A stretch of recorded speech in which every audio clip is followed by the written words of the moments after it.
one of the golden demons, will receive 1,000,000 gold. Double shit, I said. As for their master, the demon lord, Samson, and his guild, well, if they want to rule the creatures of the underworld, then kill them until they are level 0 and send them back where they belong. The guild who does that shall inherit not only their kingdom, but also their powers. And if you have reservations about Sam Sullivan's motives, I give you this. The image changed to one of me from earlier, when I was speaking to my sons. Yes, my sons, when the time is right, we shall extend our rule across the entire world. We shall enslave every race, and we shall rule as god-kings for all time. Triple shit, I said with a sigh. This isn't good, Tweak said as he paced in front of the looking-glass. Get out of the way, I yelled, and moved closer. On the screen was an image of me looking pretty damn evil as I summoned my demon children. We're screwed, Tweak pressed. No, we're screwed with a double-headed dildo, said Stormy. Everybody chill the fuck out, said Cecilia. How? Tweak asked. This is serious shit. Jesus, the programmers just put a goddamn bounty on our heads. Calm down, said Ember. Shut up, I screamed, and everyone stopped talking and looked to me with concern. I paced back and forth, trying to figure out how to get out of this one. What the hell was the problem with the programmers? I had saved the fucking game more than once, and this was the thanks that I got. Besides that, it was their stupid fucking update that allowed Magula to get pregnant in the first place. You know what? If they want a Dark Lord, I'll fucking give it to them, I growled. You can't be serious, said Kit. Why not? After everything we've done for their sorry asses, they treat us like this? Send us back to where we belong? Really? I tell you what, I don't care if it's a guild or the goddamned programmers themselves. If they come after us, we're going to kill them all. Damn, you're sexy, said Nanaya as her pointed tail slowly wagged behind her. No, I'm dead serious, I told them all. This means war. This concludes Rebirth Online 4 by Michael James Plouffe. Narrated by Tristan Morris. Copyright 2019 by Traveling Bard Publishing. This unabridged audiobook is published by arrangement with Michael James Plouffe and was produced in the year 2019 by Tantor Media Incorporated, a division of Recorded Books, which holds the copyright thereto. Please visit tantor.com for more information on our growing library of unabridged audiobooks. Tantor Audio, a division of Recorded Books, presents Rebirth Online 5 by Michael James Plouffe, narrated by Tristan Morris. Chapter 1. As I watched the sun set over the distant hills, I saw yet another group of would-be heroes marching toward the city. We had been under siege for 2 weeks, ever since the programmers decided that it would be fun to put a bounty on my demon children's heads. If anyone could kill one and send it back to the underworld, there was a prize waiting for them of 100,000 in-game gold. Oh, and how they tried. The group marching toward Haven was just another of the multitude of dumbasses who had tried to attack, and they weren't going to fare much better than the others. Oh, geez. Another one? Said Anna as she joined me on the balcony. Yeah, but there's only about a dozen of them, I said, shaking my head. I don't know why they think it's so fun to get their asses kicked by us and drop down a level. I mean, what's the point? Bragging rights? She suggested with a shrug. Well, let's give them something to brag about, I said with a sly grin. Just let the militia take care of them, she said, snuggling up to me. Your cooldown is up and the others are waiting for you in the bedroom. Tell them I'll be there in a minute, I said, and kissed her on the cheek. I just can't resist. 10 minutes later, I stepped out of the energy shield with 5 of my golden demon sons and waited for the intruders to reach us. I counted 20 and laughed to myself when I saw that none of them were over level 55. I had leveled 14 times with my girls over the last 2 weeks, and I was now a level 80. They didn't have a chance, and they knew it. But this wasn't about winning to them. It was like Anna said. Bragging rights. "Samson," the apparent leader of the guild yelled, "surrender now and hand over your women, and we shall spare your life." His guildmates laughed, and I realized that they were all drunk. "Bone reavers?" I said, reading the guild name that floated over their heads. "A reaver is a plundering forager. Does that mean you plunder cock?" "Funny," said the leader. His name was Hound, and he was currently in the form of a werewolf.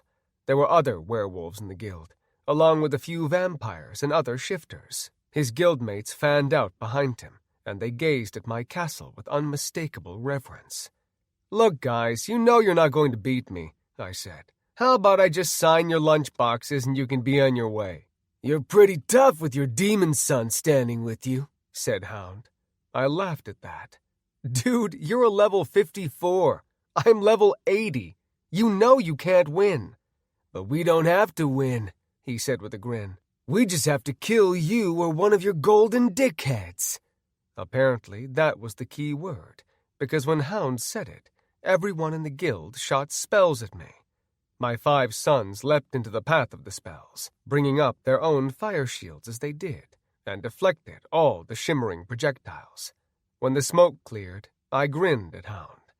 "My turn," I said with a grin, and moved through the hand gestures to conjure nuclear thunderclap. "Shields!" Hound screamed, and a moment later I unleashed my spell. A thin beam of laser-like light shot out of my hand, sped across the 100 yards that separated us, and exploded at Hound's feet. The blast sent everyone flying ass over tea kettle, and a satisfying little mushroom cloud rose up from the crater that I had created. No sooner had the dumbasses landed than I raced toward the closest and put him out of his misery with a fireball to the face. My blast hadn't killed them all, but being in the middle of such an explosion was disorienting as hell, and I dispatched another 2 shifters before they even knew what had happened. My 5 sons wreaked havoc on the Bone Reavers, and by the time the smoke cleared, there were only 4 of the intruders still standing, including Hound. The werewolf stood on shaky feet, but 2 of his remaining guildmates were healers, and his health bar was steadily rising. He unsheathed a jagged-toothed sword and pointed it at me. "Just you and me, Samson. Let's see what you're made of." "Have it your way." I gestured for my sons to stay back, activated my fire shield, and unsheathed my enchanted blade. We moved in a circle, sizing up each other. Hound may have only been a level 54, but he was a werewolf, and therefore incredibly strong and quick. That was one of the takeaways of being a shifter. You got nerfed on magic, but the other physical attributes sometimes made up for it, especially if you chose a melee class to go along with it. Hound was a warrior, and while he might have been able to give me a run for my money if I was the same level, he didn't have a chance in hell against me now. I was now one of the highest players in the game, second only to a few of my guildmates. I kept an eye on Hound's remaining guildmates, knowing that this wasn't going to be a clean fight. Hound was trying to keep his guildmates at my back, and I was pretty over our little circular dance.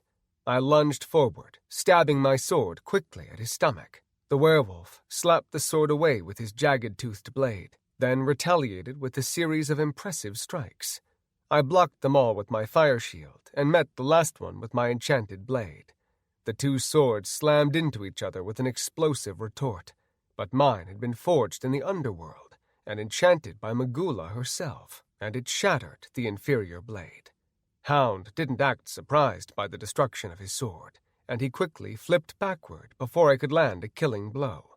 When he did so, his 3 guildmates all attacked with a barrage of spells that would have killed me had I been their level. I deflected one with my sword and superior speed, and another bounced off my shield. The only spell that landed was a curse from a vampire warlock, but my armor absorbed the inferior magic. I turned my attention on the others, hitting one with arcane lightning, another with a magic bolt, and the last with hellfire. 2 of the shifters survived my attack, though my spells had left them both on their asses with low health. But the one I hit with hellfire squealed as the green flames consumed her and turned her to ash. Hound growled and suddenly shot across the expanse in a blur of motion. most likely having used warrior charge to propel himself at such high speed. I had only a moment to react, and I did the unexpected. Rather than try to move away or deflect the newly conjured blade coming toward me, I met the attack head-on. Hound's sword sparked against my enchanted armor, dropping it to 85%, but I felt nothing more than a slight tap on my chest as I, too, stabbed forward. Soul Shatter Strike. Hound's eyes went wide, and a heartbeat later, he exploded into a million pieces. His guildmates smartly turned tail and ran, but they didn't get far before my son's spells reduced them to piles of smoldering ash. I took a quick look at the money and loot that I received from the dead, and laughed to myself.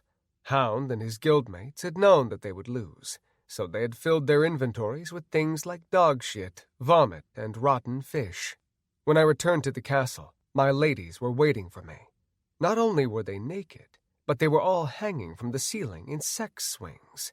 The harnesses all attached to a kind of carousel that connected to the thick ceiling beams. "Look what we made," said Kit happily as she spun from the ceiling. "You girls are crazy," I said with a laugh.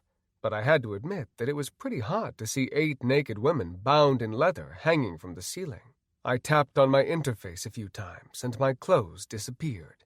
Without the restraint of my robes, my dick sprang to attention, and I grinned at my ladies. "Who's first?" Me, Kit said excitedly. "I've been such a bad girl. I need to be punished." I moved to the center of the circle of naked women and gave them a little spin. They laughed as they spun, reaching for my proud soldier and trying to be the first to get a hold of it. Kit released a spell in my direction, and the next thing I knew, Vines had grabbed me around the waist and pulled me to her waiting mouth.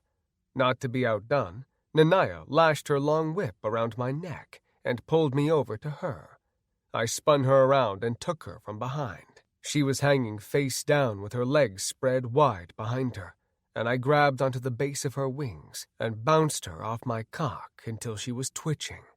After Nanaya climaxed, I gave her a gentle push, moving the carousel and bringing a grinning Ember before me.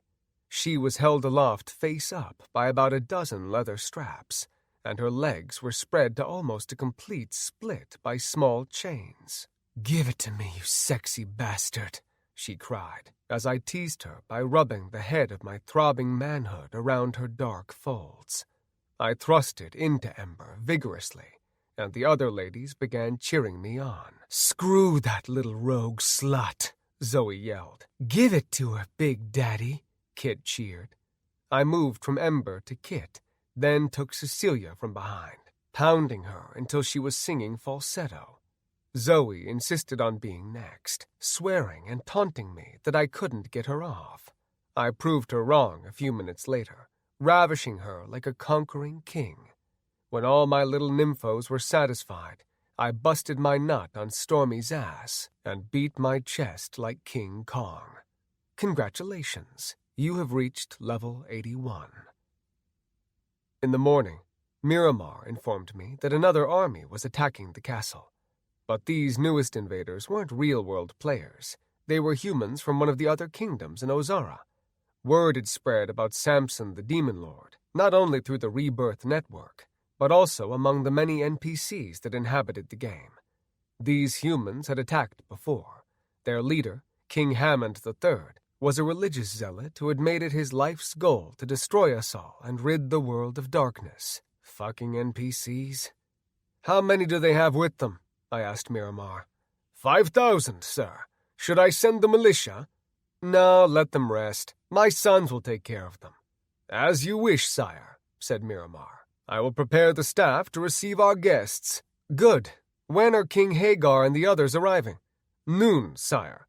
"All right. Make sure the chef knows to cook the dwarves' steak rare. That shit should still have a pulse." "A pulse, sire?" "It's a figure of speech." "Of course, sire."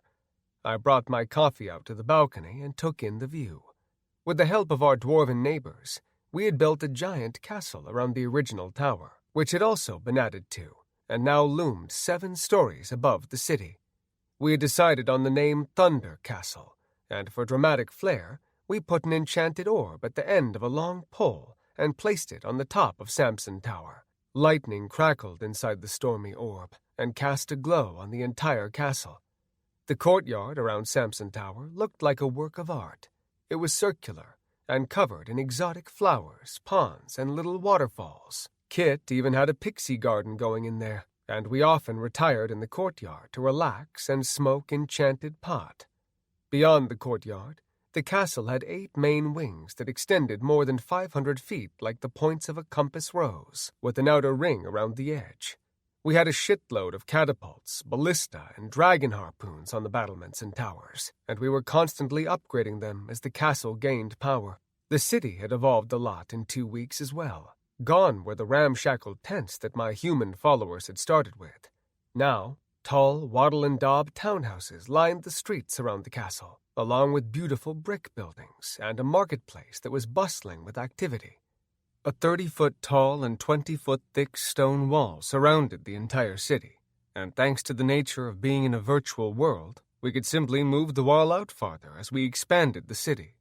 Thanks to the Everstone that helped power Samson Tower, the Emerald Shield could reach all the way to the wall, offering my citizens security in this tumultuous time. Everything was tied into the castle, and I could control it all through my interface.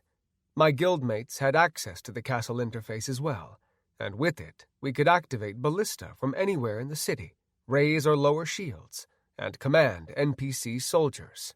The tower, and therefore the entire castle, leveled much like we did. The more enemies that we defeated, and the more citizens that I gained, the stronger the tower became. The crops had begun to produce as well, and we now had over 1,000 livestock that Frisco had smuggled to us from a nearby zone.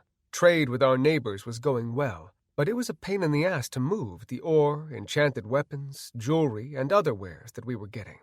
Since we were basically wanted by every authority in Rebirth Online, we were forced to trade through the underground markets, but we were doing well, considering that we were under siege, and we had almost 10 million in-game gold in the guild vault. Things hadn't gone exactly the way I had intended lately, but I still had my girls, I had Tweak, and we had a growing kingdom.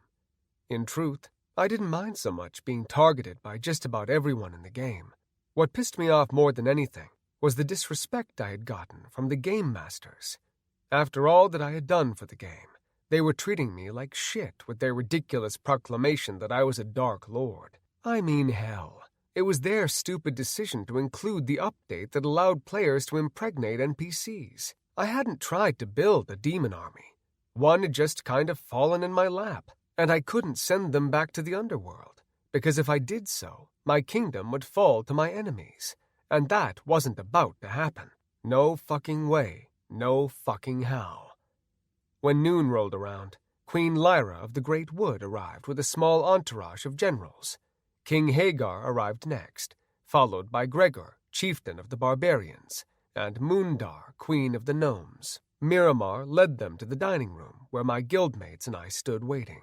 "Thank you all for coming," I said as they entered. "Please, sit. Dine with us." "I didn't come here to eat," said Hagar. But then he sniffed at the aroma of grilled beef riding out from the kitchen.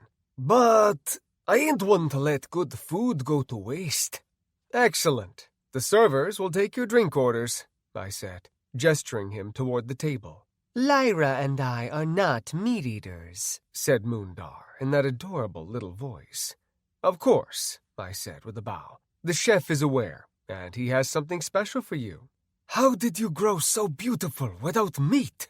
Gregor asked Lyra, truly perplexed. "One has nothing to do with the other," said Lyra, and sauntered over to her chair. We dined on the fine lunch, and the conversation was light-hearted up until I asked Lyra how things were in the Great Wood.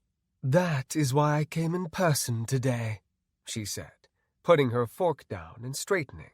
"The goblins from the east have been attacking more frequently, as have the mountain trolls and even the giants. They are often led by what you call real-world players." "I'm sorry to hear that," I said, but was interrupted by Hagar. "Aye, we got similar problems," said Hagar. Then he let out a burp and continued. "The Zealot King Hammon's bloody third general, A bloke they call Justice Hammer has been giving us trouble." "He has attacked?" I asked. "Nay, but he been attacking our cousins, and I learned just this morning that indeed he be sending a force our way. Not only that, but the Minotaurs have named us their enemies as well. They may seem like a mean bunch, but they ain't for liking demons or demon lords, which is what people be calling ye." "You know I'm not some evil demon lord, Hagar." I looked around at Lyra, Moondar, and Gregor. "You all know that. I haven't attacked or tried to conquer anyone.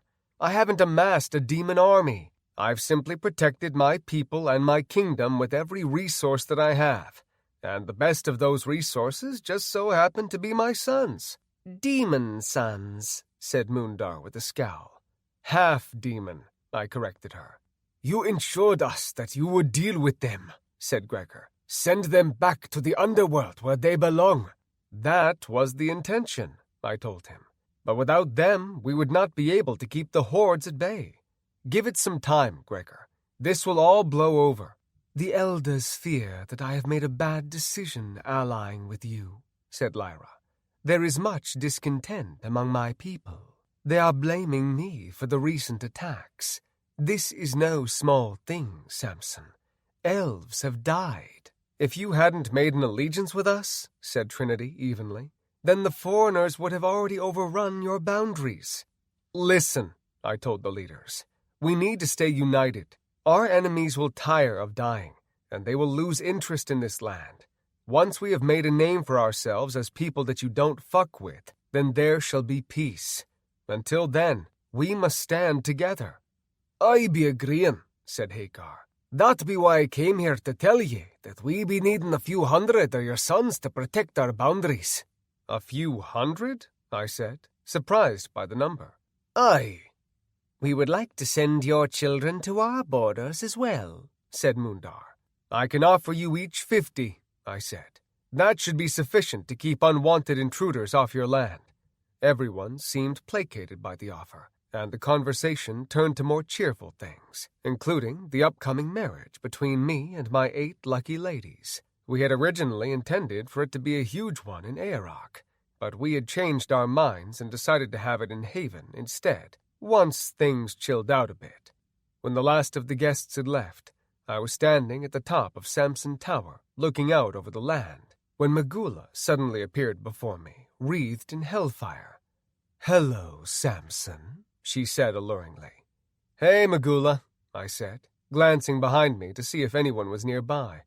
"What's wrong?" she asked through the flame. "You don't want to be seen with me?" "Just making sure that we're alone," I said. She grinned in a way that told me she was up to something. "Samson, I've got a surprise for you," she said in a sultry voice. "Oh?" I said, wondering what the hell the demon had cooked up this time. "I have learned the secret of the veil," she said proudly. Then, to my surprise, she stepped out of the flame and onto the balcony. "Warning, intruder." I shut off the notification and swiped it to the side.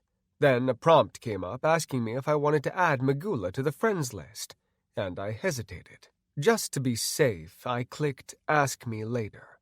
"Now I can visit you any time that I want, in the flesh," she said, and touched my cheek with one long red fingernail. "Now we can begin our campaign to conquer the world."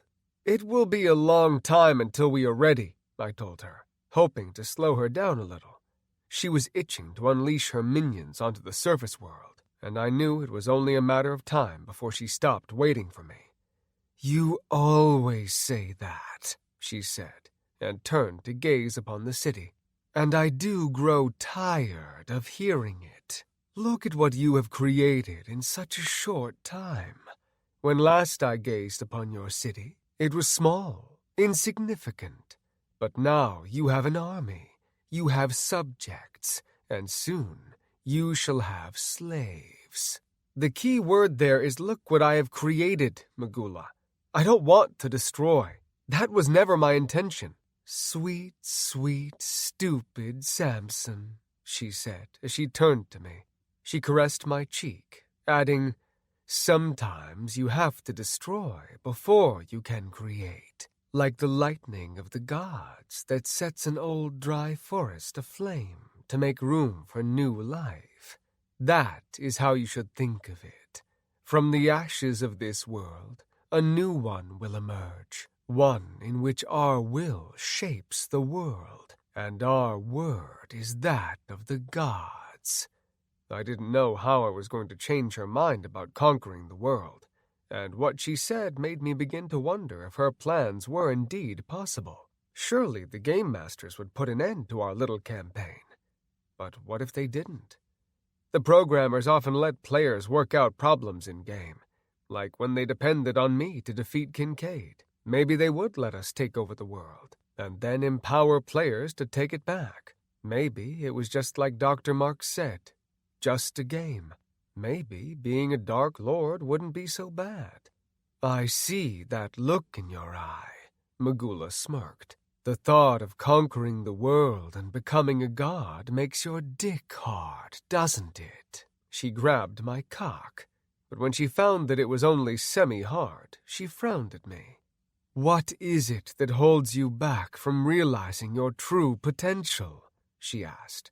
Why do you resist? I don't want to spread pain. I don't want to be a harbinger of sorrow, I admitted. Samson, you know as well as I that the lives of these creatures don't matter. They have been created by the gods for your amusement. That is all. I felt my throat go dry. It sounded a whole hell of a lot like she understood that this was all a game. Or maybe I was misinterpreting her. No life is insignificant, I told her. Beautiful, moral, stupid Samson, she said slowly, as she shook her head. Are you trying to say that you have been lying to me this whole time? Of course not, I said, treading carefully. I've just begun to have second thoughts, I guess. Well, put those thoughts aside, she said a little forcefully. We have made a pact, and I would hate to take your children away from you. Or worse yet, be forced to tell them that you are an enemy. Don't threaten me, I warned. She smirked at that, truly amused. Samson, I am the most powerful being in the underworld. I can threaten whomever I choose. Cool your jets, babe. I told you that I needed to become a more powerful king, and I have. I told you that I would bring the children to the surface world, and I have. Soon we shall march, but not until I am ready. We're going to have one shot at this, and one shot only, so don't fuck it up. Magula's eyes widened, and she suddenly pushed me back against the large pillar behind me. You're so goddamn sexy when you talk like that, she said before ripping open my robes. I was so surprised that it took me a moment to react, and Magula had my dick in her mouth before I could say thank you, ma'am. Magula, stop, I said, pushing her away. She looked up at me with a mouthful of balls and scowled, and I reconsidered my words when I saw my left nut between her fangs. I mean, stop teasing and suck it like you mean it, I said. She grinned, grabbed my ass cheeks, and deep-throated me so hard that her nose was touching my stomach. She amazed me further by sucking both of my balls into her mouth. Then she really blew my socks off by suddenly sticking a thumb up my ass. I must have sounded like a chittering chipmunk as I rose up to my toes and tried to tell her to stop. But she must have hit that mythical male G-spot, because after one wiggle of her finger, I was unloading into her throat. I shook and jerked as the orgasm died down, and I couldn't help but laugh as she wiped her mouth and rose to her feet. Works every time, she said, and sucked on her dirty finger. Ass to mouth? I said, shaking my head in disgust, but smiling despite myself.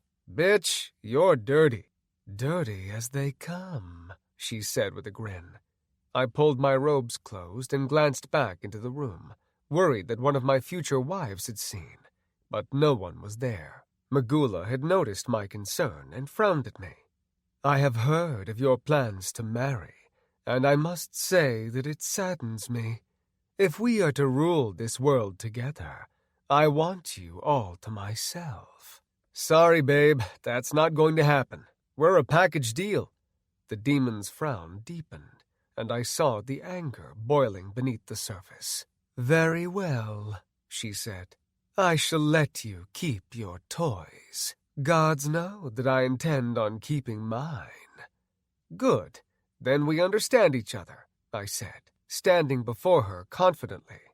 "Understand this," she said, and leaned in closer, nearly kissing me as she stared into my eyes. "The war for the surface world begins soon, with or without you." Chapter 2. "What's wrong, Big Daddy?" Kid asked me when I walked into the bedroom. It looked like my ladies had been having an epic pillow fight.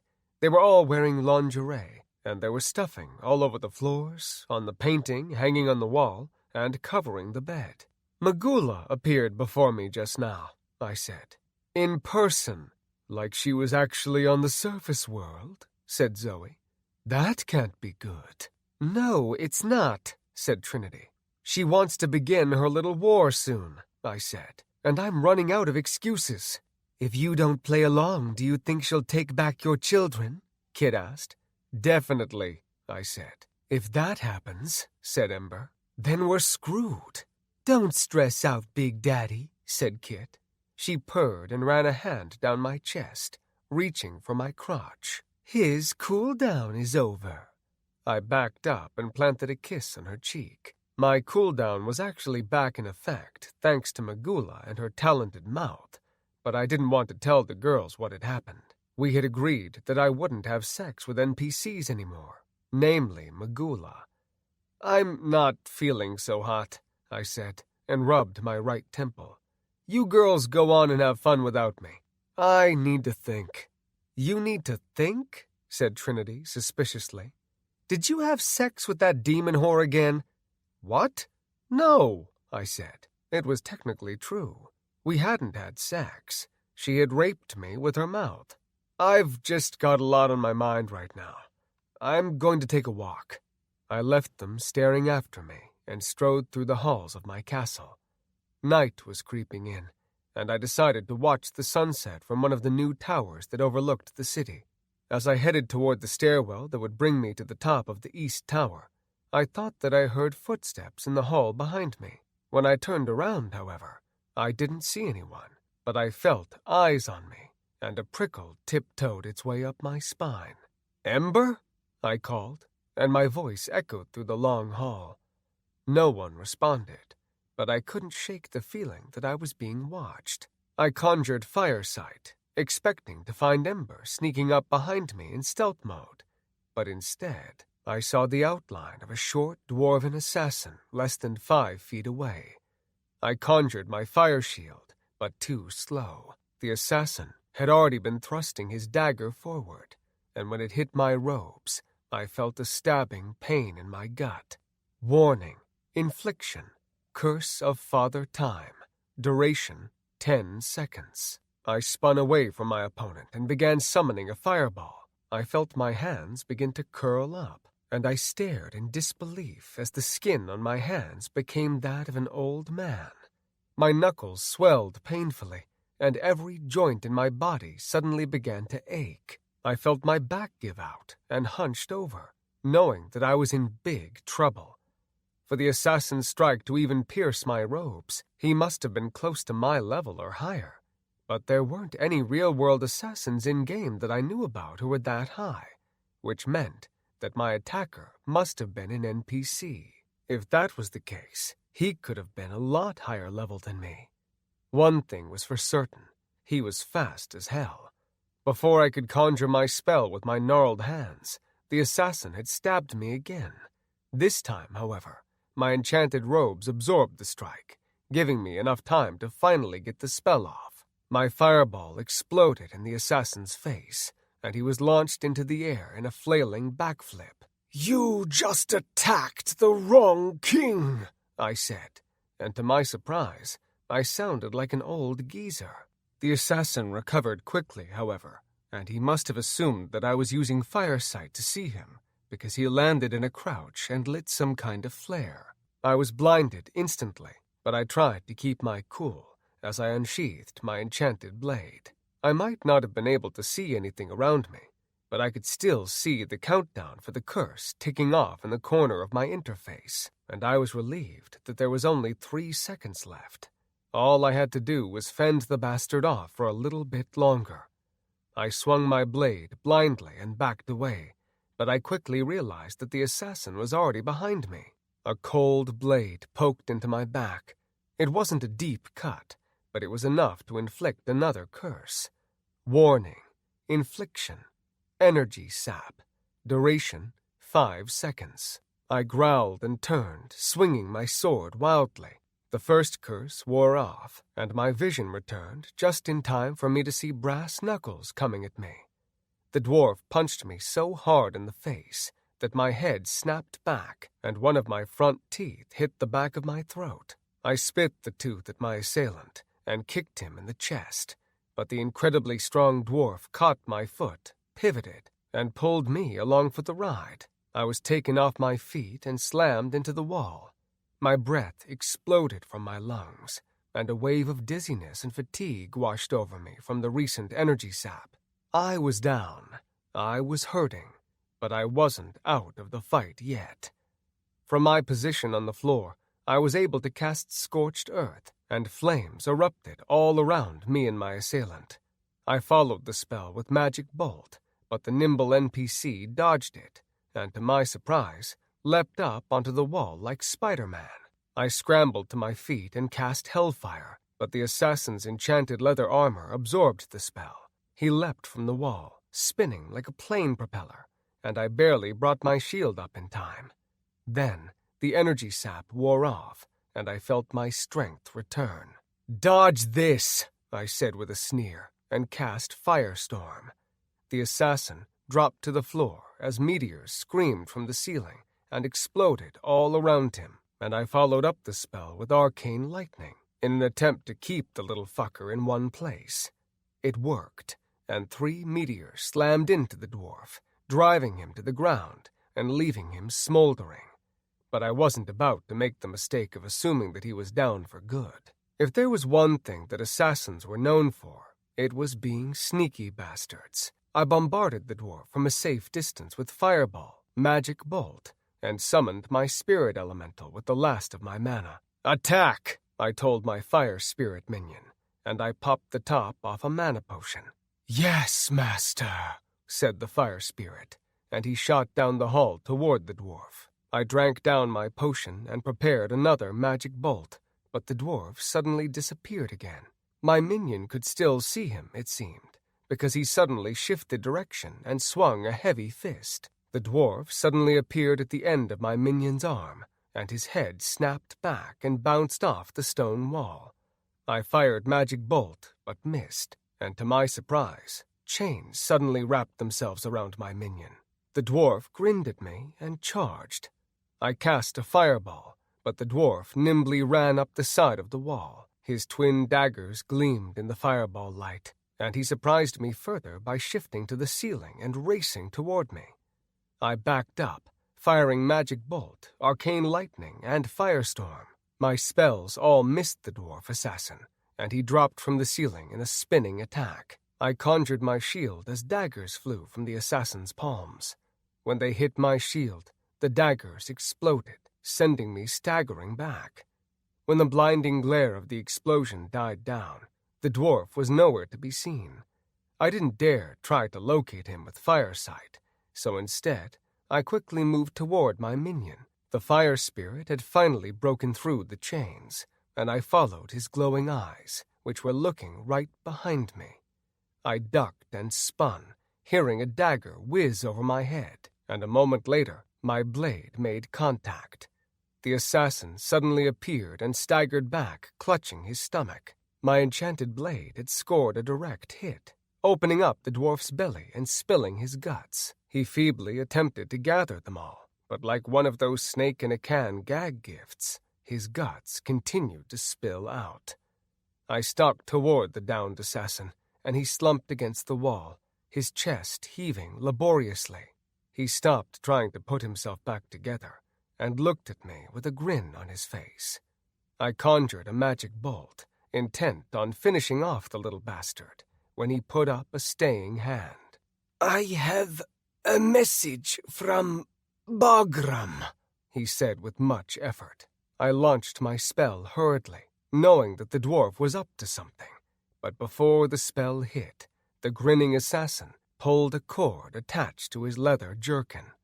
An explosion suddenly rocked the hallway, and I felt my minion's arms wrap around me as I was thrown through the air. We hit the wall hard enough to knock me out, and when I awoke, I tried to blink through the warning flashing on my interface. Warning: health 6%.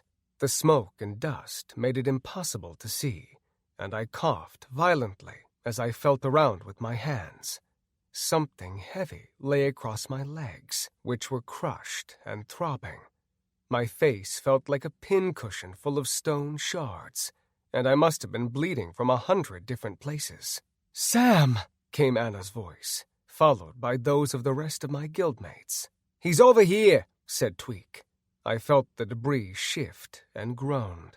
"Wait," said Anna, somewhere in the smoky hall. "His health is too low to move him right now." Healing energy washed over me from not only Anna, but Kit and Cecilia as well, and soon I was back to 100%. Tweak and my ladies dug me out of the rubble, and I shook the dust out of my hair as I beheld the damage that had been done. The explosion had blasted a hole in both sides of the hall, and it had taken down the ceiling. "Sire!" came the frantic voice of Miramar. "What the fuck, Miramar?" I said as my guildmates led me from the debris and into clearer air. "How in the hell did an assassin get in here without the tower noticing?" "He must have had a very powerful shielding ward, sire." "That's not acceptable," I told the wizard. "If one can get in, then so can others." "Understood," he said with a bow. "I will try to enhance the tower's detection abilities. I believe that if I divert power from the—" "Just get it done," I told him. He bowed again and turned to leave, and I stood with my guildmates and watched as the castle began to mend itself. "Who sent the assassin?" Ember asked as we walked down the hall and away from the still hanging smoke. "Bagram," I said. "Doesn't that asshole know when to quit?" said Stormy. "Apparently not," I said. "But he did help bring our attention to the castle's weaknesses. I have no doubt that he'll be trying again, and he'll tell others that he got an NPC assassin through. From now on, nobody goes anywhere by themselves, not here in the castle or in the city. We can't risk dropping down levels anymore." "It's sweet that you're worried about us," said Kit happily. "Come on," said Anna. "Let's get you out of these dirty robes and into a hot bath." I knew what she meant, and one glance at the rest of my ladies told me that they were thinking the same thing.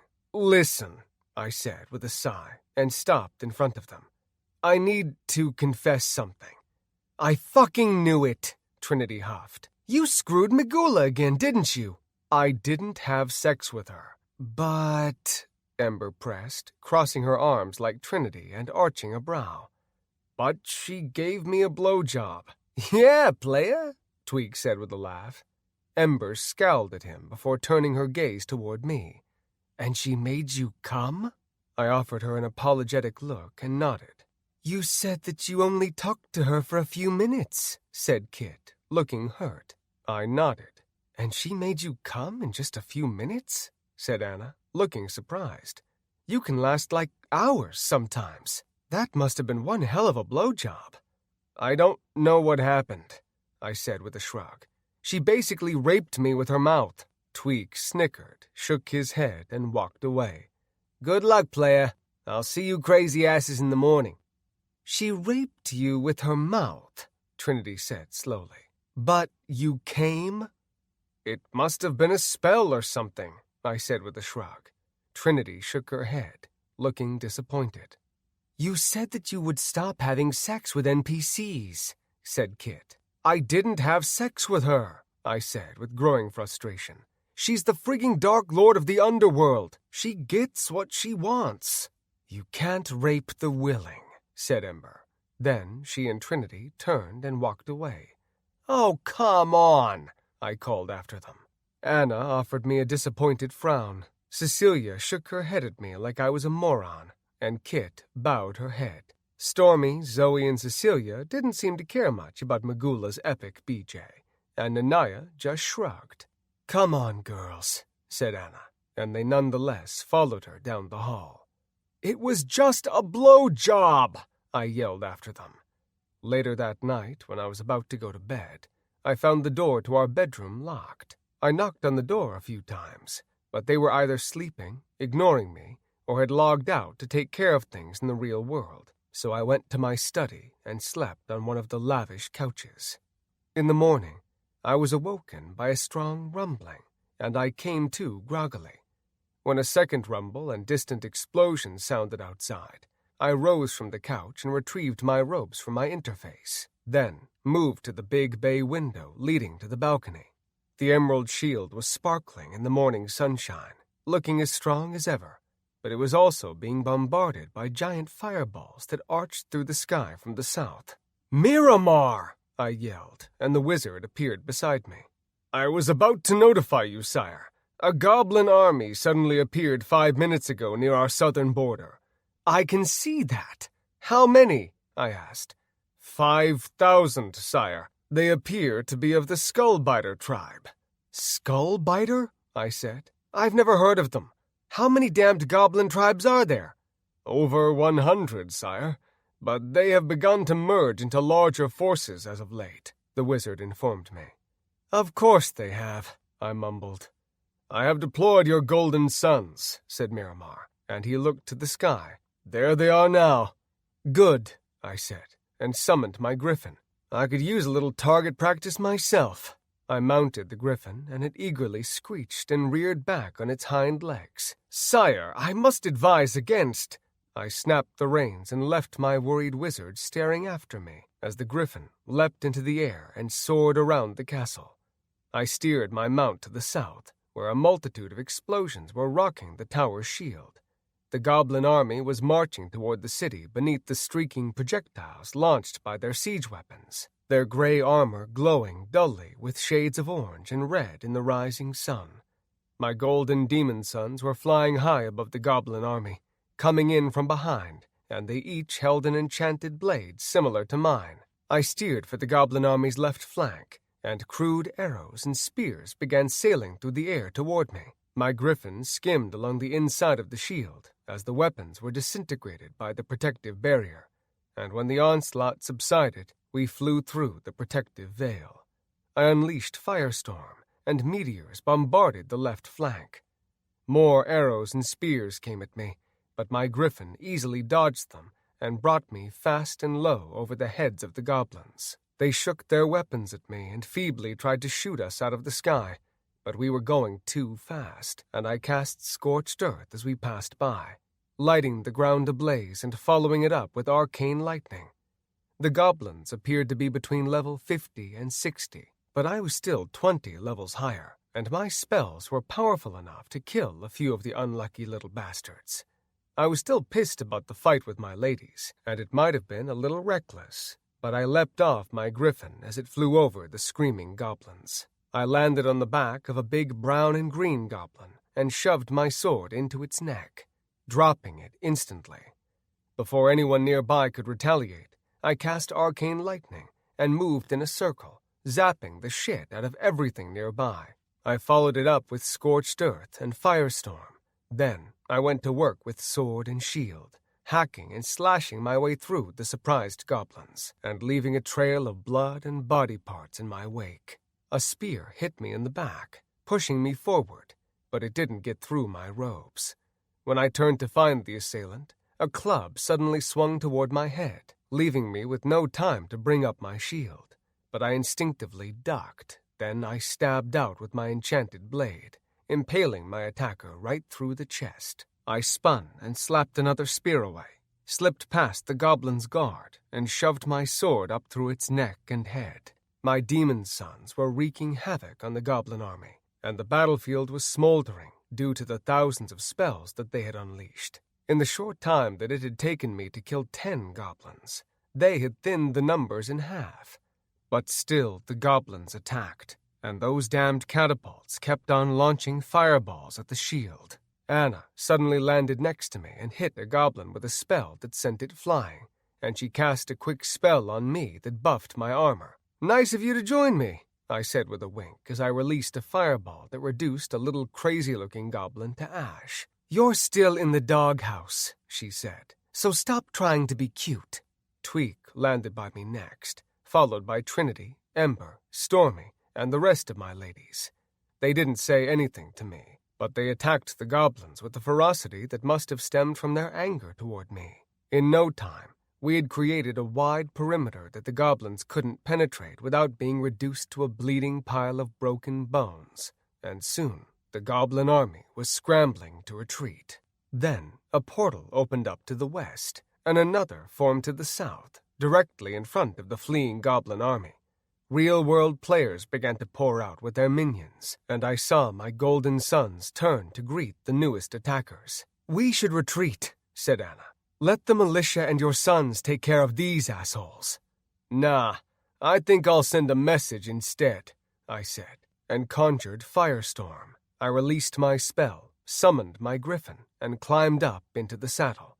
I was in the air 3 seconds later, and glancing back, I noticed that my guildmates had followed my lead. Together, we flew toward the southern portal, where at least 200 real-world players had gathered. Seeing that they had allies, the goblin horde regrouped, and soon spells and enchanted arrows were streaking through the sky toward us. My sons joined me by the hundreds, creating an impenetrable wall with their fire shields, and I steered them ever downward. "Hold this formation!" I bellowed against the wind, and drove my demon spawn like a battering ram into the enemy armies. Spells followed us into the sky when we reached the end of the enemy ranks, and I pointed at the portal. "Nanaya, take that fucking thing out!" "I'm on it," she said, and banked hard right. I watched her swoop down and cast a glimmering red spell at the portal. The spell disappeared into the churning light, and a second later, the portal exploded. There were hundreds, if not thousands, of warlocks, wizards, and other players in the game that could conjure similar portals, however, and soon they began to sprout up all over the battlefield. "It's time to head back to the castle," I told my guildmates. They all conjured their mounts and hurriedly took to the sky as the players began to realize that we were exposed outside of the shield dome. We made it back to the castle, however narrowly, and took to the ballista upon the battlements. Now, I've played my fair share of tower defense games before, but this experience made those games seem like Atari.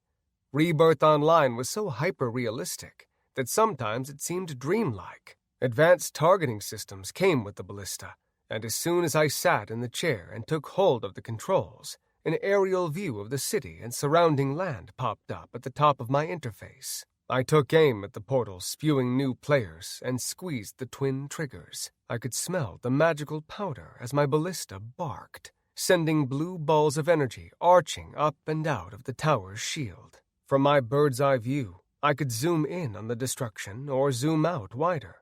The enemies on my screen glowed a faint red, while the friendly fighters glowed blue. We didn't have to worry about hurting my sons or the defenders of Haven, because the destructive blasts became a buff when they hit allies, much like my scorched earth. The battle lasted for more than an hour, and we took a break from the ballista to have lunch.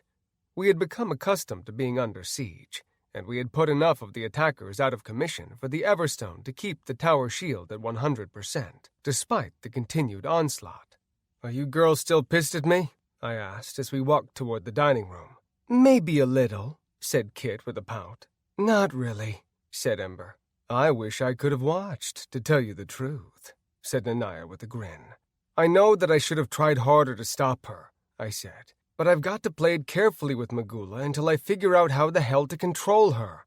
"Whatever, mister," said Trinity. "Just keep your dick in your pants." "I'll try," I said. "Soya!" came the urgent voice of Mick.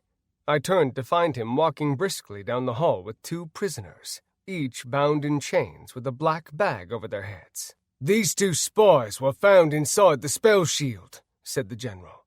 I nodded to him when he grabbed the loose bags on the tops of the captives' heads, and he quickly pulled them off. When the bags came off, 2 familiar faces were smiling at me. "Hello, Sam," said my mother. "Mom? Dad?" I said in disbelief. "What are you doing here?"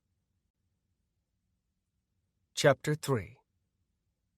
"What are we doing here?" my mother asked. "What are you doing here? They say that you're a demon lord." "Mom, they say that you plan on taking over the entire world," my father added. "Come on, guys, do you really think that's true?" I asked. "Sam's hand has been forced in this, Mr. and Mrs. S," said Anna. "Who is that?" my father asked, pointing at Zoe. "Oh, my God," said my mother. "You have another wife?" "They're not my wives," I said, but then regretted it. "Not yet. We haven't set a date," said Trinity, and I cringed. "Ah," my mother yipped. "You're getting married?" "Isn't that polygamy?" said my father. "Not really," said Cecilia. "This is a virtual world, so anything goes." "Sam," said my mother with disappointment, "why didn't you tell us that you were getting married?" "Yeah," said Trinity. "Why didn't you tell them?" "I was waiting to surprise you," I said with a defeated laugh, and spread my arms wide. "Surprise? And how does Magula feel about this? Or are you going to marry her, too?" my mother pressed. She's not too happy about it," I said. "And no, I'm not marrying Magula." "Those beautiful golden children of yours need a father, Sam," my mother went on. "It's bad enough that they have to live in the underworld, and they don't need a broken home on top of it." "They're not in the underworld," I corrected her. "They're here." I led my parents to the balcony and spread my right arm wide. "See, they've been living with us for a few weeks now," I told them. "That's why I've been deemed a dark demon lord." "Well, that's unfortunate," said my father. "You're just trying to be a good father, and everyone thinks that you've summoned a demon army." "Exactly," I said. "Well, that's not fair at all," my mother said with a scowl. "Perhaps you should contact Dr. Marks. He could clear up this misunderstanding." "Maybe," I said, "but I think he's getting tired of being my fixer. Besides, it was the other game masters who have labeled me a Dark Lord. Hell, they've put a bounty on all our heads, and one on my son's." "That's terrible," my mother said, clutching her chest. "I've said it from the beginning." My father shook his head as he spoke. "This game of yours is a damn scam. After all the money we paid." "About that," I said with a wide grin, "there are perks to being a king. We've created trade routes with the locals, and since my sons are so powerful, we've gained a ton of loot. We've been trading through the black market, too, and now we've got over 10 million in-game gold in the bank." 10 million? said my mother, wide-eyed. I nodded happily. "What's that translate to in U.S. dollars?" my father asked. "About 4 million. "Holy shit," said my mother. She rarely swore, and I chuckled to myself, happy to see how excited she was. 4 million? said my father in disbelief. "Yup," I said with a wide smile. "And we plan on cashing out 2 million. The way the game has been going for us, it might be the only chance we have to make real-world money. There are 10 of us in the guild, so we'll all end up with about 200,000. "Oh my God, Sam, that's amazing," said my mother. My heart swelled with pride. "I want you guys to have the money." "Sam, that's not necessary," my father told me, shaking his head. "Yes, it is," I countered. "I know that my settlement didn't pay for everything. You guys spent your life savings and then some on my treatment. Besides, if all goes well, there will be more where that came from." "I've got to tell you, Sam," said my father. "I had my doubts about you living in this virtual reality game, but I was wrong. I'm really proud of what you've done here." "Yeah, and the more we play, the more we understand why you chose this life," my mother added. "Sorry to interrupt," said Cecilia. The worry in her voice gained my attention pretty quick. "What's up?" I asked the fox furry. "This," she said, and swiped her hand in the air, projecting what was on her interface onto the looking-glass above the fireplace. We all gathered around as Cecilia raised the volume in the middle of the Wizard Donovan's report. attempt to stop the Dark Lord Samson and his demonic children, nearly 300 players have agreed to sacrifice themselves in order to awaken the ancient paladin champion, Artemis Lightbringer. My guildmates and I glanced at each other as Donovan went on. Legend says that if 1,000 people are brave enough to sacrifice themselves by leaping into the abyss at the top of Mount Mercy, the gods shall resurrect Artemis Lightbringer and his Silver Seven. Donovan raised one bushy brow and smiled into the camera. Some of you may have heard of the legendary paladin, who along with his 7 holy knights once defeated the Dark Lord Fezziwig. In his day, it is said that Artemis Lightbringer slayed over 10,000 demons. Donovan touched his ear, distracted for a moment, then looked back at the camera.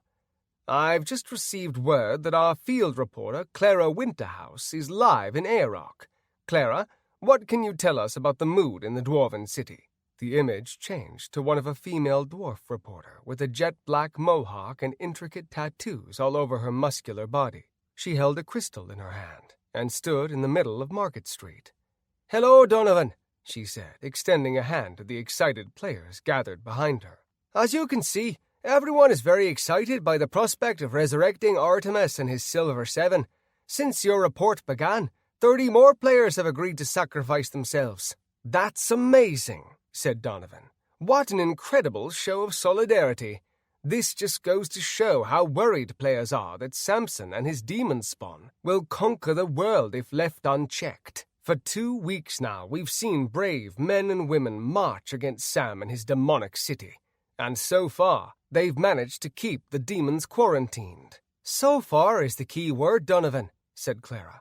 "Sam and his demons only grow stronger as they continue to mercilessly slay players and NPCs alike." "They're fucking attacking us!" I yelled at the looking glass. "Shh," said Cecilia. "And many believe that resurrecting Artemis is our only hope." Clara finished with a concerned frown. "Incredible," said Donovan. "Let's hear from some of the players. They look eager to speak out." Clara turned around and picked a player out of the crowd, and a tall male elf with red hair sauntered forward. "Hello, what is your name?" the dwarf asked. "Fabulisses," said the flamboyant male elf. "What do you think of this Artemis Lightbringer business?" Clara asked. "Are you going to be one of the players who signs up for the sacrifice?" "Oh, God, no," said Fabulisses, as he clutched his chest. "But I know a lot of players who are going to." "Do you think it will make a difference?" "I hope so," he said with dramatic flair. Just then, an orc butt in, yelling into the crystal. "The Demon Lord Samson must be stopped!" "Are you going to add your name to the list?" Clara asked the orc. "Hell yeah," he said. "Who does that overpowered prick think he is anyway? You can't just summon 1,000 demons to the surface world and get away with it." "It's not his fault," another player yelled in the background. The female human pushed through and grabbed the speaking crystal. "The programmers made it so that players can get NPCs pregnant. It's not like Sam was trying to raise a demon army. Have you all forgotten what he did for us all?" "Thank you," I said to the looking glass. "Finally, someone gets it." "No one forced him to summon them to the surface world," said Fabulisses. "Bagram hacked his amulet," the woman shot back. "Sam had no choice." Clara ripped the crystal back with some effort as a heated argument unfolded behind her. "As you can see," she said, as she was jostled around by the arguing crowd, "everyone has a passionate opinion about Samson Sullivan." "Thank you, Clara," said Donovan as he shook his head at the camera. "Since this report started, the number of players who have committed to sacrificing themselves has hit 400. We'll keep you updated as things unfold. If you wish to help resurrect Artemis Lightbringer, you can do so through your interface. Just tap on the social icon, select Open Enrollment, and scroll through until you find Artemis Lightbringer. But I must stress that this commitment is not to be taken lightly. Everyone who leaps into the abyss to sacrifice themselves will die and lose a level, along with all their inventory. So put your valuables away before you take the big leap. This has been the Wizard Donovan for the Rebirth Network." A big RN icon appeared as the wizard faded out, and the next program began. Something about an upcoming expansion that included underwater cities. Well, that's just fucking great, I said with a defeated sigh. I can't believe people are so stupid, said Ember. The evidence against us is pretty damning, said Tweak as he munched on a banana. Are you kidding? Said Kit. Tweak shrugged. Sam, why not just send your children back to the underworld? My mother asked. If I do that, then we'll get our asses kicked by the attackers, I said. Besides, I had to destroy the amulet that summons and banishes them. This is quite a conundrum, my father admitted. Wait a minute, said Trinity. What if we killed the demons? Huh? I said, wondering if she was serious. Look, said Trinity, glancing at us all. There's a bounty on their heads, right? 100,000 in-game gold per demon, right? Well, if we killed them all, then we'd make what? 100 million gold? Jesus, said Cecilia. That's like 40 million US dollars. You guys can't be serious, said Kit. Hell yeah, we're serious, Trinity said. We'd have 4 million apiece. I'm not killing my kids to get rich, I told her. They're not really your kids, Sam. They're computer programs for Pete's sake. And if we just delete them, we'll be rich in the real world. What's the dilemma? The dilemma, I said evenly, is that I'm trying to prove that I'm not a Dark Lord.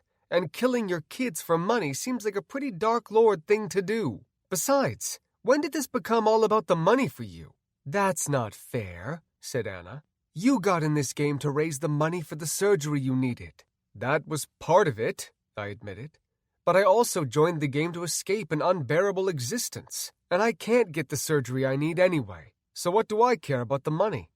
You guys all have lives outside the game. But this is it for me. This is where I live. And I'm not going to do terrible things just because this isn't the real world. Cecilia and Trinity bowed their heads, and Kit wiped her eyes. Come on, let's not fight, she said. This is what our enemies want. I'm going to get some fresh air, I told everyone, and walked out the door. Do you want some company, son? My father asked behind me. In a bit, I said. I need to clear my head. I might contact Dr. Marks. I don't know. I made my way to the top of Samson Tower and dismissed the men manning the ballista and catapults. Then I tapped the medical icon on my interface.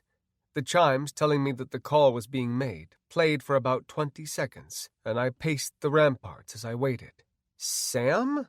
What's up? Dr. Marks asked as he came into view on my interface. He was in the real world, and apparently eating lunch in the corporate cafeteria. I want a truce until I can figure out what to do about Magula and the Golden Demons, I said authoritatively. You mean your demon children? Yeah, call them whatever you want. Look, I don't know whose idea of a stupid joke this is, but it's got to stop. You guys have got the entire world after us. It's like someone's got a vendetta or something, which is crazy, because I've saved your asses more than once. There's no vendetta, Sam. It's just a game. We'd hoped that some cool storylines would grow out of the Ozara expansion, and you becoming the new Dark Lord is... Well, Sam, I gotta admit, it's about the best scenario we could have hoped for. Are you being serious right now? I said with more than a hint of annoyance. Serious as a broken neck, he said, and offered me a wink. People are loving your fall from grace. I gotta tell you, Sam, it's some pretty riveting stuff. Dude, what are you talking about? I didn't fall from grace. You guys made it so that we could get NPCs pregnant. It's not like I wanted a demonic son, let alone 1,000. That may be true, but you have used them to your advantage. Bagram hacked my amulet and summoned half my children to fight against us. I had to use them. No, Sam, you didn't. You could have lost, but you brought 1,000 powerful demons to the surface world instead. You know, the only reason that you won the tournament is because you summoned Magula's children. You've had a choice every step of the way, so don't try to play the innocent victim. Fine, I said. Forget about me then. Do you know what Magula has planned? Let me guess, he said between bites of pizza. She wants to start a war with the surface world. What lord of the underworld doesn't? I let out a sigh and threw up my arms. I don't even know why I bother. Sam, try not to take all this so seriously. It's just a game, after all. Try and have some fun with it.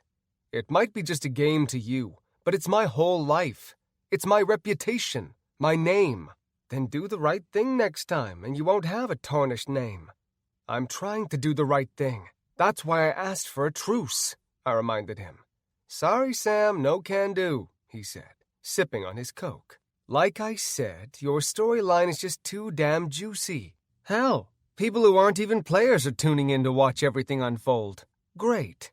I'm glad subscriptions are up for corporate, I said sarcastically. Come on, Sam, he said, looking to be growing annoyed. I saw your guild's most recent transaction. You guys made $2 million on that gold you sold. I'd say that's a pretty great real-world perk for in-game fun. Yeah, not bad, I said, sensing that the conversation was over. Dr. Marks stood, wiped his mouth, and smiled down at his halo pad. Look, Sam, no hard feelings, all right? Yeah, Doc, no hard feelings. Chapter 4. I returned to my guildmates and gave them the gist of my conversation with Dr. Marks. While I had been away, my parents had logged off, telling the others to let me know that they would visit again soon.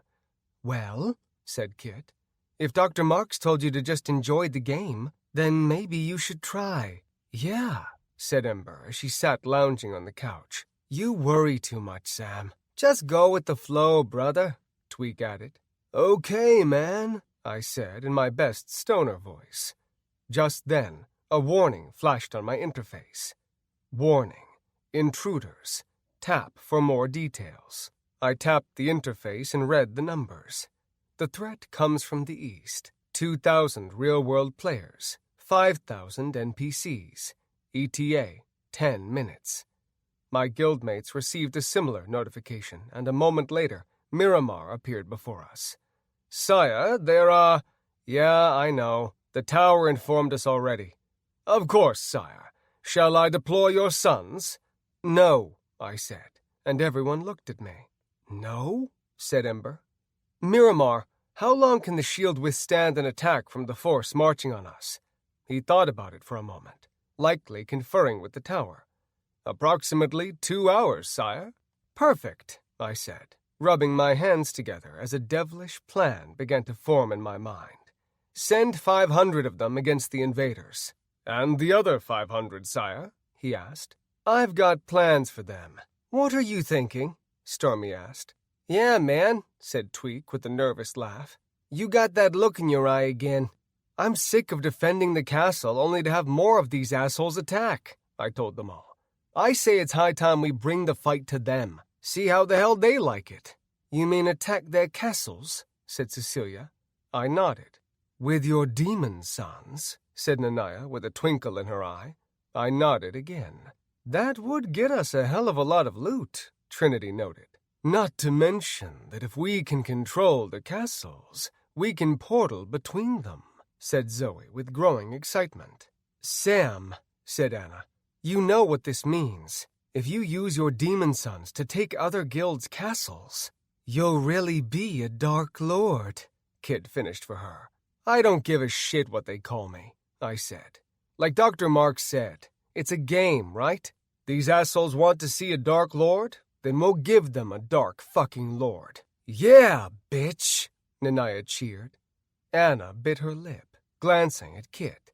Are you sure about this? Yup, I said, and selected my battle robes from my interface. Gear up. We're taking the fight to them for once.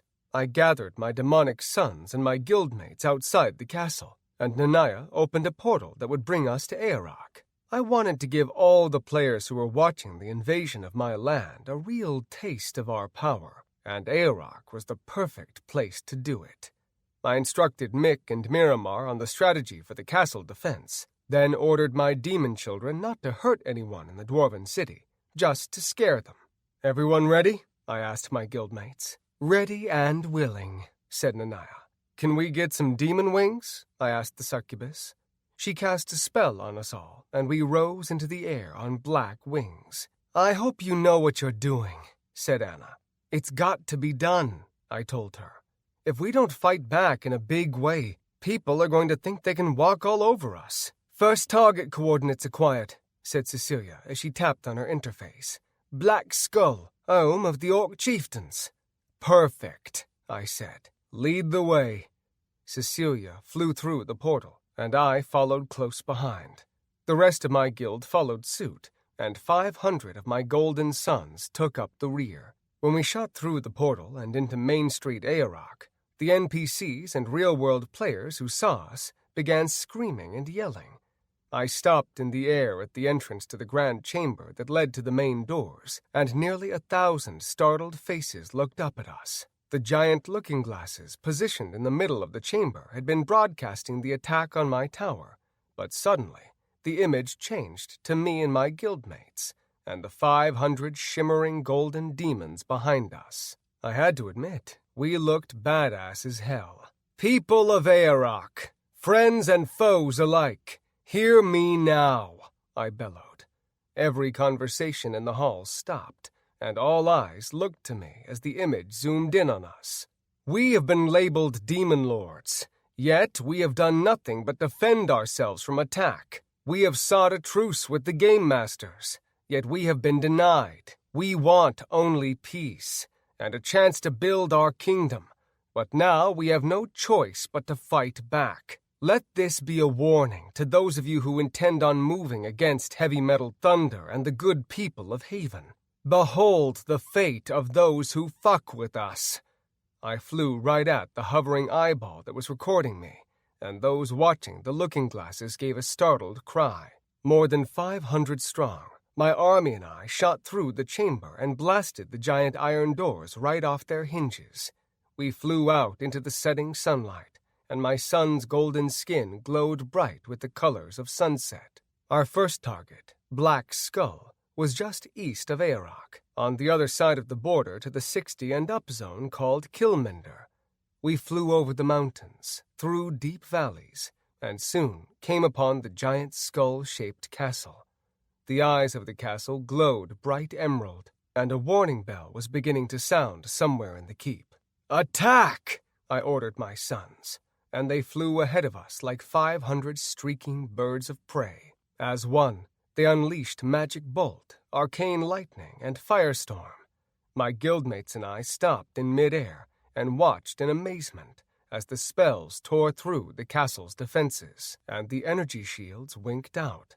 Giant chunks of the massive castle crumbled to the jagged earth below, and my sons flew into the holes they had created. "Holy shit," said Ember. "As soon as the castle banner changes to ours, it will be linked to Samson Tower," said Cecilia as she tapped on her interface. "Perfect," I said, feeling a rush of power course through me. "Next target?" "Castle Doom," said Cecilia. "The Doom Lords," I said, rubbing my hands together. I instructed 50 of my sons to remain behind at Black Skull. Then Nanaya opened a portal that would bring us to the Doom Lords' headquarters. When we flew through the portal, the Doom Lords were waiting for us with their buddies, the Dragons of Fury. The dragons must have assumed that they were next and had opted to help defend their allies in an attempt to stop us at Castle Doom. This was going to be fun. "Attack!" I bellowed and released a fireball. My sons followed suit, and nearly 500 fireballs streaked through the air and slammed into Castle Doom's shields. I had to give them credit. Their castle was indeed powerful. Not only did it absorb 60% of the attack, but it automatically retaliated by launching a glowing spell back at each attacker. I deflected the one that came from me with my fire shield, and my sons did the same. The Dragons of Fury all came right for me. Maybe they thought that if they cut off the head, the dragon would die, but they never got a chance to find out. My sons intercepted them, and soon the dragons were lost in a flurry of golden wings. Their lifeless bodies fell from the sky, and we resumed our attack on the castle. Once the shields were destroyed, we flew into the castle and began systematically slaughtering every NPC and real-world character left defending the place. 5 minutes later, the timer hit 0, and the heavy metal thunder banner was flying over the ramparts. Once again, I ordered 50 of my sons to stay behind to defend the castle and fortify the defenses, and we moved on to the next target. 7 castles fell that night and were added to our inventory. When we returned to Haven, we discovered that the armies had all dispersed. It seemed that my plan had worked, and for a little while at least, we would have some peace. Holy shit, that was awesome, said Kit, as we all made our way to the living room to relax. And look at all this fucking loot, said Cecilia. She projected the tally up on the looking-glass above the fireplace, and we all marveled at the fortunes that we had stolen. Not only had we acquired more than 1,000,000 gold, but we had gained over 500 minions, hundreds of mounts, thousands of tinctures and potions, and a plethora of ingredients both commonplace and rare. We also had access to their food stores, wine cellars, artifacts, furnishings, and other valuables, but perhaps the most valuable thing of all were the NPC slaves. 4 of the 7 guilds whose castles we had conquered had slaves, and a lot of them. Over 1,000, to be exact. Keep everything in a separate vault, I told Miramar. We can use their valuables as bargaining chips. As for the slaves, tell them that they are free if they join the militia. Yes, sire, said the wizard, as he worked with his own interface, cataloging everything and putting it in safe storage. You mean you don't plan on keeping the loot? Tweak asked. I don't remember voting on that. We can vote, I said with a shrug, but I for one think that we should keep the defeated guild's things locked away for now. If we need to buy their loyalty later, then we've got something they want and need very much. I like it, said Kit. You would, kiss ass, said Ember. It's a good plan, said Anna. We can tell the guilds to leave us the hell alone with the promise that we'll give them back their castles. At least this got them to stop attacking, said Zoe. I was getting sick of the constant noise. Hey, we just kicked 7 guilds' asses, said Stormy. I don't know about you, but I think this is cause for celebration. She popped the top on a bottle of champagne that she must have pulled out of her interface and started spraying us all with it. Some of the girls shrieked when they got sprayed, but others, like Trinity, produced their own bottles and chopped the tops off with their swords. And soon, me and Tweak were grinning at each other in the middle of 8 wet, laughing ladies. You coming to bed, Tweaky? Came 2 sultry voices. Tweak's most recent girlfriends were standing in the doorway to the common room. They were cat furries that looked like twins, and I glanced at my ape friend with a grin.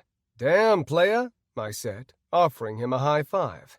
Gotta go, he said with a wink. Kit fell into my lap as Tweak greeted his lucky ladies, and soon my other 7 women were dancing around me. You were so sexy tonight, Big Daddy, said Kit, as she opened my robe and trailed kisses down my chest. The way you led the demon army, it makes me hot every time I think about it. She had pulled my robes open, and I discreetly sent my underpants into my interface. Kit grinned and took me in her mouth, and I sat back and enjoyed the show as my girls put on a slow striptease.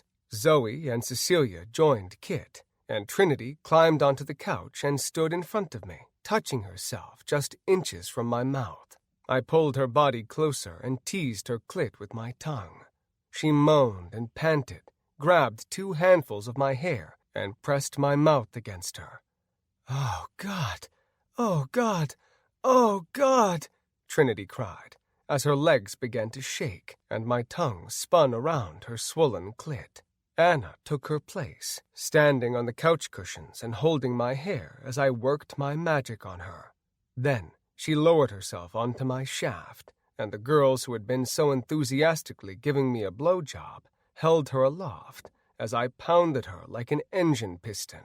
After I brought Anna to orgasm, I told Zoe to get on all 4s on the floor, but Kit, Cecilia, and Stormy wanted to get in on the action, and they all piled on top of Zoe in a way that left their 4 beautiful asses stacked one on top of each other. Do us all, Big Daddy, said Kit as she glanced back at me with passion shimmering in her eyes. I squatted behind them and entered Zoe, giving her 10 good pumps. Then I rose a few inches and put it in Kit, Cecilia, and Stormy. I moved up and down like a machine, thrusting into each of the girls in rapid succession. Then Trinity buffed my speed, and someone slipped a tincture into my mouth that did the same, and soon my cock was a blur of motion as I moved up and down, pounding the 4 women with such speed and precision that none of them went without cock for more than 2 seconds. We were all pretty drunk, but we were still so high from the battle that we screwed for hours. The sex was frantic, and the girls were so worked up that they were practically wrestling over my cock. There was only one of me, but I made sure to give them all equal attention. When I could finally hold it no longer, they all lined up, and I roared as I exploded onto their 8 sets of beautiful tits. I don't know if it was a result of such a long sex session or the power that I felt coursing through me since the battle, but the orgasm was so long and explosive that I felt like I might just pass out. Congratulations, you have reached level 82. I fell back onto the couch, panting, and my ladies all snuggled up to me. Then, just like that, I was out cold. I awoke 6 hours later in a tangle of naked bodies and carefully extracted myself. My mouth was dry as hell, and my head was pounding. We hadn't partied like that in a long time, and as I made my way around the discarded champagne bottles, I rubbed my temples and laughed to myself. In the kitchen, I poured myself a huge glass of water and guzzled it down. Then I took a swig of a tincture that would take away my headache in a few minutes and grabbed a bite to eat. I was sitting on the balcony, naked as a jaybird, when Miramar suddenly appeared beside me. "Sup, my wizard," I said with a grin. "It is your friend Frisco, sire," he said gravely. "He has been captured." Chapter 5. "Captured by who?" I asked the wizard as I rose from my chair. "He did not say. I received this message through the tower just 5 minutes ago." Miramar opened his hand and a hologram appeared. In it, a beaten and bloody Frisco was chained to a chair. "Sam," he said, struggling to breathe. "Sam, they're going to kill me. Like, send me to level 0. He scowled at someone off camera and spit. "Fuck you! I'm not doing this!" I jumped when a spell suddenly hit him in the chest. He screamed and screamed, and I watched helplessly as his health bar dropped to 0. The image winked out for a moment, and when it returned, Frisco was in the chair again, but this time he was 1 level lower. "They want you to bring 10 of your sons to Reaver's Gate in Dar Arkan," he said into the camera. "If you don't, they'll keep ganking me down to 0. I'm sorry, buddy." Tears filled his eyes, and a spell hit him in the chest again. The camera angle shifted, and Bagram's big, ugly face smiled into the camera. "Come alone, Samson," he said. Then the feed winked out. "God damn it!" I cursed, and began pacing. Miramar closed his hand and frowned. "Sire, I hope that you are not considering giving in to them. It is sure to be a trap." "I know," I said as I tried to think. "Contact Frisco's second-in-command. Make sure that this is "I already have, sire. Frisco is indeed missing." "Fuck!" "Might I suggest sending a decoy, sire? Perhaps your fire minion?" "No, they'll know it's not me." "What's going on?" asked a sleepy-eyed Anna. She and the rest of the girls walked onto the balcony, and I told Miramar to replay the message. "Oh, no," said Kit, teary-eyed. I knew that she carried a torch for Frisco, and her sorrow broke my heart. "Those fucking scumbags," said Trinity furiously. "You can't go, Sam," said Zoe. "It's obviously a trap."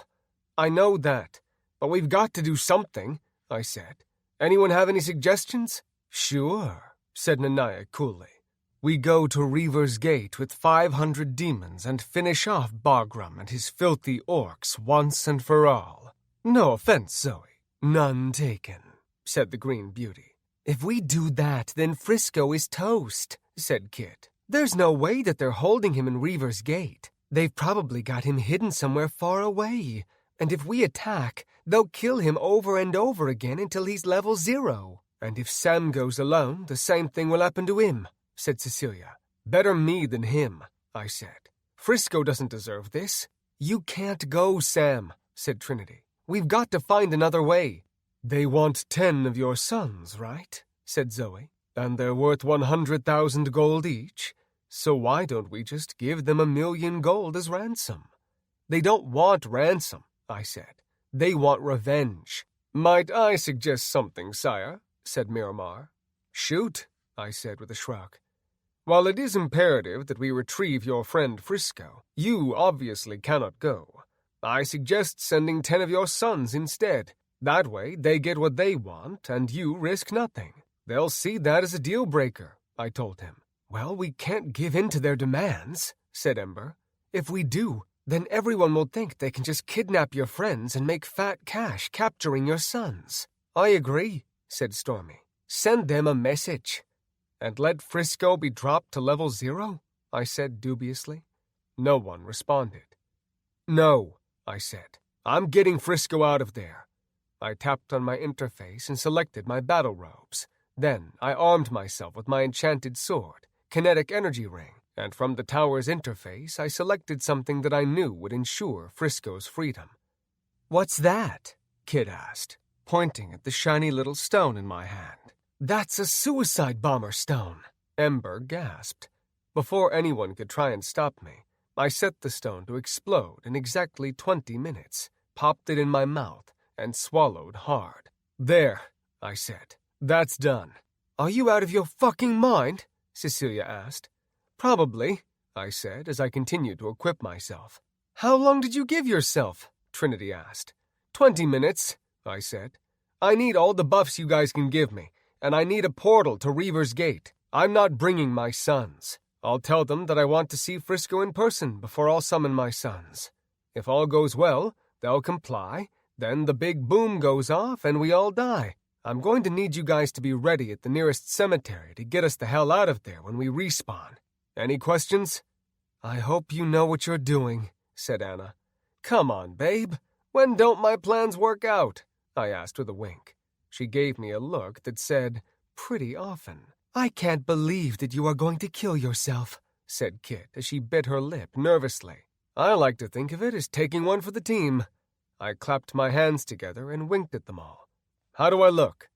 I was trying not to show how nervous I was, but I had just eaten a bomb. So, yeah, I was nervous as hell. The thing was going to explode in exactly 18 minutes and 11 seconds, and I couldn't help glancing up at the timer on my interface. Sam, this is crazy, said Anna. What if they don't bring Frisco? What if they don't even have him? Too late, I said. Come on, we're burning daylight. Sun's out, guns out, bitches. Let's go. Nanaya created a portal that would bring me close to Reaver's Gate, and I kissed each of my ladies goodbye. You know what to do, I said. Then I turned and walked through the portal. The first thing that I saw when I stepped through the blackness between realms was the large dwarven mountain. Legend said that it had been abandoned long ago, that there was a curse on the land, and any who ventured there would meet a grisly end. I assumed that given the terrible PR, vacation rates must have been dirt cheap. I laughed to myself. Sometimes when I'm nervous, my mind gets a little goofy, and right about then, I was the mayor of Nervous Town. Come on, Sam, get your shit together. You only ate a bomb. Quit being such a little bitch. I shook out my hands and did a little shadow boxing. Then I laughed to myself again when I imagined Bagram and his gang watching me on their surveillance system. Here goes nothing. There was a dim light down at the foot of the mountain. No doubt Reaver's Gate. I scoured the landscape using firesight, but I saw nothing of concern between myself and the distant light, so I started walking. As I drew closer to the gate, I began to make out tall spires jutting out from the broken land. There were large columns, pillars, and other stone ruins strewn about, and the earth beneath my feet was dry and cracked. Bagram! I called out when I reached the old mangled iron gate. No sooner had I spoke than Bagram and 5 of his stoolies emerged from the shadows of the ruins. You were told to bring 10 of the golden demons, he said with a toothy scowl. Yeah, I was never very good at following directions. Bagram and his stoolies surrounded me, but I stood my ground. Summon the demons, said Bagram, or Frisco dies to 0. I'm not summoning shit until I see Frisco, I told him. Then I turned to scowl at one of the orcs who was getting a little too close to my flank. "That wasn't the deal," said one of Bagram's lieutenants. "Just let me kill the fucker once," said another as he glared at me. "The son of a bitch took our castle." "Shut up," Bagram growled at them. "You bring Frisco here, and I'll summon 10 of my sons," I said. "That's the new deal." "Why?" Bagram asked. "So that your friends can ambush us? I don't think so."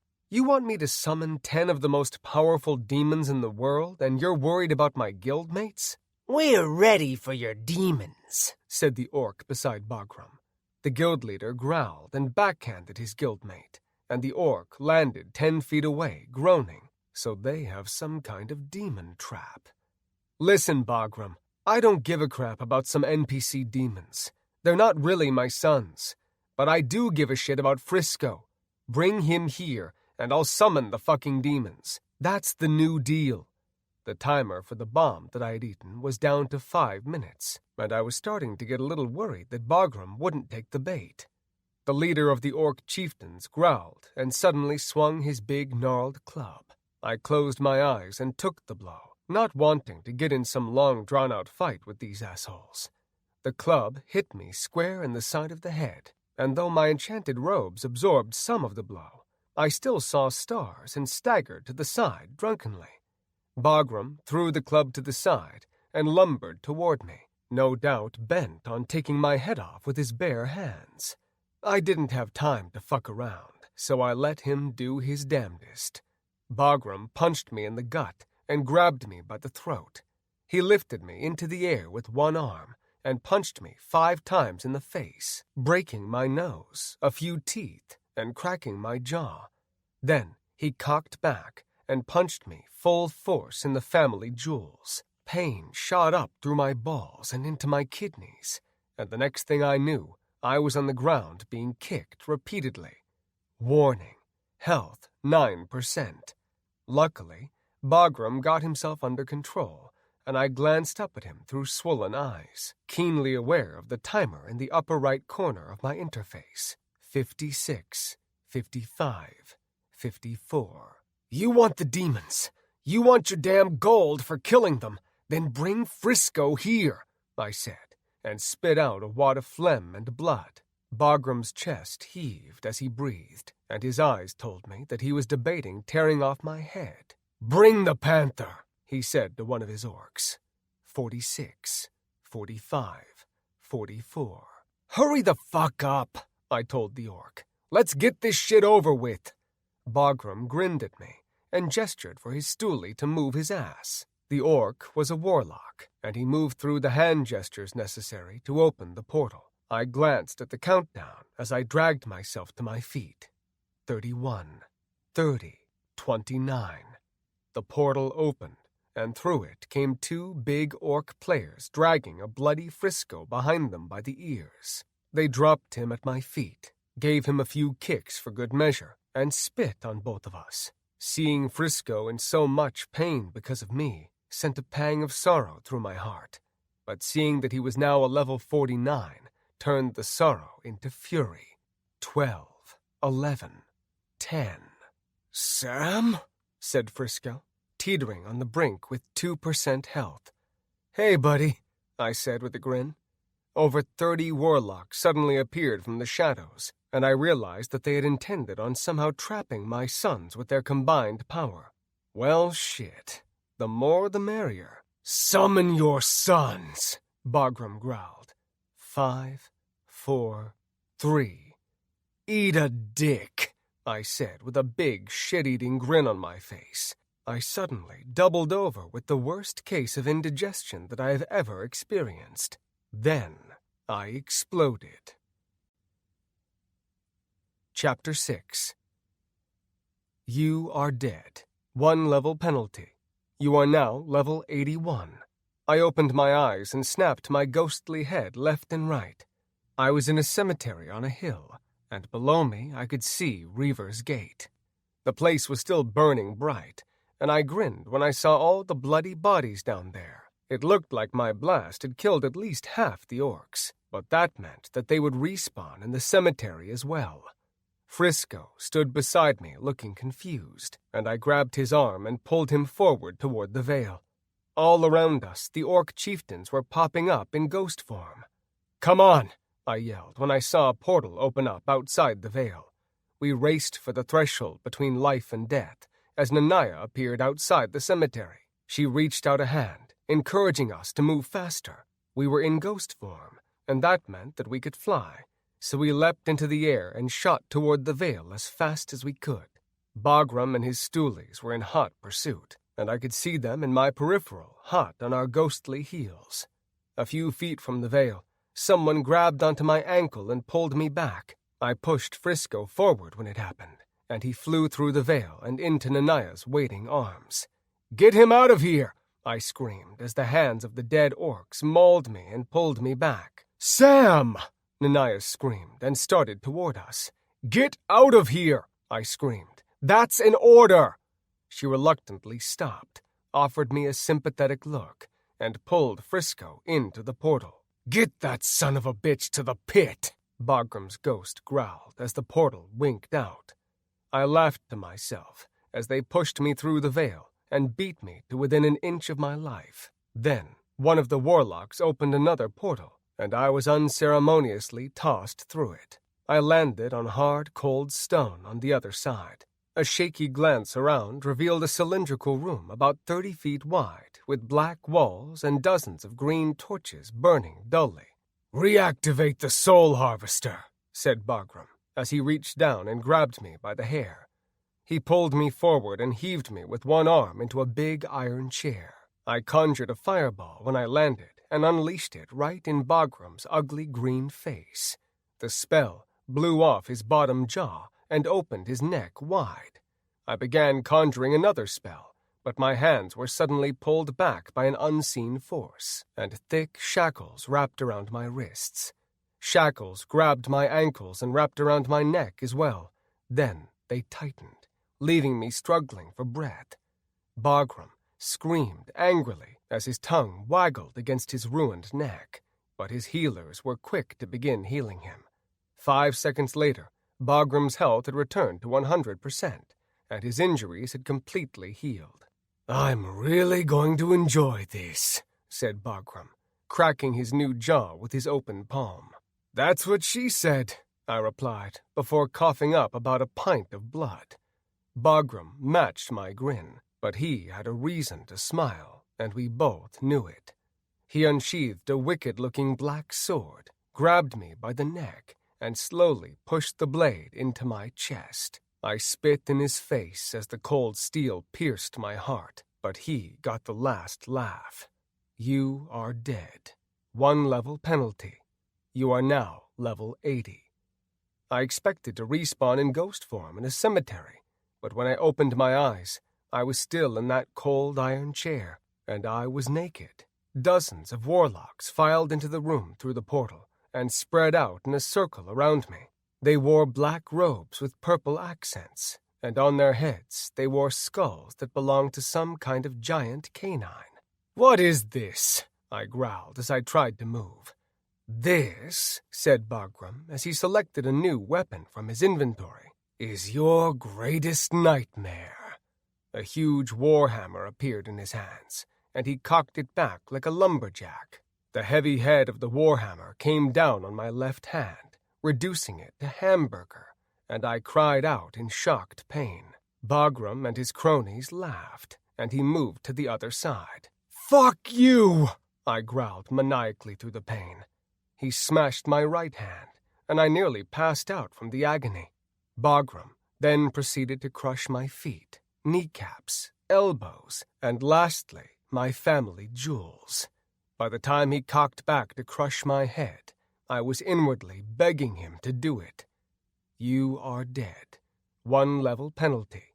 You are now level 79. This time when I respawned, Bagram was holding 2 thick daggers that dripped with glowing green ooze.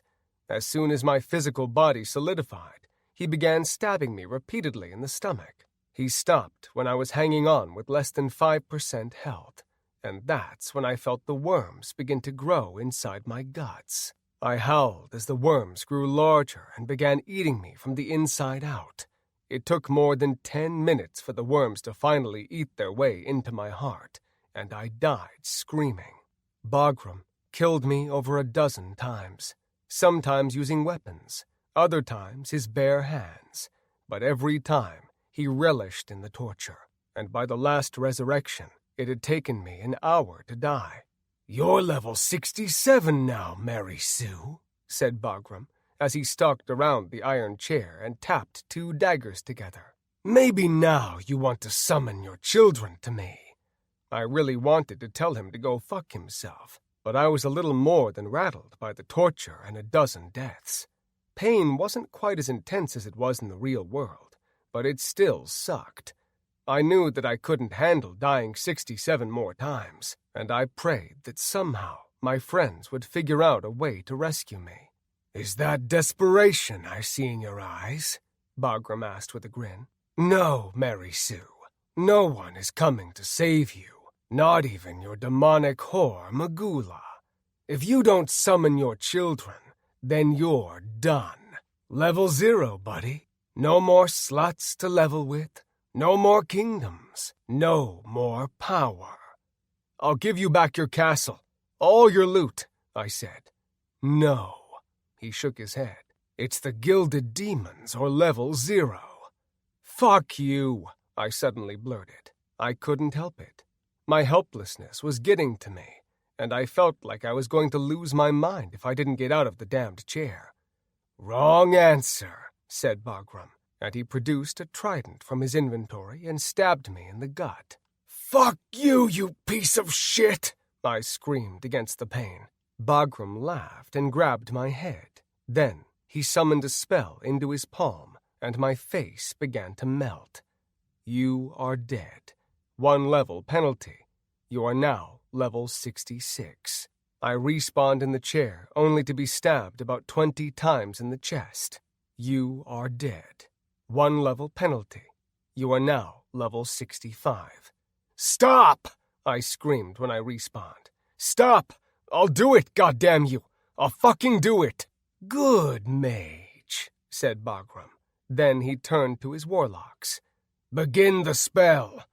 The warlocks all stood on a shelf about 10 feet above the floor. They began chanting and moving their arms in unison. Then they focused their spell on a point in the middle of the ceiling, and a crackling blood-red orb appeared. "Now summon your demons," said Bagram. 10 at a time. "You need to free my right arm," I said. "I need to summon them through my interface." His eyes narrowed. "What are you up to? You want me to summon my fucking demons, then I need to use my interface," I growled. "Don't tell me you're so scared of me that you're afraid of what I'll do with one hand. I swear to God, any funny business and I'll drop your ass another 10 levels, said Bagram. "All right, tough guy. Just unshackle my wrist." Bagram snapped his fingers, and the shackle holding my right arm snapped open. He watched me closely, but I didn't have anything up my sleeve. As much as it sucked, I was defeated, and I could only hope that somehow my sons would be able to resist the trap that the orcs were about to spring. I tapped on the icon for my gilded demons, selected 10 of them, and tapped on summon. A portal opened before me, and 10 of my sons shot through it, ready to fuck shit up. But the spell that the warlocks had conjured suddenly engulfed my golden sons in crimson light, and they froze stiff in midair. "Yes!" Bagram bellowed, and the orcs all started to chatter excitedly. I watched helplessly as Bagram retrieved a glowing silver dagger from his interface and floated up toward my sons. "Father?" they said in unison, and for the first time I heard fear in their voices. "I'm sorry," I said, as Bagram stopped before one of them. He seemed hesitant at first, but then he found his resolve and stabbed the dagger forward. I prayed that the dagger would have no effect, but to my dismay, it plunged right through my son's chest. My 10 children cried out in a chorus of agony and rage, and the one who had been stabbed suddenly began to glow bright silver. He exploded into 1,000,000 pixels a moment later, and his screams were replaced by the laughter and celebration of the orc chieftains. Bagram went down the line, stabbing each of my remaining 9 sons in the heart, and one by one they exploded in a shower of silver pixels. "The dagger of the silver goddess," said Bagram as he floated down and stood before me proudly. "It cost us 3 million gold and numerous levels, but I think it was worth it. How about you, Mary Sue?" There was nothing to say, so I just stared forward. I wasn't about to give him the satisfaction of seeing me become unhinged. "Summon 10 more," he said as he wiped golden blood from the blade with the corner of his robes. "No," I found myself saying. "What?" "No," I said. "Go ahead and drop me to level 0. I don't care. My sons will remain in Haven, and I will rise with the dark goddess Magula from the depths of the underworld. Then I'll make all of you my bitches." Bagram growled and suddenly stabbed me in the heart with the silver blade, and I felt the very fiber of my being start to unravel. "You are dead. 1 level penalty. You are now level 64. When I respawned in the chair, I found Bagram waiting to thrust the dagger into my chest again. But right before he got a chance to, brilliant white light lit the chamber, and I watched with utter shock and amazement as his skin began to bubble and smoke.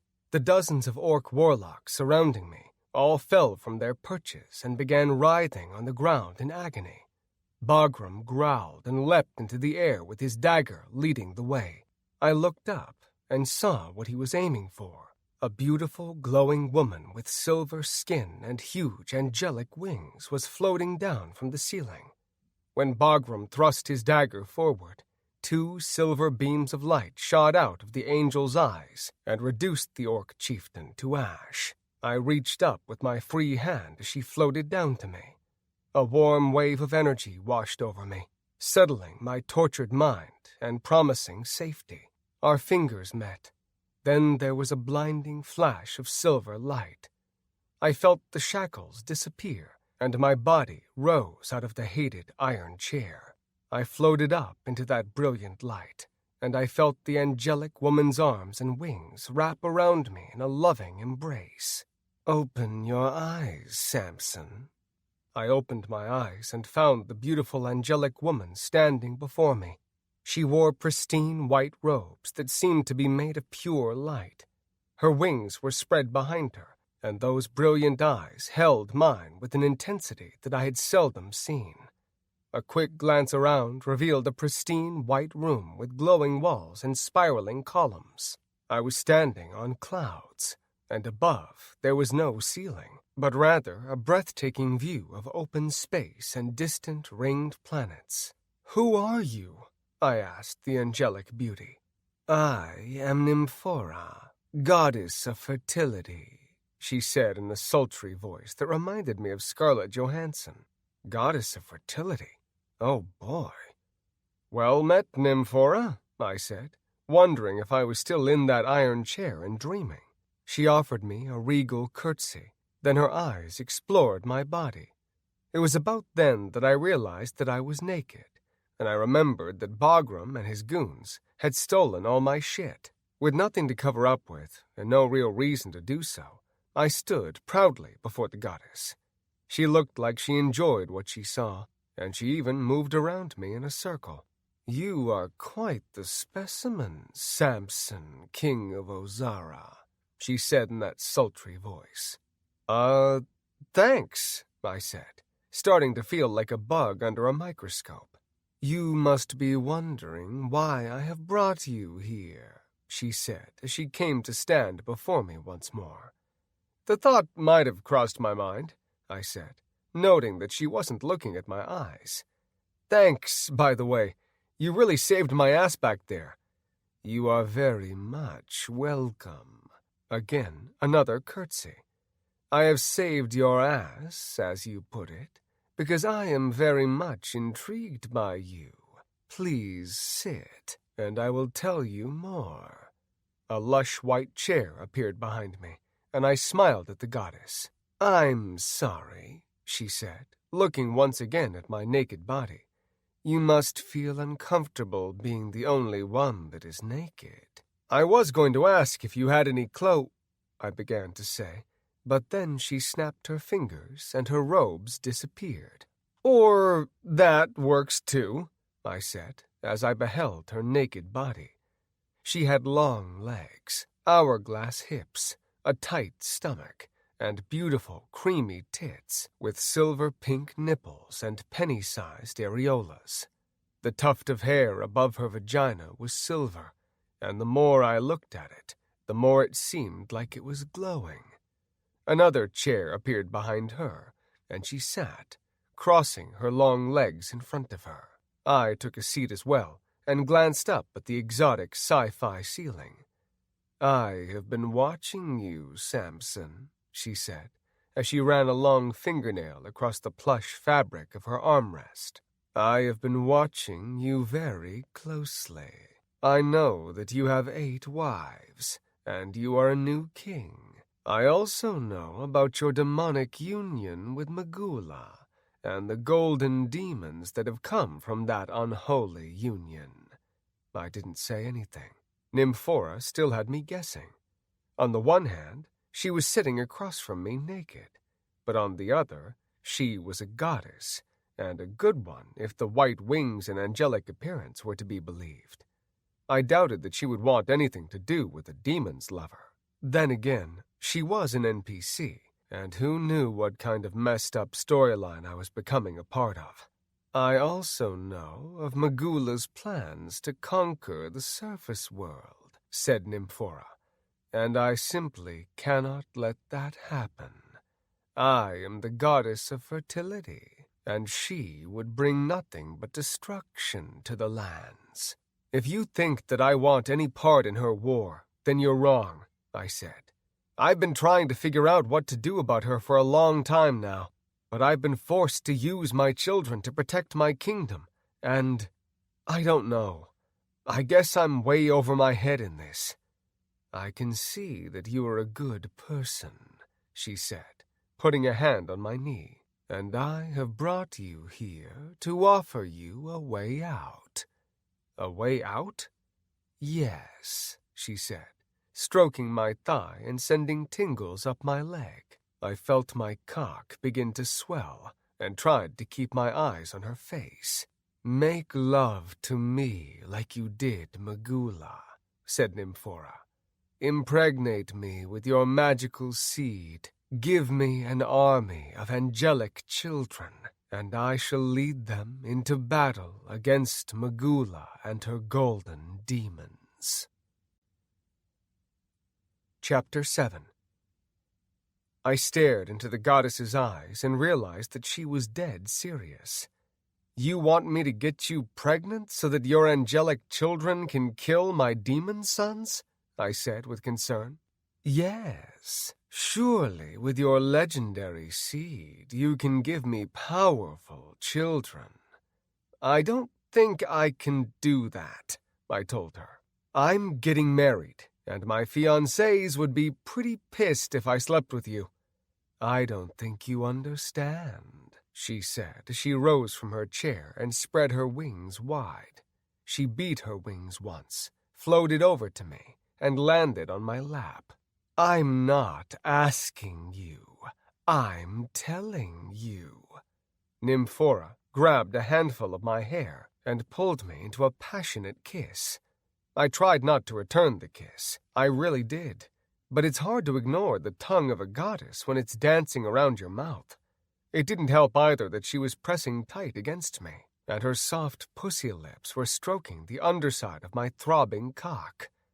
"I can't do this," I said, pushing her away from me. She beat her wings and rose above me. Her eyes glowed dangerously, and if looks could kill, I would have lost another level right then and there. "You will give me an army of angels," she said as she floated closer to me, giving me a front-row view of her silver snatch. or I will tear your soul from your body until you are nothing, and you will forever be banished to the underworld with your whore demon that you love so much." "There must be something else that I can do for you," I said as that beautiful pussy moved closer to my mouth. "I want your seed and nothing more." She beat her wings and thrust forward, burying my face in her womanhood. The goddess's musk made me dizzy with passion, and I found myself standing and holding her by the ass as I dined on her glowing sex. I thought that if I could make her come, then she might be easier to negotiate with. I spun circles with my tongue, at first teasing her clit, but then churning my tongue against it as I pulled her closer. "Yes, yes, eat your goddess's pussy, you dirty, demon-loving bastard," she said as she pressed my head into her crotch. "Become cleansed by the nectar of the gods." I found out what she meant by nectar a few seconds later when she began convulsing. "Drink from my blessed fountain, my love," she said, as she continued to writhe and moan. I felt her juices cover my face and slide down my throat, and when they hit my stomach, a feeling that I can only explain as nirvana washed over me. Nectar of the gods. Stamina increased by 100%. Fortitude increased by 100%. Speed increased by 100%.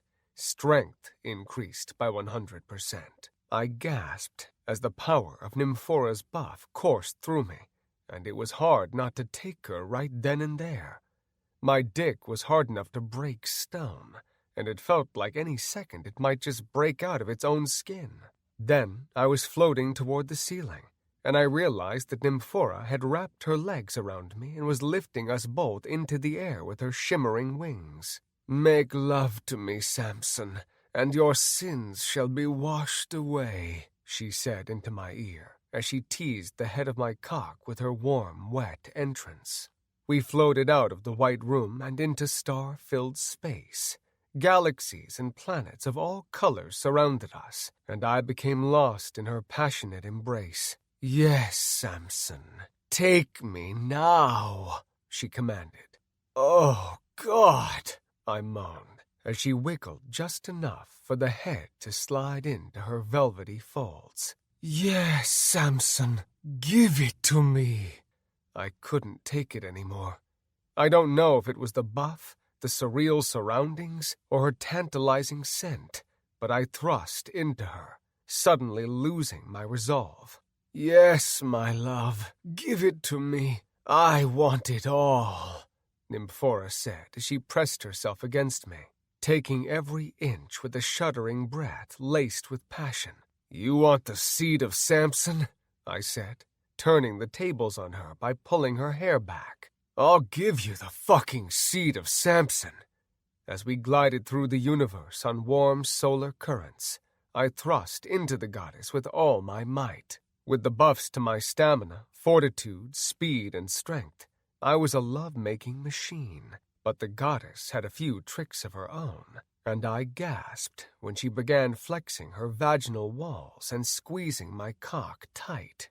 We spun and dove, soared and glided as shooting stars every color of the rainbow streaked by. The pace became frantic as we held each other tight. Nymphora grinded against me, squeezing me tight with her powerful legs. I pulled her against me by the curve of her hips as her tits bounced in front of me. When I bit her right nipple, she went wild, grinding against me and beating her wings to gain more leverage. "Come for me, Samson. Fill me with your magical seed," she pleaded. I wasn't going to make it that easy for her, and I grinned as I pulled out and left her gasping. I spun her around as we sailed through the cosmos. Then I grabbed the base of her wings and took her from behind. She beat her wings and I pulled back hard, thrusting into her with all my might. I fucked her so hard and so fast that her ass cheeks became a blur of motion beneath me, rippling like sound vibrations through water. I was intent on screwing her right into oblivion and not giving her a drop of my seed. The last thing I needed was more NPC children, but it was going to be hard to outlast the crazed goddess. Her name was Nymphora, after all. But I had been pleasing multiple women for a long time now, and she was going to have to up her game if she wanted her prize. She seemed to sense that, and we suddenly landed on soft white clouds. Nymphora threw me onto the clouds and took me into her mouth, then her throat, and I reached down and squeezed her nipples, overwhelmed by her talented mouth. She looked up at me devilishly, stroking my shaft with both hands. "You cannot resist me forever," she said, and then spit on the head of my cock. "For a goddess," I said as my toes curled and I resisted the urge to come. "You sure are a dirty little bitch." "Yes," she said in between flicks of her tongue on my balls. "Talk dirty to me, Samson. Tell me what a delicious slut I am." I grabbed her face and pulled her to me, kissing her deeply and sitting up. She wrapped her legs around me and straddled my cock. Her moans were musical, her breath sweet and hot on my neck, and I felt myself losing control. "Come, baby, come inside me. Together we shall create glorious warrior angels." I can't," I said, trying to push her off me in a sudden moment of clarity. Nymphora was having none of it, however, and she pushed me down and started choking me. I tried to pry her hands off my throat, but she was a goddess, and her grip was like iron. She gyrated hard, tits bouncing, and reached back with one hand to massage my swollen balls. "Give it to me. Just let go, Samson. You know you want to." "Oh, fuck," I groaned, as a thunderous orgasm began to build inside me. Nymphora grinded harder, and her magical pussy squeezed me tight. She was now choking me so hard that I couldn't breathe, and I felt like I was going to pass out. My orgasm came on like a tsunami, breaking through my mental dam and washing over me like floodwaters. Nymphora finally released my throat, and I burst into her with a dizzying climax. "Oh, Samson!" she cried out with tears of joy, as she too began to climax. When the last spasm rocked me, I passed out, and the last thing I saw was Nymphora's victorious smirk. "Sleep now, Samson. You have done well." I woke up naked beneath a blue sky in a field of green grass. It took me a few seconds to remember what had happened, and the entire experience felt like a dream. I sat up and surveyed my surroundings, and I realized that I was in a field outside of Haven. The city loomed to my right, and I could see my NPC villagers tending the crops nearby. "What the hell just happened?" I said aloud. I tapped on my interface and groaned. I was level 64. It had all been real. I saw a white dragon soar toward me from the castle, and realized that my guildmates must have been informed of my appearance by the tower. There was nothing in my inventory left to cover myself with, since Bagram had taken everything but my soul-bound enchanted sword, so I just sat on the ground and waited, trying to think how I was going to explain this one. Nanaya had brought all the girls with her, and I could see the concern on their faces even before they landed. "Sam!" Anna cried as they landed. "Big Daddy, are you all right?" Kid asked as they all ran over to me. "Oh my God," said Trinity. "What did they do to you?" "Hey, ladies," I said with a sigh. "I'm all right." Ember tapped her interface and handed me a simple robe, and the rest of the girls helped me into it. "What are all these scratches?" Stormy asked, and I looked down, surprised to see dozens of red marks on my chest. I don't know," I said.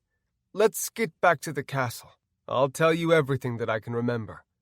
Nanaya flew us back to the castle, and my women brought me to the common room. They fussed over me, tending to my scratches and offering me food and drink.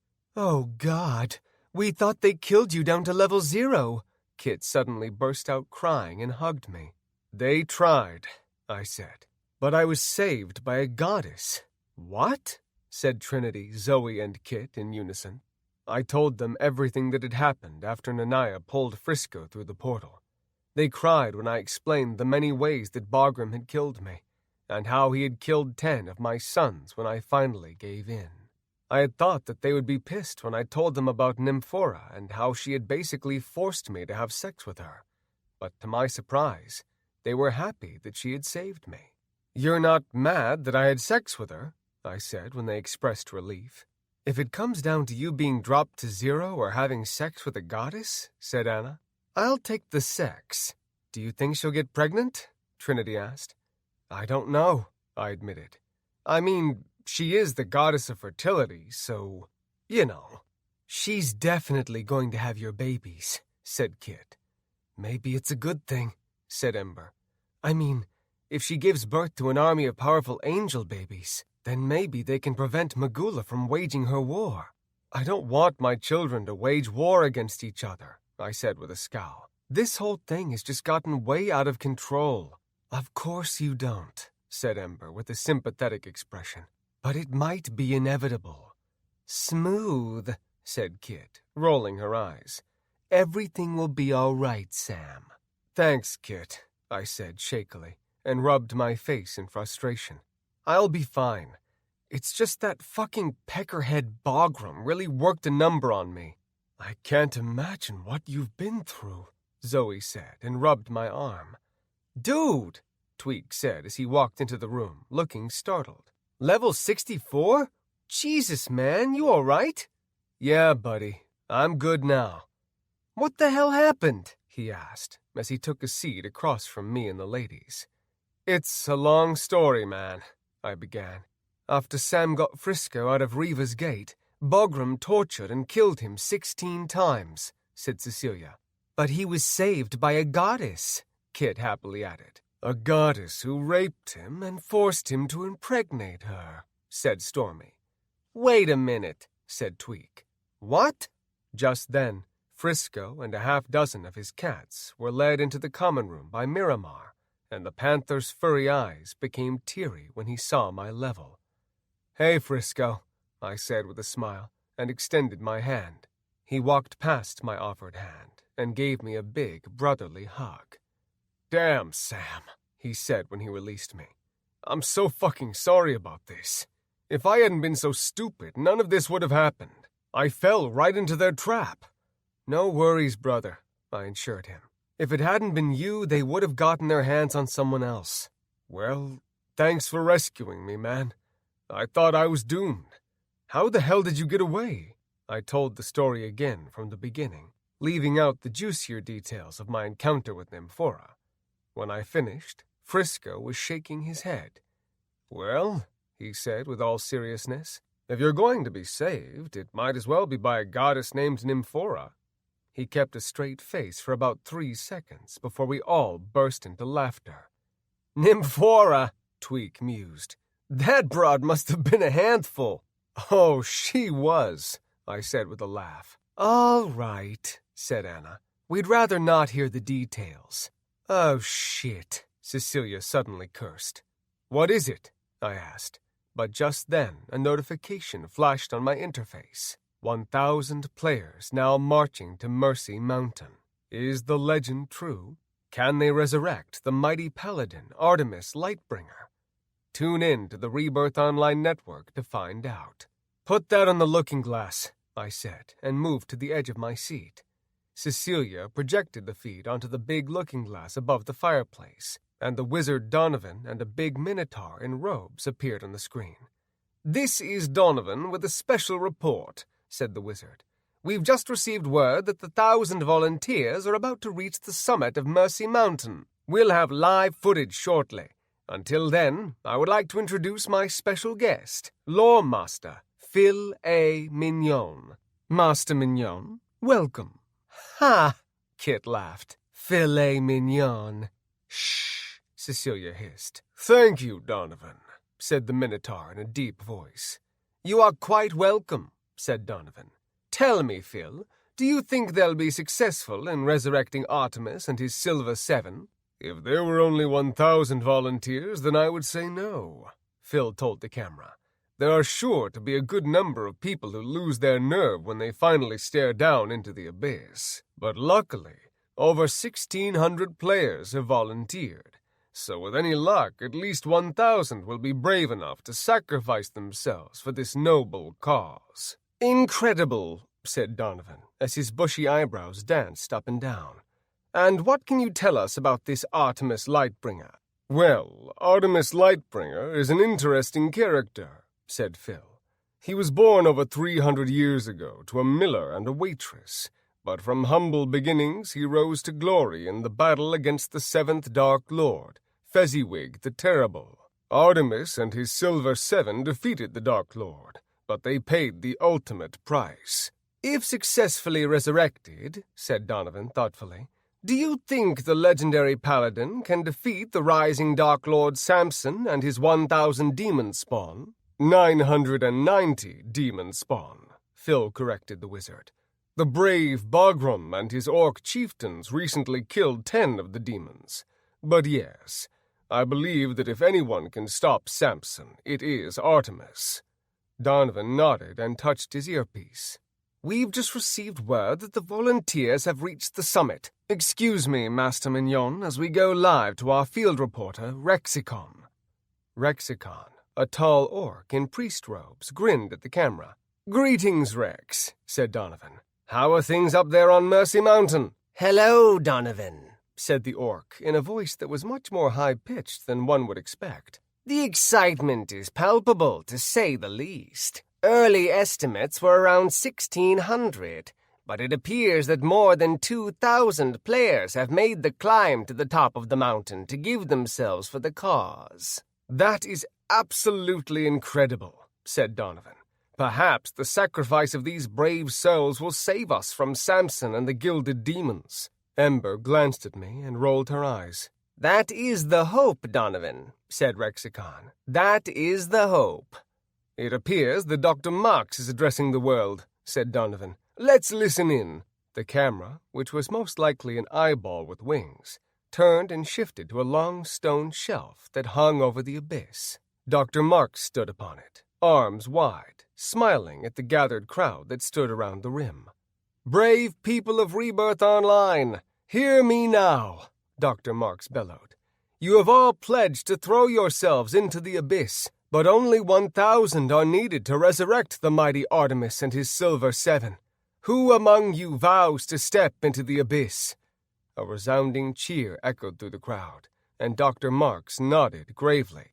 Your willingness to give yourselves to the cause shows just what the people of Rebirth Online are made of. Now, if you are ready, step forward and make the leap, and Godspeed to you all. The camera panned over the crowd, but no one made a move. I held my breath as we waited, thinking that perhaps no one would have the balls to jump.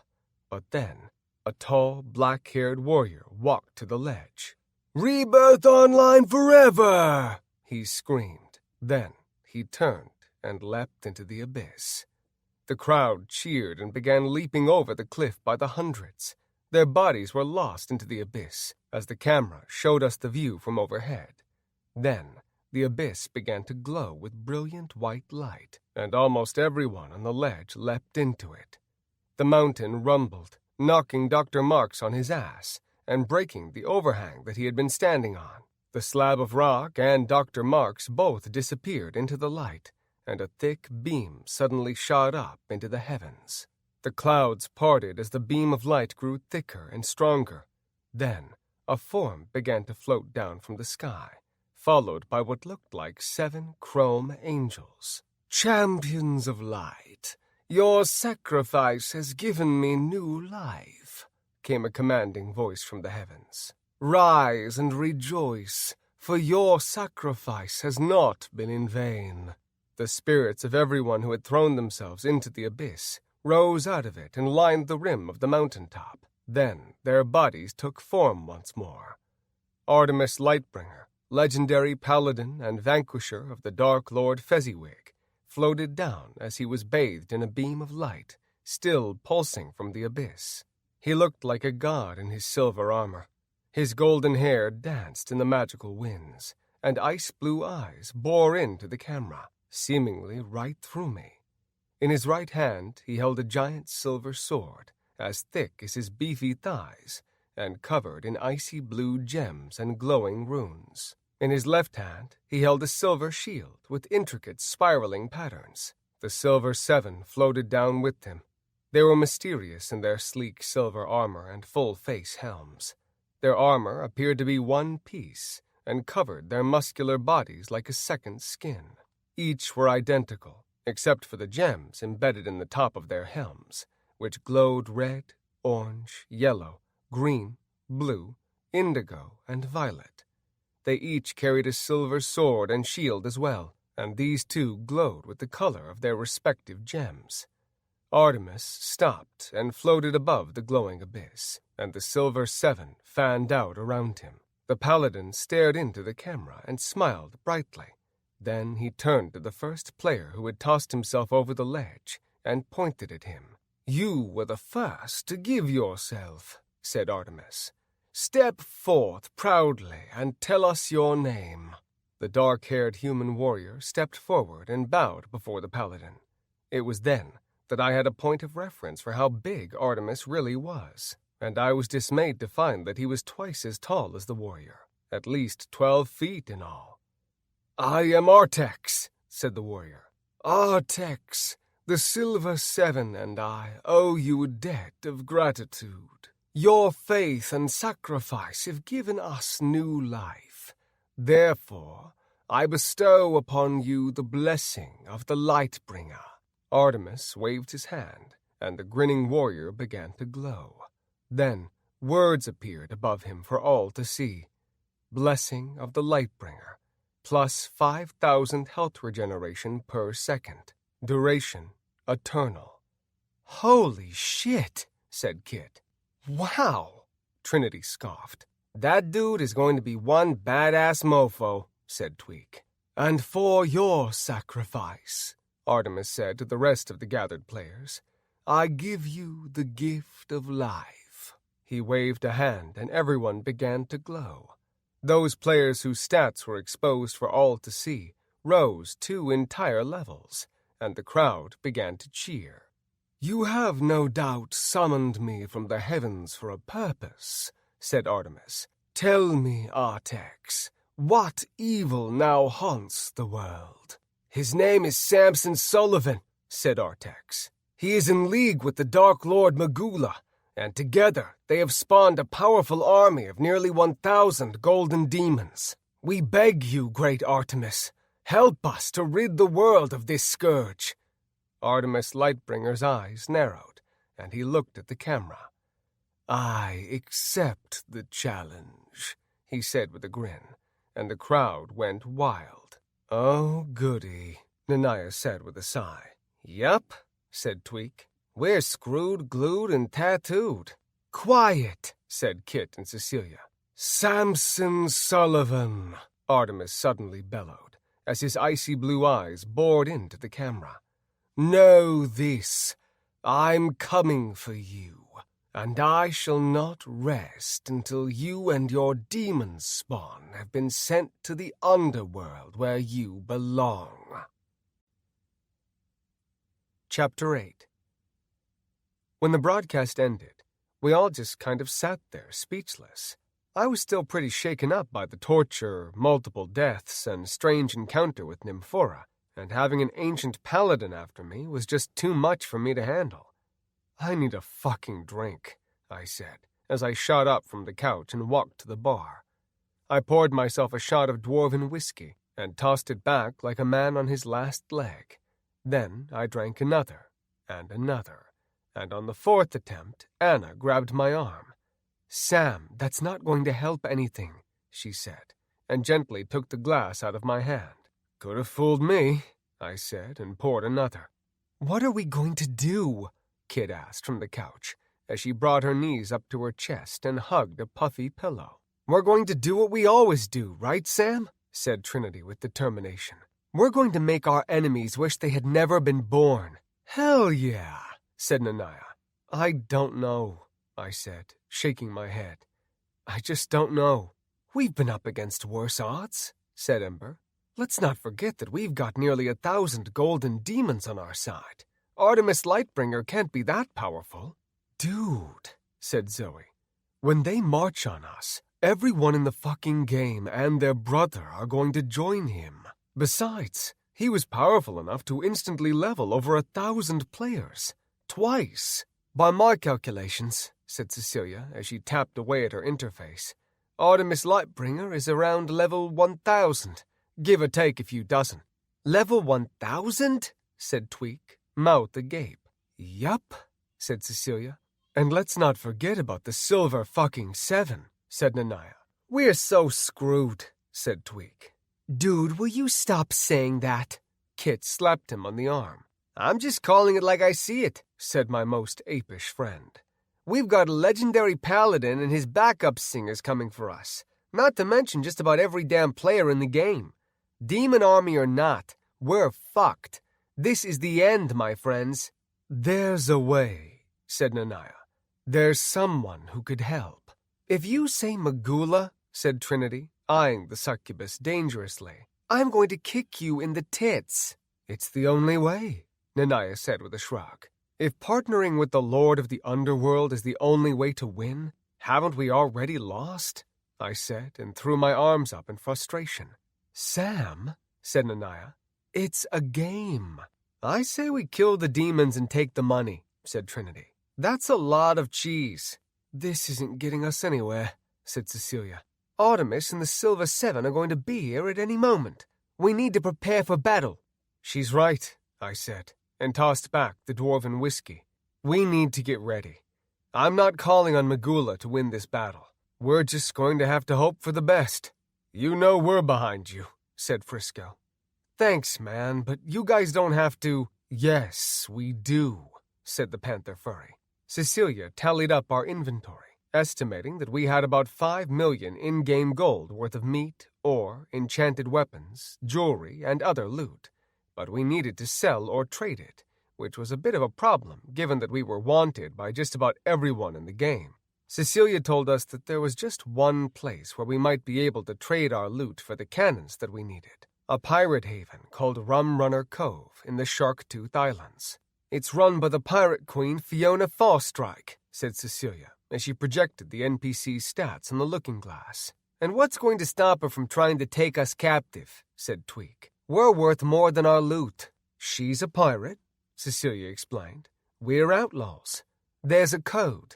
I'm not too worried about the pirates, I said, noting that Rum Runner Cove was a level 60-plus zone. We'll bring a dozen or so of my sons. Nobody will fuck with us. You sure you're up for this, Sam? Kid asked. You've been through a lot. Nah, I'm fine, I said. Let's get the loot packed and head out. We're burning daylight. 20 minutes later, we all gathered in the castle bailey and summoned our mounts. Nanaya opened a portal to the Sharktooth Island zone, and we all flew through, followed by 10 of my demonic sons. It was nearing sundown in the island zone, and I wondered why we had never ventured there before. Ever since winning a kingdom in Ozara, we hadn't had much time for exploring or questing, and I found myself longing for simpler times. Cecilia pointed toward a distant cove and steered her mount into a dive. We followed in tight formation and did a flyby before landing. There were 9 pirate ships anchored outside the cove past the breakwater, and I could see another one a few miles away, but I couldn't tell if it was coming or going. Rum Runner Cove looked like a tropical paradise from the 1800s. The water surrounding the island was a beautiful turquoise, and hundreds of palms surrounded the town.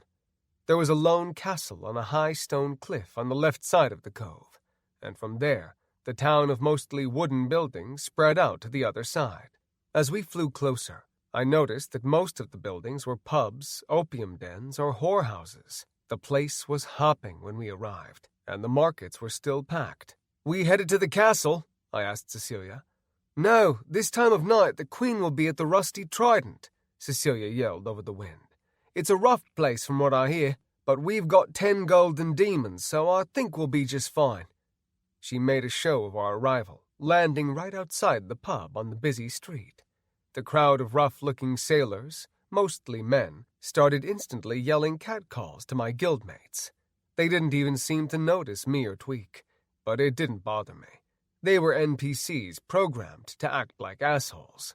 When my 10 gilded sons landed, however, the crowd definitely took notice. "This way," said Cecilia, as she dismissed her mount and headed toward the big wooden doors.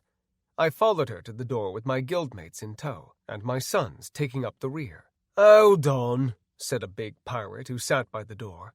He pointed to a sign above the door and adjusted his eye patch. "No demons allowed, and that includes you, hot tits," he said, indicating Nanaya. "I am King Samson of Haven," I said as I strode forth and stood before him.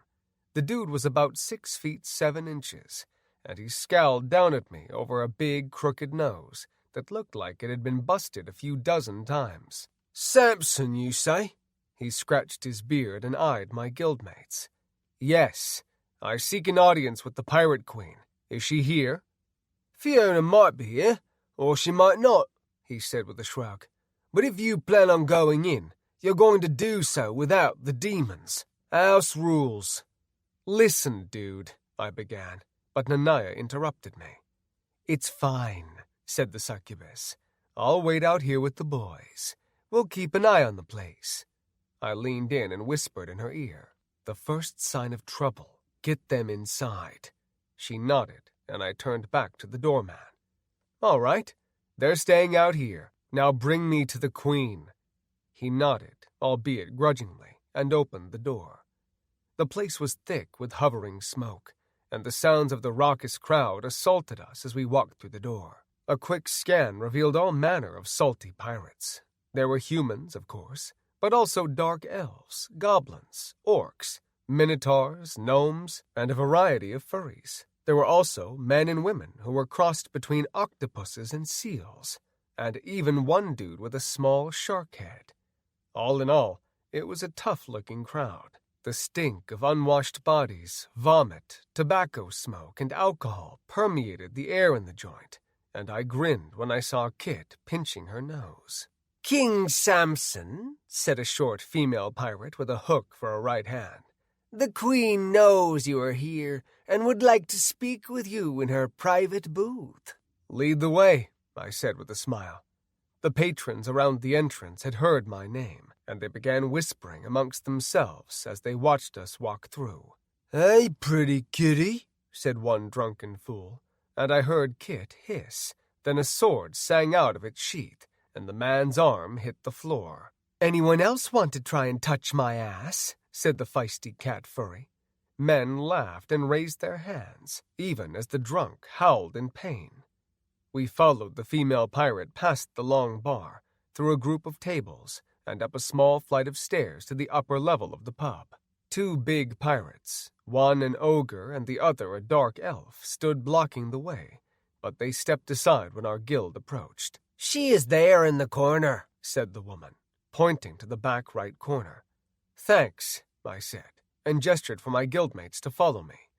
I couldn't see the queen due to the silk curtain that hung around her booth, but I could see the 7 guards standing around it. "Let them pass," I heard a woman say from behind the veil, and one of the guards opened the curtain. I stepped inside and was surprised to see a naked woman in a big white clawfoot bathtub. Her deeply tanned golden skin shimmered from the water, and a long aquamarine tail hung over the side of the tub. I knew at once that she was the queen, given the glowing crown that she wore at an angle on her head.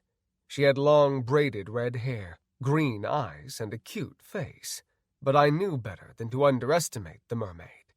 On each side of the tub was a female pirate, one a dark elf, and the other a black human witch with dreadlocks, who eyed me with suspicion when I approached. "Samson Sullivan," said the mermaid. "I have heard much about you. I am Fiona, the Queen of Rumrunner Cove." "Well met," I said with a bow. She nodded and gestured to the table beside the tub. "Have a seat. I can have anything you want conjured from the bar. Would you all like drinks?" "I'm fine," I said, glancing at my guildmates. "Beer," said Trinity, as she watched the 2 pirates beside the tub. A few of my other guildmates ordered drinks, and they suddenly appeared on the table in front of them. "You're a wanted man, Samson Sullivan," said the Queen. "You've got some big balls coming to a place like this." "We can take care of ourselves," I assured her. "I believe it," she said with a grin. "Tell me, to what do I owe the honor?" "I hear that you have the best cannons this side of Aorok," I said. "I've come to trade." "What do you have to trade?" she asked. "Enchanted weapons, armor, food, ore, you name it, we've got it," I said, as I tapped my interface and projected our list of loot on the wall in front of her. "And what do you think the value of this loot is?" she asked as she scanned the scrolling list of goods. "Around 4 million gold," I said. "I'm looking for at least 400 high-powered cannons." 400? She said with an arched brow. "I don't have much use for the food. We already have more than we need. But the weapons and armor interest me. Dwarven make?" "Yes," I said, and tapped on one of the hundreds of daggers in the collection. The two women on each side of the tub went for their weapons, and I held up a defensive hand and flipped the dagger, catching it by the blade. "I'm just showing your queen the craftsmanship," I said slowly. They relaxed, and the Queen took the dagger. She flipped it into the air and caught it deftly by the handle, then turned it from side to side. "This particular piece is enchanted to sap the life force out of your opponent and transfer it to you," I explained. "We have a multitude of other weapons with similar enchantments." "It is an impressive piece," she said, handing it to the witch, who promptly shoved it into her leather jerkin. "I will give you 100 cannons for the lot of it." "That's a bit low, isn't it?" said Trinity. "We could get 4 times that much somewhere else," Cecilia added. "But you are not somewhere else. You are here, and for a reason," said the Queen. "There are few markets open to you at the moment, and my cannons go for no less than 40,000 gold apiece." "We could bring our business to your rival," said Cecilia. "I'm sure that Duke Darkin would be more than happy to attain such an impressive arsenal." The Queen scowled at her, then looked back at the still scrolling list. "I'll give you 150 cannons," she told me. 300, I countered. 200. 300, I said again, and I'll throw in another 50 sets of custom-made weapons and armor. She hummed, looking me up and down. "Throw in one more thing and you've got a deal." "If you say Sam's magic stick," said Trinity, "I'll kick you in the tits." "Kinky," said the mermaid, "but that isn't what I want." She looked to Tweak with a glimmer in her eye. "Throw in a night with the monkey man and you've got a deal." I glanced at Tweak, and sunglasses suddenly appeared on his face. "Yeah, baby, I can dig that," he said smoothly, as he leaned back in his chair with his arms behind his head. One of the rear chair legs suddenly broke, and Tweak tumbled backward, ass over tea kettle. "You've got a deal," I told the Queen with a laugh. We left Tweak in Rumrunner's Cove and headed back to Haven with the promised cannons. The girls were nervous about leaving Tweak by himself in the treacherous town, so I ordered 2 of my sons to remain nearby in case anyone got any dumb ideas. Once back in Haven, I set Miramar and Mick to the task of setting up the cannons and took a much-needed reprieve in the bedroom. Being with the girls beneath the sheets felt good after such a shit day. Or should I say a few shit days. I was pretty pissed about losing so many levels, but as much as I wanted to fry Bogram's ass, I had other things to worry about. "You've got that look on your face, Big Daddy," said Kit as she snuggled up to my right side. "Rest now," said Anna, kissing my neck. "Worry later." Both she and Kit disappeared beneath the sheets, and I let out a contented moan. When I awoke in the morning, the birds were chirping on the window ledge, and a clear blue sky offered a cheery backdrop. I tapped on the notification on my interface, telling me that I was now a level 65. Then I swiped it to the side and stretched. "Father," came the voice of one of my sons, and I jerked my head to the side. "Jesus, you scared the shit out of me," I hissed at him, not wanting to wake up my ladies. He cocked his head to the side like a curious puppy, which looked weird on a full-grown Greek god-looking golden demon. Wait outside the door, I told him, and carefully extracted myself from the tangle of naked bodies. I conjured a robe from my interface and met my son in the hall, careful to close the door softly. "What's up?" I asked him, as I tied off the blue robe with the silver sash. "That name you called me, Jesus," he said. "Is that my name?" "What?" I laughed. No, your name isn't Jesus." "What is my name?" he asked. Didn't your mother give you one?" He shook his head. "Well, what name would you like?" I asked. "Jesus," he said stoically. "Any other name," I said. "You can pick anything but that. Go crazy. Be creative." "Creative?" he asked, again cocking his head. "Yeah, like make something with your imagination," I said, but he just stared blankly. Let your mind go blank and tell me the first name you think of." He stood a little straighter and closed his eyes, and that's how he remained for a full minute. "I need a coffee," I said, and walked past him toward one of many kitchens. Tweak was in there whipping up breakfast and whistling. When he saw me, he offered me a high five and kept right on whistling. "Have a good time with Queen Farstrike?" I asked, as I grabbed a piece of bacon out of a frying pan. "Damn, Sam," he said with a laugh. "That mermaid pirate queen is a freak." "Freak," came the voice of my son.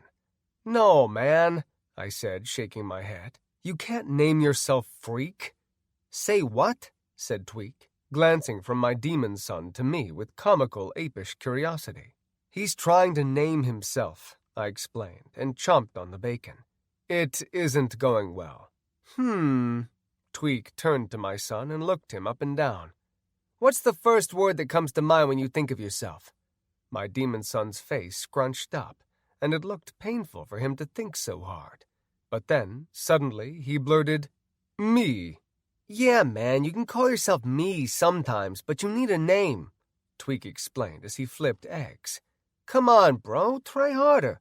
What's the first word that comes to mind when you envision yourself?" "Legion," said my son, and Tweak and I shared a glance. "I like it," said the ape. "Me too," I said, and extended my hand toward my smiling son. "Nice to meet you, Legion." "Thank you, father," he said with a grin that made him look a lot less intimidating. "My brothers like it, and they would like to be called that name as well," he added. "Sweet," I said, and pointed at the food. "You hungry?" He shook his horned head. "Legion already ate." "What did you eat?" I asked, curious about my demonic son's diet.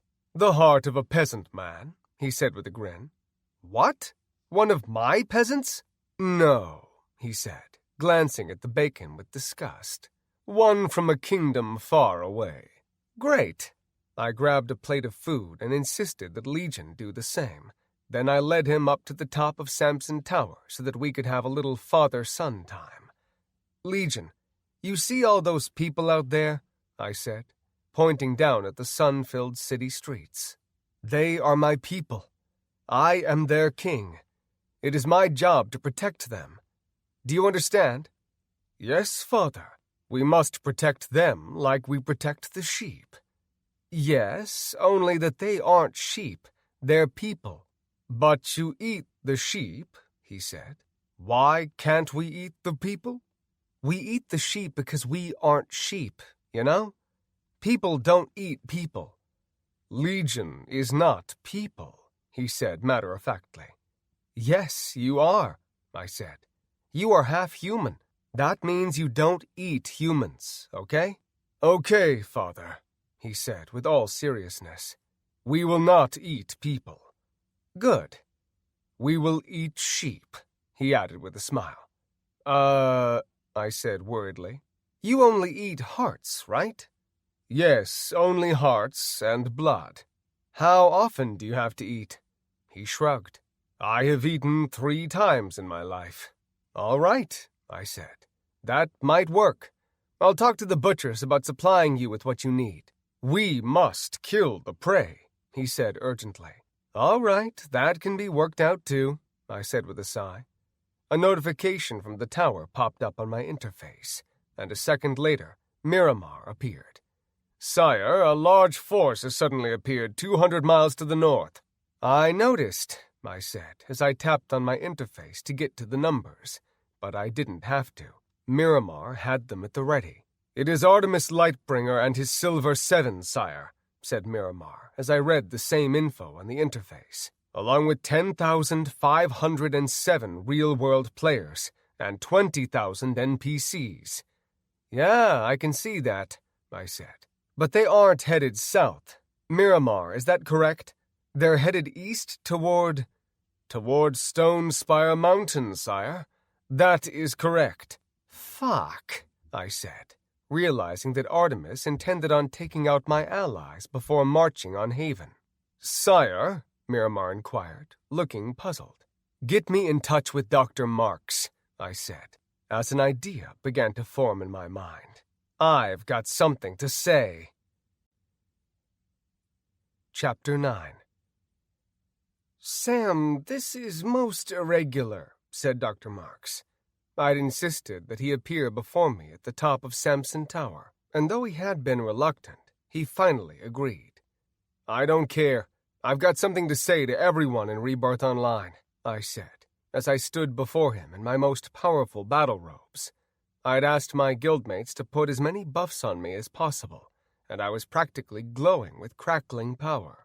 "What is it you want to say?" he said as he touched his ear, most likely listening to the opinions of his fellow eavesdropping game masters. "You'll find out when everyone else does, Doc. There's been a lot of bad shit said about me lately, and I want a chance to defend myself. Sam, you had choices. I'm over talking with you about that. Patch me into the Rebirth Online network." Dr. Marks turned from me and conferred with his peers quietly. Then I saw him nod. "The Game Masters have agreed to give you 3 minutes to say what you've got to say," he informed me. "Good," I said, and straightened my robes. Dr. Marks conjured one of the winged eyeballs used as cameras and set it to hovering before me.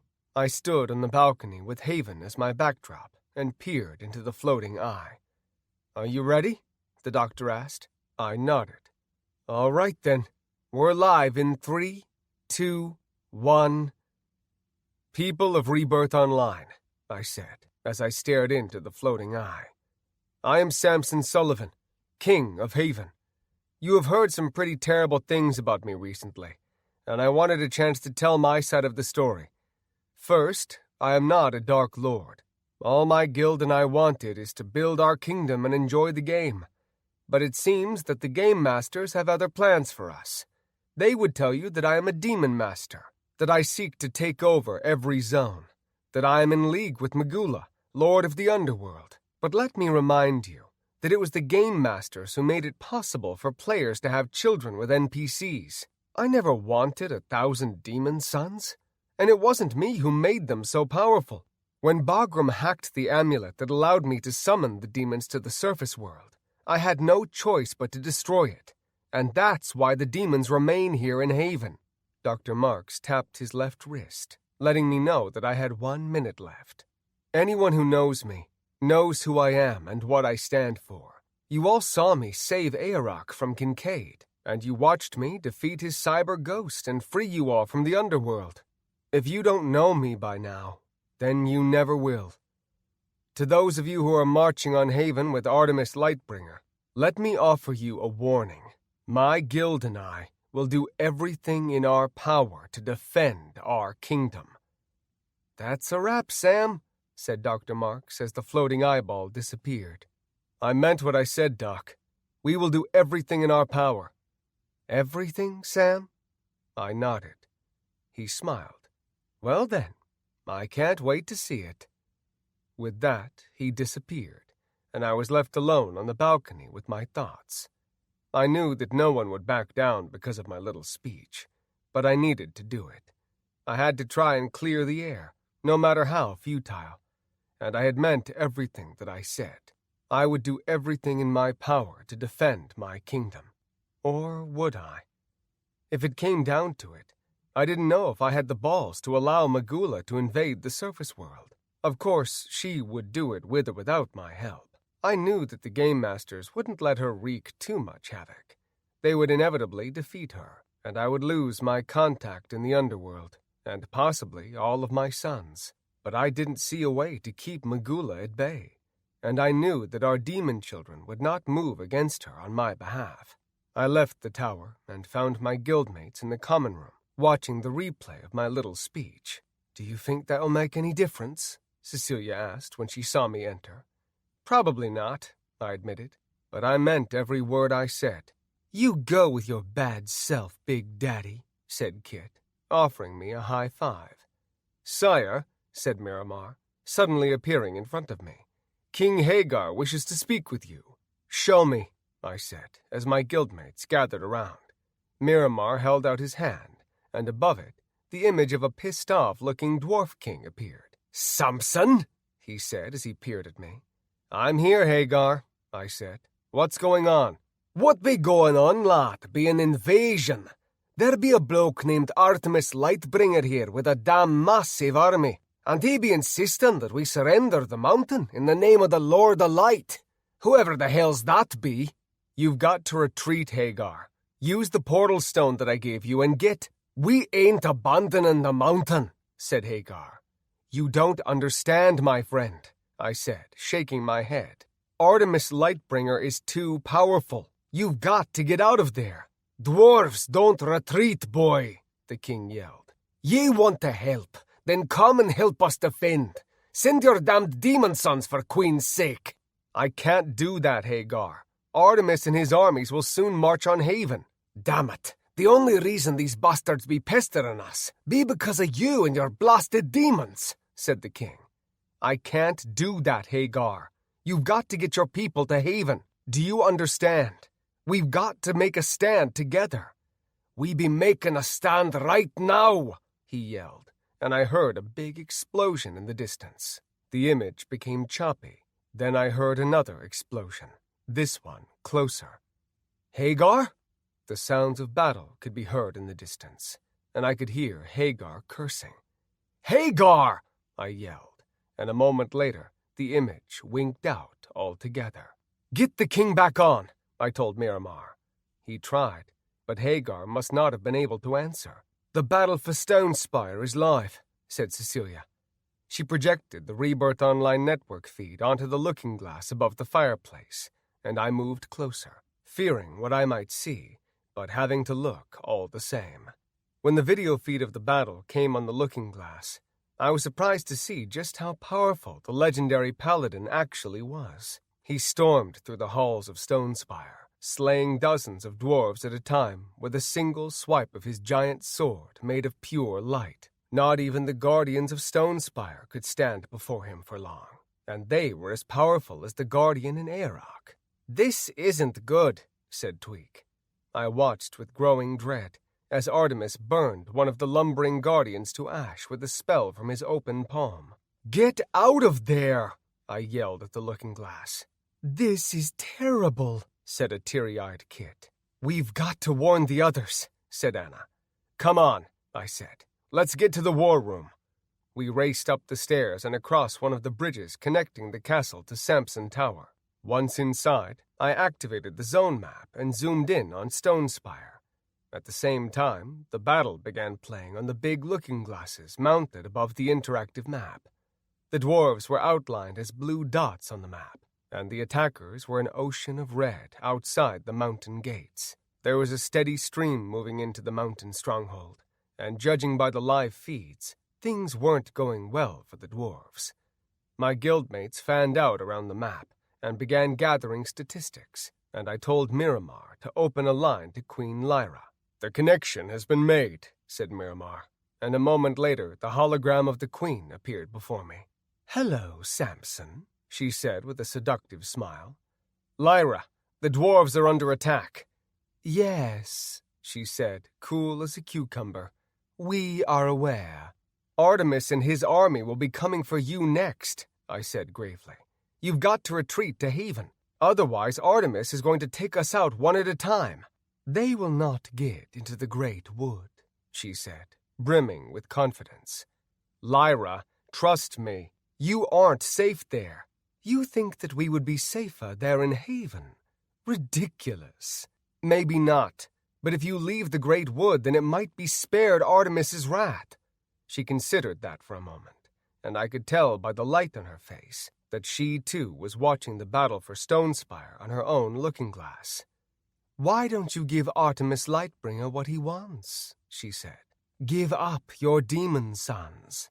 He doesn't just want them, Lyra. He wants me and my guild dead, and if that happens, you won't be able to stop the tide of foreigners that will spill into Ozara. You underestimate the elves, she said with a scowl. You underestimate the gods, I hollered back at her.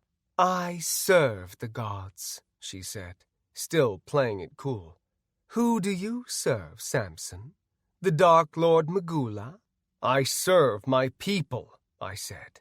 She smiled and shook her head. I will consider your words and make my decision shortly. The feed went black, and Miramar lowered his head. Son of a bitch! I screamed, and slammed my fists down on the table. Look, said Zoe, pointing at the looking-glass. We all watched with growing excitement as King Hagar stood in Artemis's path and began casting a spell. Artemis, his Silver 7, and thousands of real-world players all stopped before the Dwarf King and his warriors. As they faced off in the middle of the massive cavern, Hagar's spell began to take fruition. Spirit of Stonespire! Cried the king as he raised his glowing hands. Come to me!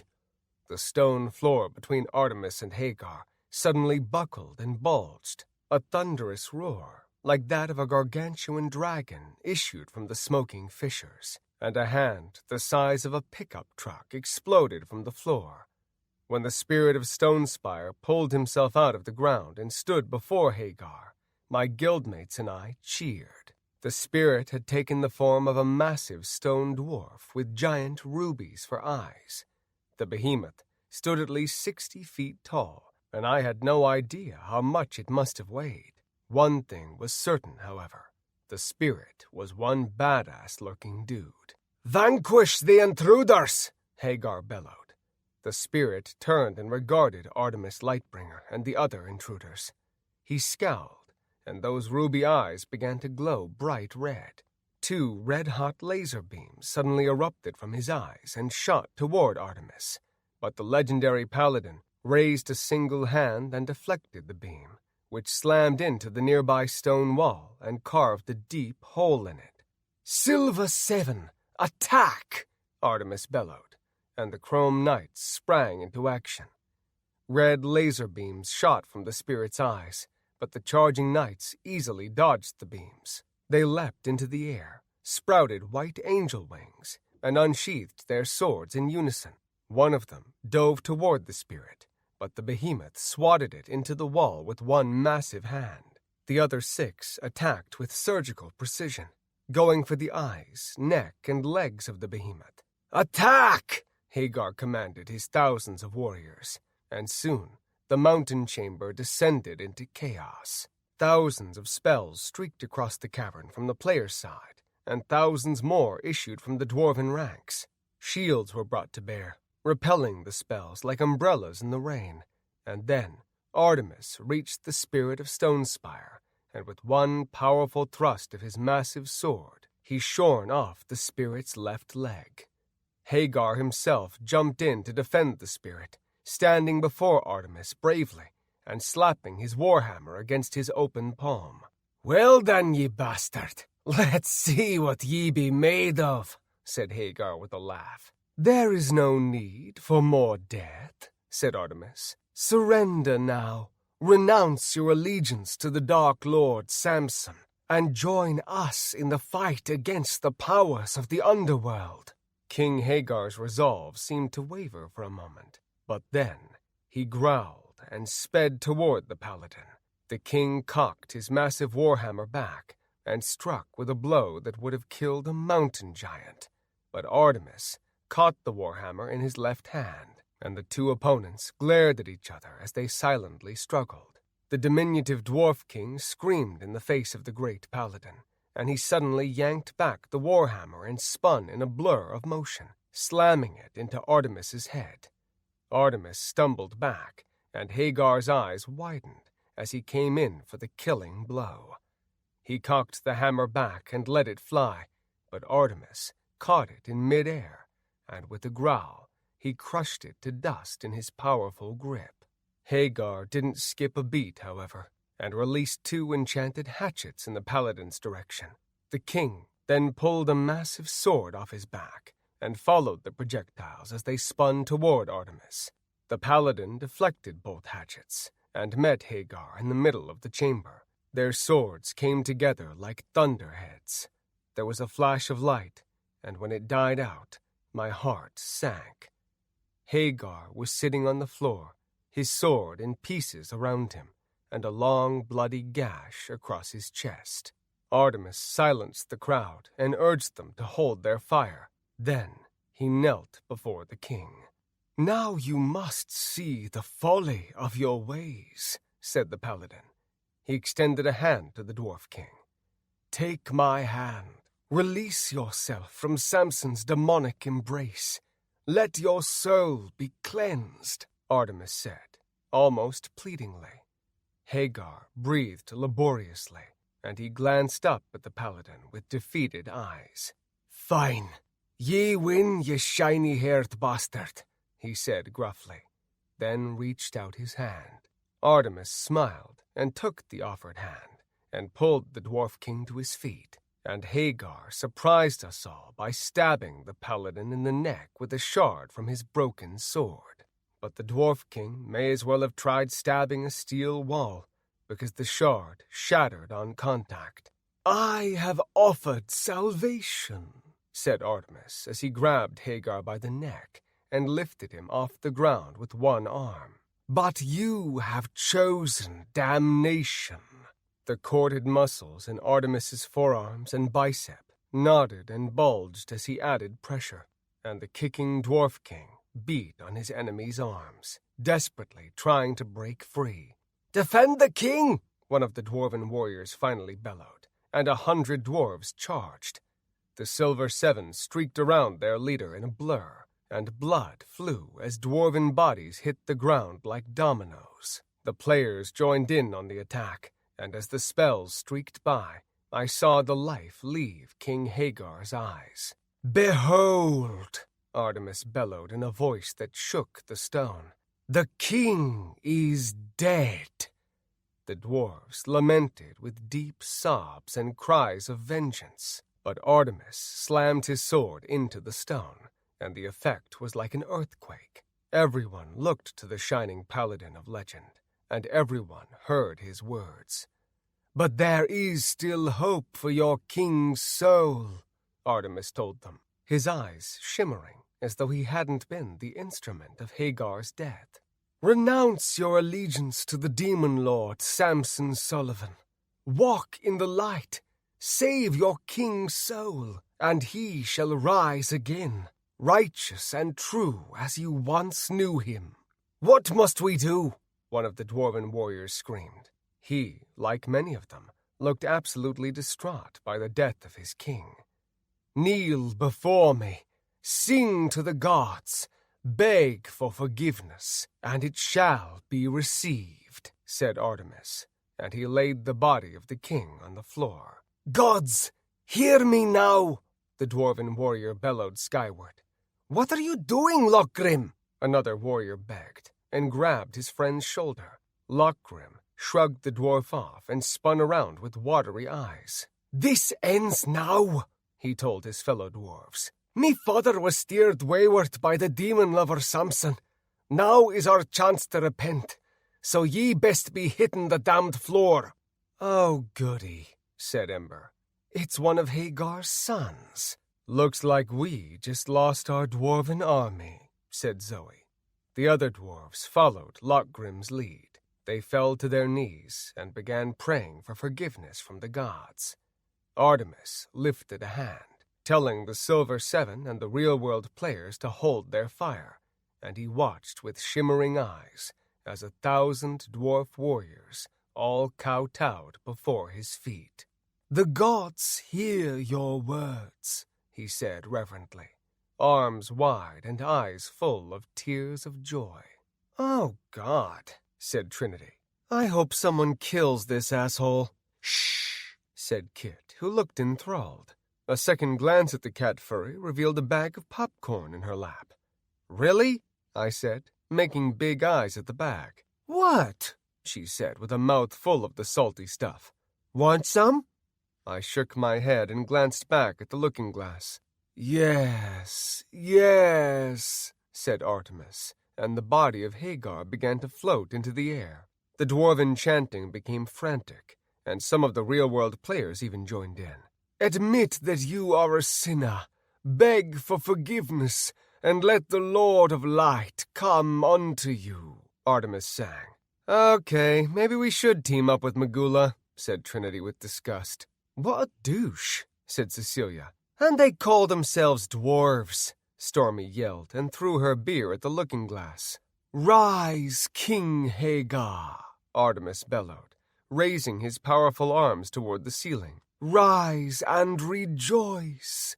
Dude, any half-conscious healer can resurrect an NPC, said Anna. Are they really going to fall for this shit?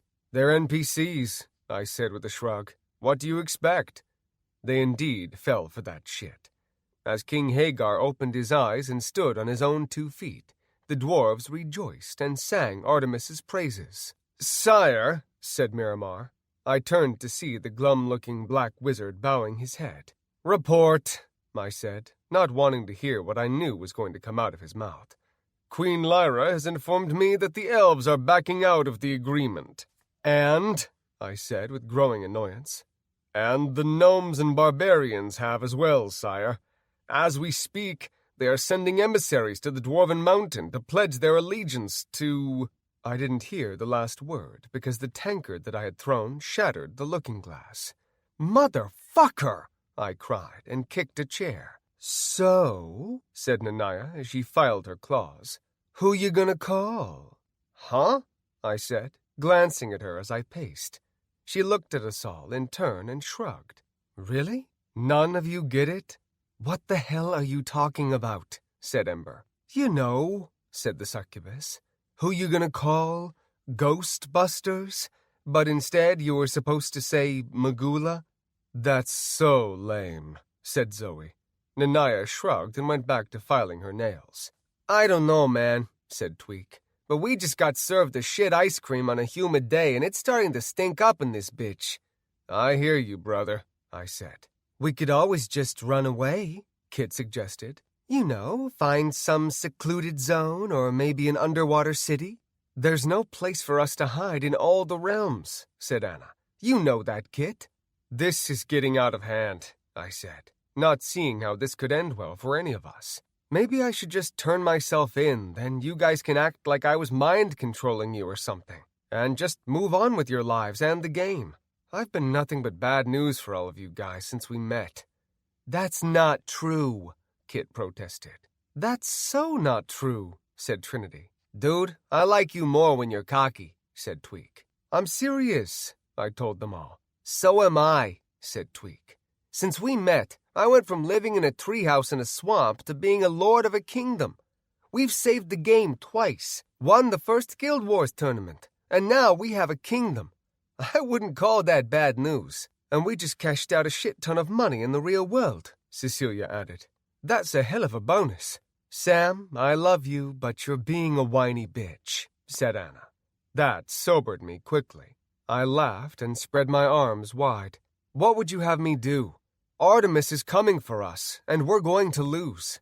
Wow, said Ember with a wink. Nice pep talk. Sorry, babe, but that's the reality of it. Without Magula in our corner, we're toast. Then what the fuck are you waiting for? Said Nanaya.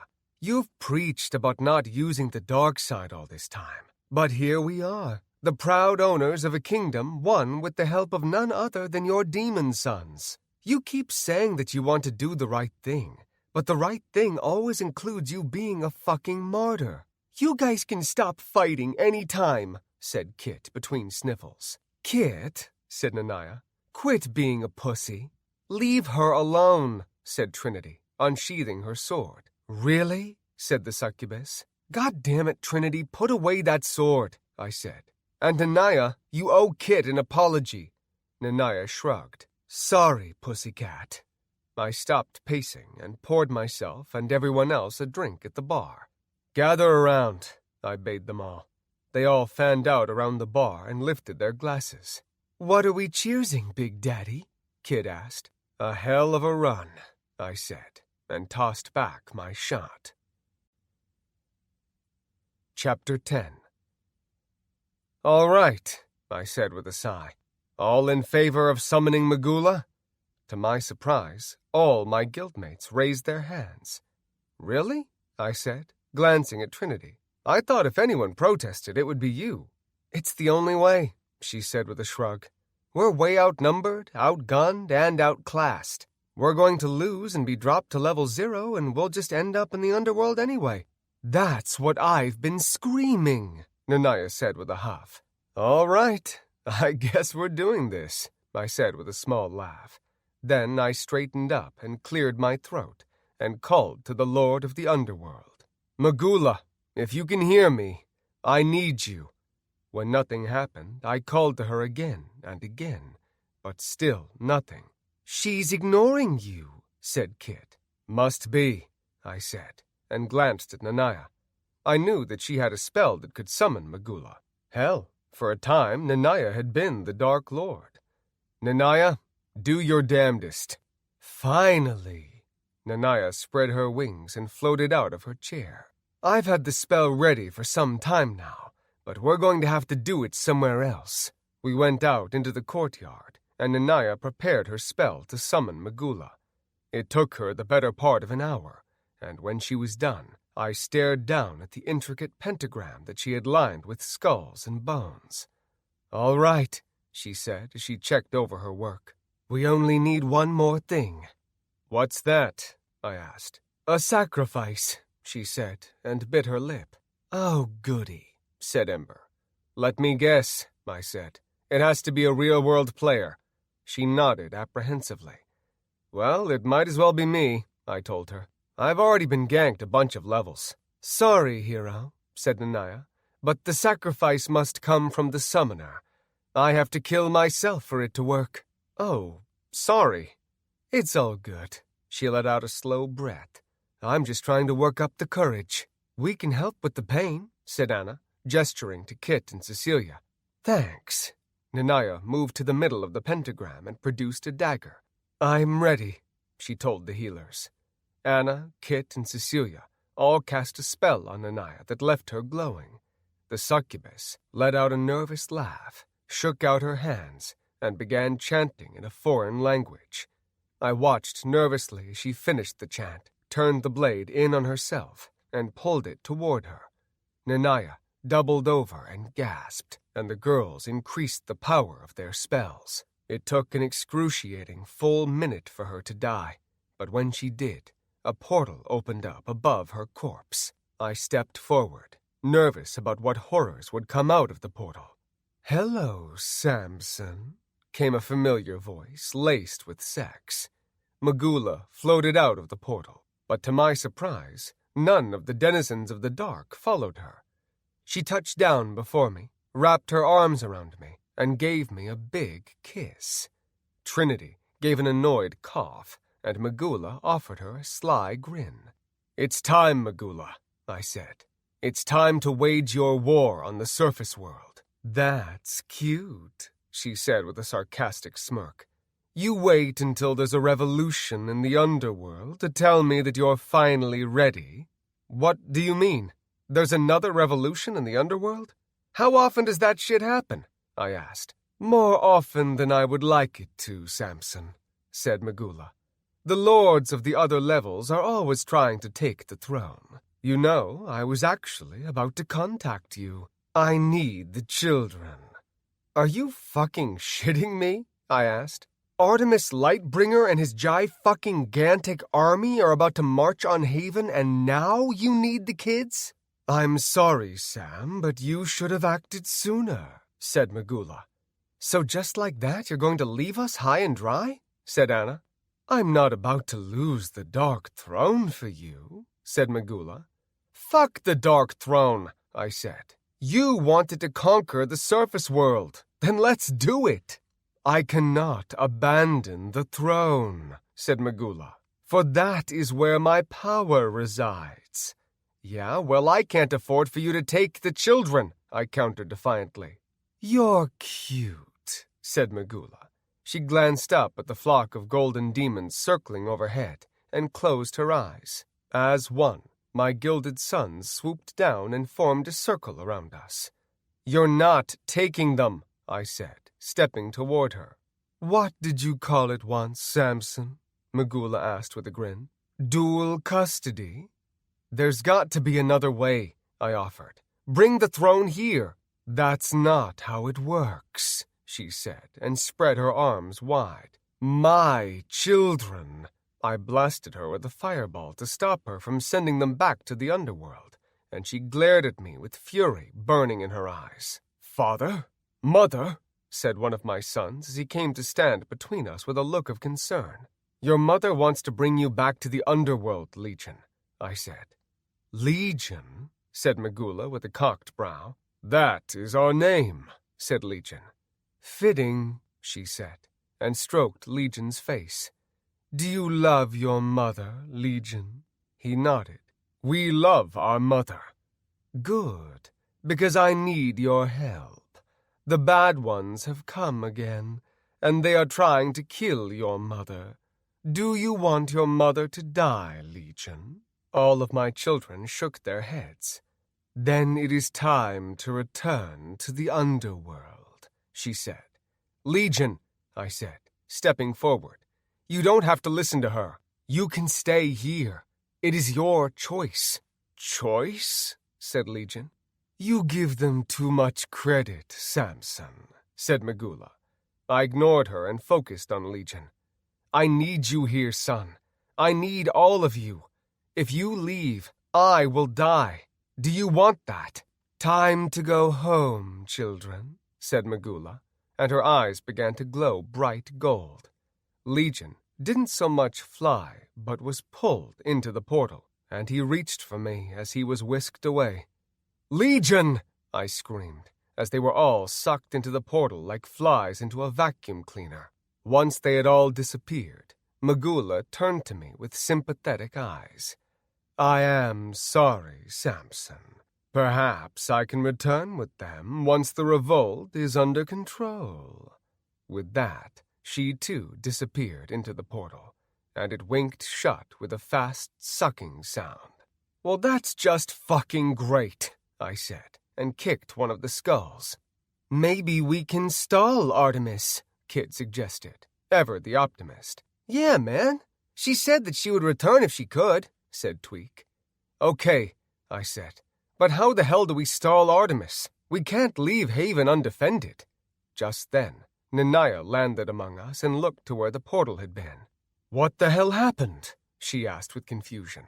I told her that Magula had taken the Legion with her back to the underworld to defend against the latest revolt, and to my surprise, the succubus began to laugh hysterically.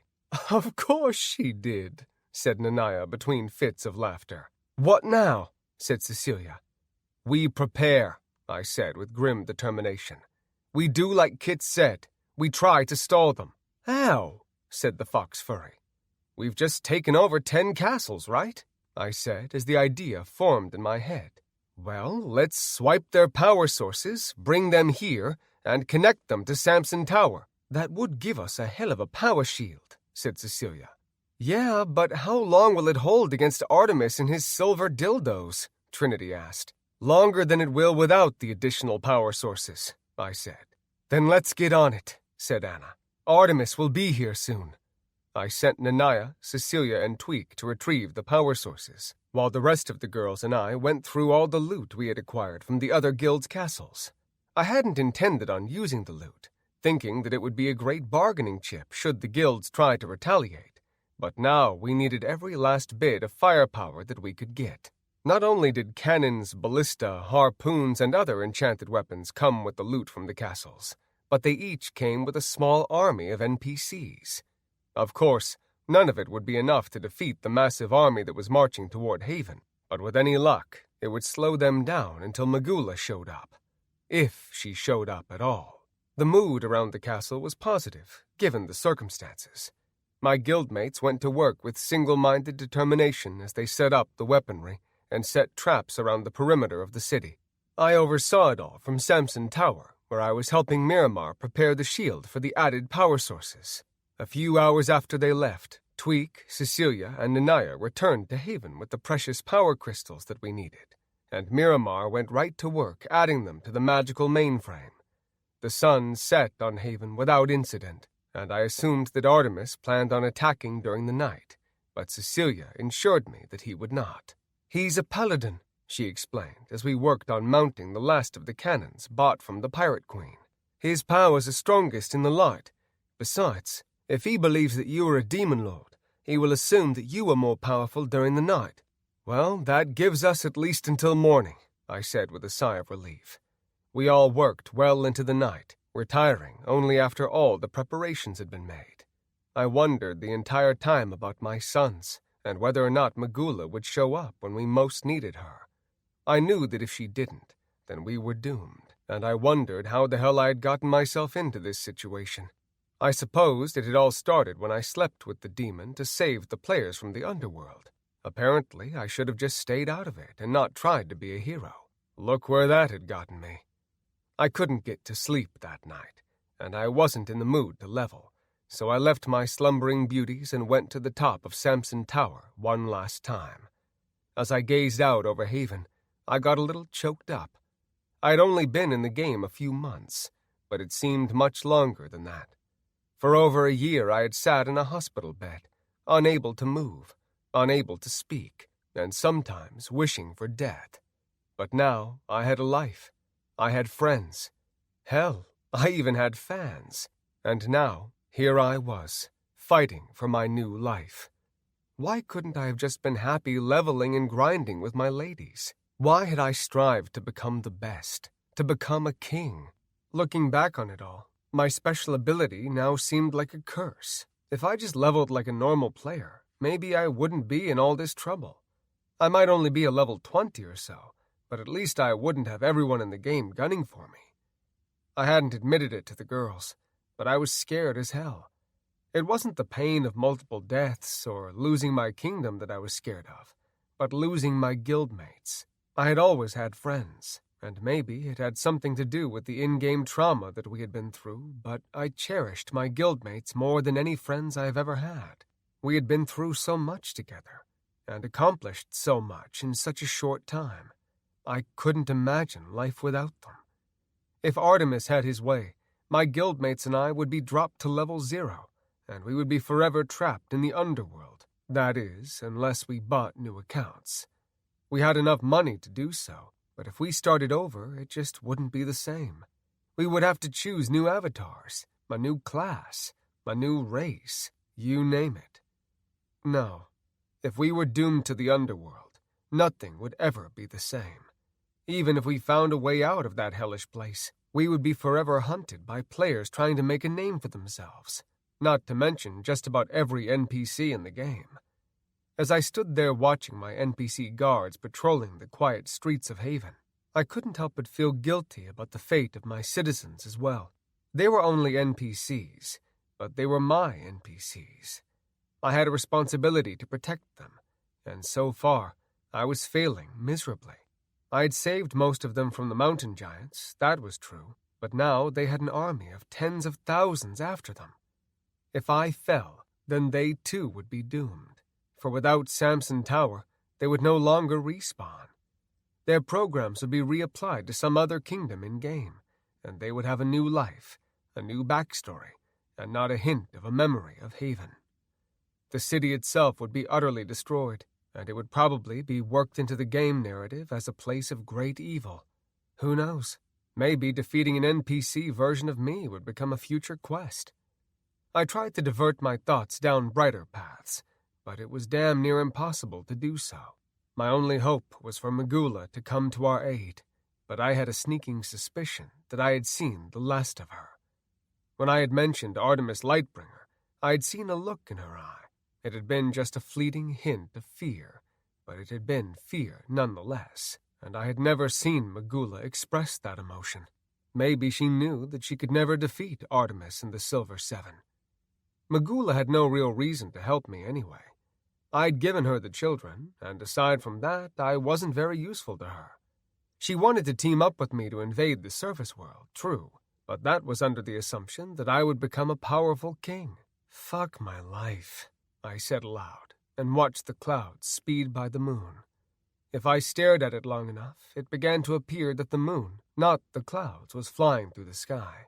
The image distracted me from my problems for a time, but eventually, reality came crashing back down, and a dull pain flared in my chest. I thought of my real body and nearly broke down crying.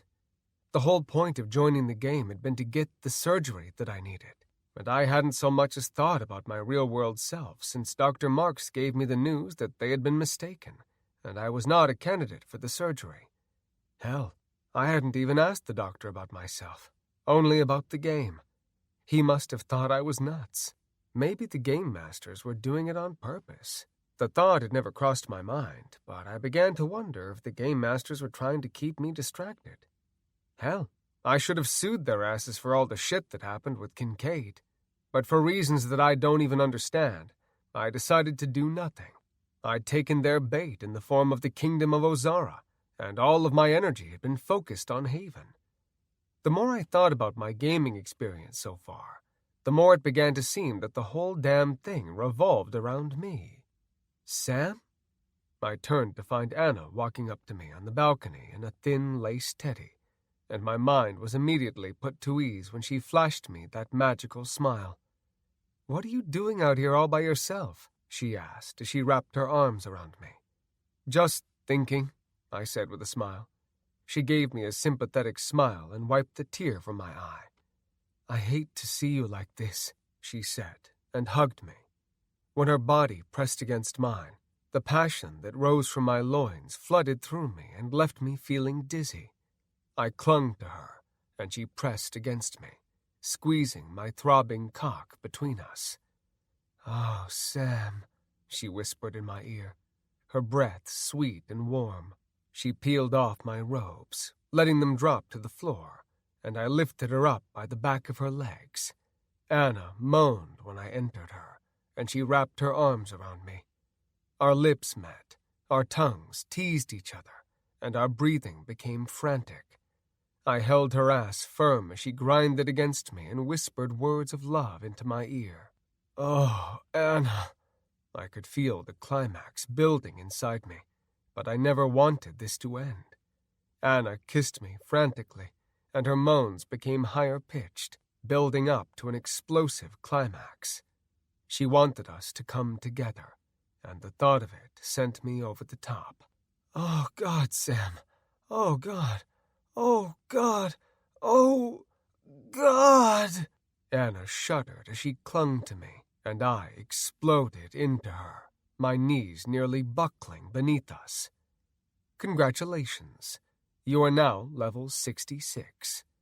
All strength left me, and I fell back against the wall, then slid down it with Anna in my lap. We sat there on the floor, kissing and laughing in the afterglow of our lovemaking, and for a little while, everything was right with the world. Chapter 11. I was awakened in the early morning by Miramar. The wizard was standing at the end of the bed, calling my name, and it wasn't until Anna shook me that I realized his voice wasn't a part of the dream I was having. "What?" I said groggily. "What's wrong?" "Sire," said the wizard, "the invaders have breached the kingdom's boundaries." I flew out of bed and tapped on my interface as he spoke, and I selected my battle robes. "ETA?" I asked as I inspected my enchanted sword and sheathed it. "They could use a portal to get here instantly," he said, "but at their current pace they will arrive outside the city in roughly 1 hour.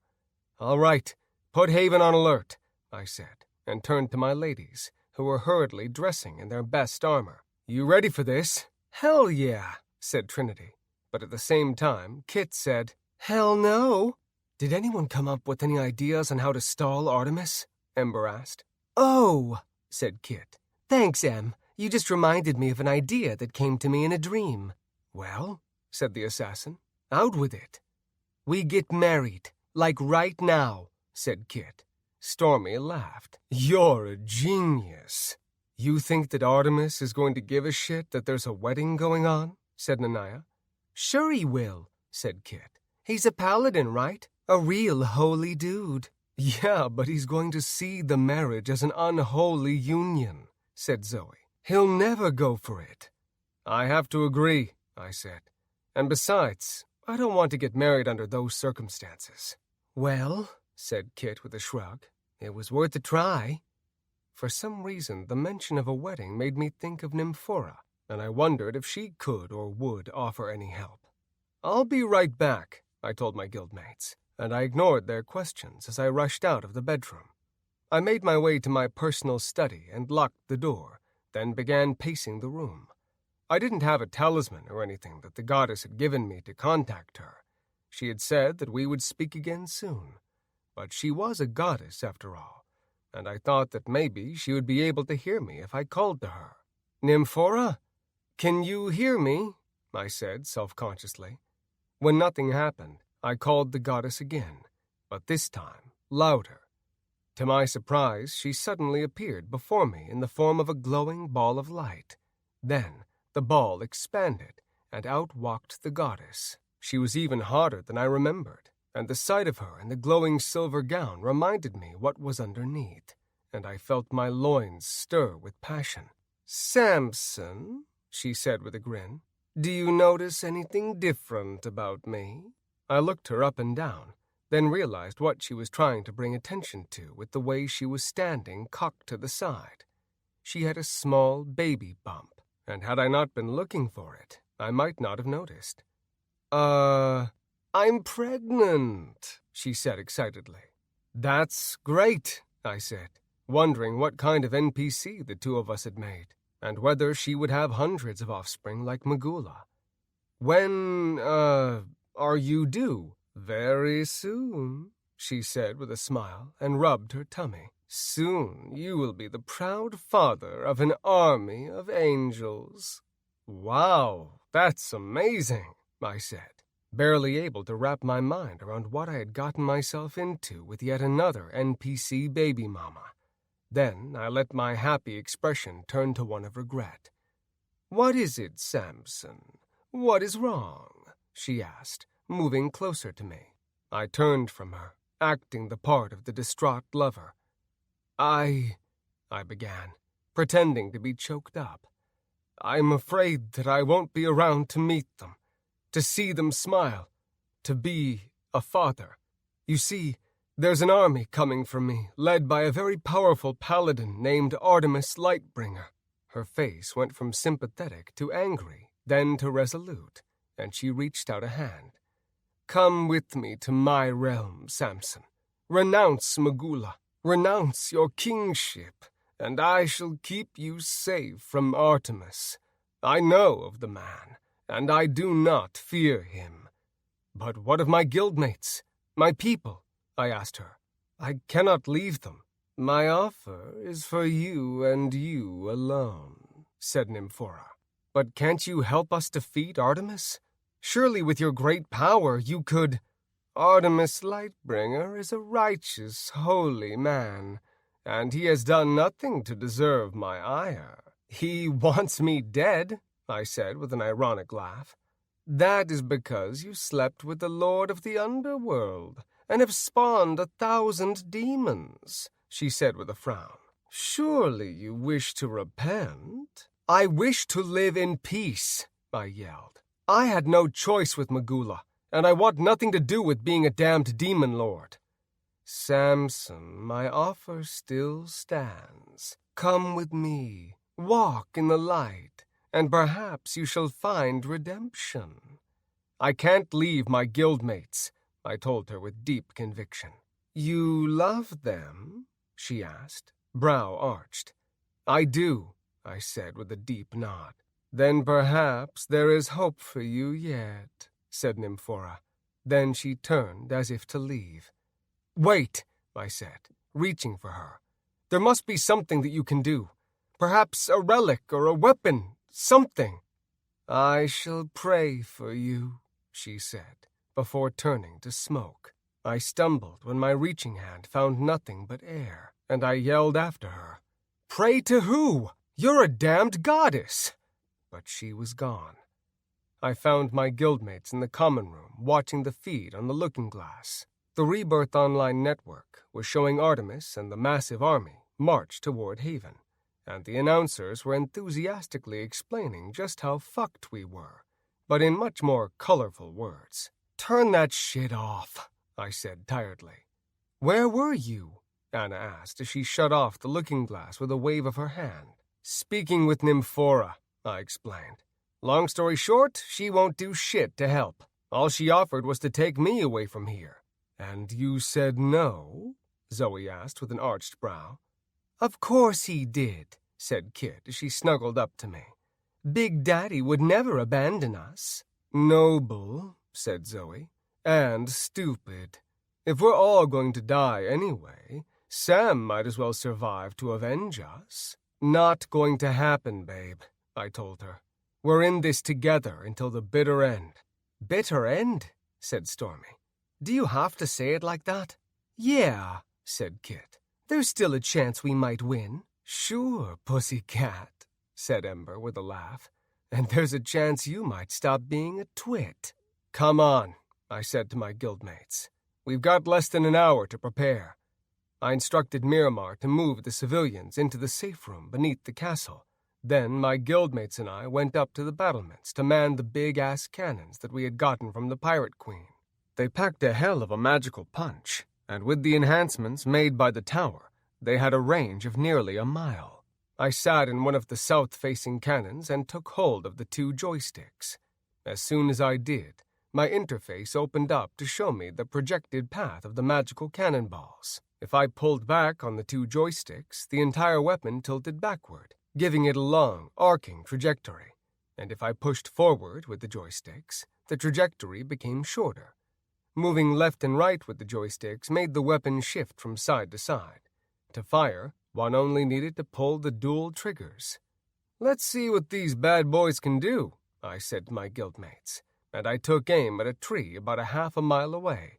I squeezed the triggers gently, and the massive dual-barrel guns barked and released 6 rounds of small, streaking cannonballs. The 6 projectiles arched high before coming down with a high-pitched whine. They exploded in rapid succession, completely obliterating the tree and leaving a burnt crater in its wake. Damn, I said as I grinned at the smoking barrels. Not bad, eh? Said Cecilia as she practiced maneuvering the swiveling weapon. Not bad at all, I said, as I scanned the distant tree line. I was bound and determined to give Artemis and the attacking players a hell of a fight.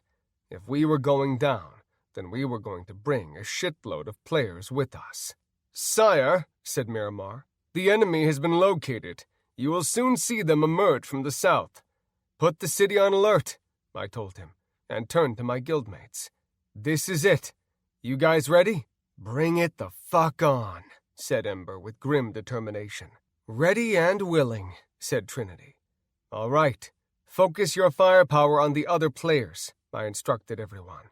Artemis is too powerful to even hope to defeat, but if we can drop the real-world players down a few notches, maybe they'll think twice next time. A few minutes later, Artemis and his massive army burst through the trees and marched down into the long valley separating the edge of the city from the woods. My interface quickly reported that there were over 10,000 real-world players and 20,000 NPCs.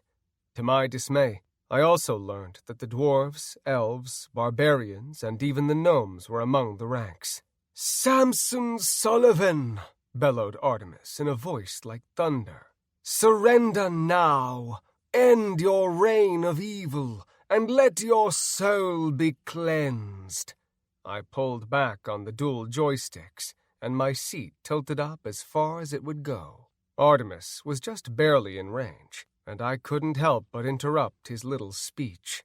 I fired 10 rounds from the twin barrels of the big-ass cannon, and everyone watched as they sailed into the sky, arched downward, and exploded right at Artemis's feet. "Suck on those," Kit said with a maniacal little laugh that was supposed to be intimidating, but instead ended up being cute as hell. When the smoke cleared, Artemis and his white armor was untouched and still gleaming.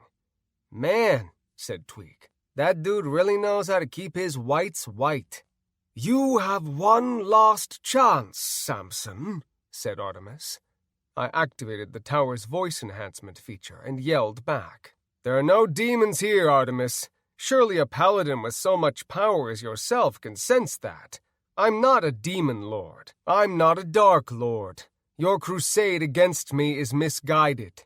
"Your tricks will not work on me, Silver Tongue," said Artemis. "Your crimes shall not go unpunished, lover of Magula.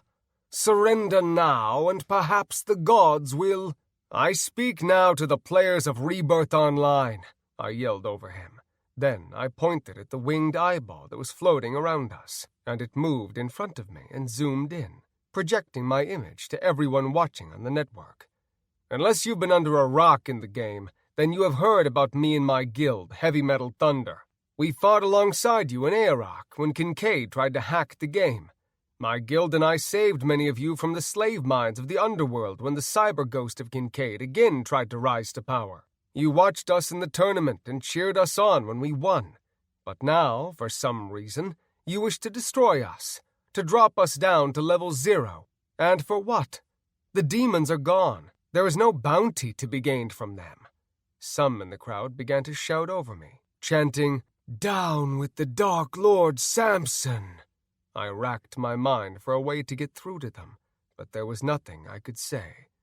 They had made up their minds about me. Maybe they were jealous of my guild's success. Maybe they just thought it would be cool to take part in the battle. Whatever the reason, only a few hundred of them seemed to be on my side, but they were quickly shouted down by the malcontents. "Your lies will not save you, Samson Sullivan. Now you will feel the wrath of—" "Hey, Artemis," I yelled over them. "Go fuck yourself. As for the rest of you, bring it the fuck on." Artemis shook his head, raised his sword into the air, and yelled, "Charge! Fire!" I commanded my gunners. I took aim at the left flank of the charging enemy army and squeezed off 100 rounds. The glowing cannonballs shot through the sky and slammed into the shield brought up by the attacking players. But each cannonball was packing a whopping 200,000 damage points, and a few of them tore through the shields and exploded amidst the enemy ranks. My guildmates and the other gunners manning the cannons, catapults, harpoons, and ballista all fired in unison, and hundreds of magical projectiles shot across the valley and bombarded the attackers. The enemy had long-range weapons of their own, and soon the sky was alight with streaking spells, glowing fireballs, shimmering dragon harpoons, and a plethora of other destructive magical missiles. Our shield held firm against the long-range onslaught slamming into it, and we continued to unload on the attacking army. The cannons that we had purchased from the Pirate Queen were impressive, and we had gained dozens of others from the castles that we had plundered. Along with the cannons, however, we had gained a shitload of useful NPCs, including a flock of small dragons, harpies, wyverns, and other winged creatures which now fought for us. I waited until the attacking army was a quarter of a mile away from Haven's shield before unleashing the winged hordes, and when I did, they flew straight for those players who were on winged mounts flying with the dragons of fury. "Lord of Light!" Artemis suddenly screamed, and raised his hands to the heavens. "Give me the strength to vanquish this evil." I watched wide-eyed as lightning shot from the clouds and poured onto Artemis's hands. The paladin began to glow, and his eyes crackled with unbridled power. Then he lowered his hands and thrust them forward. The collected lightning lashed out like striking snakes, shooting across the valley and slamming into our shield with enough force to shake the entire city. "That was a hell of a blast," said Cecilia, as she took a moment to survey the damage. "He just unleashed 10 million freaking damage." "Yeah, well, let's hope he doesn't have any more of those in him," I said, and tapped on my interface to check the tower's stats. I was surprised to find that a full percentage of the shield's health had been taken away by the blast. "Just keep firing," I told Cecilia and the others. "Focus on the players. Ignore Artemis." "Eat shit and die," Tweak screamed as he unloaded his cannon. "You may take our lives," Kit screamed. "but you'll never take our Big Daddy." Artemis unsheathed his giant sword, and together with the Silver Seven, began hacking away at the energy shield that covered the city in the form of a magical dome. They were trying to get in through the main gate for some reason, and the guards and gunners there upon the wall greeted them with a volley of magical attacks. But the paladin growled through it all, and if anyone was causing him any damage, it was quickly healed by his innate power. "Focus all power on the left flank," I ordered the gunners all along the wall. Thousands of magical rounds erupted from the castle walls, and I watched with glee as the spells punched through the feeble shields of the attacking players and decimated the group. Hundreds of players died, but they would soon be resurrected by their healers. They would lose a level, but that didn't mean they were out of the fight. If they wanted another chance at me, then I welcomed the challenge. "Hit the right flank," I commanded, and we left that side of the army in ruin as well. Artemis and the Silver Seven continued to hack and chop away at the energy shield, and I was a little bit alarmed to see that it was now down to 94%. The shield, of course, repaired itself, but not at a swift enough pace. "Miramar," I yelled over the boom of my cannons. "How long until the shield fails?" "At this pace, sire, 1/2 hour," he said grimly. "Well then," I said loud enough for my guildmates to hear, "then we've got a 1/2 hour of target practice. Kill as many of those fuckers as you can." 15 minutes later, I counted 28,000 kills on my interface, and I was astounded by the loot and money that had been collected by Samson Tower. There was over 5 million in gold, and another 2 million worth of random loot, some gained from the dead NPCs, and others from the real-world players. I dug deeper into the stats and was surprised further that we had dropped the attacking players an average of 6 levels. There was no way they would keep it up for long. It just wasn't worth it, and I began to dare to hope that we might actually win.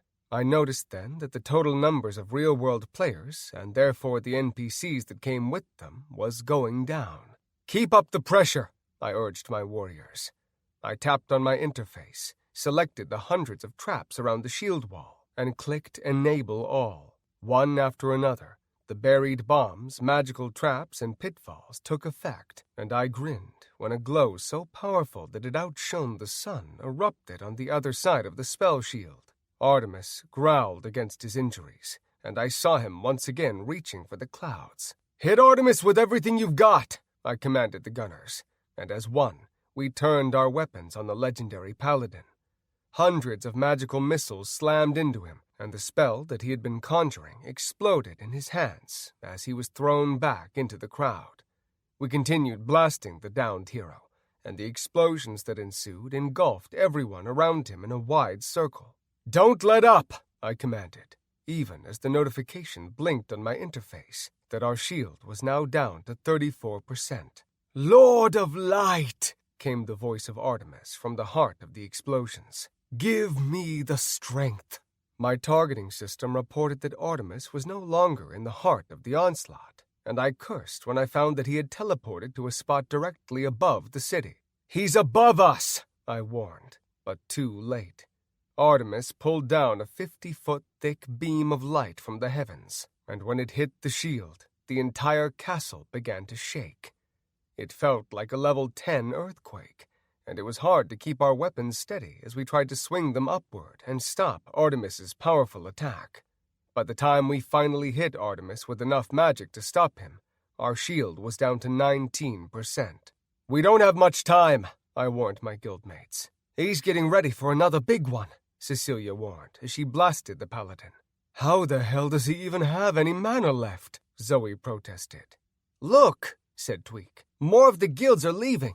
Keep the pressure on them and we might just be able to turn the—" Tweak's voice was lost into the explosion that suddenly hit the shield, and we were all thrown out of our gunnery chairs and hit the stone hard. "What the fuck was that?" I cried, as I quickly pulled myself back up to my cannon. "That was your friend Lyra," said Cecilia, Son of a bitch, she's powerful. I cursed and checked on the shield. It was now at just 4%. Miramar, we need more power diverted to the shields. I can transfer the... Just do it, I screamed.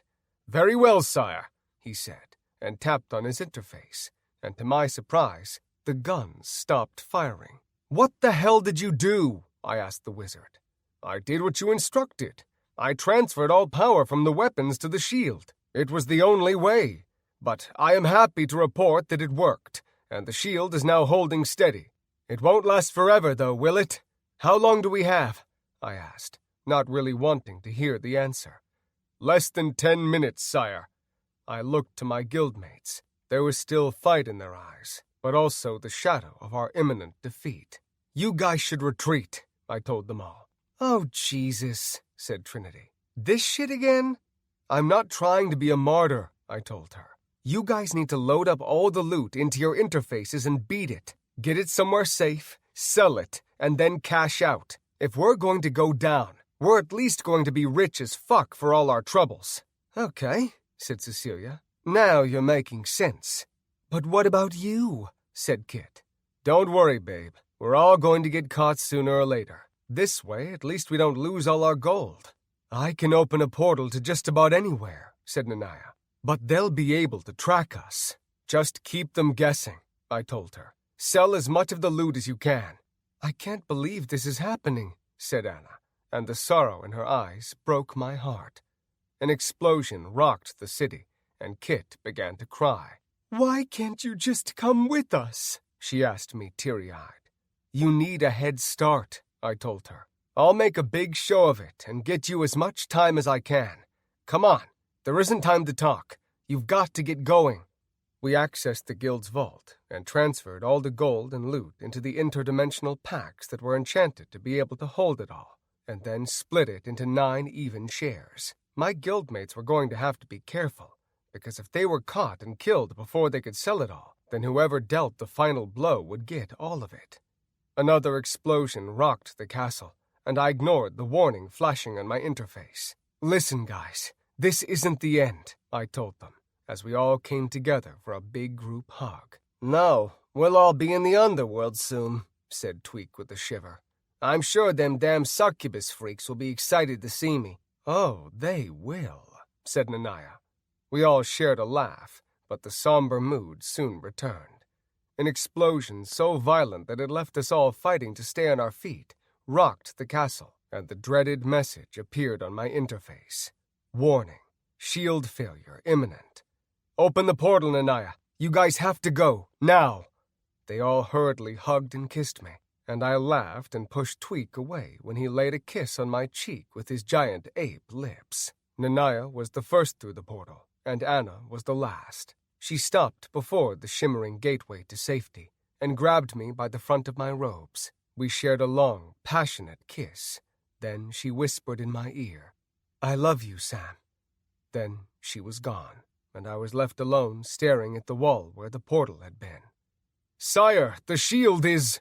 Prepare for a full surrender, I told him with my head bowed low. Chapter 12. I walked out of the castle and into a world of chaos. Streaking spells and fireballs were raining down on the city. Most of the buildings were destroyed or on fire, and soon Haven would be razed to the ground. Artemis! I bellowed with a voice enhanced by the last of the tower's power. Cease your fire! I'm coming out! The bombardment stopped, but the screams and pleading cries of the dying did not. My militiamen had fought valiantly, but in the end it hadn't been enough. I walked through the city with Miramar and Mick at my side, and as we emerged from the city gates, we found the army waiting for us. Artemis stood proudly before the crowd, every inch of his massive 12-foot frame glowing with holy light. Where are the others? He asked suspiciously. They will be along shortly, I lied. First, I want to discuss the terms of my surrender. Terms? He said with a snide grin. Yes, I want your word that no harm will come to the citizens of Haven, I said. This army that you have with you doesn't give a shit about your righteous war. All they want is my loot. But these people have done nothing wrong. It was all me and Magula. They are good people." "They are minions of a demon lord," he said, and unsheathed his sword. "And they shall watch as their false god is destroyed." "Wait," I said, holding Miramar and Mick back. "Enough of this NPC shit," I yelled to the floating eye that was filming the encounter. "If the Game Masters want me dead, then they can do it themselves." Artemis looked around mockingly, and when no Game Master or god showed up, he pointed a glowing hand at me. "Repent, Samson, and perhaps I will make your death easy." "Agree to my terms and I'll repent," I told him. "You cannot save your people or your city," he told me. "But perhaps you can save your soul." Artemis suddenly thrust out his right hand, and I was yanked forward into his crushing grip. "For Samson!" Mick bellowed, and he and Miramar charged. Artemis raised his left hand as he choked me, and my two allies suddenly burst into flames and turned to ash. I struggled against his crushing grip as he turned me around and stared into my eyes. "Repent! Cleanse your soul! Renounce the evil spirit that has taken hold of you!" he bellowed. I pounded on his big fist, trying to tell him that I couldn't repent when I was being choked out. He tossed me to the ground and unsheathed his massive sword, waiting as I choked and sputtered. "The gods await your plea for mercy," he growled. "Please," I said as I dragged myself to his feet. "Please forgive me." "For what?" he pressed. "Name your sins." "Well," I said, grinning at him, "for one, I'm sorry for banging your mom." Artemis growled and swung his big sword, and I closed my eyes. I felt the blade slice right through my neck, and to my horror, my head hit the ground and rolled. I couldn't help but open my eyes, and I watched in horror as I came to rest by the paladin's big boots. My vision began to fade, but I still saw that big boot rise up. Then it came down and crushed my head like a pumpkin. "You are dead. 1 level penalty. You are now level 65. When I opened my eyes, I found myself in the cemetery surrounded by the Silver Seven. As soon as I stepped through the threshold, they took hold of me and flew me to the top of Samson Tower, where Artemis was waiting beside a big iron saltire. The Silver Seven tossed me to the ground, and Artemis raised a hand. I cursed the paladin as he lifted me with unseen power and pushed me against the X-shaped saltire. I stood there helpless as Artemis conjured a big hammer and a bunch of 10-inch nails. "Now your cleansing begins," he said with a smile. "What are you I began to say. But then he pressed one of the nails against the open palm of my hand and hammered it home. Pain tore through my left hand, and magical fibers erupted from the nail and wrapped themselves around the wood. Artemis then nailed my right hand and both feet to the saltire, leaving me hanging in agony as more magical fibers wrapped around me. "Now your soul is mine," he said with a grin. "Please," I groaned through the pain. It was like 1,000 strands of white-hot wire were squeezing my body. Artemis then shocked me further by reaching right through my body and taking hold of my heart. "Tell me where your guildmates are." That made me smile. Somehow my mates had eluded capture. "Go fuck yourself," I said, and spit in his face. He looked sorry for me. Then he yanked back his arm and pulled my heart right out of my chest. A scream escaped me. Then I watched my heart stop. Warning: you are dead. 1 level penalty. You are now level 64. I opened my eyes and found myself once again hanging from the saltire. Somehow, I was being resurrected on the hated device. "Where are your guildmates?" Artemis demanded. "Up your ass!" I screamed. He stabbed me in the stomach with his big sword, and my health immediately dropped to 0. Warning, you are dead. 1 level penalty. You are now level 63. Where are they? I heard him bellow again. Once again, I found myself on the saltire, and a wave of panic and helplessness washed over me. Artemis was going to systematically drop me down to level 0, and there was nothing that I could do about it. In the distance, I heard the cries of my villagers, and the sound made my blood boil. Magula! I cried out, and Artemis's eyes flashed dangerously. You would dare attempt to summon the Dark One, he said with unbridled contempt. Magula, I need your... I began, but Artemis shot out a hand and thick iron plate slammed into my mouth.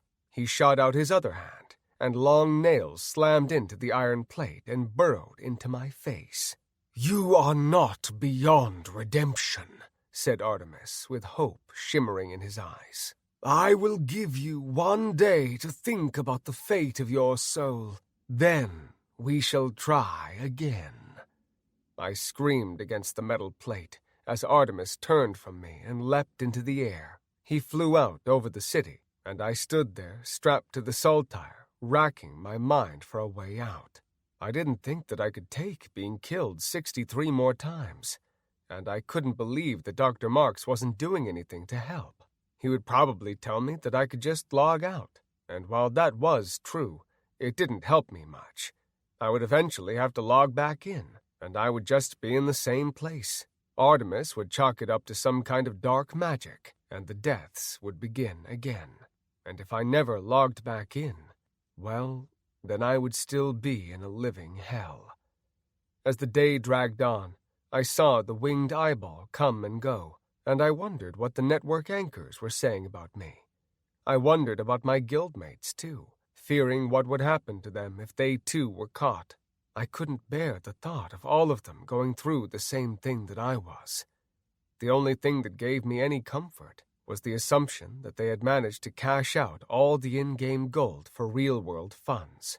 In a way, we were still winners. With all the money that we had made with the city, we would be millionaires. The money wasn't very useful to me, but knowing that they would be well off in the real world made it all worth it. I slipped in and out of consciousness all night long, and in the morning I awoke to a sword at my throat. Are you prepared to repent? Artemis asked. The iron clamp around my mouth disappeared, and I resisted the urge to spit in his face again. Fine, dude, I said. What do you want me to say? I'm sorry that the programmers made it possible for me to get Magula pregnant?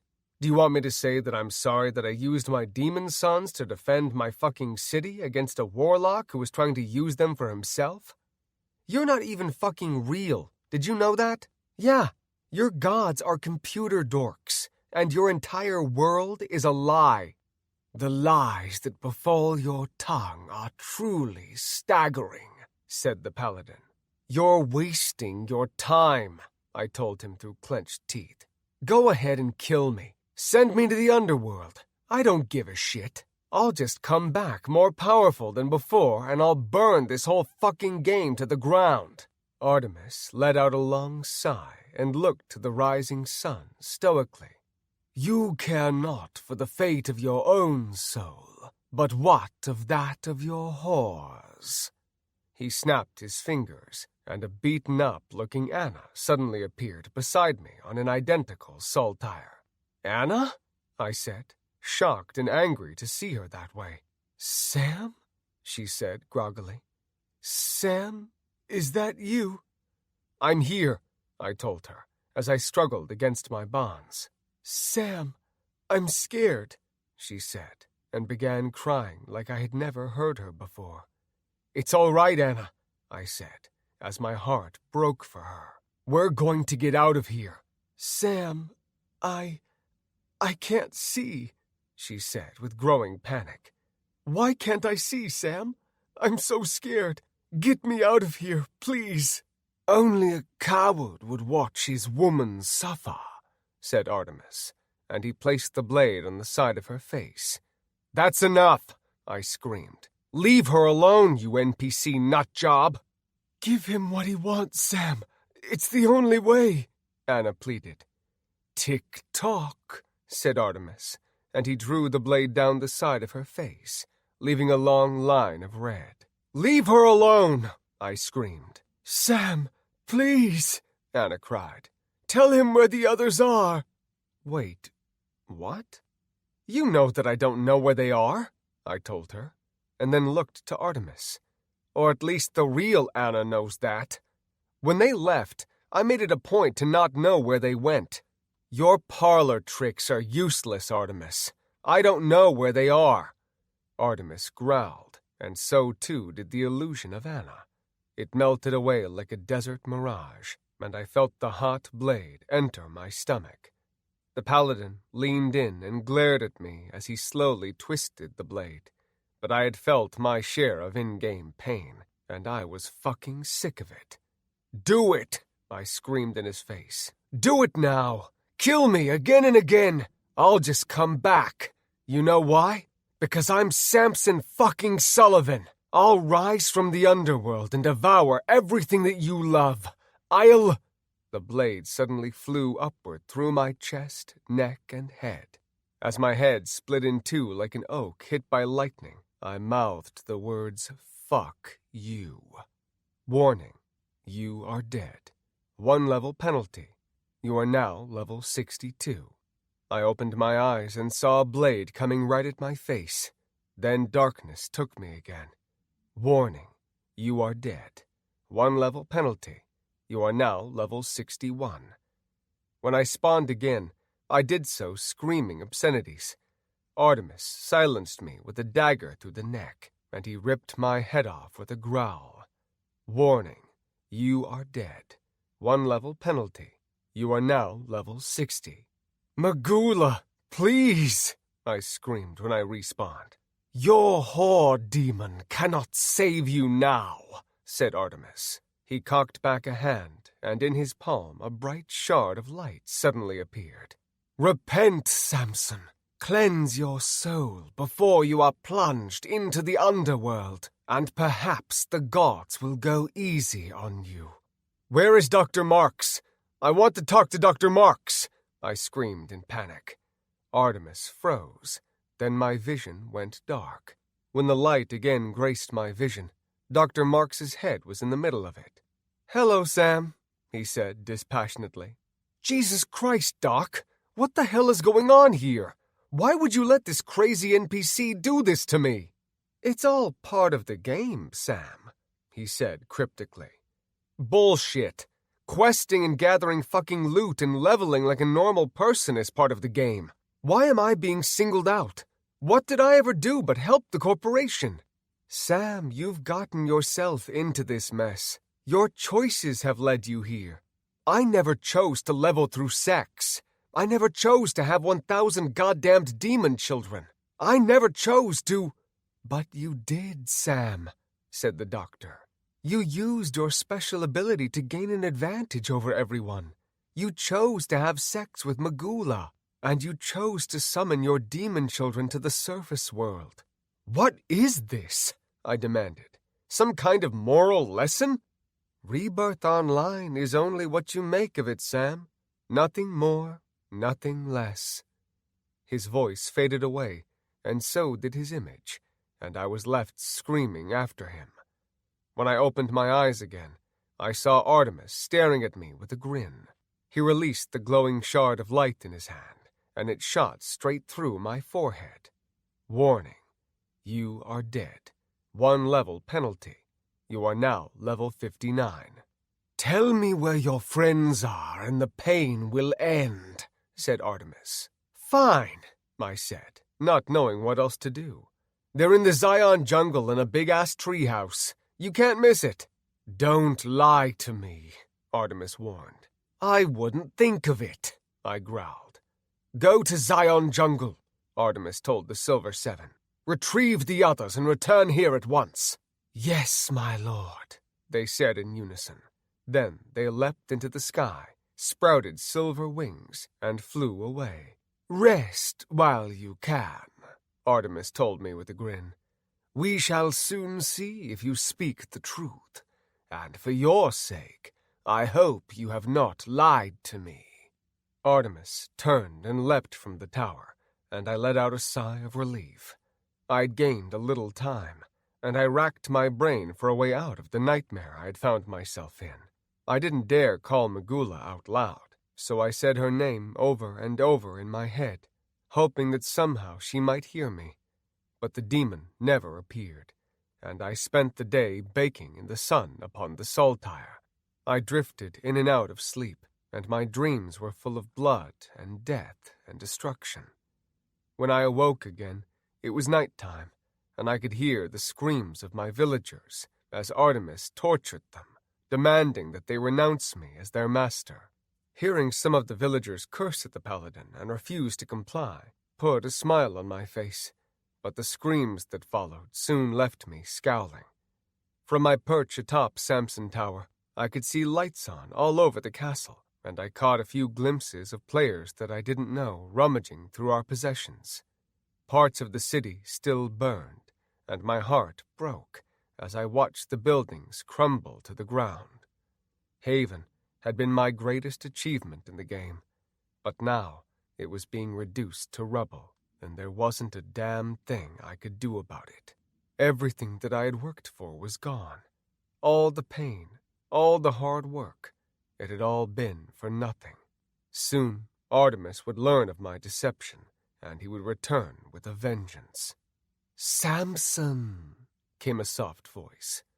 "Nymphora?" I said groggily. In my addled state of mind, I had forgotten about her offer to help. A small light floated around my head and came to rest in front of me, and I wondered if this was just another one of Artemis's tricks. "Poor Samson," said Nymphora as she took form in front of me. "It pains me to see you like this." "Then help me," I said urgently, thinking that at any moment Artemis would return. "I have offered to help," she reminded me. "I'll do whatever you want," I said desperately. "I'll renounce Magula." "Hearing that makes me very happy, Samson," she said with a beautiful smile. I saw Artemis suddenly appear behind her and tried to warn the goddess, but she must have sensed him, because she suddenly encapsulated us in a humming energy shield. "Who are you?" the paladin demanded, and when Nymphora didn't answer, he struck the shield with his big sword. "Renounce Magula," she told me urgently. "Renounce your demon spawn, and I shall take you far from this place." "I renounce Magula," I said loudly. "I renounce my demon children. Just get me the hell out of here." "Samson!" Artemis bellowed, and released a spell that slammed into the shield and caused it to flicker.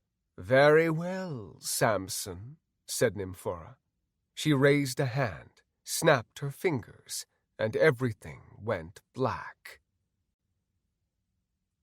Chapter 13. "Where are we?" I said, as I squinted against the bright glow. "You are safe in my realm," said Nymphora. My eyes slowly adjusted, and my heart soared when I beheld the beauty of the goddess of fertility's realm. We stood on a sparkling stone ledge, and to my right a rainbow-colored waterfall spilled over the cliff. It fell 300 feet before crashing into a wide river that snaked through a lush forest full of wildlife. Overhead, the stars and planets shone brightly, illuminating the realm with magical light. All around the edges of the land I could see clouds and mist, and I assumed that we were floating high over the world. "Thank you, Nymphora," I said with a sigh, and sat on the ledge. I was pretty shaken by the torture and numerous deaths upon the saltire, and I resisted the urge to just curl up in a ball and sleep for 1,000 years. As much as I wanted to do that, I couldn't. My guildmates were still out there somewhere, and I needed to find them. "Come," she said, and extended her hand. "Bathe in the life-restoring waters of the Everpool." I took her hand, and we floated over the ledge and down to the shores of the river. There were naked men and women in a variety of sexual positions all along the sandy banks, basking in the light of the thousands of stars overhead. Merfolk leapt from the waters and splashed joyously about as the men and women on the banks moaned in a chorus of ecstasy. My robes disappeared, and I followed the goddess into the enchanted waters. A tingle spread upward from my feet as I walked into the water. The water was warm and soothing, but there was something magical about it. When I walked in up to my chest and dove beneath the water, I felt peace wash over me, and my body was instantly rejuvenated. I emerged from the water to find Nymphora smiling at me. She wrapped her arms around me and kissed me deeply, and I felt her hand squeeze my manhood. The sight of the orgy all along the banks of the river and Nymphora's soft hand on my cock made me rock hard, and the goddess wasted no time lowering herself onto it as we floated in the enchanted water. Making love to the goddess felt like a dream. Time melted away as she rode me on the sandy bank, and all of my worries were forgotten. Gone was the memory of Artemis, Haven, and even my guildmates. I became drunk with lust, and I must have filled the goddess 20 times. She had put some kind of spell on me, and I maintained my throbbing erection even after I climaxed. Others joined us on the bank, and soon I found myself in the middle of a giant orgy. I don't know how long it lasted, and I don't know how I ended up in Nymphora's bed, but I woke up the next day inside her white palace. I sat up and rubbed my face, trying to remember where I was. The room was made entirely of white marble, and big pillars sat in each of the 4 corners. To my right was a doorway to a balcony, and I could see the swirling galaxies in the sky beyond. To my left, a doorway opened to a hall, and directly in front of me a lone painting sat on the wall, and to my surprise, it was of Nymphora and I making love on the riverbank. "Good morning," said Nymphora as she strode through the doorway leading to the hall. "What morning is it exactly?" I asked. "How long have I been here?" She shrugged. "Days and nights are not the same here as they are on the surface realm." "Okay, then how many days have passed on the surface?" "You need not worry about the surface realm," said Nymphora, seeming a little annoyed. "Not anymore." "I kind of do have to worry," I told her. "My guildmates are being hunted by just about everyone in the game, and if they're found, they'll be used against me. Artemis Lightbringer can no longer harm you, Samson. Not while you are here." "I'm not worried about that. I'm worried about my friends." "Have I made a mistake?" she asked, and the anger in her eyes made me think I should tread lightly. "Have you used me to get out of Artemis's clutches? Should I simply toss you back to the surface world and be done with you?" "No," I said, rising out of bed and standing before her. "I'm not using you, but neither am I your eternal prisoner. You cannot expect me to remain idle here in your floating palace while my friends are being hunted. What kind of person would that make me?" "You have a good heart, Samson, but I cannot meddle in the affairs of mortals aside from my role as the goddess of fertility." "But haven't you already meddled in mortal affairs by saving me?" "No, I was acting in the best interest of my children," she said, rubbing her belly, which had grown noticeably bigger. "But your guildmates are still cursed.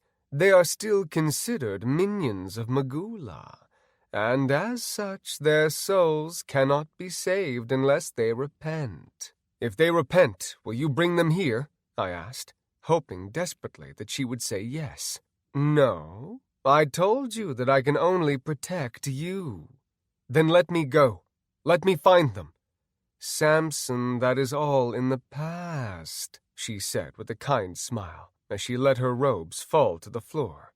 "Soon our children shall be born, and they will need you to guide them."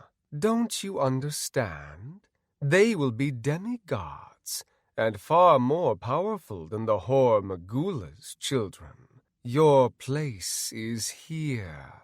She pushed me back on the bed, and when I resisted, golden chains suddenly appeared on my wrists and yanked my arms back over my head.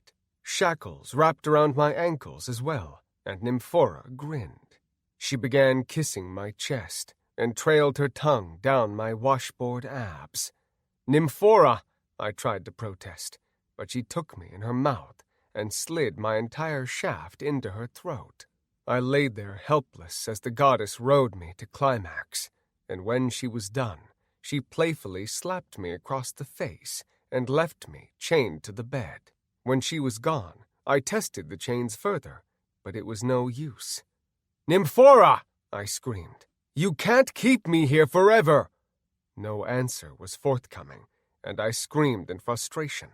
I had to admit that this was better than being killed by an overzealous paladin over and over, but I was still someone's prisoner, and it was really starting to piss me off. I had to get back to Haven.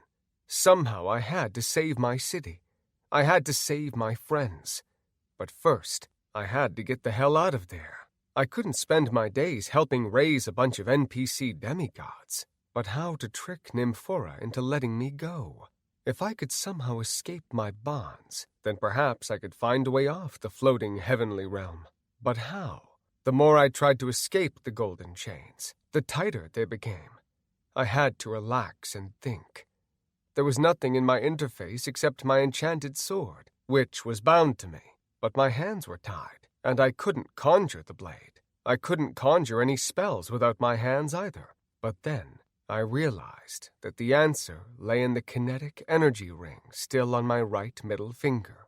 I tapped into the power of the ring with but a thought, and I saw it begin to glow. I pressed my hand against the soft mattress as far as I could, then enabled the ring and punched forward with all my might.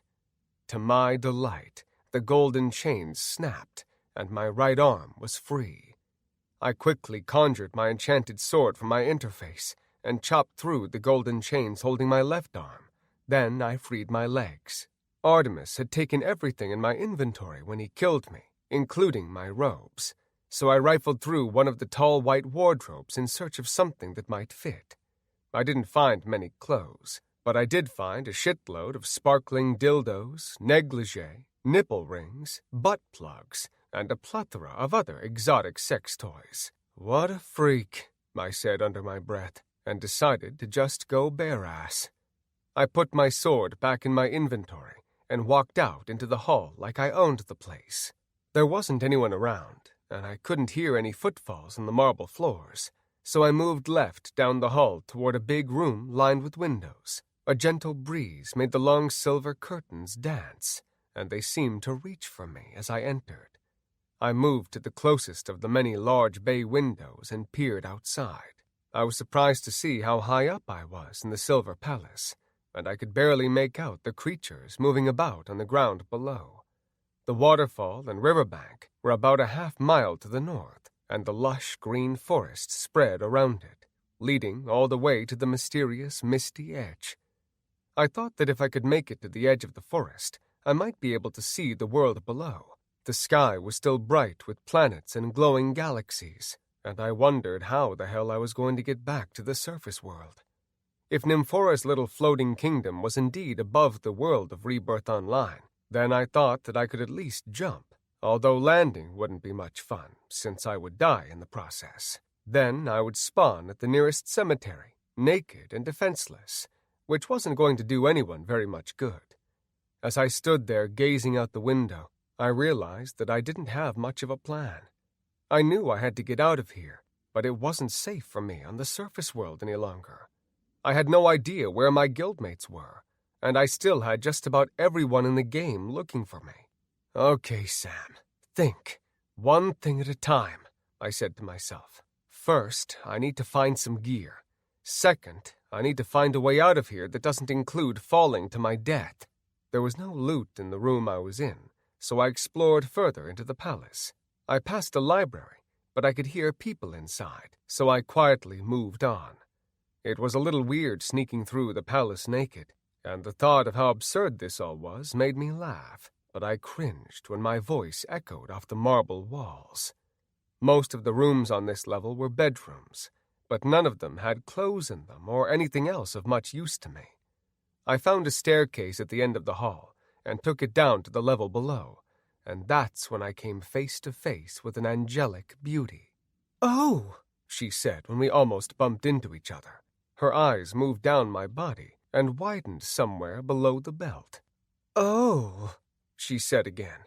"Hi, sorry, I'm kind of lost," I said with a laugh, and rubbed the nape of my neck self-consciously.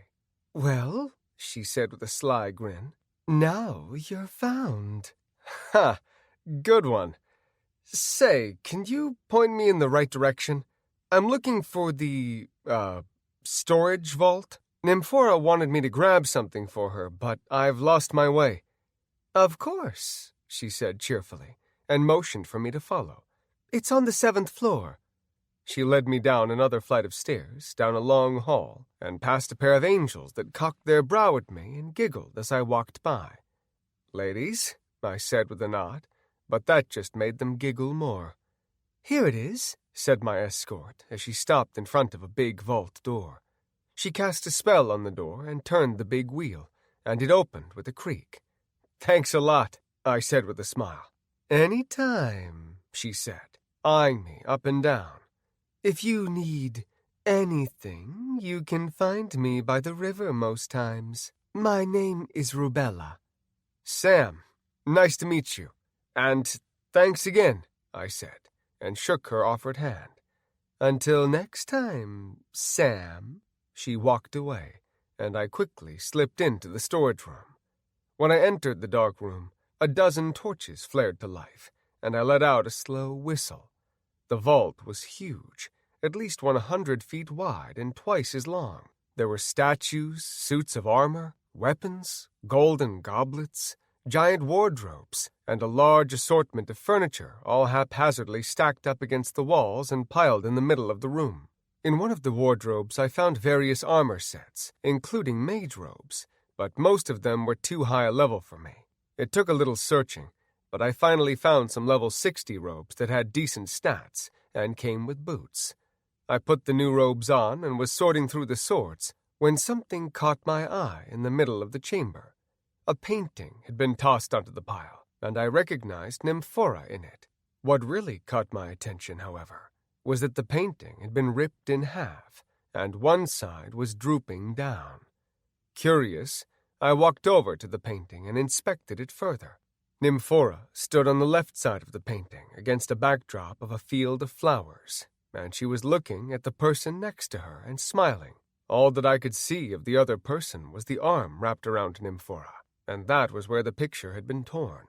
I grabbed a hold of the flap and put it back into place, and when I saw the other person in the picture, I was shocked. "No fucking way," I said aloud as I stared at a younger, less demonic-looking Magula. "You are a very bad boy, Samson," said Nymphora. I turned to find her glancing at me with hands on hips. "What is this?" I said, pointing at the painting. "Is that Magula?" "Yes," she said grudgingly. "She is my sister." "That's why you were interested in me," I said, as it all started to come together. "You were trying to get back at her for something. But what?" "I'm not trying to get back at her," said the goddess. "I'm trying to save her. Magula was once a goddess. Did you know that?" I shook my head as I looked at the painting of the two happy sisters. "She was a goddess of fertility as well. That is why she had so many children with your seed," Nymphora said with more than a hint of sorrow. "We had a pact, the two of us. We were going to wait for the right man, and we were going to have a big, beautiful family of demigods. My sister and I had big plans, but they all fell apart when she began dabbling in the dark arts." "How did she fall from grace?" I said, looking from the painting to the goddess. "I mean, She looks so much different in the painting. She gave herself to the Lord of the Underworld, and now she has taken the mantle upon herself," said Nymphora. "The only way to save her soul is to kill her. So you sought me out so that I would give you a powerful army like hers," I said, realizing that I had fallen smack dab in the middle of one hell of a family feud. "You don't care about me at all. You just want my seed so that I can give you an army of demigods." "Yes," she said, and bowed her head in shame. "Or that is the way it started, anyway. I have grown to like you quite a bit." I turned from the painting and faced her. "Oh, yeah? You like me?" I said with a laugh. "You are plotting to set my sons against each other." "Your seed is powerful, Samson. I needed to create children that might have a chance against your golden sons. You must understand how dangerous they are. They have your special ability. If left unchecked, they will become the most powerful beings in the world." "And what of our demigods?" I said, pointing at her stomach. "What if they have my power as well?" "That is what I am hoping for," she admitted. "Then they are just as dangerous," I said angrily. "No, they will be children of the light, not the darkness. Legion isn't evil," I said defensively. They are just young and simple. They can be taught compassion, empathy, love." "No, they cannot. Their hearts are as dead as their mothers." "She's not the one trying to kill all her nephews and her sister," I said. "How dare you judge me?" she said. Her eyes began to glow bright white, and she clenched her fists in rage. "I'm trying to save her soul." "And what of the souls of your unborn children? What of their lives? If you pit them against Magula's golden demons, they will all kill each other. Is that what you want?" "She must be stopped, no matter the cost," said Nymphora, and her anger left her as fast as it had appeared. "If left unchecked, she will bring her war to the surface world, and all will be lost." "Why?" I asked. "Why does she want to conquer the surface world?" "Because she lusts for power, and it is never enough for her. She has too much of our father in her." "Your father?" I said, not sure if I wanted to know. "The god of war." "Aha!" I said with a mirthless laugh. "Yeah, I guess that'll do it. I'm sorry that you got caught up in all of this, Samson. I really am. But you must understand that I have done what I have done for the good of everyone. Your demon sons must be stopped, and so must my sister." "So I guess I have a choice to make," I said, as I began pacing the room. "You have already made that choice," she reminded me. "You have renounced Magula and pledged yourself to me." "I only did that to get the hell off the Saltire," I admitted. "You lied," she mused. "So did you," I reminded her. "You never told me that you were Magula's sister." "Not telling you is not the same as lying to you." "You knew that it was important," I said. "And you knew that if you told me, I wouldn't help you." "You wouldn't have been able to resist," she said with a laugh. "You shouldn't underestimate me," I warned. She cocked a brow at that. "Is that so?" "Yes," I said, standing before her bravely. "I am not your plaything, and I'm not going to stand idly by while you pit my children against each other." She laughed and shook her head, giving me a look that said she wanted to pinch my adorable cheeks. "Your words are valiant," she said with a smirk, "but you know as well as I do that you have no choice in the matter. You cannot leave my realm, and even if you could, Artemis Lightbringer would soon find you, and you would be right back where I found you." "You can't keep me here forever," I said with as much confidence as I could muster. But in truth, I had no idea how to get out of her realm. I was either going to have to do something to get kicked out, or I was going to have to bring her to my side. "Oh, but I can," she said with a grin. "Listen, you said yourself that you always dreamed about a man that you could have a family with. Well, why can't I be that man? Why can't you still have your dream? If you helped me, rather than try to rule over me, perhaps we could both get what we wanted, and without all of our children dying fighting your sister." "Go on," she said, intrigued. "I am not a demon lord. You know that. Help me to defeat Artemis Lightbringer. Help me to restore my kingdom to its former glory, and together we may be able to defeat Magula without the death of my sons. I think that I can control them if she is out of the picture." "Control them?" "Yeah, turn them to the other side." She laughed at that. "Impossible! They are demons." "Magula was once a goddess, correct? And she fell from grace. Well, why can't a demon rise to grace?" That seemed to stump her, and she raised her eyes to the ceiling in thought. "You really think there is a chance that your sons can be saved?" she asked. "I do." "And my sister?" She paused and choked down her emotions. "Do you think that she can be saved?" "I do," I said stoically. "How?" "Very carefully," I said. "First, we need to take the Dark Throne from her." Chapter 14. "Take the Dark Throne?" said Nymphora. "How exactly do you plan on doing that?" This was a very delicate part of my feeble plan, which had just begun to formulate in my mind.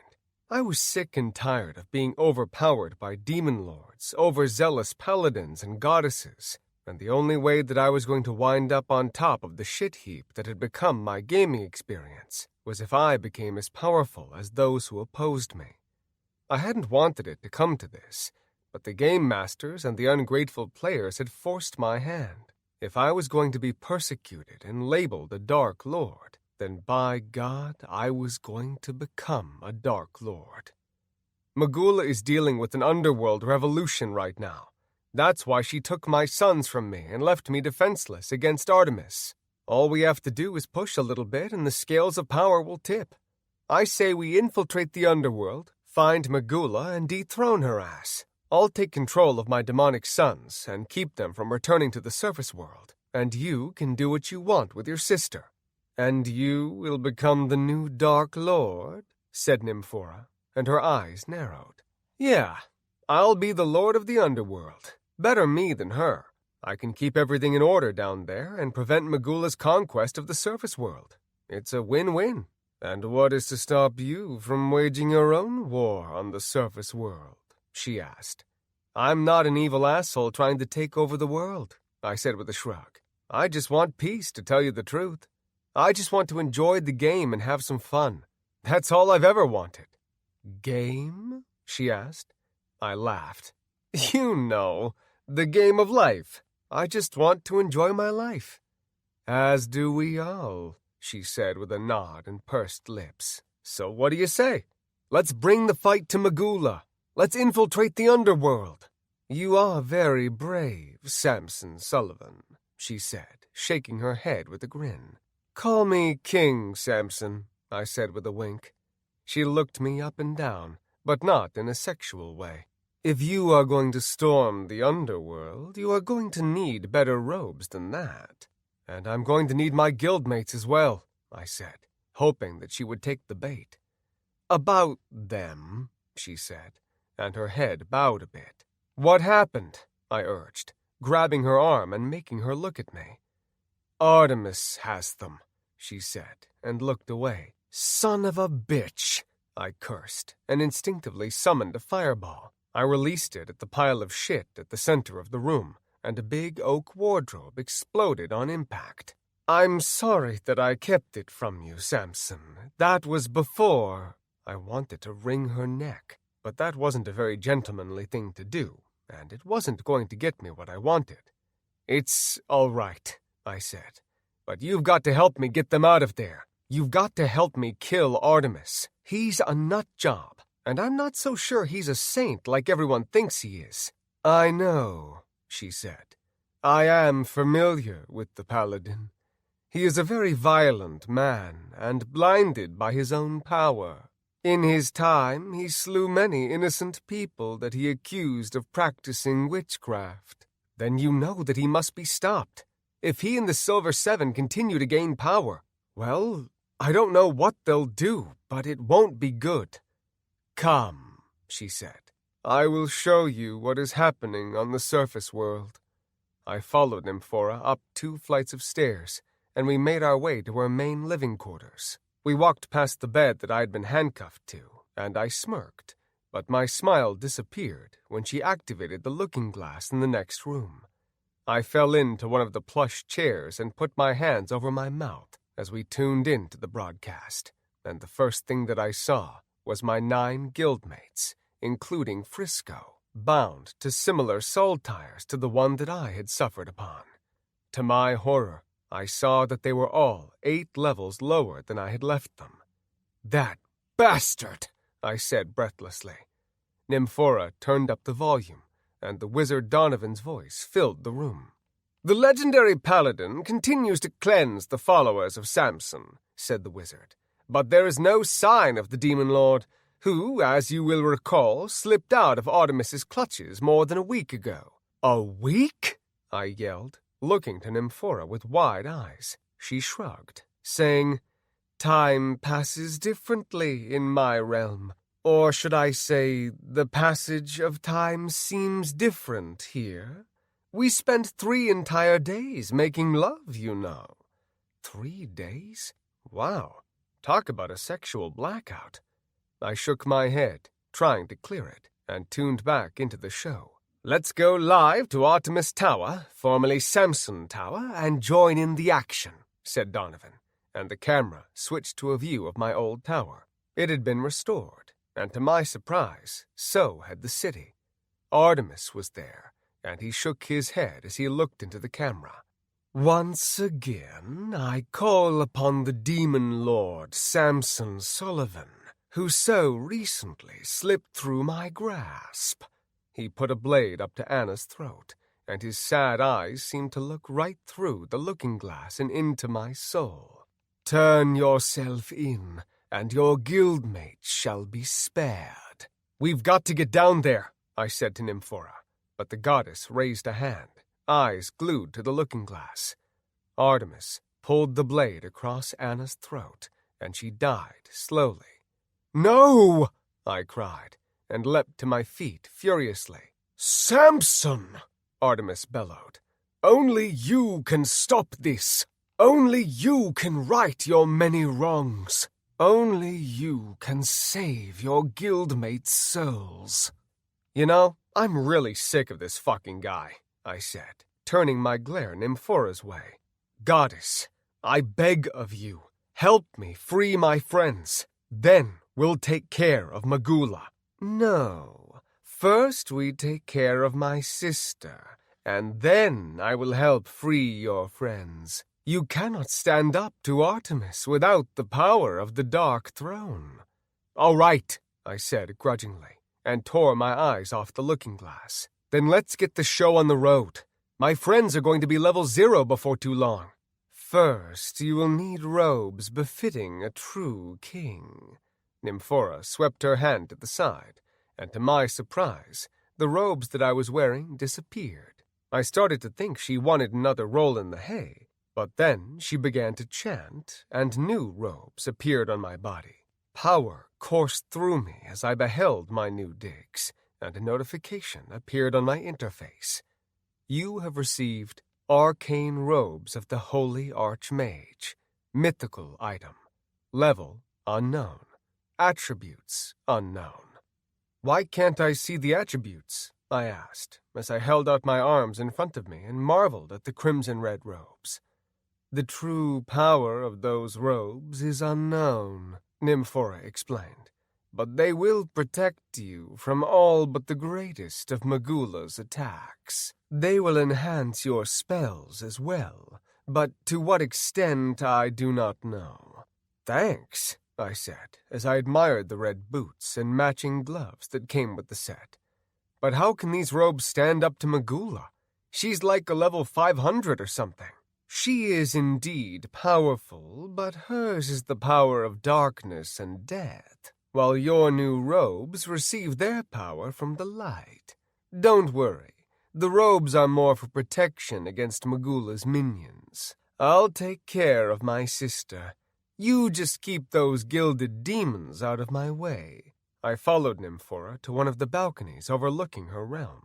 She spread her arms wide and sang out in a voice that was both powerful and beautiful. "Seraphim, my beautiful warriors, it is time." I looked to the star and planet-filled sky as Nymphora gazed upon the heavens. She called to her angels again, and the stars themselves began to descend upon the realm. To my utter surprise and delight, the stars drew so close that I was able to suddenly make out humanoid forms. There were thousands of them, and as they came closer still, I realized that the glowing angels had 6 wings, and the armor that they wore sparkled like diamond-crusted silver. "My holy warriors, it is time," said the goddess, arms wide and eyes shining. "Today we attack the underworld. Today we reclaim the soul of our sister, Magula." The seraphim cried out in an ear-piercing chorus that was part raptor and part blues singer. I covered my ears, eyeing the freaky angels, whose faces were covered in silver feathers and whose eyes emitted beams of sunlight. "Are you ready, Samson?" she asked. I nodded and unsheathed my enchanted sword. "Let's do this shit." Nymphora grinned. Then she closed her eyes and began chanting. She moved her hands in an intricate pattern that reminded me of Tai Chi, and a portal suddenly appeared in the middle of the river below. I stared into the churning portal and thought I saw the red glow of the underworld in its depths. "You will need wings where we are going," said Nymphora, and she waved a hand my way.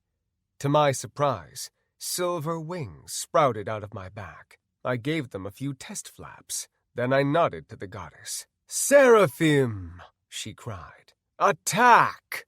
Nymphora leapt off the balcony, and I followed her lead. The wind rushed by as I spread my wings wide and circled down toward the portal.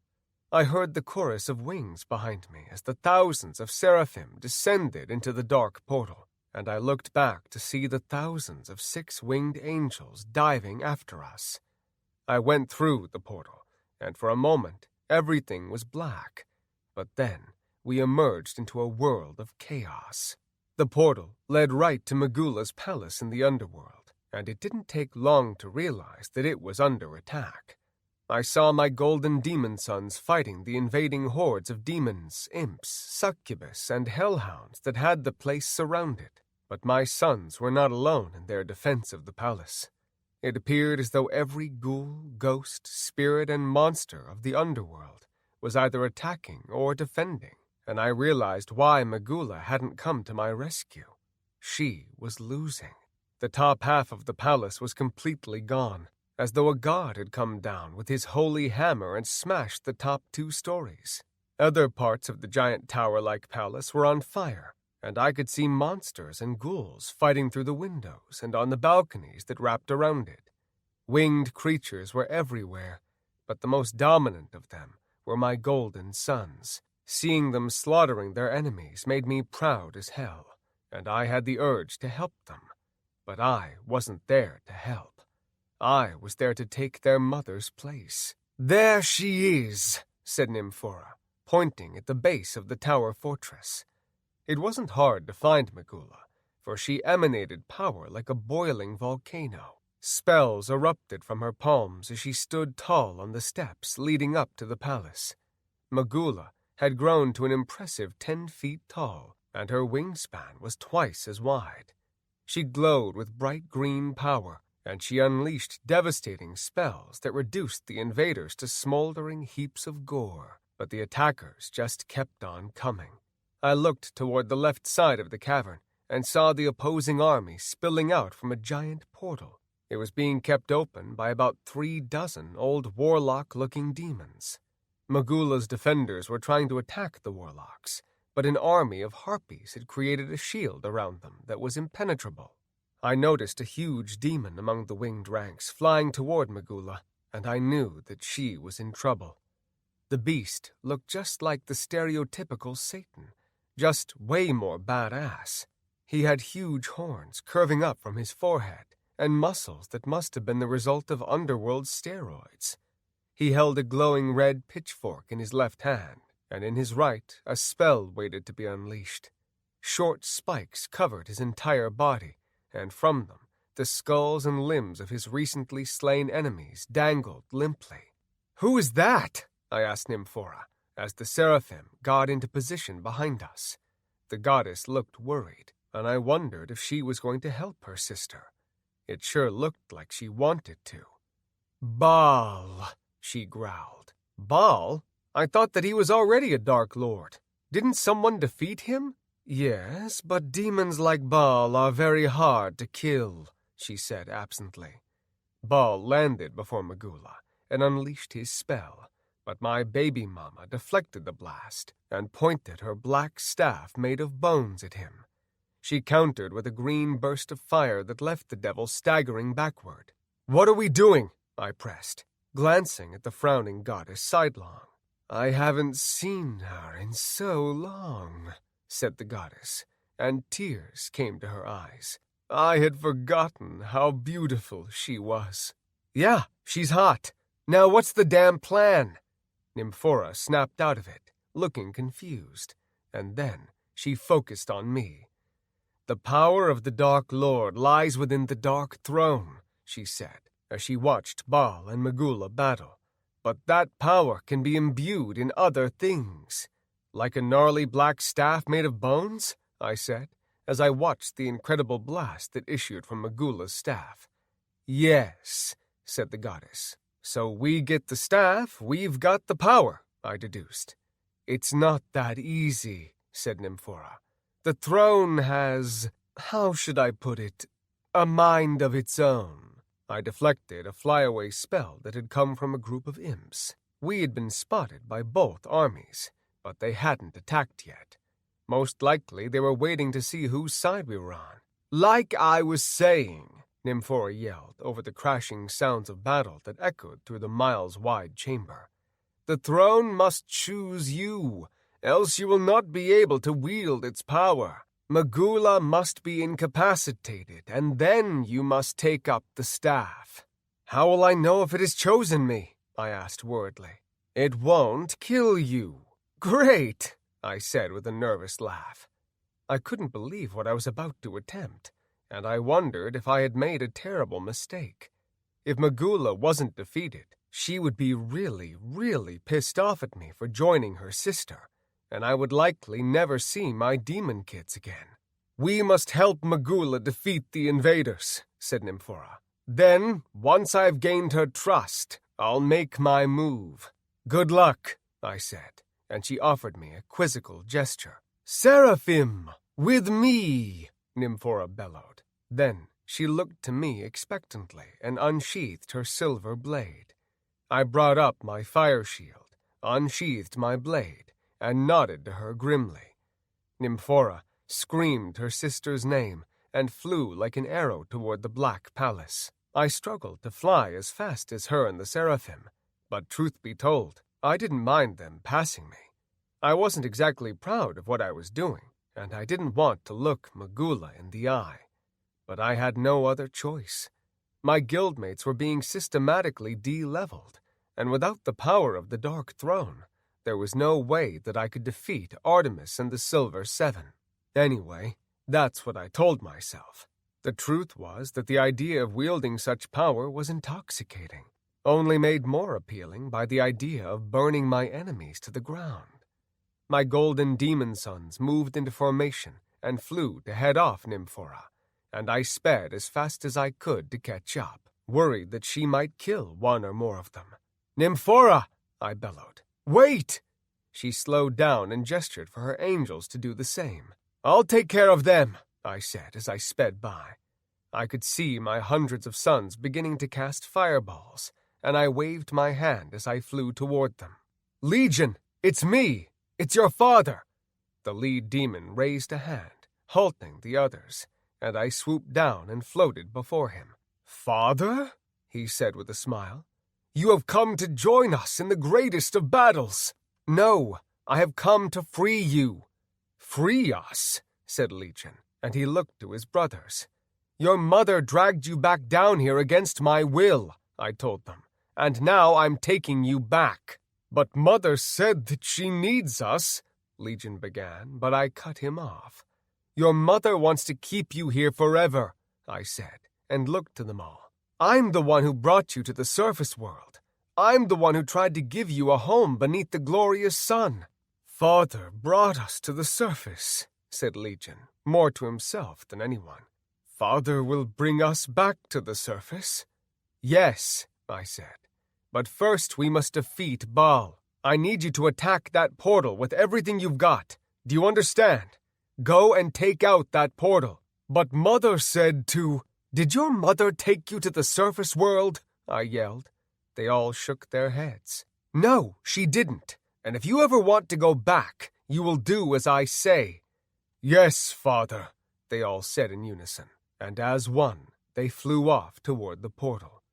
I glanced back at the battle between Magula and Baal, and found that Nymphora had joined in. They were both attacking the devil, and the seraphim were doing an impressive job pushing back his minions. Another entire regiment of seraphim were flying toward the portal to help my sons, so I flew down to the base of the tower and joined in the fight against Baal. Or at least, I tried to. The devil saw me coming and shot his hand out in my direction even as he fought off both Nymphora and Magula. I brought up my fire shield to block the black blur that he tossed at me, and when the spell hit my shield, it exploded, knocking me back through the air end over end. A couple level 50 imps stabbed at me with little pitchforks as they passed, and I took out my frustrations on them, hitting them both with fireballs that left their wings on fire. "What is the meaning of this?" Magula asked her sister as they fought Baal. "Fight the devil first," said Nymphora, as she barely avoided a sword slash. "Talk later." "I don't trust you," said Magula, thrusting forward with her sword and barely missing Baal as he spun away. Nymphora hit Baal with a beam of light that tore from the top of her staff and lifted the devil right off his feet. I did what I could do and fired a magic bolt at him, though it might as well have been a spitball hitting a full-grown man for all the good my low-level spell did. Magula struck as well, blasting the devil with a torrent of hellfire that left him consumed in green flame. I watched the fight play out before me with a mix of terror and awe. The spells that the three opponents flung at each other could have demolished entire houses, and the weapons that they swung at each other could kill some of the highest-level creatures in the entire game. So, yeah, I kept clear, but the sisters had their hands full, and I felt like I was standing around with my dick in my hands, but there was little that I could do. Baal had 3 big question marks above his head that told me that his level was in the hundreds, and my spells would do little to hurt him. But I rushed toward the devil, intent on helping out in any way that I could. If I couldn't hurt him, perhaps I could distract him, and hopefully not get killed in the process. The dude had grown to 15 feet tall, and his skin glowed like molten lava. I prayed that Nymphora would heal me, and landed on the devil's shoulders. Then I covered his eyes like a kid playing peekaboo. He growled and swiped at me, but Magula and Nymphora both hit him with a spell that knocked him back and left his chest smoldering. I held on for dear life, knowing that at any minute the devil was going to grab me in one big hand and crush me like a grape, but he never did. Magula leapt onto his chest and buried her blade in his neck, glaring at me the entire time. I smiled at her as I covered Baal's eyes, But then the devil finally grabbed me and tossed me to the side. I flew through the air like a bullet and opened my wings at the last minute, barely missing the big spikes protruding from the palace. The demons that served Baal surged toward the two sisters, but Nymphora's seraphim intercepted. Magula and the devil exchanged blows, and it looked as though the demoness had the upper hand. But then Baal thrust forward his black blade and impaled her through the chest, and with a sneer he flung her to the side. Nymphora was there in a flash. She hit Baal with a rapid succession of brilliant white spells that shorn off his fiery skin in chunks. The devil retaliated by spawning hundreds of bats from his gaping maw, but Nymphora turned them into butterflies. She moved in, seeing that her opponent was weak, and right before their weapons clashed together, Magula hit Baal in the back of the head with a spell from her prone position, and to my astonishment, the top of the devil's skull blew clean off. Magula slumped back down to the ground and seemed to pass out. She sat in a pool of blood. Her chest wound was deep, and her breathing was labored. I knew that if she wasn't healed soon, she would die. I looked to the black bone staff still clutched in her hand, and I saw it begin to glow. The spell not only took off Baal's head, but it also gave Nymphora the time that she needed to cast another spell of her own. She put her hands together, then drew them back, and flung them out toward Baal. Pure white light slammed into the devil and burned a massive hole in his chest, and he staggered back, looking down at his body dumbly. Then he fell over dead. "Sister," said Magula, reaching for Nymphora. The goddess offered me a quick glance that said, "Now's the time." I flew down and landed next to Magula, and I saw just how badly she had been injured by that black sword of Baal's. Her chest was wide open, and even though her staff was working to repair the wound, it wasn't enough to stop the spread of the disease that was slowly eating her like acid.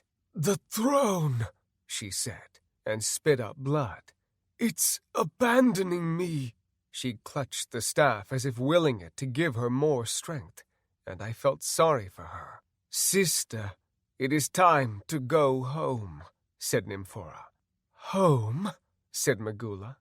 Nymphora suddenly stabbed her sister in the exposed heart with a curved dagger, and Magula grabbed the goddess's robes and pulled her down, looking shocked. "Now!"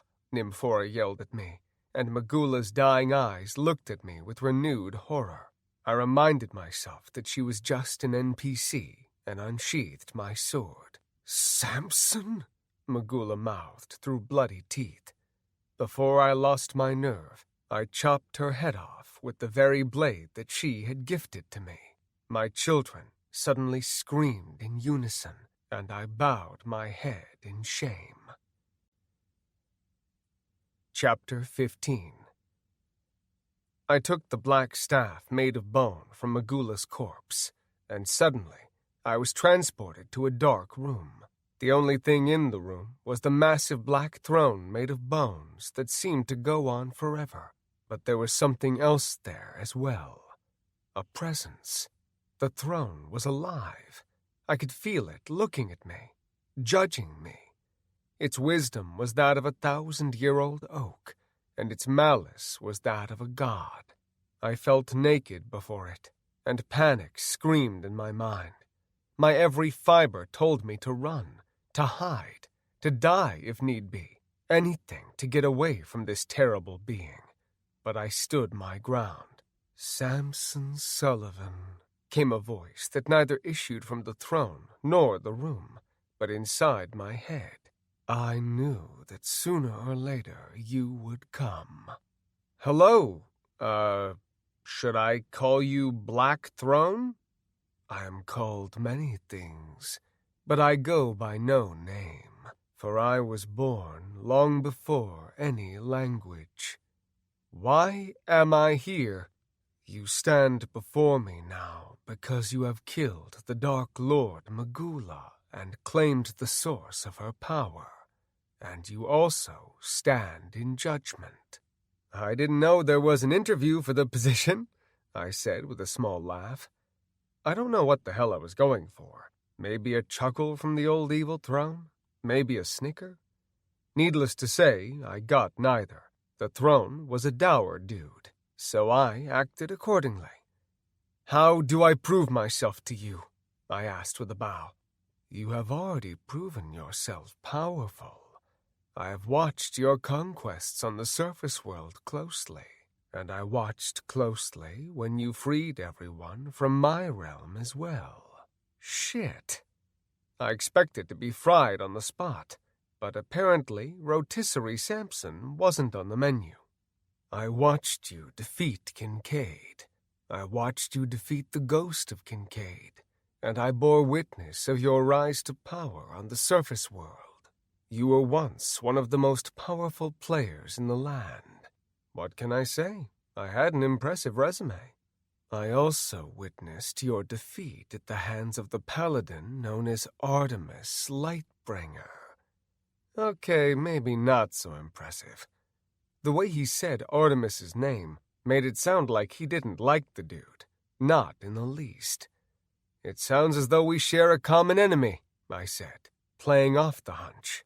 He's more like an annoying fly to me, but yes, I, like you, would like to see his body slowly slide down a splintered pike. Wow, I thought, this dude has some issues. Colorful description, I said with a grin. I'd like to see that too. Finally, a laugh from the talking throne, and then the jackpot. I believe that you would make a very entertaining Dark Lord. Yes, very entertaining indeed. But would you be powerful? Would you be able to harness the extent of my true power? Yes, I said, trying not to shit my pants at the idea. Really? He said, sounding amused. And if given this power, what would you do with it? Oh boy, this was the big one. I would restore order to the underworld, and all who refused to bow before me would be fed to my children. Then I would invade the surface world and shove that splintered pike you mentioned right up Artemis Lightbringer's ass. And then, he said, sounding a little too much like a horny dude on a sex hotline. Then I would devour my enemies and build the most powerful kingdom the surface world has ever seen. None would stand in my way, and all kings would bow before me, or else die by my blade. He was silent for many tense moments, but then a giant eye opened right in the middle of the throne. You have been deemed worthy. Choose the weapon that you would like linked to the Dark Throne's power. I unsheathed the enchanted blade that I had received from Magula and held it before me. Black, writhing shadows suddenly erupted from the eye in the middle of the throne and hit my sword, which began to glow bright green. I held it aloft, trying not to let go, as wave after wave of power rushed through me. I wrapped my left hand around the hilt as well, trying desperately not to cry out, but the power was just too much. I felt like I might explode, so I released the pent-up energy in a primal scream that shattered the walls. Darkness reigned, and then... Congratulations. You have received the blessing of the Dark Throne. You are now the Dark Lord of the Underworld. Holy shit, I said aloud, as I watched the information scroll down my interface.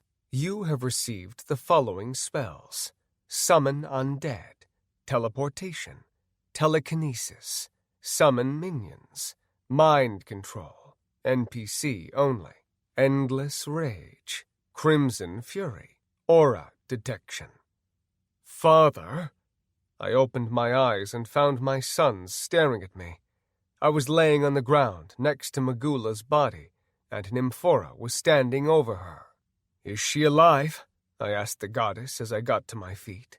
Not in the way you think, said the goddess. Then she looked at something on my head. I felt a weight there, and when I investigated with my hands, I felt 2 long, twisted horns protruding from my forehead. Well, those were going to make putting on a t-shirt a real pain in the ass. "Father," Legion said again, "why won't Mother wake up?" "That's what happens when someone dies," I said. "You should know. You've killed enough creatures to know that." I turned to Nymphora. "What will you do with her?" "Bring her home like I promised," she said, and the seraphim took up Magula's body and severed head and turned toward a portal that had just opened up in the distance.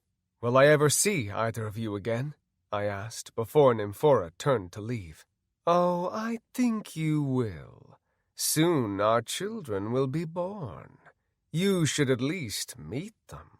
I nodded and watched her go, and when the last of the seraphim had gone through the portal, I turned to my sons. They floated before me with shimmering eyes, and I knew that I had to say something.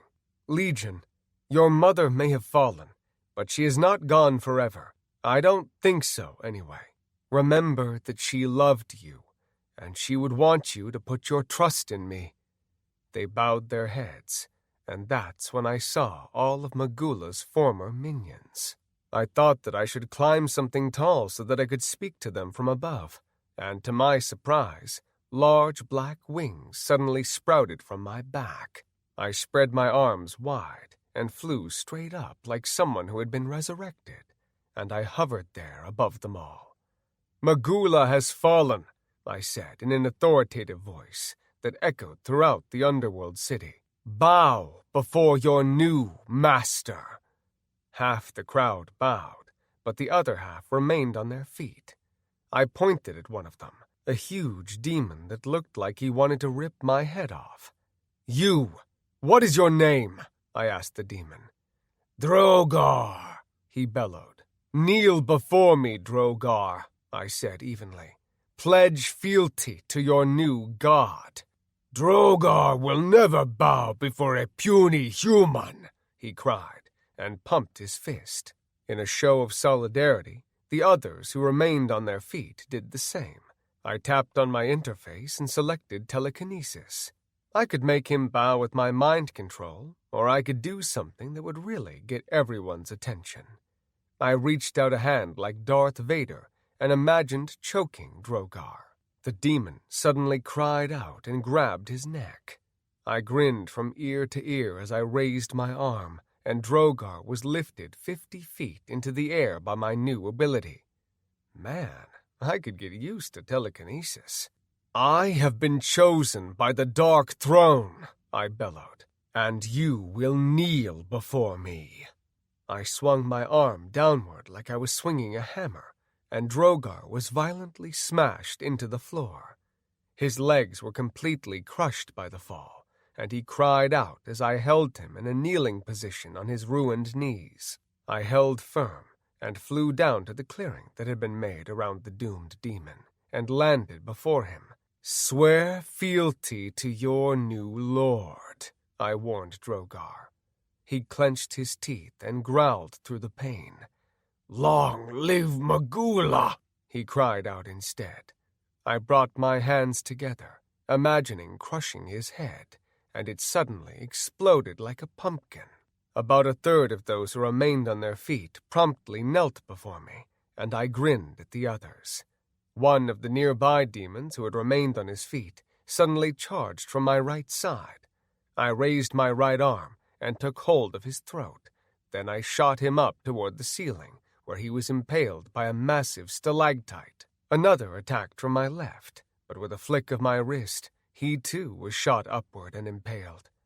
The ground suddenly rumbled, and I turned to see a huge 20-foot-tall creature that looked to be made of molten stone.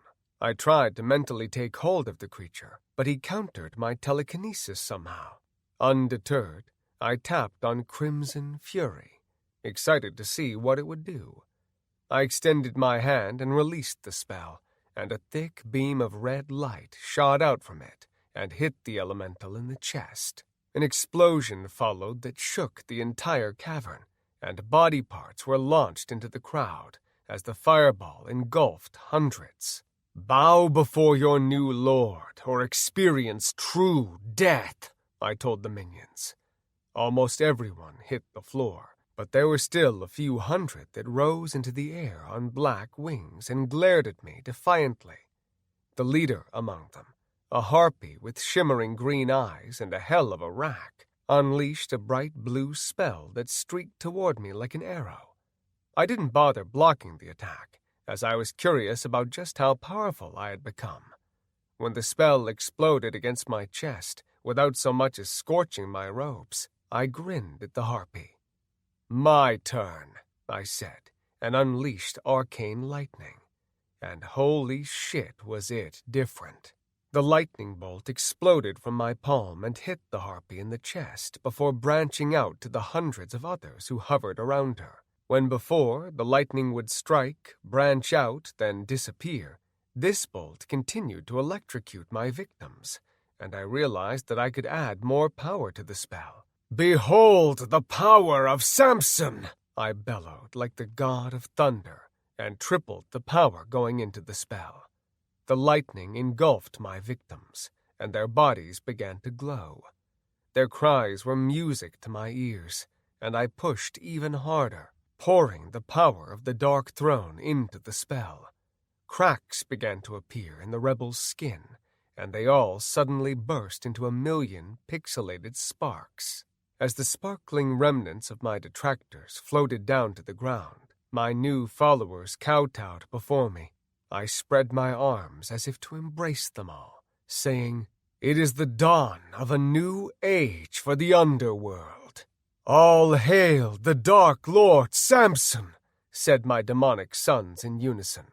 The underworld minions all repeated the proclamation, and I smiled to myself as I gazed upon my new army. There were tens of thousands of demons and monsters inside the city and cavern beyond, and I knew that there were untold numbers in the other levels of the underworld. "I have been chosen by the Dark Throne to rule the underworld," I said in a voice loud and clear. "But I will not stop there. They tried to destroy me on the surface world. They waged war against me and my kingdom, and even as we speak, my wives are being persecuted by an overzealous paladin. I have tried to work with them, but alas, they are bent on my destruction. They have forced my hand, and now they shall feel the wrath of my terrible vengeance. I will go to the surface world unafraid, and I shall slay the paladin Artemis Lightbringer. And then, my friends, we shall wage a war that none shall soon forget." The crowd of monsters and demons growled, snarled, and cheered. "Soon you shall hunt beneath the full moon." That really got them going, and the cavern sang with applause. "Prepare yourselves, my children, for soon the surface world shall be ours." I turned from the adoring crowd and gestured to Legion. He glided over to me and bowed, and I put a hand on his shoulder and smiled. "I need you and 100 of your brothers to accompany me to the surface world," I told him.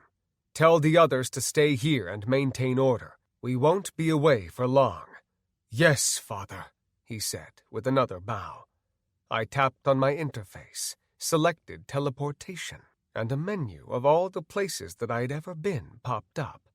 I chose Ozara, and a shimmering green portal appeared in the air before me. Through my interface, I could see that the portal was expandable, so I pulled the edges back until the thing was large enough for a big rig truck to drive through. "Let the war against the surface world begin," I bellowed, and led my children through the portal. Chapter 16. I emerged from the portal and flew through the noonday sun towards Samson Tower. With a tap to my interface, I brought up the Rebirth Online network, and my blood boiled to find Artemis still interrogating and killing my guildmates. We had come out a few miles south of the city, and I could see clearly that while Artemis had restored Haven to its former glory, he hadn't bothered to enable the shield surrounding it. I flew up to the clouds on my long black wings and sailed over the city. When I spotted Artemis far below at the top of Samson Tower, I tucked in my wings and dropped like a stone. The alarm bells began to toll as I shot toward the tower, and I saw the Silver Seven being deployed to intercept. Artemis's overzealous knights were strong as hell, that much I knew, but there was no way they could stand up to 100 of my golden sons. As they flew toward me, I unleashed arcane lightning and left them to my sons as they writhed and convulsed in the embrace of my electrical fingers. Cannons suddenly erupted from all around the battlements, and I brought up my fire shield and poured power into it. My shield grew to 10 feet wide and repelled the bombardment of fireballs and spells like the heat shield of a spaceship re-entering the Earth's atmosphere. I streaked down like a comet and landed in a superhero crouch atop Samson Tower, right between Artemis and my guildmates. "So," said Artemis, "the coward has returned, and behold, he now shows his true colors." A half-dozen eyeballs with wings were hovering around us, getting multiple angles for the players watching all through the land, and I grinned at the one closest to me. "Yeah, bitches, I'm back," I said, as I conjured a magic bolt and shot it at Artemis. He managed to produce a shield, but I poured a shit-ton of energy into the blast, and the paladin might as well have been hit by the swinging dick of a god. My spell slammed into his shield and launched him at least a mile, where he hit like a meteor. "Big Daddy!" Kit cried triumphantly, and I turned to regard my guildmates upon the 9 saltires. "Sam?" I heard Anna say. "Dude, you've got like huge fucking horns," said Tweak. "Damn," Nanaya mused. "What have you done?" Trinity asked in shock. "It's a long story," I said, as I approached the blonde warrior. "The short version is that Magula is dead, I'm now the Lord of the Underworld, and Artemis is going to fucking pay."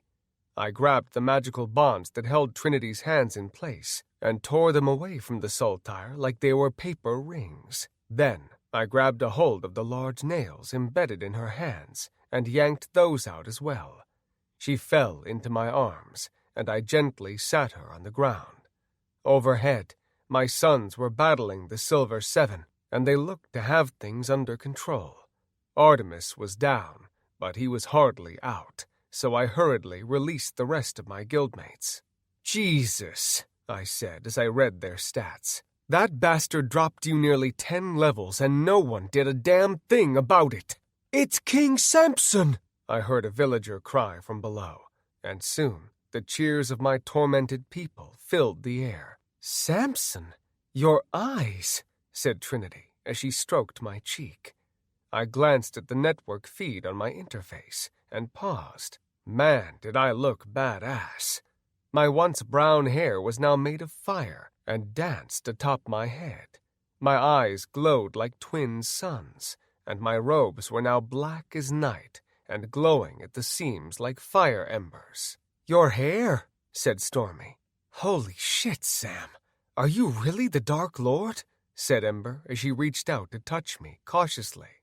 "It's all right, babe. I'm still me," I told her. "Samson!" Artemis suddenly bellowed from a mile away, and his voice carried with it a shockwave that rippled across the land and shook the city. "Looks like ol' Artie wants to play," I said to my friends. "It's fucking payback time." I leapt from the tower and sped toward Artemis, who was now floating above the crater that he had created.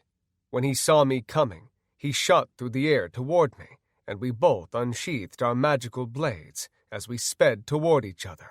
A thunderous boom told me that I had broken the sound barrier, and I saw the telltale puff of clouds appear around Artemis that told me that he had as well. We both swung as we collided, and our swords crashed together like tectonic plates. The blast sent us both tumbling backward through the air, but I quickly reversed direction and shot a fireball.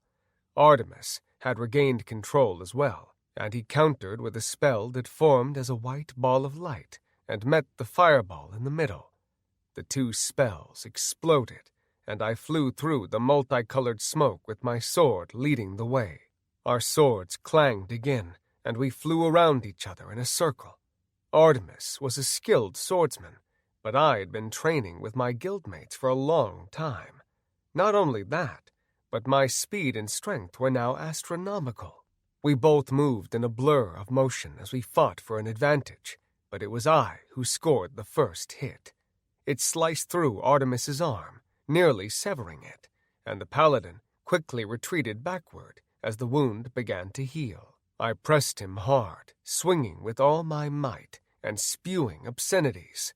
My anger was growing steadily, and I bathed myself in it, letting it wash over me and lend itself to my strength.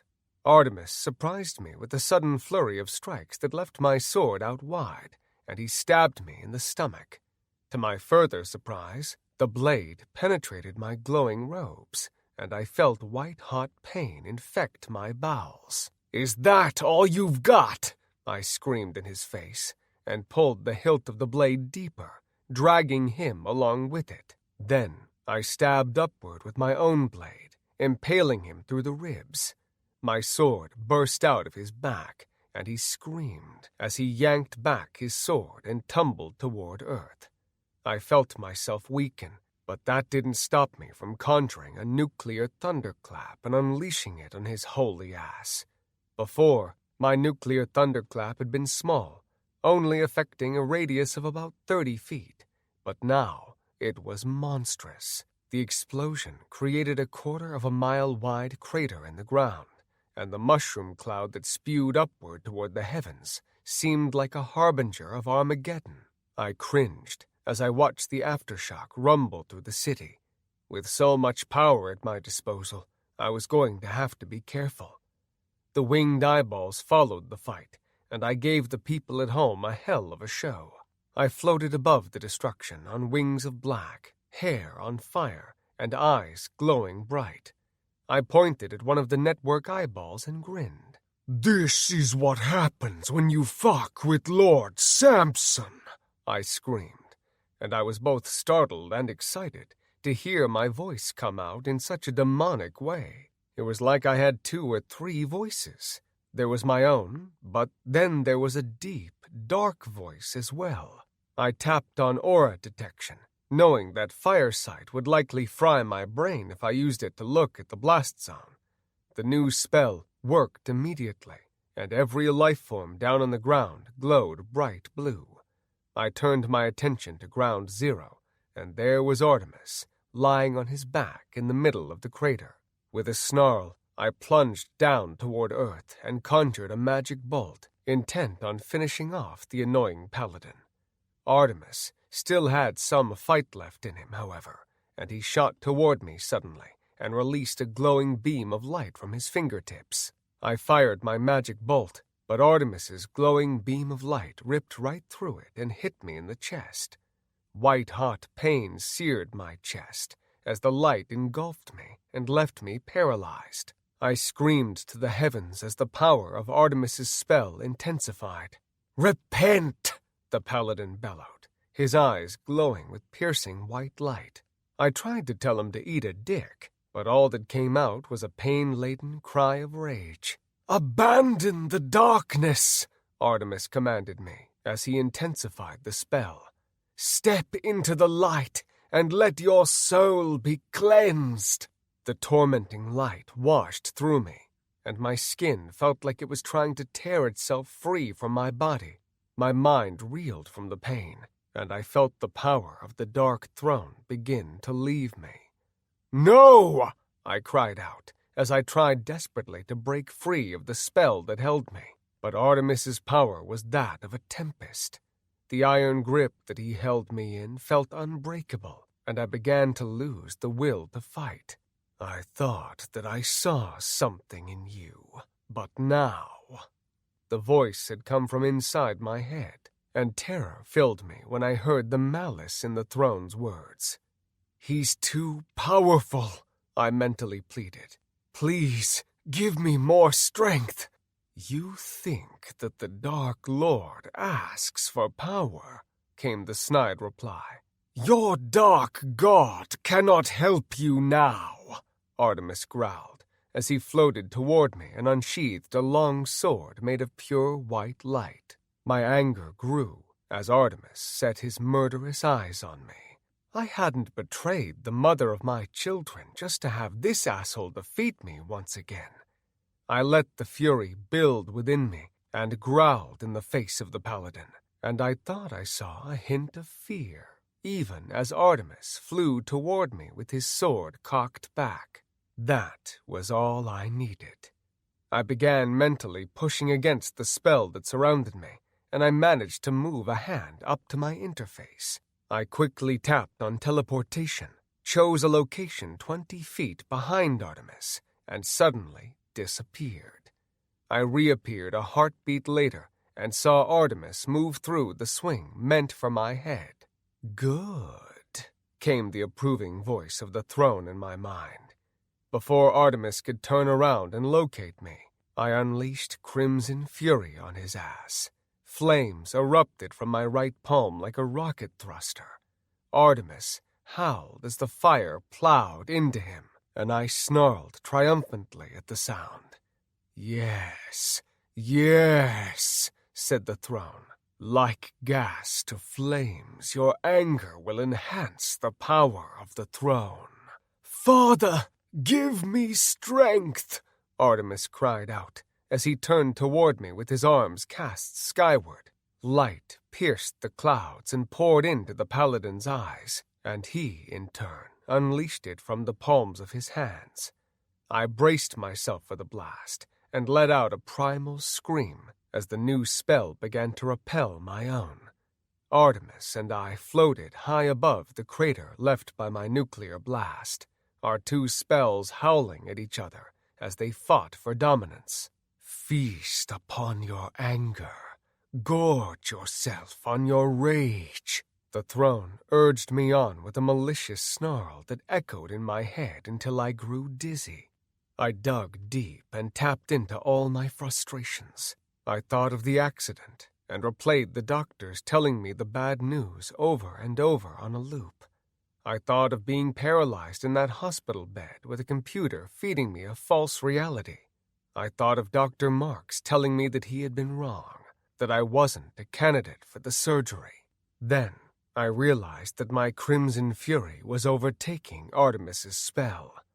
Invigorated by the look of fear in his eyes, I poured all my anger, fury, hate, and malice into the spell. To my surprise and delight, my red flames turned black and became writhing shadows that devoured the paladin's light. The tendrils of fire peeled off Artemis's skin, leaving a charred, bloody, and quite terrified skinless holy man screaming. He fell to the earth like a rag doll, but I wasn't done with him yet. Using telekinesis, I pulled him back up toward me as I slowly drew my enchanted sword. "Finish him," the throne urged, and I couldn't help but grin. I stabbed forward with my black blade and impaled the skinless, thrashing paladin through the chest. His eyes went wide, and a single tear fell from his eye like a shimmering diamond. Mine must have been terrifying, because in that moment I saw true fear in the eyes of the NPC. The thrill of victory was intoxicating, but the happier I felt about it, the less I felt the power of the throne. So I stuffed down my joy and replaced it with the memories of what the bastard had done to me and my friends. "Your god is a lie," I said in his face. "Yes, yes." More power coursed through me, and I bathed in the strength of my fury. "Repent before it is too late," said Artemis, and I realized that his tears had been for me. That only pissed me off more, and I conjured a nuclear thunderclap and pressed my hand against the paladin's head. "Repent this, motherfucker!" I unleashed my spell, and Artemis and the Silver Seven were no more. When I returned to Samson Tower, my guildmates basically bowled me over and showered me with kisses. "That was crazy," said Tweak, as his big arms wrapped around all of us. "Never thought I'd be a purple ape demon lord sandwich," said Ember. "You did it, Big Daddy," Kit cheered. The crowd cheered below, and the rest of the girls all talked at the same time, but we were all distracted by the newsflash icon that came up on our interfaces. "This just in," Wizard Donovan was saying as he pressed a finger to his left ear. "Samson has just defeated Artemis Lightbringer." Footage of me looking very much like a Dark Lord exploding Artemis's head played on loop, and soon Donovan returned with extended footage of our battle playing behind him. "Samson is now the Dark Lord of the Underworld," the wizard continued in a voice that was barely a whisper. "Gods help us all." "You're goddamned right," I said, as I swiped the feed to the side. I noticed a hovering eyeball off to my left and grabbed a hold of it with telekinesis. I drew it toward me, grinning at my demonic reflection in the orb. "There's a new Dark Lord in town, bitches." This concludes Rebirth Online 5 by Michael James Plouffe, narrated by Tristan Morris. Copyright 2019 by Traveling Bard Publishing. This unabridged audiobook is published by arrangement with Michael James Plouffe and was produced in the year 2019 by Tantor Media Incorporated, a division of Recorded Books, which holds the copyright thereto. Please visit tantor.com for more information on our growing library of unabridged audiobooks. Tantor Audio, a division of Recorded Books, presents Rebirth Online 6 by Michael James Plouffe, narrated by Tristan Morris. Chapter 1. I knew that Bagram and the Orc chieftains were close because the den smelled like shit. It had taken me a week to track them down, but with the help of a few devious imps in the underworld, I was able to pinpoint their location. I tracked old Boggy and his stoolies to the Snake-Tooth Swamps, a level 60-plus zone that my guild and I had rarely ventured into. The swamps had a sulphurous stench to them, but they still smelled better than the underworld, and that was saying a lot. The den that Bagram and his guildmates were hiding out in was one of many located in the realm. From the outside, it looked like nothing more than a large mound of earth covered in moss and bare trees. But with my Dark Lord aura detection, I could see the life forms inside. I counted 35 and grinned to myself. My prey was close. Soon they will feel the power of the Dark Throne. The voice of the throne startled me, but I tried not to let it show. "Soon they'll feel the power of my foot up their asses," I said aloud. It was weird talking to the throne in my head, so I spoke aloud whenever I wasn't around my guildmates. "Bring them to the dungeon. Kill them until they are your prisoners in the underworld," said the throne in a voice that gave me the creeps. "That's the plan. Now, you mind if I do my thing?" I asked, and the throne finally shut up. I knew that Bagram and his peeps would have a bunch of defenses in place, which was hilarious, given that I was now the lord of the friggin' underworld, but I tried not to be too cocky. There were still beings more powerful than me, and I wasn't as strong on the surface world as I was in the underworld. I'd learned that the hard way, by spending too long in the sun.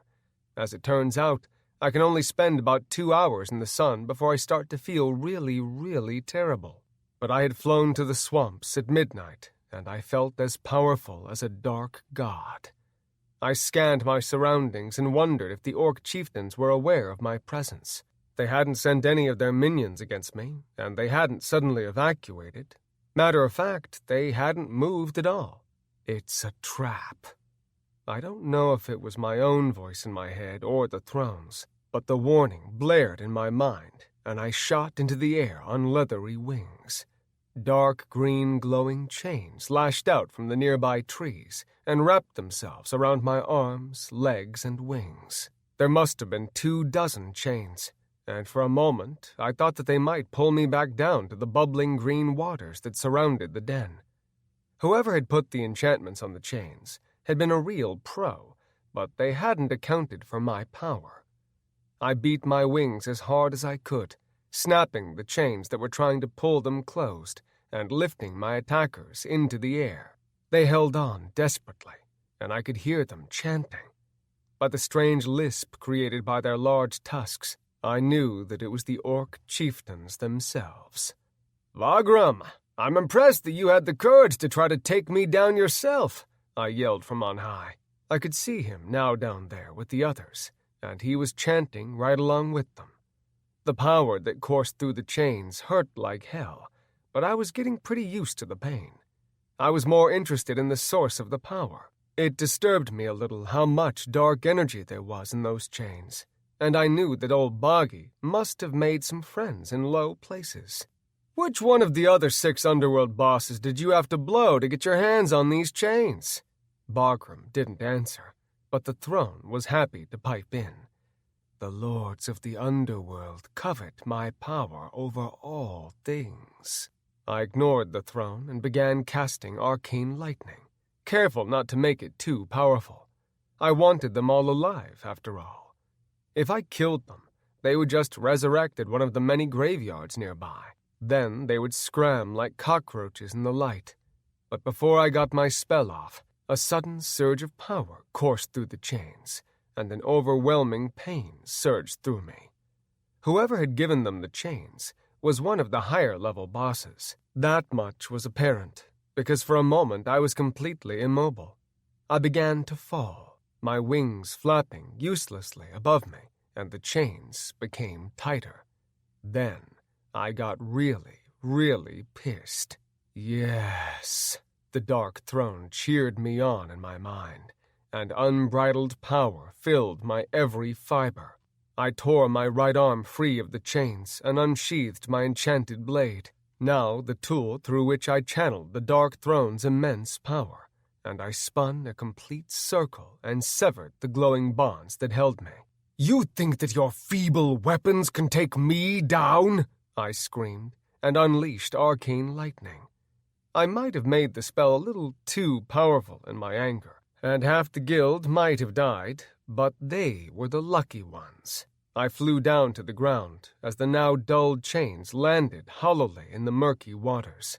Bagram lay on the ground in front of me, and I barely made it to him in time to stop him from killing himself. "No, you don't," I yelled, and used my telekinesis to paralyze Bagram and his remaining guildmates.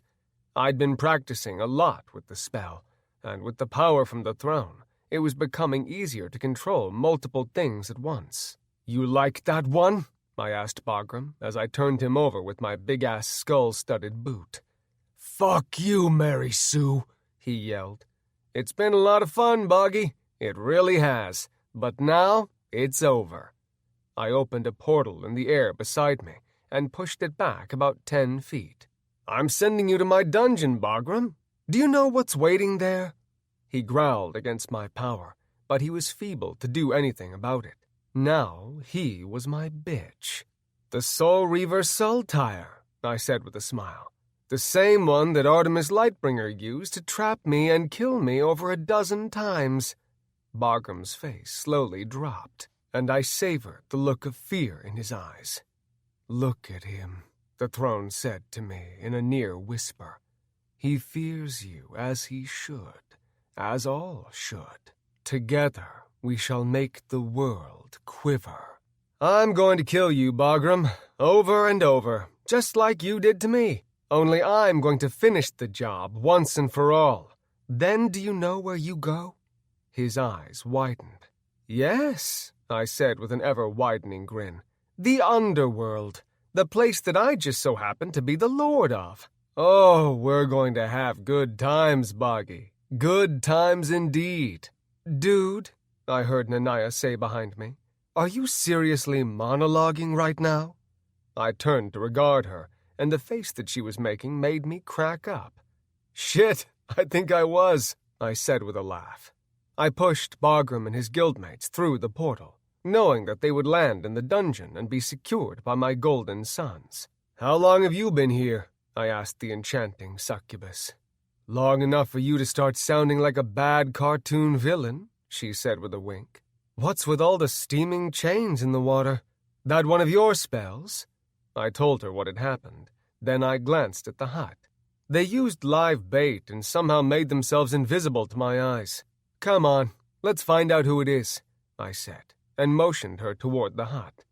I walked through the small entrance and squeezed my horns through as well as I could, but I still ended up shaving off part of the shitty mud hut's ceiling until I came out into the main room.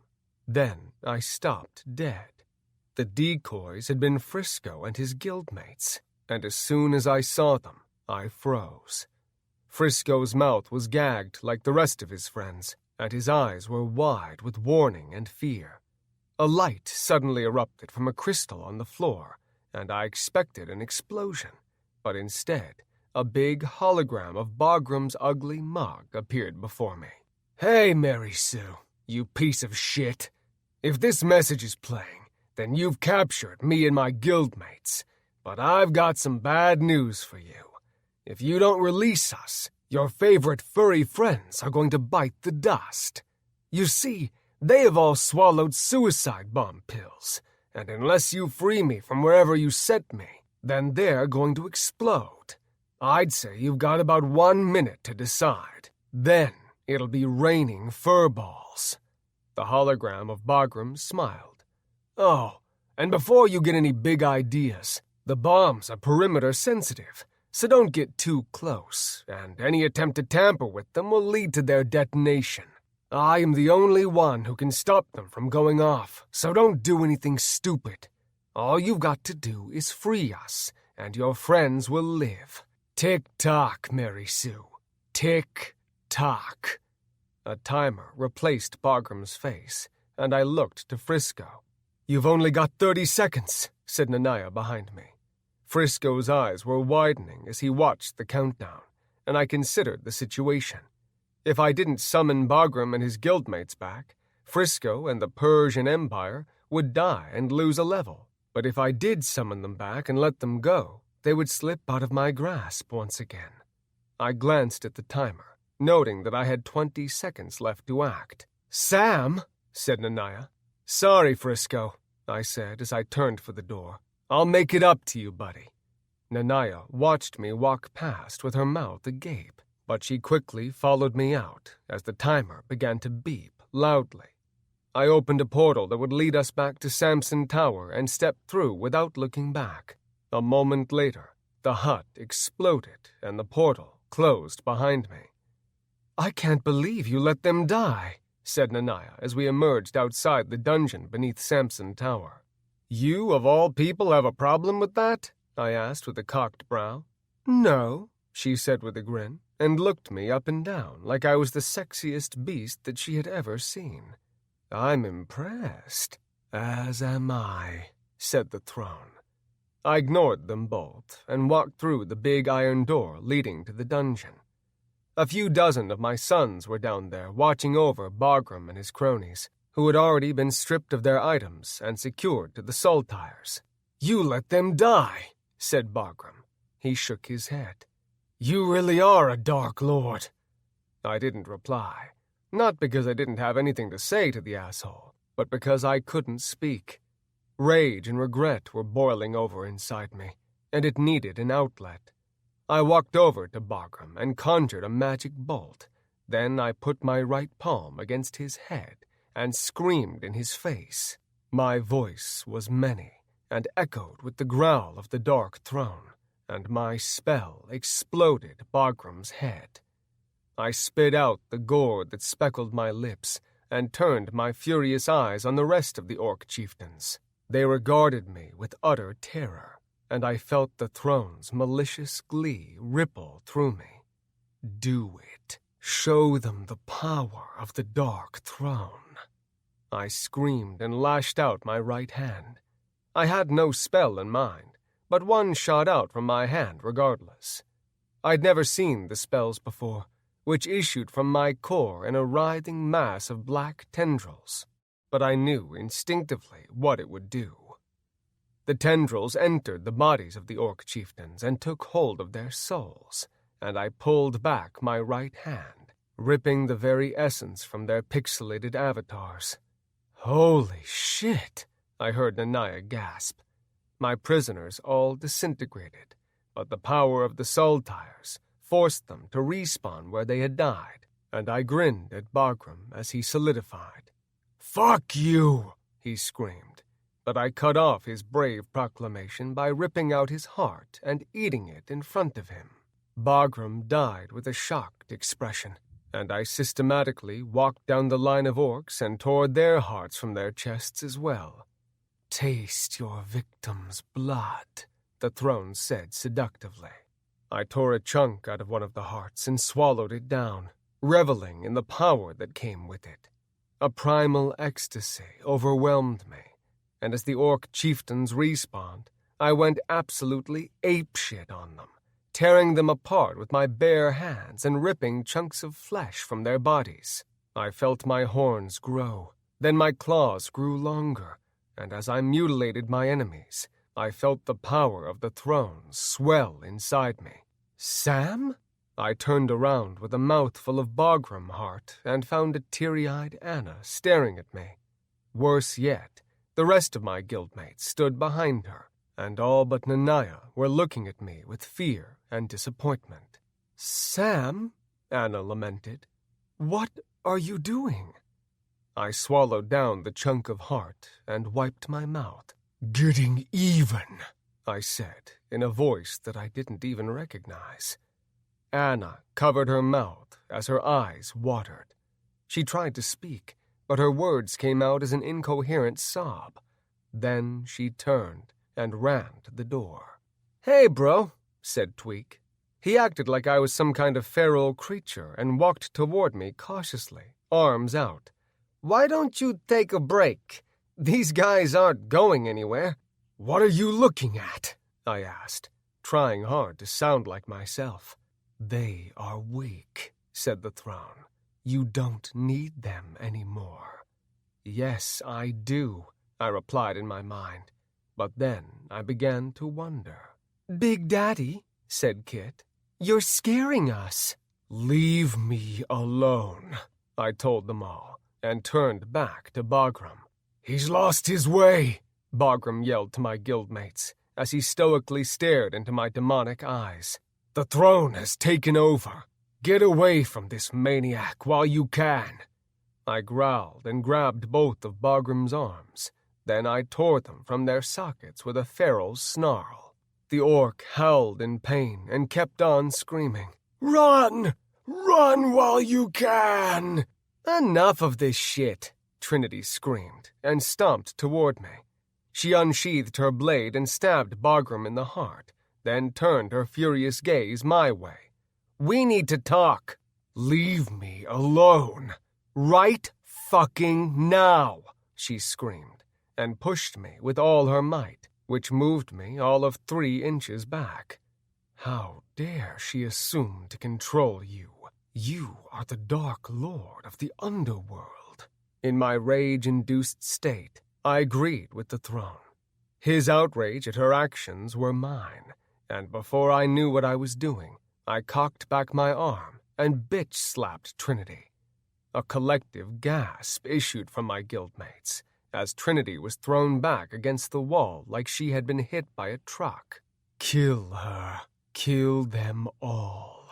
"Trinity!" I said with alarm at what I had done. I raced toward her, but Tweak suddenly slammed into me with his 500 pounds, stopping me dead. "Back up, dude," he warned. "Father?" said Legion, looking from me to my guildmates quizzically with one hand on the hilt of his sword. "Kill them," the throne commanded. "Get out of my head!" I screamed, and pressed my hands against my temples. Tweak backed up from me as the girls grabbed Trinity and ran out of the room. "Wait!" I begged them. "I'm sorry!" "Get your shit under control, man." Tweak offered me a pained look, unable to meet my eyes. "You disappoint me, Samson." Tweak left the room, and I slumped with a sigh. "You're going to lose them all, Sam." It was Bagram, and I turned to regard him with a scowl. I didn't recall him ever calling me by my name. Perhaps he had before, but this time there was real concern in his voice, almost like he was talking to an old friend. "Quit trying to save your ass," I told him, and walked toward the door. "Believe it or not," he said with a little laugh, "I'm not worried about me or my guildmates."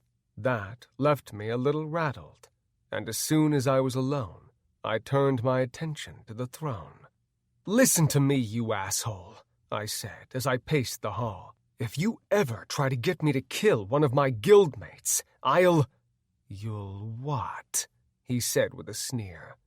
"I am the source of your power, and you dare threaten me? I have seen 100 Dark Lords before you, and I shall see 100 after your bones are ashes. You will not turn me against my friends. Do you understand? You want to ride my coattails to the top? You want to invade the surface world? Then get off my back. Your friends have nothing to offer you. That's not what friendship is about." "Friendship," he said disgustedly. "Useless." "You chose me," I reminded him, "and you will not be disappointed. But I swear to God, if you tell me to hurt someone that I love one more time, do not presume to threaten me, mortal." I dropped to my knees as pain surged through my head. "Stop!" I begged, as I felt my horns being torn from my skull. "Let this be a warning," came the evil voice in my head, and I looked up to see my own horns turn in the air in front of me. They suddenly shot forward and impaled me in the chest, tacking me to the wall. Then I felt the throne's great power recede, and I was left there to bleed as I hung from my own horns. Chapter 2. "Sam?" The apprehensive voice lured me from sleep, and I opened my eyes to find Kit approaching me cautiously. "Hey, kitty cat," I said in my own voice. "Are you yourself?" she asked, as she gained confidence and took a step closer. "Yeah, babe, it's me. I pissed off the throne and he left me here like this. Can you help me down?" She reached out with both hands, and vines erupted from her palms and wrapped around the horns embedded in my chest. It hurt like hell when she ripped them out, and I fell to the floor, coughing up blood. I felt her healing power wash over me, and soon my wounds were healed. I stood on shaky legs, feeling like a crack addict that needed a hit. The throne's power had been intoxicating, and without it, I felt hollow. "Has the throne abandoned you altogether?" Kit asked, with hope brimming in her eyes. "No," I said after a moment. "I can still feel it. It's just far away, I guess." "Oh," she said, eyes downturned. "How's Trinity?" I asked, wincing to hear the answer. "She's all right. She's worried about you. We all are." "Where is she?" "In the common room with everyone else."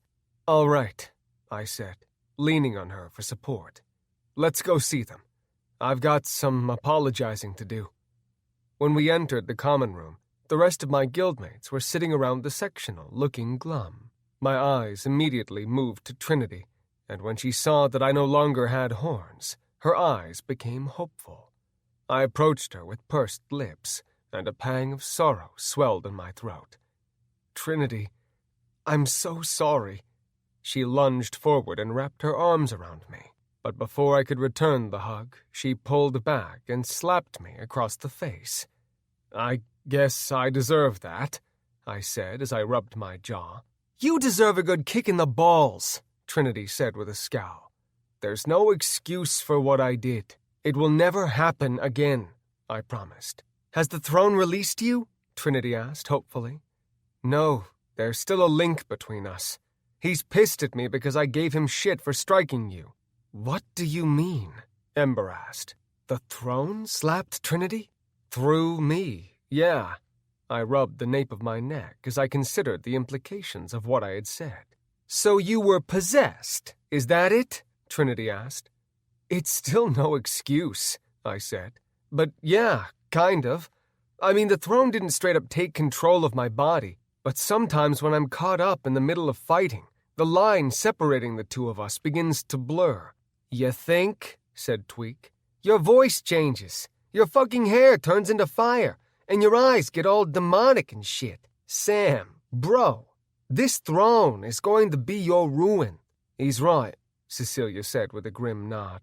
I don't like it when you get like that, Big Daddy. Kid hugged my right side. Just get rid of that throne. Tell it you don't want to be the Dark Lord anymore. I can't, I told her. Can't or won't? Trinity asked with a raised brow. I don't know, I said. I think that I can control it. You think? Said Nanaya. You were the Dark Lord for a time, said Cecilia. What was your experience with the throne? How did you get out of it? Magula kicked my ass, said Nanaya. Her heart wasn't in it, I clarified, and Nanaya nodded agreement. He's right, said the succubus. The throne feeds off the Dark Lord's anger and rage. The more you give in to your primal urges, the more power you get. But the stronger you become, the more you lose a part of yourself. By the end, I really didn't want the mantle anymore, and the throne knew it. You can't lose yourself, Big Daddy. I won't, Kit, I assured her. You can't control it, said Zoe. No one can. I don't have to control it, I told her. I just have to control myself. I think you've already proven that you can't do that, said Trinity. That won't happen again, I said, and reached for her, but she pulled back. You don't know that, she screamed. Listen, I said in a voice to match. Let's not forget that this is a game, and in that game, we're at the top of the fucking food chain. We're making a shit ton of gold, and no matter how this all turns out, you'll all be rich as hell in the real world. He's right, said Stormy. Hell, we've already cashed out a few 100,000 apiece. Exactly, I said. Pretty soon we'll have so much in-game gold that if we withdrew it all, we'd crash the entire Rebirth economy. Now that's real power. You've never wanted power, Sam, said Anna. You've always tried to do the right thing. I'm still trying to do the right thing, I said, arms wide. Really? Anna tapped on her interface and swiped something up onto the looking glass. A moment later, the video of a huge demon tearing apart the orc chieftains began to play. I got a sick feeling in my gut a millisecond later when I realized that I was looking at myself. My horns were huge and curved, and my hair had turned to green flames. I appeared to be at least 9 feet tall, and my muscles rippled and bulged as I fed on my enemies like a feral beast. I watched myself tear out a chunk of one of the orc's necks and turned my head away in disgust. You called that doing the right thing? Anna asked. I had no rebuttal as I turned my gaze back toward the looking glass. And leaving Frisco and his guildmates to die? Said Kit in almost a whisper. I'd finally found the orc chieftains, I told her in my defense. I couldn't just let them go. What was the point in even hunting them down? Trinity asked. Revenge? Yeah, I said with a mirthless laugh. Bagram and his dickhead guildmates killed me like a dozen times. They tortured me for fuck's sake. So yeah, I plan on killing them until they are level 0 and then locking their asses up in the underworld. Now that's some real Dark Lord shit there, bro, said Tweak. Shut that shit off, I told Anna. She did so, and the animalistic sounds that I had been making on the recording were replaced by silence. But it didn't last long. Sire, said Miramar from the doorway, the other leaders of Ozara have arrived. Have them brought to the war room. I will be there shortly, I instructed. As you wish, my lord, he said with a bow, and disappeared. What are you going to do to them? Stormy asked. Nothing, I said. I'm just going to ensure that they are on our side from now on. I entered the war room a few minutes later and found King Hagar, Queen Lyra, Queen Moondar, and Chieftain Gregor waiting for me.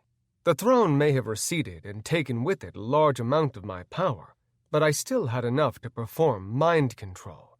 "What is the meaning of this?" said Lyra, as she turned her scowl from my golden sons to me. She was obviously pissed about being kidnapped, as were they all, but I didn't bother explaining things to the NPCs. Instead, I raised my hand and extended my demonic will upon the NPCs. "From this day forth, you will all bow before me and call me your lord. Do you understand?" Lyra scowled, looking to be fighting my influence, so I pressed their minds a little harder.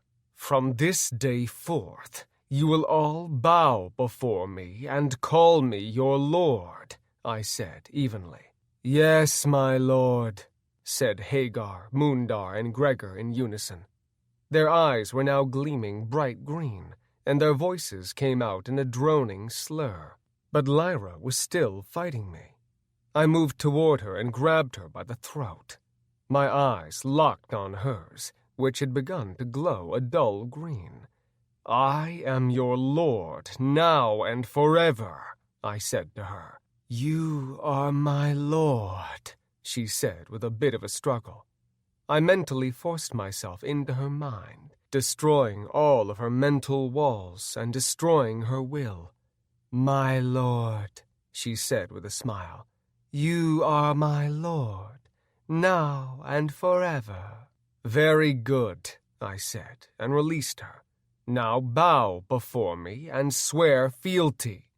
They all rose from their chairs and bowed at my feet. In unison, they swore fealty to me and declared themselves my servants, now and forever. "Now," I said, as I gestured for them to rise, "you will send me your armies, your most skilled workers, and you will double production on your exports to Haven." "Yes, my lord," they said in unison, and bowed once again. I opened a portal that would lead them each to their respective homes, and nodded to my golden sons. Once they had been led through the portals, I gazed at the holographic map of Ozara and looked at the bordering zones. To the north lay the Winter Zone Frostmoor, which was a new, high-level area for advanced players. To the south, the Redgrass Plains extended for hundreds of miles. On the west, we were bordered by the Arcane Mountains, another high-level area, and to the east lay the Forest of Fairies, a whimsical mid-level zone known for its entertaining quests. Soon they would all be mine, as would their wealth.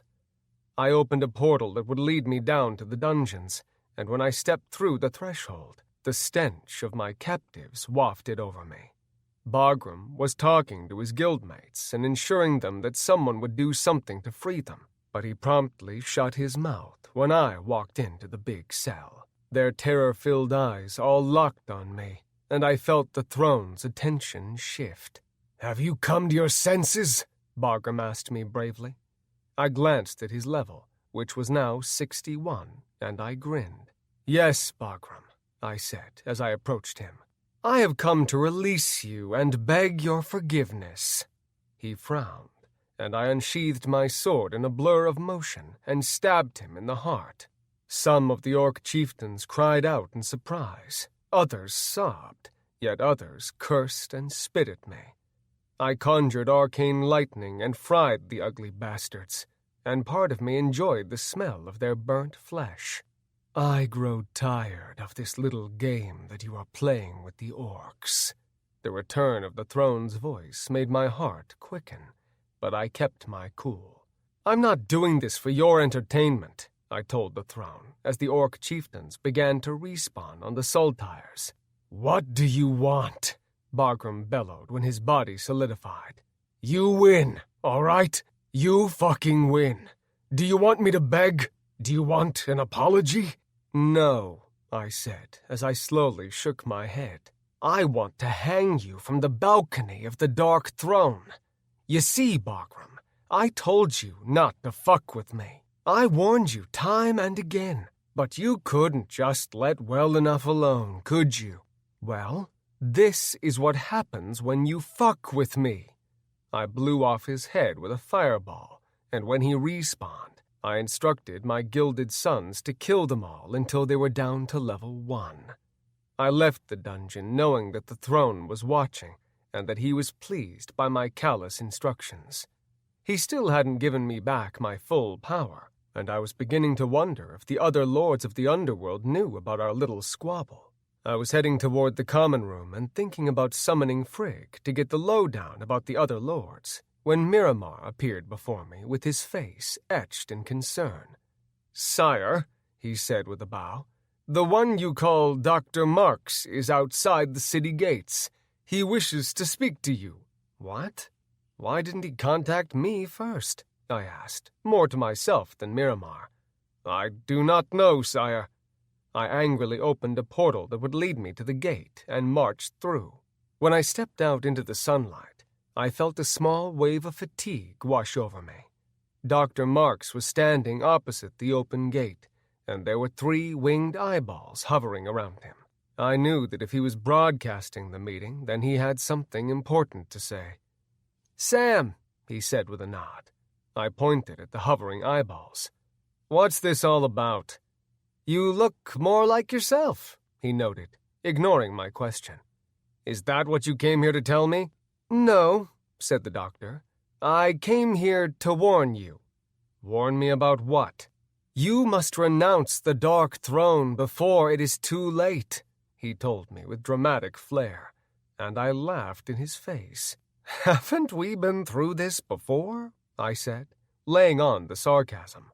"I know that the lure of the throne's power is tempting, Sam. I do. But real-world players were never meant to bear the mantle of the Dark Throne.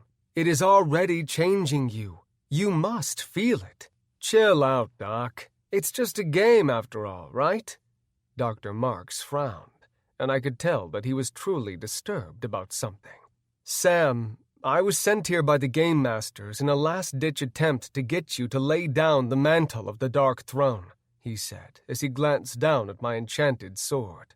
"Who is this man with the power of a god?" the throne asked in a voice filled with ire. I felt the dark power begin to return to me, and Dr. Marks must have noticed the change in me, because he took a pensive step back. "He's a friend," I told the throne. "Friend?" Laughter filled my head as more power coursed through me.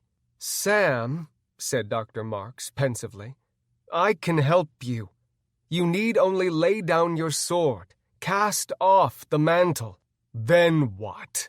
I said, in a voice that echoed with the throne's deep baritone. "I stand trial for my supposed crimes?" "There will be no punishment," the good doctor assured me. "Indeed, if you can give up such power, you will be hailed a hero." "I don't know, Doc. I've done the hero thing, and look where that got me."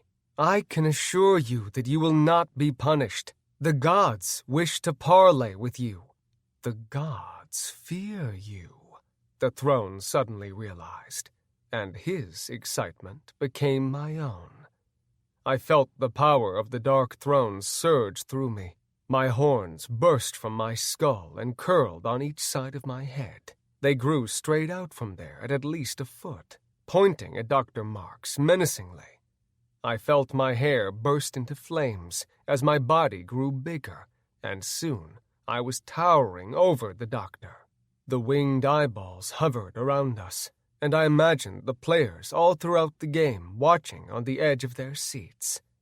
"You've got to fight it, Sam," said Dr. Marks, as he backed away from me a step and clutched the sleek silver staff in his right hand. "Give up the throne, and you shall be hailed a hero. You and your guild will be left alone, and you can build your kingdom in peace." "Peace?" I said with a laugh. "Now the gods want peace?" I could feel the anger swelling in me, and it was rewarded with unbridled dark power. "Yes," said the doctor, "peace. Once you stood for goodness. You stood in the light and shone brighter than anyone in Rebirth Online. Once you defeated the Dark Lord. You can do it again, Sam."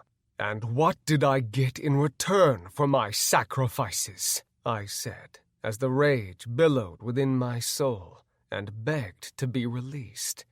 My wings burst from my back and spread out 12 feet in each direction.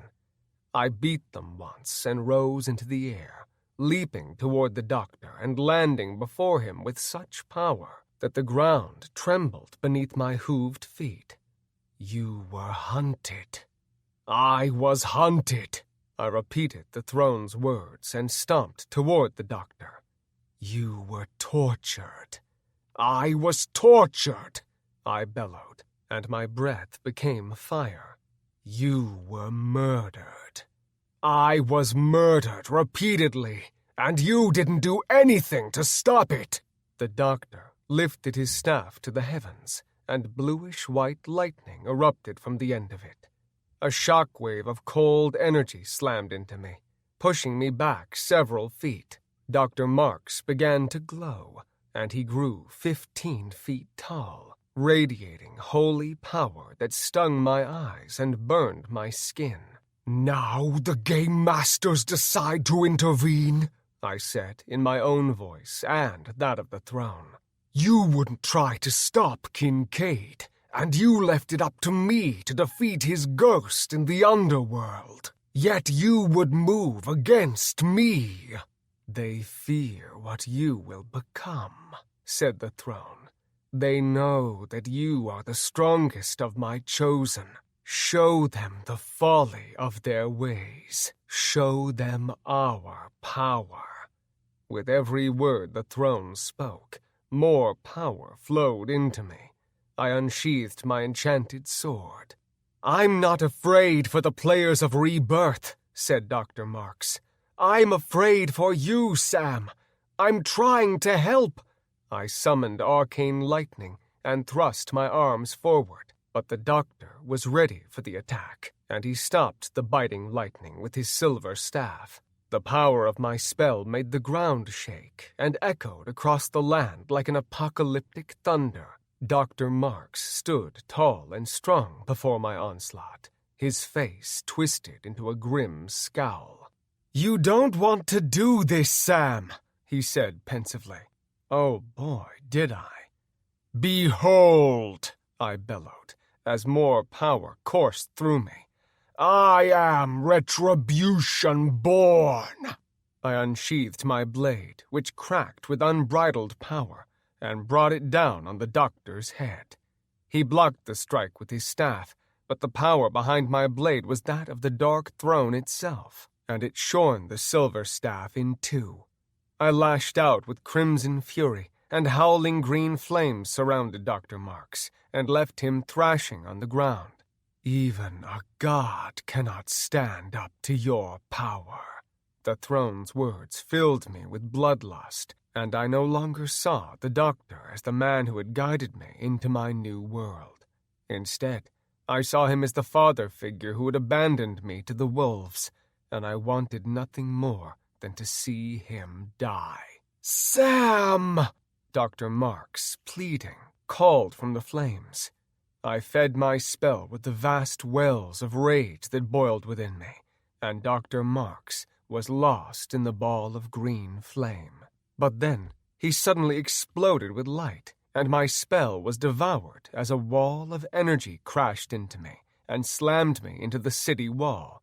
I crashed through it, landed on my back, and quickly rolled out of the way. A moment later, Dr. Marks landed and slammed a sword of light into the ground where I had been. My fire shield burst to life in my hand, and I swung my enchanted sword at the doctor. He blocked the strike and thrust a spell at me from his left hand. I blocked it with my shield, and the spell ricocheted and destroyed a nearby tower. As the bricks rained down on us, we exchanged blows that rocked the entire city. My gilded sons suddenly joined the fight, and they swooped down at the doctor, attacking him with enchanted swords of their own in a steady barrage. The doctor was pushed back by the onslaught, and I watched gleefully, waiting for one of my sons to land a killing blow, but they never did. To my horror, Dr. Marks pulled down lightning from the heavens that crashed into my flying children, and I screamed when nearly 24 of them were reduced to ash before my eyes. "Legion!" I screamed as I watched them die. My rage had given me incredible power before, but it was nothing compared to the dark energy that was produced by my anguish. The doctor struck another group of my children, and a spell began to form in my mind that I had never known. It was a dark spell, born from the depths of the underworld, and fed by the indomitable Dark Throne. I lashed out and screamed my hatred at the doctor, and a beam of pure darkness slammed into his chest. "Sam!"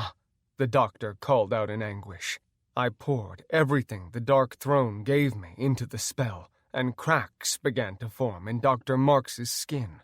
He retaliated with a spell made of pure light, but my dark beam extinguished his holy power, and a moment later, the good doctor exploded into 1,000,000 pixelated shards. Silence filled the air, and I shattered it with a demonic bellow that made the earth tremble. Chapter 3. "What have you done?" I turned to find Anna and the rest of my guildmates standing behind me, and I smiled at them all.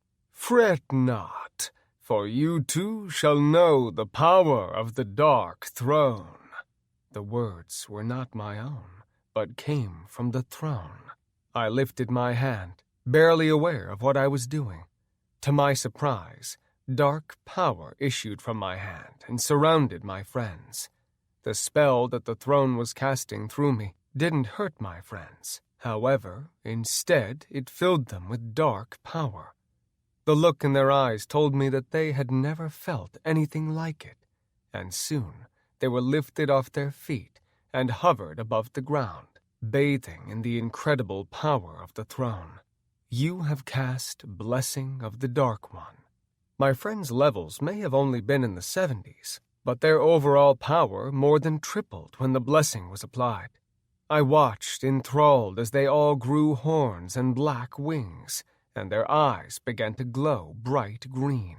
"Now you understand," I said to them as they floated back down to earth. "Holy shit," said Tweak as he looked at his own hands. "Oh, Big Daddy, we had no idea," said Kit as she shook with unbridled power. "How is this possible?" said Anna. "Anything is possible now," I told her. "Master," came a slinky little voice, and a moment later Frigg appeared before me in a ghostly form. "There is a disturbance in the underworld." "A disturbance?" I said, grinning wide. "Yeah, weirdo," said Frigg as he shook his head. "It's not exactly a good thing. You've been away too long, and Grimhook is planning a coup." "Is he now?" I said, and I realized that Grimhook, the lord of the 6th level, must have been the one that gave Bagram the enchanted chains. "Yeah, man, that's what I said," Frigg screeched. "Watch over the kingdom," I bade my guildmates. "I shall return shortly." With that, I turned and opened a portal that would lead me to the underworld. "Be careful, Big Daddy," Kit called after me as I stepped through, and her words disappeared as I emerged in the underworld. A crimson tower loomed before me, and I glanced around at the denizens of the underworld who had noticed my sudden appearance. Most of them instantly dropped to their knees, and others fled, but I ignored them all and flew toward the tower. Frigg appeared next to me, and the little imp looked pretty excited. "Grimhook is meeting with the other lords," he said with a devilish laugh. "Boy, are they going to be surprised to see you." He led me to a balcony and pointed inside the tower. "They're in there, boss. You need some backup?"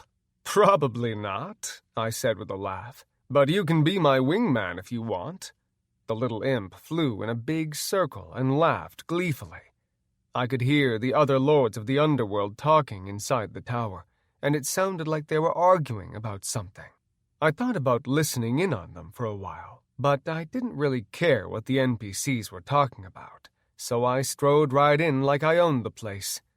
My heavy footsteps echoed off the thick stone walls, and the 6 lords all looked to me with surprise. They were sitting around a big round table, and they all rose to their feet when they saw me. One of them got up so fast that their chair skidded across the floor. I leveled my gaze on Grimhook, offering him a knowing grin. He looked surprised to see me, more so even than the others. Grimhook was one messed-up-looking dude. He had the head of a goat and the body of a pitch-black demon. He wore oily black armor, and 2 human skulls had been impaled on his tall horns. "My lord," said the 5th-level boss, a fat demon named Cairo. He bowed before me, as did the other 4 bosses, but Grimhook remained standing. "I heard you were having a little meeting, Grimhook, and I was a little disheartened to not be invited," I said, as I stood before them all in all my demonic glory. I was fresh off the kill and boiling with dark power. "The great and powerful Samson has returned," said Grimhook with mock concern. "We thought that you had abandoned the Dark Throne." "And you thought to take it for yourself, is that it?" I asked. "You care more for the surface world than you do for your own realm," said Grimhook, and his goat eyes narrowed. "You do not deserve to rule the 7th level." Grimhook glanced at the other bosses, seemingly searching for their support. But if they had planned to work together to dethrone me before, now it seemed that they had changed their minds. "The throne has chosen me," I reminded him. "I am the one true lord of the underworld, yet you do not kneel before me." "You are no lord of mine," he said with a growl. "Is that so?" I said with a laugh. He snarled and let out a strange goat-like laugh before leaping across the room toward me. I raised a hand, stopping him dead with telekinesis. Then I tapped on the mind control icon on my interface. "Hand me your heart," I said evenly. Grimhook's eyes widened, and I glanced at the other lords, reveling in their terror. "Now," I said to Grimhook, who was trying to fight my influence. He screamed, extended his right arm, and turned his clawed hand back at himself. His arm suddenly punched into his chest, and those clawed fingers sunk deep. With a cry of pain and terror, Grimhook yanked out his still-beating heart and held it out toward me. "Now eat it," I commanded. Grimhook couldn't fight my influence, and he tore into his own heart like a ravenous beast. I knew that he wouldn't die from his wounds. Indeed, his chest was already healing, even as he dined on his own heart. But the resulting shock and horror shared by the other lords at my complete mental control over Grimhook had been my real goal. "I can make any of you do the same thing," I reminded them all. "So don't even think of fucking with me." I reached out and pulled Grimhook toward me and grabbed him by the throat. Then I punched my left arm right through his teeth and down his throat. I released a magic bolt inside the goat man's throat, and he exploded in a shower of gore that rained down on the other surprised NPCs. "It looks like you've all been promoted to the next level," I told the remaining lords. "Thank you, my lord," said a tall harpy with blue wings. She was the 4th-level boss, and I could tell by the way she looked at me that she had no qualms sleeping her way to the top. "Now that Grimhook's little revolt is over, I would like to express to you the importance of a unified underworld." The bosses all sat, and I took the seat that Grimhook had occupied. "I need you all to prepare your legions, for soon we shall invade the surface world." "You've been saying that," said Frigg, who I had forgotten was there. "but I don't see you doing much in the form of invading the surface. Hell, you're hardly ever here, and I, for one—" I blasted him with a fireball that reduced him to ash. Then I laced my fingers and looked each boss in the eye. "As I was saying, I expect total fealty. Soon the invasion will begin. There is to be no more petty squabbling, and if I hear a whisper of another planned revolution, I'll fry each and every one of you and appoint new lords." "We won't let you down, my lord," said the harpy. See that you do not, I told her. When I returned to the surface world, the sun had recently set. The city was quiet, and I took a few minutes to hover above it and marvel at all that we had accomplished in such a short time. The city walls now stretched for miles, and fine dwarven stonework had gone into the hundreds of buildings throughout the city. The farmland stretched for miles in every direction, and my good citizens were just retiring from the fields, most likely heading home to enjoy dinner with the family. I didn't care what anyone thought about me, because I knew the truth. I had set out to be the king of a peaceful land, and I had done everything in my power to ensure that my citizens were protected. Isn't that what a good king would do? Even killing Dr. Marks had felt right to me. The asshole hadn't done anything to help me, and then he had had the audacity to try and intervene to stop me. Well, screw that guy, and screw the game masters too. I'd played by the rules. I'd gone well beyond my duty when I helped them deal with Kincaid. On second thought, screw everyone in the game who had moved against me. I'd saved hundreds of players from the dungeons of the underworld, and what thanks did I get? I thought back for a long time, trying to determine where everything had gone wrong. Then I realized that it had been the moment I had sex with Magula. Yes, that was it. Up until then, everything had been fine, but once everyone learned that I had 1,000 demon sons, everything went to hell. They swiftly forgot what I had done for them, and like a demented mob, they had set out on a witch hunt. "Hello, Samson." The voice shook me from my ponderings, and I turned to see Nymphora descending from the heavens on wings of silver. I noticed immediately that her belly was no longer swollen, and I wondered how many angelic children she had given birth to. "Hello, Nymphora," I said as she came to hover beside me.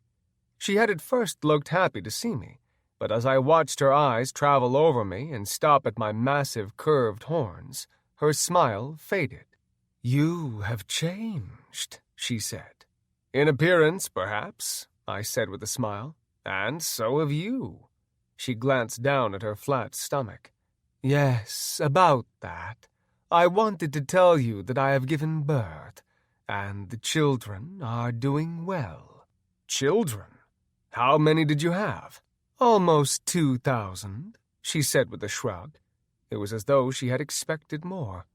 2,000? Damn! I guess you are the goddess of fertility. When can I see them?" Her eyes darted away, and the look on her face told me that she never intended to let me see them.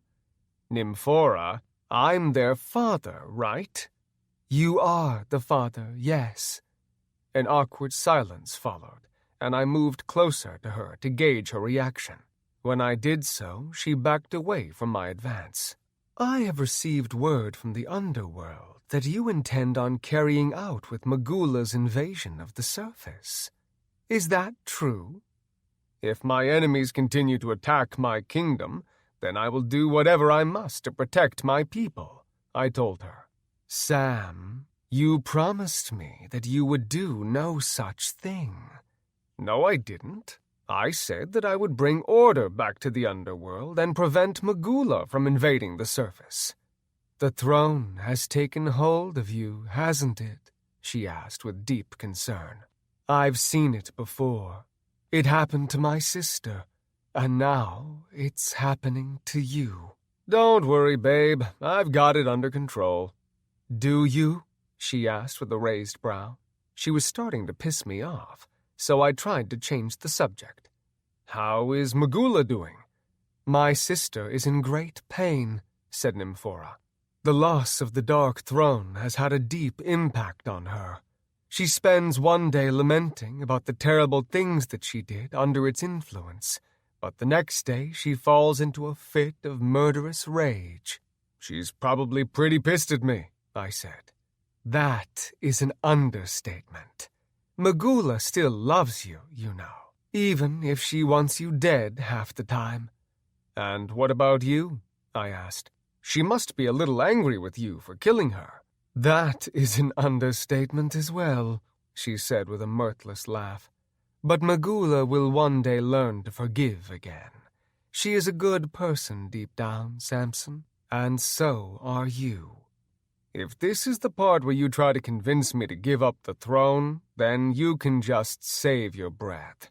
You don't understand the power of the Dark Throne, she said as we floated around each other 200 feet above Samson Tower. It will offer you great power, but there is a heavy toll to be paid. I have seen men and women alike driven mad by the throne. It feeds off your darkest emotions and the terror of your victims. Don't you see? It will change you, Sam. It already has. Soon you will be unrecognizable to your friends and even yourself. I've got it under control, I told her. She looked dubious, but there was no way for me to explain to her that this was all a game, and the Dark Throne was just another NPC program. It gave me power in exchange for a little anger. So what? It wasn't like my soul was on the line or something. And when you lose control, Samson, then what? When you are reduced to a hateful, evil, dark lord who thinks that the lives of everyone in the world don't matter, then what? Look, I don't need to be lectured by a game character on morals, all right? A game character? She offered me a quizzical scowl. Never mind, I said, and pinched the bridge of my nose. The important thing right now is that I want to see our angel babies or whatever you're calling them. Are you quite mad? She asked dubiously. Your power comes from the Dark Throne of the underworld, and you think that I would let you near my children? Our children, I corrected her. You basically raped my ass to get my seed, and now you refuse to let me see my own kids? Give up the throne and you can see them. You know, I'm really over everyone telling me what to do, I said as my anger welled inside me. I reached out a hand and pulled Nymphora to me and grabbed her firmly by the throat. Bring me to my fucking children right now, I growled, and I felt the throne stir in my mind. Nymphora didn't fear me. Her eyes told me that much. Instead, I saw pity, and that only pissed me off more. She reached up slowly and grabbed my wrist, but I held firm, even squeezing a little harder. "Release me," she said evenly, and I saw a dangerous light flash in her eyes. "Let me see my children," I growled back at her. A sudden flash of light separated us, and I was thrown back through the air. I stopped myself with my wings and glared at Nymphora, who had begun to glow silver in the moonlight. "You call this control?" she said pleadingly, and I felt the throne awaken like a beast inside me. "Kill the whore. Take what is rightfully yours." I teleported to a spot a mere 5 feet behind Nymphora and unsheathed my sword as I made the jump. When I reappeared, I impaled her right between the wings. Nymphora took in a shocked breath and arched her back, and I whispered in her ear, "You should have given me what I wanted, but now we have to do it the hard way." I summoned NPC mind control and placed my left hand on her head while holding the blade firm in her back. "Bring me to my children," I hissed as I extended my will. Nymphora screamed as I tried to take over her mind. She beat her wings in an attempt to get away, but I held the sword firm, even giving it a little twist. "Bring me to my children," I screamed as I pressed my hand against the back of her head. Nymphora suddenly turned to pure light, and my sword moved forward, now having no resistance. She spun in a blur of motion and cast a bright white spell at me, but I met the attack with crimson fury. Our spells collided in the middle, and I growled against her powerful attack. She cried out in a passionate yet fierce kind of growl, and the power behind her spell doubled. I held firm, redoubling my efforts as well, and we hovered in the sky in a stalemate as the two battling spells cracked and hissed. I teleported again when I felt her gaining the upper hand, But when I reappeared right behind her, she was ready. She plunged her sword of light into my stomach, and for a moment I was breathless and unable to move. It felt like I had swallowed a glowing hot iron rod, and even the throne cried out in my head. When I tried to retaliate with my own sword, Nymphora yanked her blade from my gut and chopped off my right arm. Dark blood gushed from the wound, and I stared at it in shock. Warning: health 45%. I instinctively lashed out with my left hand and hit her with a beam of darkness, but she met the attack with another light attack. My rage had been extinguished by the shock of losing my arm, and in my weakened state, her spell ripped through mine, chasing away the darkness and slamming into my chest. Infliction, holy rage, reduces dark power by 10% per second. The throne howled in my mind as the light tore through me, and I screamed right along with it. Nymphora held me in place with her powerful beam of light, and I was helpless to do anything about it. You would dare attack me, the daughter of the god of war! I felt her increase the power to her spell, and I knew that I would die soon. The throne howled and thrashed, and his fear became my terror. Then it suddenly stopped, and I fell through the air like a rag doll. Above me, I saw my gilded sons battling with Nymphora, and I cried out and reached for them as she slaughtered them by the dozens. I landed upon the battlements of Samson Tower, and a notification appeared on my interface. Warning: health 7%. The city defenses finally turned their attention to Nymphora, and thousands of spells and enchanted cannonballs erupted from the city and flew toward the goddess. "Legion!" I managed to cry out as my sons fell lifelessly from the sky, but there was nothing that I could do. My body was broken, and the terrible spell that Nymphora had hit me with still left me reeling. I saw her up there amidst my sons, and she soon turned her attention back to me. With a scream that shook the city, she dove toward me as she conjured a large glowing ball of light. My gunners on the battlements bombarded her with spells and fireballs, but she surged through them, seemingly unaffected.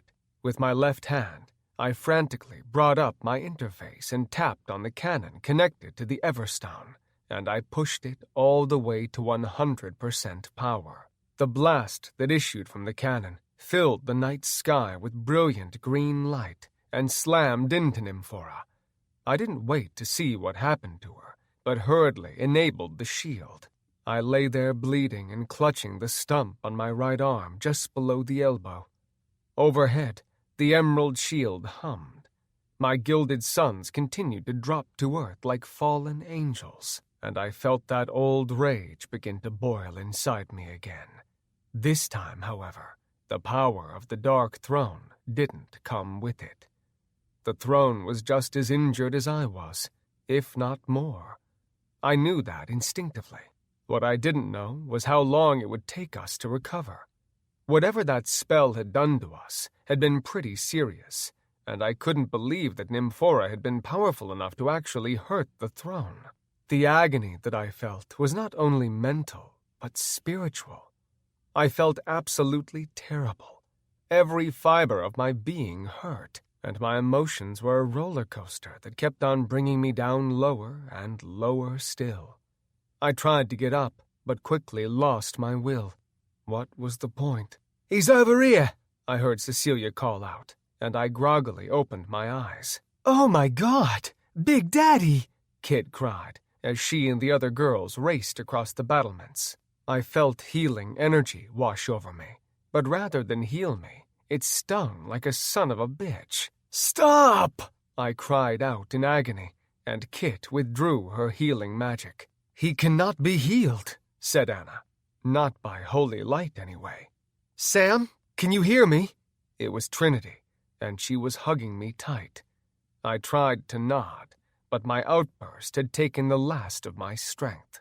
I heard them fussing over me, and then felt them lift me up. Then darkness took me, and I slipped into oblivion. Chapter 4. I swam in and out of consciousness for a time unknown. My parents came to me in my dreams, but I turned from them out of shame and flew away on demonic wings.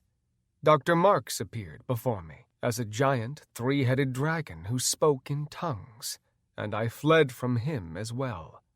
The one thing that I couldn't escape, however, was the throne. It languished and writhed in agony in my mind like a snake that had embedded itself in my ear. Ancient language echoed through the tunnels of my mind, and tortured cries shook my dream world. "Sam?" I opened my eyes slowly. They felt swollen and sore, and when I tried to rub my left eye, I noticed the bandage covering the stump on my right arm. "Where am I?" I asked as I tried to sit up. "Shh," Kit encouraged as she dabbed my head with cold water. "Try to relax," said Anna, "or else you're never going to heal." "I already told you that he needs to heal in the underworld," said Nanaya. "Legion," I said groggily. "Where are my sons?" "They're flying above the castle like they usually do," said Anna. "How many did Nymphora kill?" I asked, fearing the answer. 55, said Zoe with her head bowed low. "Give him some room, ladies," said Tweak, as he shouldered into the group and gestured for them to back it up. "How you doing, bro?" "I feel like I just got my ass kicked by a goddess," I groaned. "That's because you did." "Why aren't I healing?" I asked. "Your power resides in the underworld," said Nanaya. "You need to get there ASAP if you want that arm to start growing back." I sat up with Tweak's help and tried to put together the fragmented memories of what happened. I remembered battling with Nymphora, then my sons falling from the sky, but the rest was a blur. What happened? Why did Nymphora and I begin fighting? "You tried to choke a bitch," said Tweak. "What? Why would I do that?" "She told you that you couldn't see your angel babies, Big Daddy," said Kit. "We saw it all on the security feed after the fight." "Angel babies?" I groaned and rubbed my head, noticing that one of my horns was broken. "Yeah," said Trinity. "Like 2,000 of them or something." "We can chat later," said Nanaya. "Sam, you've got to open a portal to the underworld." I nodded and tried to summon my dark power, but the throne felt so distant that at first I faltered. My hand shook in front of me as I focused on the dark power and tried with all my might to perform the spell. "This never happens," I said with frustration, and let my weak left arm drop. "It happens to every Dark Lord sometimes," said Nanaya with a wink. "Come on, try again."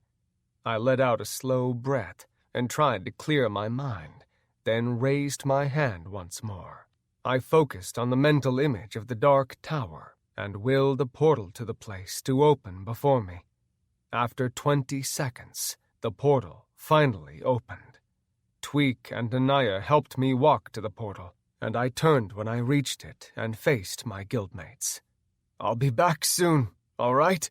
You guys be safe."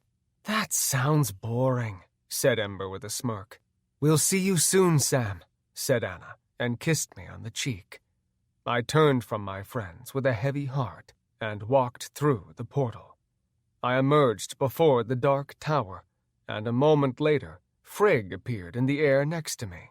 "Balls, bulls," he said with surprise. "You look like shit, boss." "Yeah, I know," I said as I walked toward the palace gates. "You get in a fight with a god or something?" Frigg asked as he hovered next to my arm stump and studied it with interest. "No, it was a goddess." "Ha!" Frigg yipped and flew a somersault. "You got your ass kicked by a girl." "She's the daughter of the god of war," I said in my defense. "What a loser," he said, shaking his head. "You got something better to do than bust my balls," I said as I flung open the black iron doors. "Actually, yeah, like run your whole damn realm," he said with disdain. "You're always up there with your girlfriends and I'm down here busting my ass. Frigg has had enough of busting ass. If I wanted to do that, I'd still be a dungeon janitor." "What do you want, Frigg? A raise?" "Wait, I get paid?" he said, and stopped in front of me. "I don't know, man," I said, and swatted him away from me. "Just take care of shit, will you? Do your goddamn job, and do it right. You're the Dark Lord's damn right-hand imp. Have a little pride and quit being such a bitch." "I'm your right-hand imp?" he said, and his greenish-brown cheeks blushed rosy pink. "Yeah, you the imp." I left him gushing in the hall and took the stairs up to the throne room. The closer I got, the more I could feel the throne's power. It radiated from the throne room like heat from an oven. But it wasn't heat that I felt. It was raw power. I felt my wounds begin to heal as I walked through the threshold, and the throne spoke in my mind with a tired voice. "Come, my son, become one with your Lord." I sat on the throne and instantly felt a surge of power rush through me. My enchanted blade hummed when I came in contact with the throne, and it in turn did as well. I watched euphorically as my right arm began to grow back, and the hollow feeling in my soul was replaced by the hot flames of rage. Images of just about every wrong that had been committed against me in my long life flashed before my eyes. Like wood to a fire, the memories stoked my anger, and the throne greedily ate it up. I knew that it was feeding off me, but I didn't care. I, too, felt the rage being turned into power, and I wanted more. I growled, and the sound of my fury only heightened my power. I let out a primal scream, and my human voice was matched by a guttural, demonic chorus. The only thing that stoked the flames of my fury more than the memories was the throne's promises. "We will hunt Nymphora down, destroy her realm, and ravish her until she bends to our will." "Yes," I growled. "We will smite our enemies near and far. Yes. We will conquer the world and rebuild it as we see fit. Yes," I roared. "Go now, my son. Show the gods that you are not afraid. Let your rage guide you. Let my power flow through you and rise as the harbinger of the new age." I shot off the throne like a man on fire and spread my dark wings wide. My body hummed with power. My muscles bulged beneath my red skin, and my knuckles popped as I clenched my fists. I let out a roar that shook the palace as my horns grew long and curved. My hair became white-hot flames, and I opened a portal that would lead me back to Nymphora's realm. I flew through the portal and into bright starlight. I'd come out above the waterfall that I had first seen upon venturing to Nymphora's realm, and below me I could see the merry lover-makers fornicating on the beach. "Nymphora!" I bellowed, and my voice sent birds fleeing from treetops for miles. I conjured a nuclear thunderclap and poured endless rage into it. When I finally released the spell, it shot from my palms like a volcanic eruption. The explosion that followed was like nothing I had seen, not even in the old footage of World War II. The entire realm went up in flames, and the shockwave that speared from ground zero incinerated the forest and leveled mountains. I watched the destruction with a smile as the fire-filled winds wafted over me. A glorious mushroom cloud rose up and spilled into the heavens, blurring the starlight and the swirling galaxies.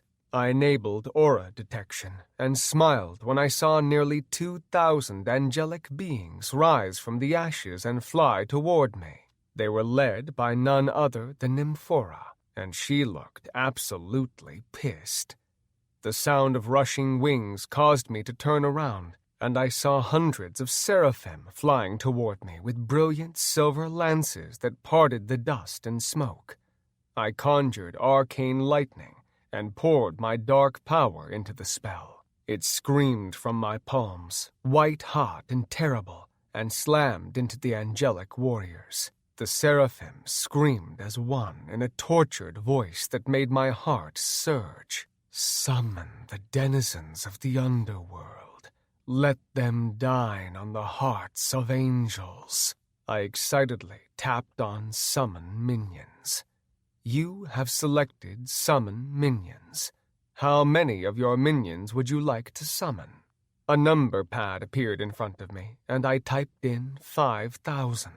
A moment later, a portal opened beside me, and I flew backward as it expanded until it was the size of a New York subway tunnel. A hellish chorus of groans, screams, and growls issued from the portal. Then the denizens of the underworld began to pour out. Monstrous demons, flocks of devilish imps, monsters made of fire, harpies, ghouls, and all manner of terrors flew out of the portal, and I directed them to attack the remaining seraphim. "My children!" I heard Nymphora call out. "Destroy the demonic horde!" I got my first good look at my angelic sons as they began to swoop down to intercept my minions, and I gasped when I beheld their beauty. They looked a lot like my legion, except they were silver, and rather than golden, leathery wings, theirs were covered in magnificent white feathers. Halos glowed gold above their heads and matched their eyes. They carried glowing silver swords and spears, and some held oval shields imbued with pulsing runes. "Don't hurt the silver angels," I commanded my minions.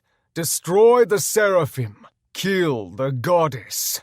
I tapped on mind control and selected the silver angels. "My children," I bellowed, and my voice carried with it my mental will. "Your father commands you to stand down." The silver angels faltered and grabbed their heads, screaming against the mental invasion. But I had them. I could feel it. The power of the throne as like a tempest that crashed through their mental walls with a fury unmatched by any but Mother Nature. I heard Nymphora begin to command them once more, so I teleported to a spot 10 feet in front of where she hovered above the battle. I didn't bother wasting time with words, but immediately unleashed Crimson Fury. The goddess managed to bring up a spell of pure light in time, but it didn't matter. In that moment, my power was greater than hers, and my spell obliterated her defenses. Green flames engulfed the goddess, and I pulled her toward me with telekinesis. The screaming goddess flew into my grip, and I placed my hand directly on her forehead. "Swear fealty to me, or else die the one true death." "Never," she fired back. She thrust a dagger toward me, but my robe stopped the glowing weapon dead. "Wrong answer," I said, and stabbed her through the heart with my dark blade. Nymphora took in a shocked breath, and I watched through the green flames as her bright eyes turned black and oily. Power pulsed into her through the sword, and she began to moan with pleasure. The flames that had consumed her went out, and she was left naked and scorched and sexy as hell before me. I poured more power into the mind control, and she screamed in defiance. The battle raged around us, but my silver sons all just hovered around us looking hypnotized. My minions were tearing apart the seraphim, and blood rained from the sky onto a smoldering realm. "Swear fealty to me now," I commanded Nymphora, and I finally felt her will break. "I swear fealty to you, Lord Samson," she said, in a voice that became more demonic with every word. I watched in awe as her eyes began to glow green, and her skin tone became dark crimson. Her long feathery wings burst into flames, and black feathers grew in place of the white. The white robes that she wore turned blood red, marking her final transformation. I withdrew the sword and released her, and she bowed before me as she hovered. "Enough!" I bellowed to the angels and demons battling for dominance. "I have defeated your goddess. Now bow before your new lord." The defeated seraphim and other angels bowed before me, and my monsters let out victorious howls. I turned back to Nymphora and placed my sword on her left shoulder, then over her head, before resting it on her right. "I dub thee Lord of the first level of the underworld," I declared, and Nymphora's eyes sparkled with hellish light. "Thank you, my lord," she said reverently. I opened a portal and sent her to the first level, and she abandoned her angels and flew through. My silver suns gathered in the air around me, and just like Legion had done, one of them approached reverently. "Father?" "Yes, my son. My name is Samson, Lord of the Underworld, and you are my children. I name you Leviathan." "Leviathan," he said with reverence. "Bow before me, my Leviathans, and accept your father's blessing." They all bowed, and I enabled mind control. "Swear fealty to your father, and you shall be reborn," I told them. As one, they swore fealty to me now and forever, and I watched with a triumphant grin as their halos shattered and were replaced by a ring of shadow. Their silver skin remained the same, but they grew long, pointed horns, and their eyes began to glow emerald green. "Come, my sons, meet your brothers," I said, and opened a portal back to Haven. As they poured through, I turned to my army of minions and considered our angelic captives. "Dine on their hearts," I told my minions, and they all let out guttural screams. I stepped through the portal as the cries of the angels began to echo throughout the land, and I grinned to myself. The surface world was next. Chapter 5. I emerged above Samson Tower and introduced Legion to Leviathan. Then I left them to consider each other and flew to the balcony of the common room. I found my guildmates watching something on the looking-glass, and when they saw me, they leapt from the couches and rushed toward me. "Big Daddy!" Kit cried as she wrapped her arms around me. "You look horny again," said Nanaya with a sly grin as she stroked one of my long horns. "We were so worried about you," said Anna. "Yeah, where the hell have you been?" Ember asked. "In the underworld." "Why? How long have I been gone?" I asked. "Almost a week," said Cecilia. "What? A week?" I couldn't believe that I had spent that long in the throne room. I hadn't been sure how long I was gone. It had only felt like a few hours. "I ensured them that you would be fine," said Nanaya. "I know what it is like in the throne room. Time just kind of slips by." "Was there any trouble?" I asked, thinking that surely our enemies would have tried to make a move in my absence. "Surprisingly, no," said Trinity. "Everyone is gearing up. A new expansion came out a day after you left for the underworld." "Yeah," said Stormy. "It's called the Defenders of Ozara. A new zone called the Veil was created where players can quest for items that are supposed to help them fight you." "What kind of weapons?" I asked, and Cecilia pointed at the looking-glass as she brought up images of weapons and stats. "Mostly demon-slaying weapons and buffs to protect against dark magic. The gods are preparing for war. We must strike now," said the throne. "Then we need to strike first," I said, and gestured toward the balcony. "Come on. I want you guys to meet our new warriors." My guildmates followed me out to the balcony, and I gestured toward my silver children. "Are those—" Trinity began. "Nymphora's spawn, yes," I said. "How many?" Cecilia asked. "Over 2,000. "Where is Nymphora?" said Anna. I invaded her realm and defeated her army, then I forced her to swear fealty to me with NPC mind control, I explained. She's now the lord of the first level of the underworld. What happened to the old first-level boss? Tweak asked. He got promoted with the rest of the bosses when I killed the lord of the 6th level. You've been busy, said Nanaya. I guess you could say that, I said with a laugh. With the addition of the Silver Warriors, we'll be able to crush everyone. It's time to expand our kingdom. It's about time, said Nanaya as she rubbed her hands together. What zone do you want to conquer? Frostmoor, I said, pointing north. It's a high-level area, and there should be a shitload of loot, not to mention NPC armies that I can convert to our side. Man, you're really serious about conquering the game, aren't you? Said Tweak. You're goddamned right, I said, as I looked to the others. Are you with me? You know we are, said Nanaya. Stormy, Zoe, Ember, and Cecilia nodded agreement, but the others looked like they had their reservations. I don't know, said Anna. I've got a really bad feeling about all of this.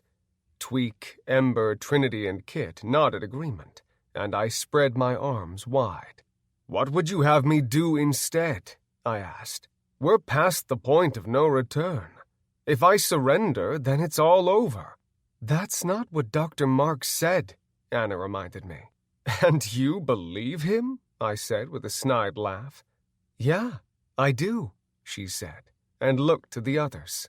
The doctor isn't your enemy, said Kit. He said that if you gave up the Dark Throne, you would be hailed a hero. He said that he could fix my spine, I roared. They don't believe in you, Samson. They will betray you. Dr. Marks is a liar. If I give up now, they'll take everything. Is that what you want? No, that's not what we want, said Anna in a kind voice. We want the old Sam back. What is that supposed to mean? I asked, scowling at her. Look at yourself, Sam, she said, and pointed to the mirror on the far wall of the common room. I glanced at it and saw the Demon Lord staring back at me, but I wasn't disturbed by what I saw. On the contrary, I was excited. All I see is the most powerful player in the game, I told Anna. She shook her head and looked away from me. They will betray you, Samson. You must see that. Strike them down now. I tried to ignore the throne's voice in my head, but the words were my own thoughts. I hadn't wanted to consider that my guildmates might betray me, but my suspicions were beginning to grow. I'm marching on Frostmoor tonight. I want you all to take the time to reconsider where you stand. Meet me in the courtyard at midnight if you wish to continue to be a part of this guild. If not, don't say it, Big Daddy, Kit sobbed. If not, I yelled over her, then I have no use for you. I opened a portal that would lead me to the dungeon beneath the castle and began to step through. Sam, wait! Don't go down there! I heard Anna yell, but her voice was cut off when I stepped through. The argument with my guildmates had left me furious, and I figured that finally dropping Bagram and his guildmates to level 0 would feel pretty damn good right about then. But when I emerged in the dungeon cell that had housed them, I found it empty. You ignore my warnings, the throne growled, and alas, you have been betrayed. Where the fuck are they? I asked the empty room. Miramar! Sire, he said cordially, it's good to have you Where the hell are my prisoners? I screamed, and my fury caused dark power to surge in my core. He took a step back, for indeed I must have looked intimidating. They were released, sire. On whose authority? Mine. I turned around and found a frowning Frisco staring at me. Why? I asked. Why in the hell would you do that? It wasn't right, Sam, he said evenly. Not right? I scoffed. They tried to do the same thing to you. They killed us both repeatedly. That doesn't mean that we should do the same thing. You shouldn't have done that, Frisco, I said, in a voice that sounded more like the throne's than mine. What are you going to do, Sam? He said, as he stood defiantly before me. Are you going to kill me now, too? Jesus, man, don't you know who your friends are anymore? I thought I did. Sam, the girls are scared of you. They won't admit it, but they're fucking freaked out. I mean, look at you, dude. You're literally becoming a Dark Lord, not only in appearance, but by your actions as well. You're down here torturing the Orc chieftains. You killed Dr. Marks, and now you've got even more demigod children. He released your captives. He betrayed you. Kill him now. Where are they? I said angrily, and took a step toward him. Under the protection of the Game Masters, he said. I unsheathed my sword in a rage and swung it at one of the saltires. My sword sliced right through the thick iron and shorn the thing in two. Kill him. Kill him now. I turned my murderous eyes toward Frisco and raised my blade. Are you seriously going to kill me, Sam? He asked in a voice laced with disappointment. Do it now. Strike him down and prove yourself worthy of the Dark Throne. Get out of here, I warned Frisco as I battled with the throne's impulses. You're losing control, Sam. Look at you. Get out of here, I screamed, and flames erupted from my horns. Why? Because you're afraid you'll kill me? Don't you see what's happening, Sam? Strike him down, you fool. Shut up! I screamed at the throne and smashed another saltire. I lashed out at another with fireball, and my spell went right through the back wall, leaving a 10-foot-wide hole in its wake. I took mental hold of another saltire and pushed it into the others, and the force of my telekinetic push crushed them all against the far wall. Fight it, Sam, Frisco yelled.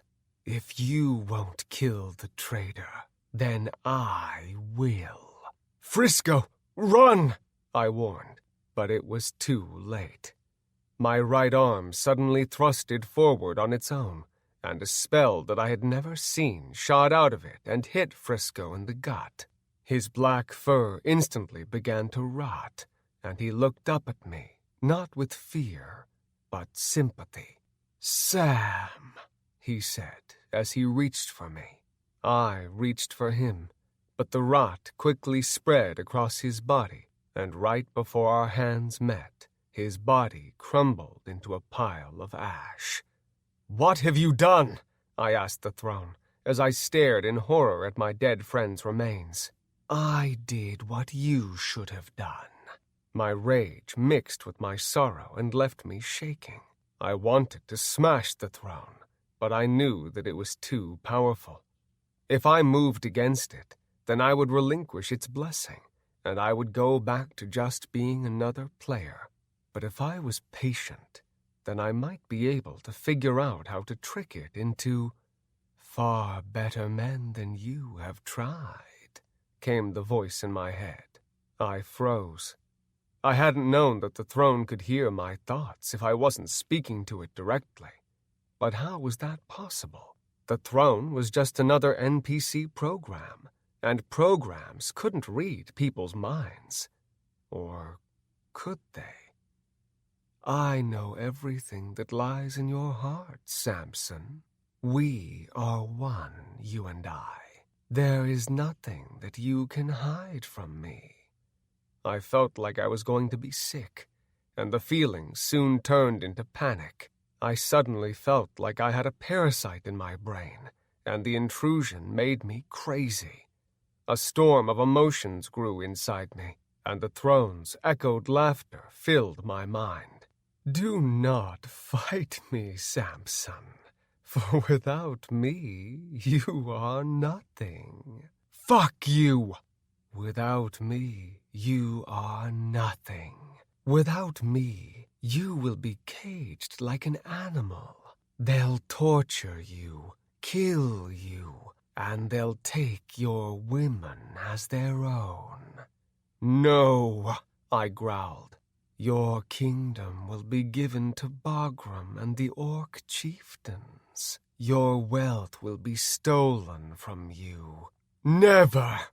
A laugh echoed in my mind. Then stop fighting me. Stop denying your true self. Embrace your power completely and rise. I roared like a caged dragon, spread my wings, and shot straight through the stone ceiling. Wood, earth, and brick broke before me as I barreled through, and soon I blasted through the tower wall and out into twilight. Defenders of Haven, I bellowed like a god. Prepare for battle, for soon we march on Frostmoor. At midnight, I waited in the courtyard for my guildmates, and I have to admit that I was a little nervous about who would and wouldn't show.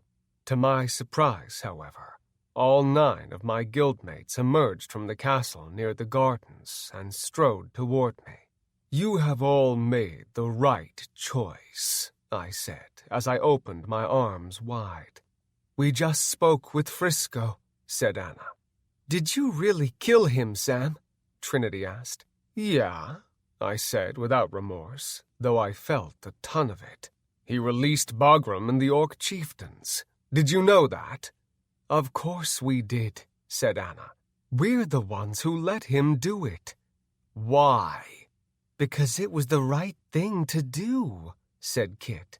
For the record, said Nanaya, I had nothing to do with it. You're getting soft, I told the rest of them.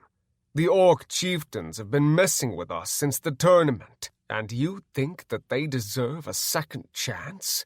You dropped them all to level 1, said Cecilia. I think they paid for what they did to us and then some.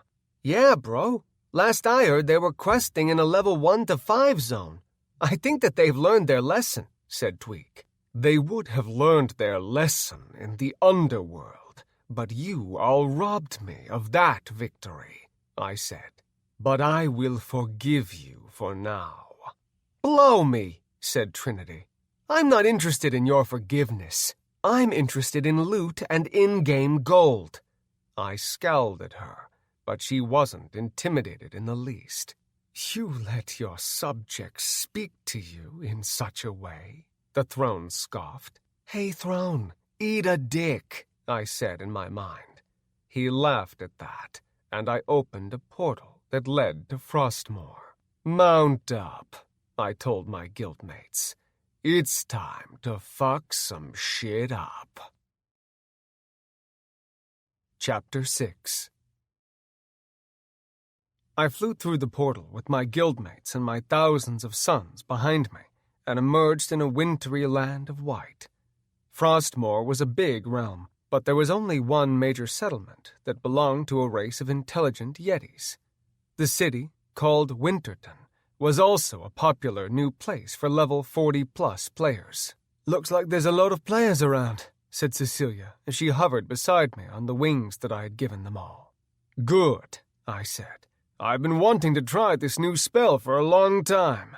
I opened my interface and tapped on Summon Undead. Then I chose a radius of about 2 miles between us and the city. For a moment after I cast the spell, nothing happened. But then the ground began to rumble, and something began to move beneath the snow. I'd expected maybe a few hundred undead creatures to emerge from the snow, but I was surprised to see thousands of bony creatures begin crawling out of the frozen ground. There were Yetis, humans, elves, dwarves, furries, you name it. And once they had crawled out of the ground, they began slowly stalking toward the city like extras from a zombie movie. A horn blared in the city, and a magical shield dome suddenly rose up around the Yeti city.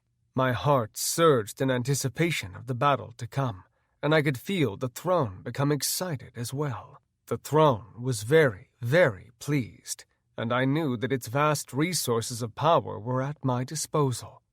I tapped on Summon Minions, and when my interface asked me how many I would like to bring forth from the underworld, I selected 10,000. I directed the portal to open about 1/4 of a mile from the city, and soon the denizens of the underworld began to pour out. They were met by defensive spells and cannons, but Winterton wasn't prepared to handle such numbers, such vast power. "My sons!" I bellowed, and pointed at the city. "Attack!" My guildmates and I flew with my demon children toward the city, and I grinned when I saw the real-world players scrambling around like ants. I unleashed a nuclear thunderclap as thousands of spells rocketed out of my children's palms. The explosions that followed turned night into day, and my mushroom cloud rose above the city like a demonic god. "Follow me!" I yelled to my guildmates. Then I swooped down toward the shield and continued to bombard it with spells. The shield held for a little while, but it was soon overwhelmed by the thousands of spells coming from my sons and the underworld minions, and it burst into 1,000,000 sparks of multicolored light soon after. The city was left exposed to us, and I knew that I could reduce the city of mostly animal skin huts to nothing in a matter of minutes. But I wanted to get my hands dirty. I landed upon the battlements of the shoddy wooden wall that surrounded Winterton, and unsheathed my enchanted sword. The seat of my great power crackled and sparked as I put it to work on the closest Yeti warrior. My guildmates landed among me, and together we tore through the ranks upon the battlements like a steam engine. They may have had their reservations about my campaign, but on the battlefield they were the skilled fighters that I had always known, and they held nothing back. My sword sung through fur, flesh, and bone, and soon the city was overrun by my minions. There were perhaps 500 or so real-world players in the city, and I abandoned my attack on the Yetis when I spotted a group of them trying to make a stand at the center of the smoldering city. I opened a portal that would bring me to the middle of the group, and stepped through with my sword singing. The defenders screamed in surprise and pain as I sliced off heads, severed limbs, and smashed faces with my fire shield. Less than 10 minutes after the battle began, it was over, and I floated above Winterton with my guildmates to survey the damage. I had ordered my sons to gather all the NPC Yetis that were left, and at least 200 of them were brought to the southern outskirts of the city. I landed before the Yetis, and they cowered before me. "You have been defeated, yet I have spared your life. Kneel before me now, and declare your allegiance to the Dark Lord Samson, and I shall not only spare your lives, but I shall resurrect those who have fallen." The Yetis glanced around at each other with wonderment, and one by one they began to kneel before me. "Behold the power of the Dark Throne!" I bellowed, and from my hands bright green light washed over the city. To the shock and awe of the Yetis, their fallen brethren began to rise, and their wounds healed before their eyes. "All hail the Life-Giver!" Nanaya commanded the Yetis, and I glanced at her with a wide grin. Zoe, Stormy, and Cecilia looked like they were having a good time, but the rest of my guildmates looked less than enthused, and I began to wonder if the throne was right about them. The Yetis hailed me and swore their fealty to me, and I declared myself the king of Frostmoor. "And you will be its queen," I said to Anna. "What?" she said with a frown. "Our kingdom is expanding," I told her. "I will need you all to take care of the many realms that we conquer, and I give the first to you. Do with it whatever you want. I do not care." Anna looked out over the land, and her eyes shimmered. "Listen," I said to all of my guildmates. "I'm not trying to destroy everything and leave it in ruin. I'm not trying to fill the world with monsters and ghouls. We're expanding our kingdom, that is all. We need the 4 zones around Ozara for safety, and we may need to take more beyond that. Only time will tell. But I need you guys to help me manage it all. We won that tournament together, and you all deserve your own kingdom to do with as you please." "Oh, Big Daddy, that's so sweet," said Kit. "Clever," said the throne. "Anna," I said, as the elf continued to stare out over the land, "do you think that the throne is going to allow you to create rather than destroy?" she asked. "The throne does not control me, Anna. It's a program, and it has no power over me." She nodded. "If you say so, then I will trust you. I'll take care of Frostmourne." "Good," I said, and kissed her on the lips. "I'll leave you with 50 of my gilded sons to help you rebuild and prepare the city's defenses." "I'm sending dwarven builders and some of the elven enchanters here now," said Cecilia. Since my statements about wanting to build up the lands that we conquered rather than destroy, my guildmates' attitudes had changed dramatically. The throne, however, was not so pleased. "The other lords will want lands of their own," he reminded me. "You have promised them conquest, glory, and the blood of surface dwellers. Then I will reappoint new lords who understand my vision," I told the throne. "You wanted a dark lord who could conquer the surface world. Well, that's exactly what I'm doing. I wish to see the surface world burn like the underworld. I wish to fill it with the pleading voices of the sick, the cries of the dying. I wish to reduce it to ash, for oblivion awaits all things, and I am the harbinger of destruction." "If we reduce the world to ash, then what is there left to conquer?" I asked, hoping to stump him. "You misunderstand my intentions, my young apprentice," said the throne with a laugh. "I wish to bring true peace to the world, and that can only be found in oblivion." An NPC that wants to crash the whole game? Who the hell wrote that program? I wondered. The throne didn't answer me, of course, and I returned my attention to my guildmates. "Come, there are 3 zones left and little time. Soon the sun will rise and my power will wane." I led my army to the Arcane Mountains, a high-level area that was a popular questing zone for high-level players located east of Ozara. The mountains were home to the Akarath Dwarves, a clan known for their prolific magic abilities. The main dwarven city, Shimmerstaff, was growing in popularity lately, and I knew that there would be hundreds, if not thousands, of players there.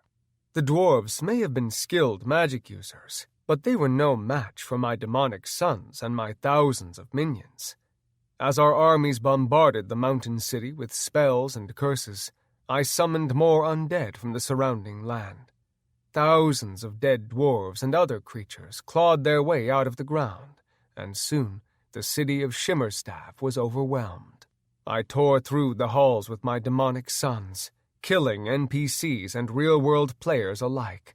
Hordes of undead and underworld monsters filled the stone streets, burrowed into the deepest chambers, and wreaked havoc on the dwarven stronghold. The real-world players tried to help to defend. They rushed through portals from other zones by the thousands, but soon they too fell to my hordes. 1 hour after we arrived, the heavy metal thunder banners were flying from the ramparts, and the gathered dwarves were brought before me. Just like the Yetis had done, the dwarves swore fealty to me rather than face death, and the zone became ours. I appointed Ember as the queen of the Arcane Mountains, and the rest of us moved on to the next zone. In the Red Grass Plains, we defeated the Minotaurs and real-world players in less than an hour, and I appointed Trinity to be the queen of the realm. With nighttime waning, I quickly led our armies to the Forest of Fairies, a high-level zone known for its entertaining and whimsical quests. It was a beautiful realm, full of tall, luminescent trees and filled with wondrous light, but by the time I was done with it, the place was a smoldering hellhole. "Kit, would you like to be the queen of this realm?" I asked after the captured fairies swore fealty to me. Her eyes shimmered, and she bit her lip with one long canine. "Oh, Big Daddy, do you mean it?" "Of course," I said with a smile, and she wrapped her arms around me and kissed me happily. "I won't let you down," she said between sniffles. When the sun rose in the sky, the undead that I had summoned burned to ash, and I sent my underworld minions back home. It had been a long day, and I was absolutely electrified by the power that coursed through me. The throne wanted more blood, more destruction, and I found myself wanting it too. But I managed to control the urge, knowing that we had accomplished enough for one day. Now that the 4 realms that bordered my own were secure, I opened a portal to Haven and led my sons and my guildmates back to the city. "What's the tally?" I asked Cecilia as I slumped down on one of the couches in the common room. She furiously tapped on her interface, and her smile grew wider by the second. My guildmates gathered around and waited for the news. "Well," said Cecilia as she finished up her calculations, "the loot alone from the battles comes to around 55 million gold." "Holy shit," said Tweak. "And," said Cecilia over him, "the resources from the 4 realms equates to about 20 million per zone per month." "Excellent," I said, as I read the numbers that she was putting up on the looking glass. "We should cash out about half that and sell it for US dollars. "Dude, we're like really rich," said Zoe. "This is crazy." "Oh no," said Cecilia. "What?" I asked. She kept tapping away on her interface with frustration, and I got a bad feeling in my gut. "The game masters have frozen our accounts," Cecilia reported. "They're not letting us put the in-game gold up for sale on the real-world sites." "Tell me you're kidding," I said as I got up from the couch. "Look." Cecilia put the notification up on the looking glass, and my fury boiled when I read it. "This is such bullshit," said Nanaya. "They can't do that." "Oh, they can," said Cecilia. "They just did." I tapped on the medical icon on my interface, one that I hadn't used in a long time, and I selected Dr. Marks. After a few rings, the doctor answered, and his image appeared on my interface as my guildmates looked on expectantly. "Hello, Sam." "What the fuck, Doc?" I growled. "Why has our account been frozen?" "There are concerns that you and your guild might crash the in-game economy if you continue at your current pace," he explained. "We won that gold fair and square," I told him. "This is bullshit." "Did you, Sam? Did you win it fair and square?" "Yes, we did. We're not cheating. We're playing the game just like everyone else. We just happen to be way better at it." "Perhaps if you agreed to give up the Dark Throne, the Game Masters would consider allowing you to keep what you have acquired," said the doctor. "This is such bullshit," I growled. "Why allow a player to become a Dark Lord and then act like in doing so he has somehow duped the system? We're playing the game you all created, and we're following rules that you have outlined in the programming." "Like I said, Sam, you might crash the system if you try to cash out. Sorry, but we need to think of the entire game, not just you and your guild. You should consider my offer. Give up the throne, keep the loot that you have acquired, and go back to being the king of Ozara. The Game Masters really are afraid of what I have become, aren't you?" "Sam, where does this end?" the doctor asked. "Considering the Game Master's most recent actions, I think it ends with me taking over the entire fucking game. I'm really getting sick of being fucked over by the Horizon Corp." "You should take the offer, Sam," said Dr. Marks. "If you continue on your current course, it is not going to end well for you or your guildmates. The NPC gods are programmed to intervene when the Dark Lord attacks the surface world, and it is only a matter of time before they come for you. Bring it the fuck on," I said defiantly. Chapter 7. I was tired as hell from the battle the night before, which was frustrating given the power at my disposal. but I guess even Dark Lords need to rest sometimes. Sleep eluded me for more than an hour, but at some point in the early morning, I finally drifted off to the world of nightmares. The throne came to me in those dreams, whispering in my ear about oblivion and how all things must end.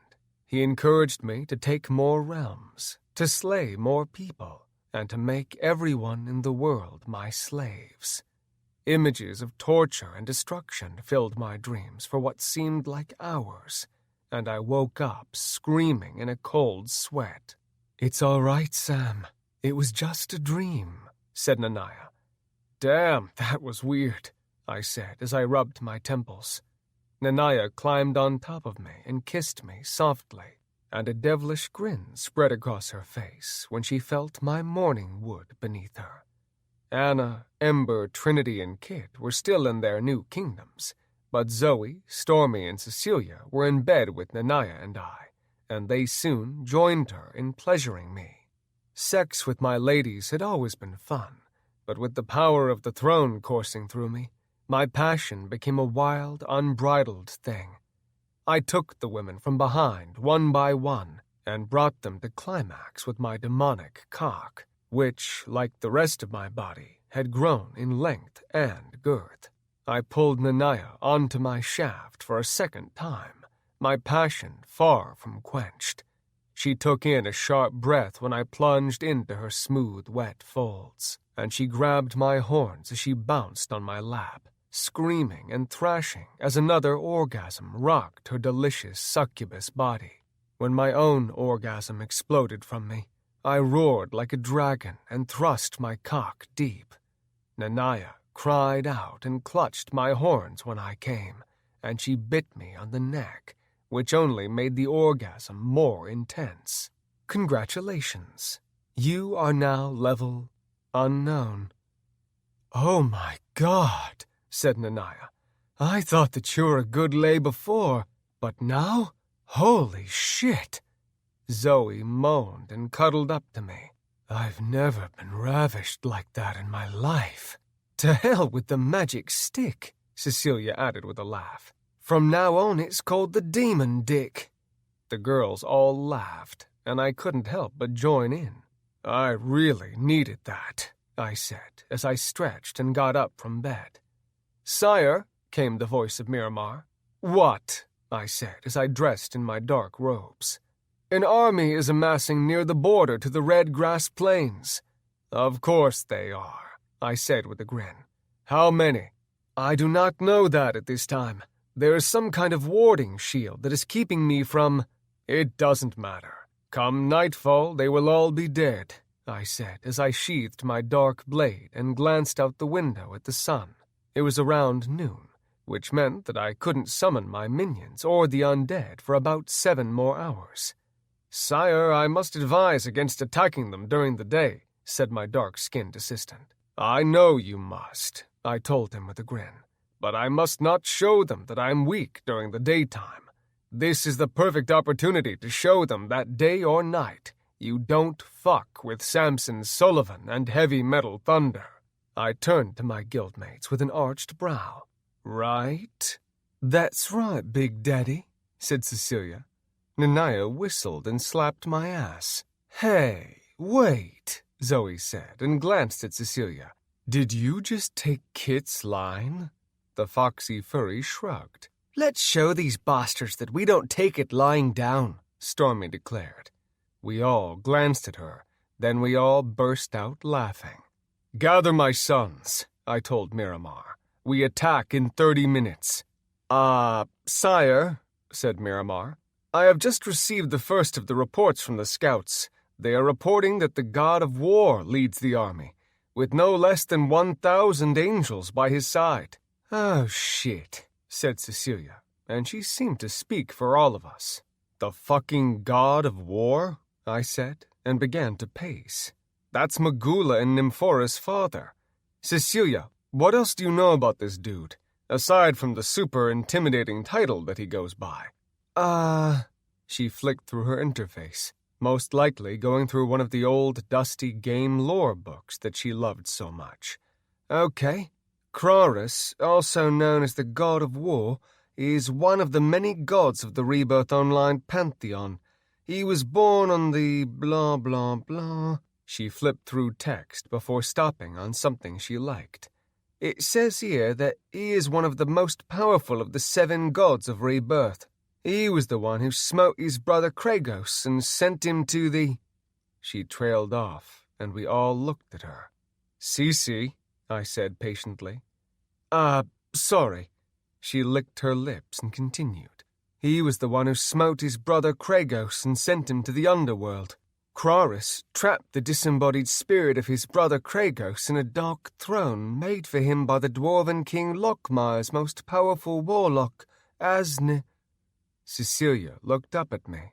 She stared into my eyes, as if wondering if she were staring into the soul of Kragos. So, Throne, you do have a name, I said in my mind. Do not speak that name again. His voice was weak and low. Kragos is your name, and Kraris is your brother, I pressed. Do not speak that name! I fell to my knees and pressed my hands against my temples. The throne's voice, Kragos's voice, had been deafening, and I thought that surely I had been rendered deaf. But the sound had only been in my head, and I heard my guildmates come to my side and ask me if I was all right. I promised them that I was, and stood on shaky feet. I am not your enemy, I told Kragos. He waited, so I continued. Your brother has decided that your minion, who just so happens to be me, has gone too far. He is marching here as we speak with no less than 1,000 angels. Now I have complete confidence in my sons, in my guild, and in my minions, but I am starting to lose a little faith in you. You would dare to... Yeah, bro, I would, I said. You need to come clean right now. Can I defeat your brother? Can you defeat your brother? Silence. Dude, I said in my head, and gestured to my guildmates that I was fine, and I was just having a conversation in my head with the disembodied spirit of a fallen god turned throne and Dark Lord trainer. If you don't even think that you can defeat your brother, then why are you trying to conquer the surface world? Didn't you know that it would come to this? I knew, but I did not expect him to act so soon, the throne finally replied. Yeah, well, I fucked both his daughters, killed one of them, and turned the other one into a demon, and appointed her Lord of the First Level of Hell. Didn't you think that maybe he might get a little pissed about that? It matters not, said Kragos, for it has been foretold that once my brother and I meet in battle again, the end of the world shall soon follow. Cool, I said with a slice of sarcasm and a dash of boredom. How about we just kick his ass and continue to enjoy fucking shit up? The battle between Kraris and I will bring about the end of all things. Dude, you just said that, I told him. Look, what if I told you that none of this is real? What if you could do whatever you wanted and not worry about what is or is not preordained? Then what would you do? The throne thought about it for a moment. Then he said with a growl, I would kill my brother, conquer the world, and become the only god. That's the spirit, I said with a laugh. Let's go kick this pussy's ass. Your words are tempting, but it has been preordained that the world will end when I meet my brother in battle. I pinched the bridge of my nose and let out a long sigh. What's going on? Nanaya asked. The throne, Kragos, thinks that when he and his brother fight, it will bring about the end of the world, I explained. Like the end of the game? Stormy asked. Yeah, something like that, I said. But that doesn't make sense, said Zoe. Why would the programmers allow that to happen? They won't, I told her. Kragos and the God of War are just NPCs following the lore. Hold on, let me talk to him some more. Kragos, What is your brother's weakness? Much like he has no weakness. Come on, everyone has a weakness. Not the gods. I need you to think. How do we get in his head? How do we distract him?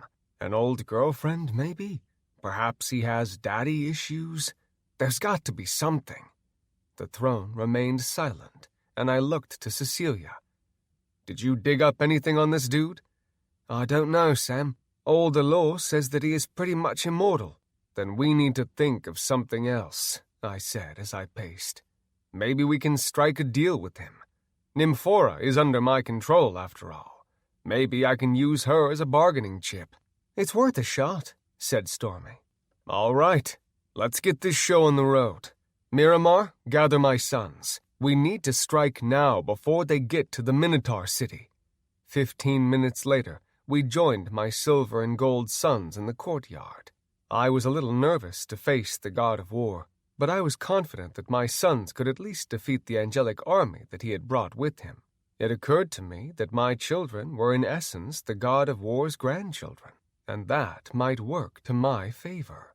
I opened a portal to the red grass plains and led my children through. I decided to leave my guildmates in Haven with a few hundred of my sons, just in case the god of war ended up kicking my ass. When we flew through the portal and into the bright sun of the plains, I saw that the angelic army had almost reached the Minotaur city. The place was still smoldering from my attack the night before, and it was still in no shape to defend against an attack, let alone one by the god of war. I landed beside Trinity, who had gathered the Minotaur army together near the north wall. She looked stressed out as hell, but when I landed, her face brightened. "Oh, thank God," she said, and pointed at the approaching army as they flew high above the clouds like a group of fighter jets. "That's the friggin' god of war leading those angels." "I know. Don't worry. I've got this," I said, and opened a portal back to Haven. "But you should probably bounce till I get this under control. It could go badly." She shook her head and crossed her arms. "No way. You appointed me queen of this land, and I'm not going anywhere." "I like your attitude," I said with a smile, and closed the portal. "All right, wish me luck." She grabbed the horns and pulled me down to lay a fat kiss on my lips. "Good luck." I gave her a little slap on the ass, spread my wings, and shot into the sky. Kraris was guiding his angels in a spiraling pattern down toward the city, but when he saw me, he made a beeline in my direction. The god of war was an imposing dude, to say the least. He was tall and muscular, with thick silver armor and eyes that glowed with electric light. His chiseled face was weathered and scarred, and gnarled knuckles gripped a warhammer that looked like it could flatten a small car. "Kraris," I said in a booming voice, and held up my empty hands. "I come in peace." "Peace," he said with a cocked brow. "What does the Dark Lord know about peace?" I gestured for my sons to wait, and glided toward him. He did the same, and the angelic army stopped and hovered behind him. When we faced off, I felt the throne squirm in my mind. Kraris looked me up and down, and when he stared into my eyes, I could have sworn that I saw stars and galaxies in his glowing pupils. "I see that you have found a powerful minion and clawed your way out of the underworld once again," Kraris said.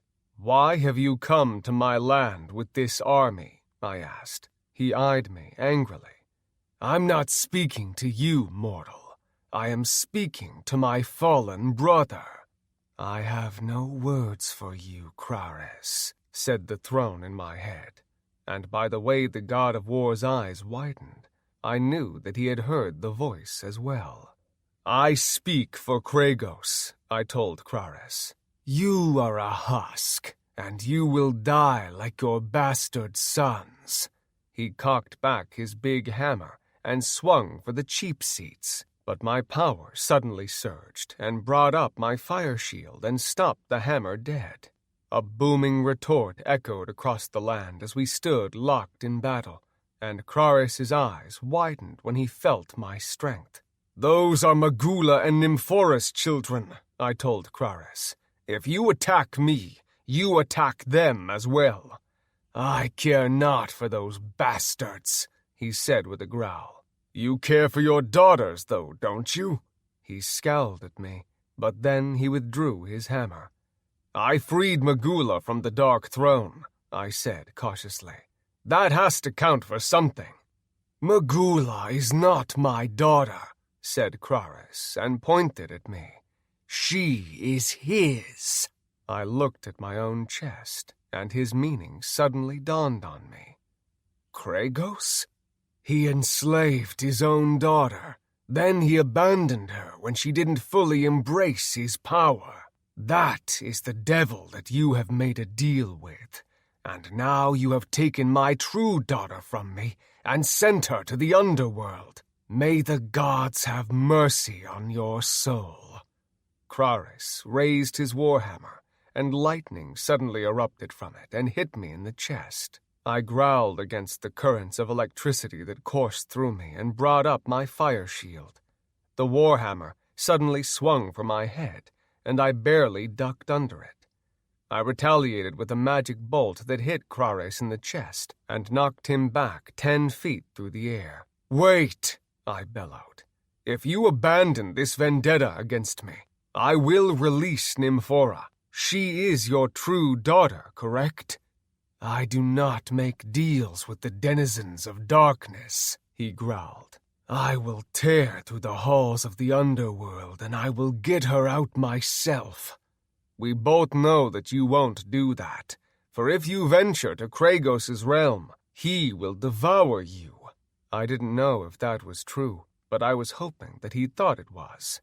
"Besides," I said, "you are the god of war. You must, get off or something when you watch warfare from the heavens, right? Well, dude, I'm about to open a can of whoop-ass on this world, and you might enjoy the show." "What is this language that you speak?" he said annoyedly. "Speak plainly." "All right, here it is. Take my offering, reunite with your daughter, and leave me to wage my war. If you don't, I'll kill you and every last one of your angels." "You would dare threaten me?" he said with a scowl. "What's it going to be?" I asked, as my fingers twitched beside my sword hilt. Kraris didn't strike. He didn't speak. Instead, he suddenly threw his head back and began laughing his ass off. I glanced back at my sons uneasily and shrugged. "I like you," he said. "Even if you are my brother's minion, it is a shame that I must kill you." "Wouldn't it be better to watch me lead your grandsons into battle?" I said, gesturing back at them. "The silver ones are Nymphora's children. Can't you tell? They've got her eyes, see? They are your blood, and they are magnificent warriors. Why not just sit back and enjoy the show? What do you care who wins? You're all about the warfare, right? Well, I plan on waging a shitload of it." "I cannot allow my brother's spirit to exist outside of the underworld," said Kraris. "You may think that you are in control, but you are not. My brother is a trickster. He is the god of deception and deceit, and you are but his latest tool. Through you he shall wage war on the heavens, for he seeks to destroy the heavenly realm and all who inhabit it. He will not stop until the world is reduced to ash." I felt the throne's anger stir in me, and a dark shadow suddenly began to creep into my mind. I felt an overwhelming pressure in my head. Kragos was trying to take control of my body like he had before, and I found myself struggling to maintain control.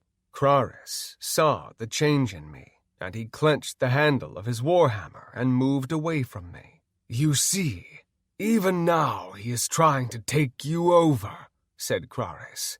"You speak of deception, brother, But it is you who have deceived me." The words suddenly blurted out of my mouth, but I was not the one who spoke them. "I've got this under control, Kragos. Get out of my head." I pleaded with the spirit inside me as I felt myself losing control. It was much like before when I had lashed out at Trinity and Frisco. I had no control over my body, and I felt myself being pushed to the back of my mind. "Now I shall have my revenge," said Kragos, and my right hand pulled my black sword from its sheath. "Don't do this, Kragos," I yelled, as I tried to regain control of my limbs and lower the sword. Dark power overwhelmed me as I fought the effects of Kragos's mind-numbing attack, but it was no use trying to fight the throne.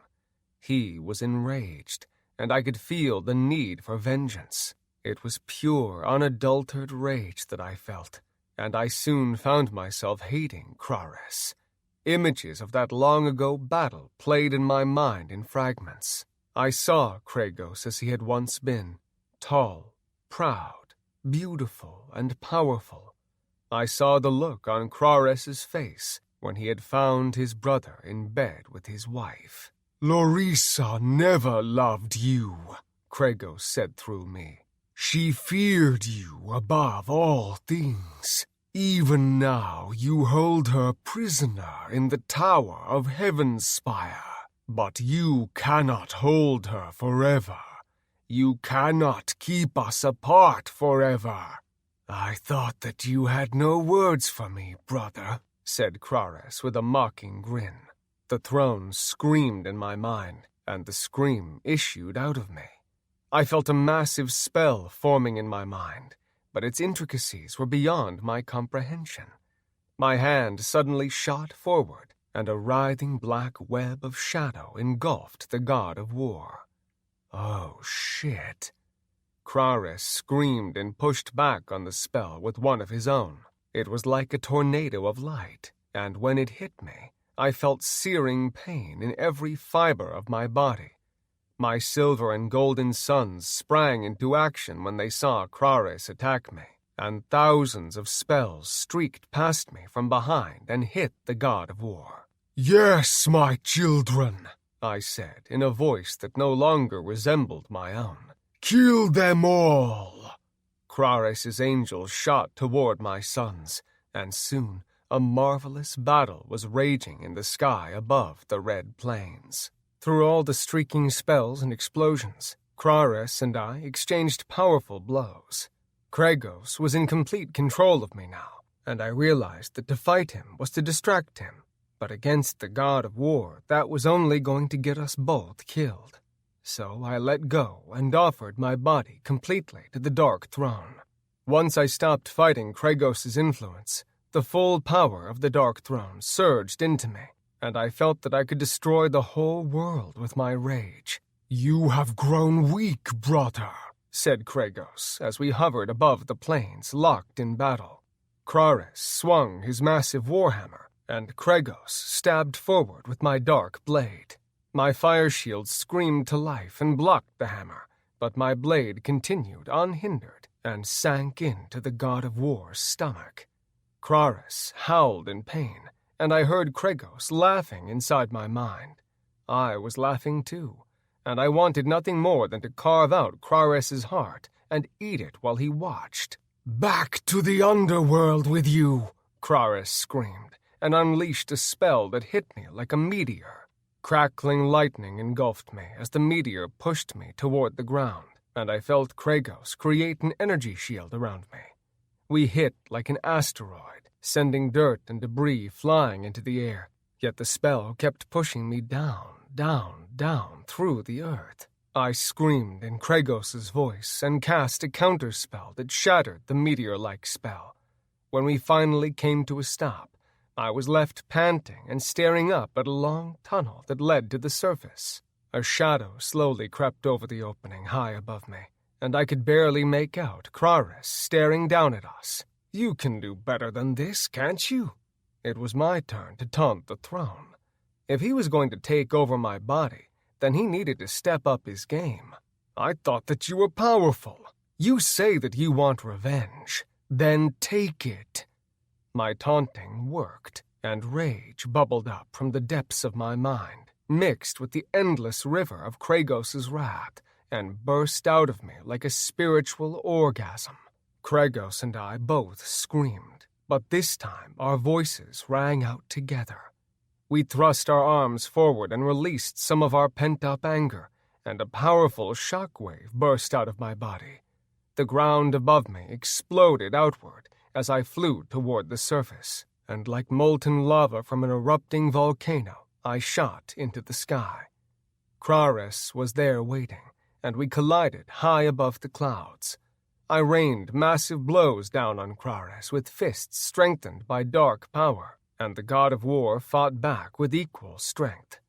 In the midst of our hand-to-hand combat, the warhammer suddenly appeared and smashed into my face. I reeled back, shaken but not defeated, and I saw Kraris turn his attention on my demonic children. "Die, hellspawn!" he cried, and unleashed a spell that shot across the sky and instantly incinerated more than 50 of my sons. "No!" I screamed in a demonic voice as I watched my sons die.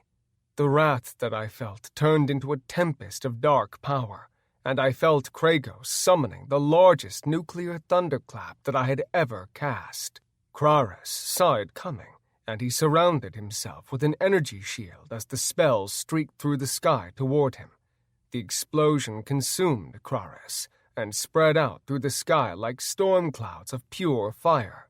The angelic army was engulfed in those terrible flames as they continued to expand and hit the earth. The smoke and debris from the explosion blotted out the sun, leaving the red plains in smoldering shadow. My sons gathered around me as the mushroom cloud ascended toward the heavens, and I scanned the plains for any sign of life. I spotted Kraris laying on the ground, and I knew that victory was near.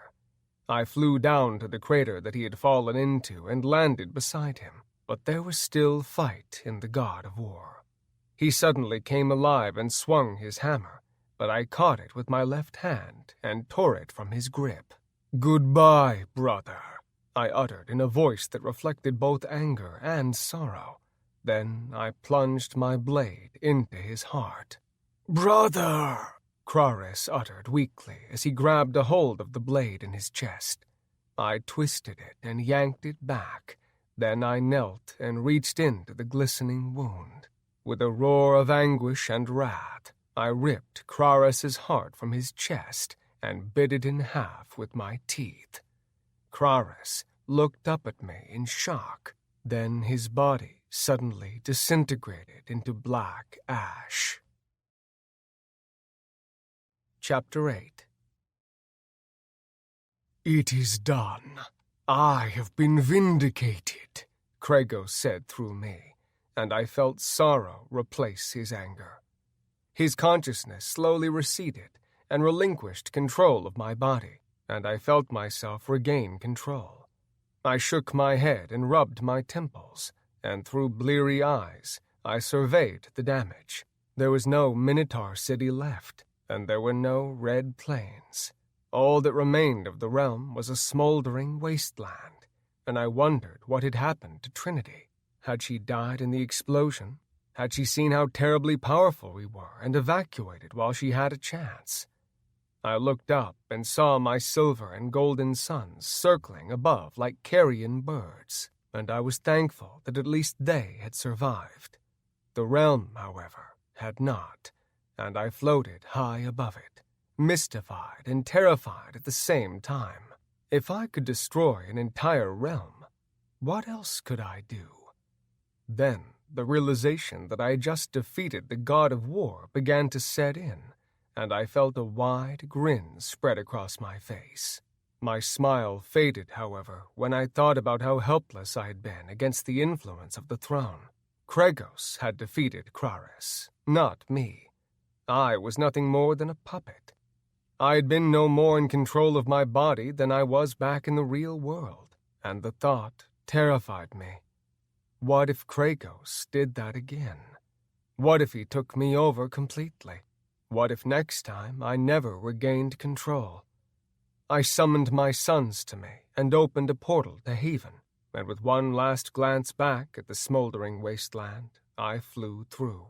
I emerged from the portal high above Haven, and as my sons flew out of the portal, I gazed upon my kingdom.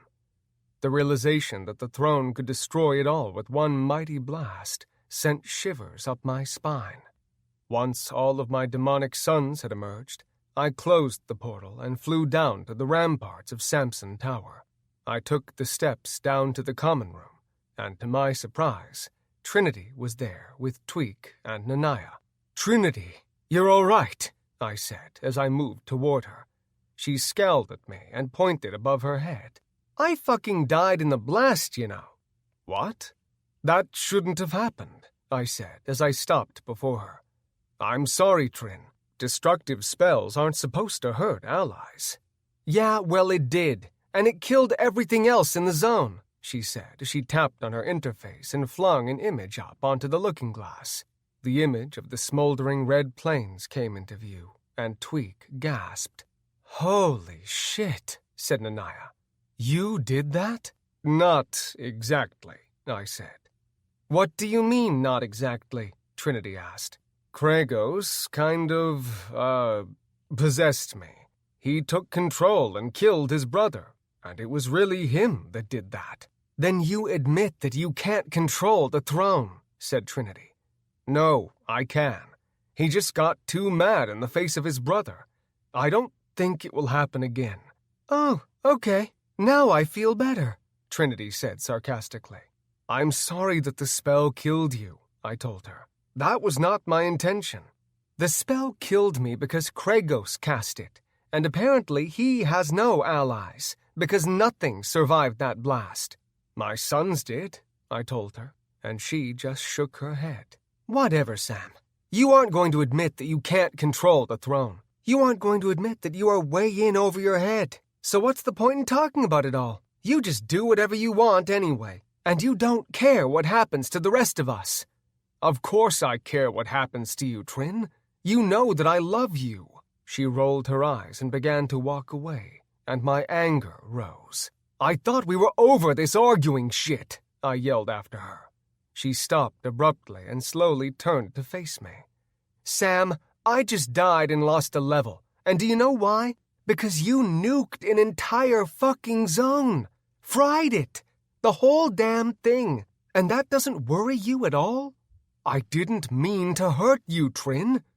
"That doesn't fucking matter," she said with disdain. "All that matters is that you did, or the throne did. What's the difference anyway? That NPC spirit, or whatever the hell it is taking you over, and you don't even see it." "I see it, all right," I yelled. "I'm afraid that I might lose control. Of course I am. But what other choice do I have?" "There is always another way, Sam." "This again?" the throne said in my mind. "That little blonde bitch is really starting to get on my nerves.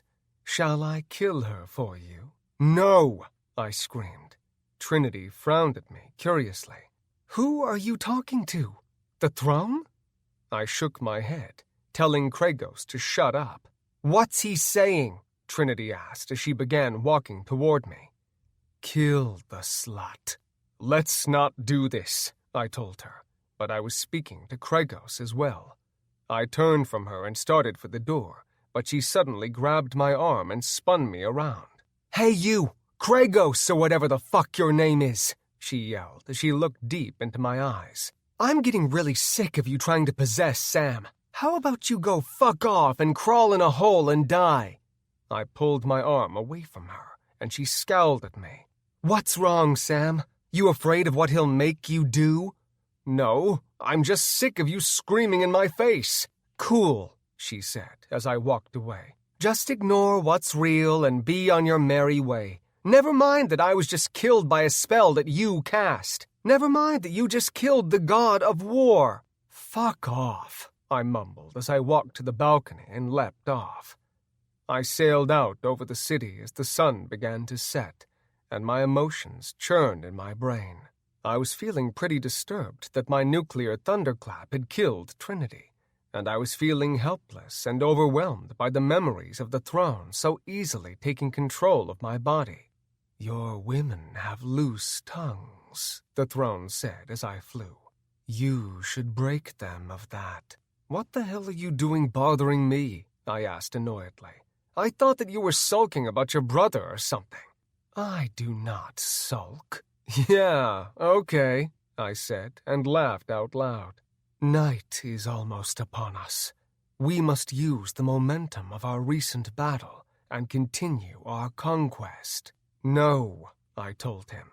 "I'm not attacking anyone. We dealt with your brother. Now perhaps they will leave us alone." "Leave us alone?" he asked mockingly. "Oh, yes, I forgot. You just want to live in peace with your whores and play king of nothing.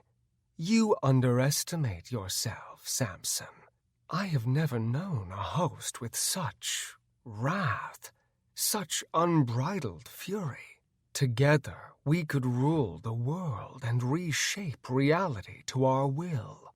I wondered why he was always trying to convince me of such things. If he could just take over my body like he had done multiple times, then what did he need with my mind? But then, as I wondered, I remembered that he could hear my thoughts, or had that just been a dream?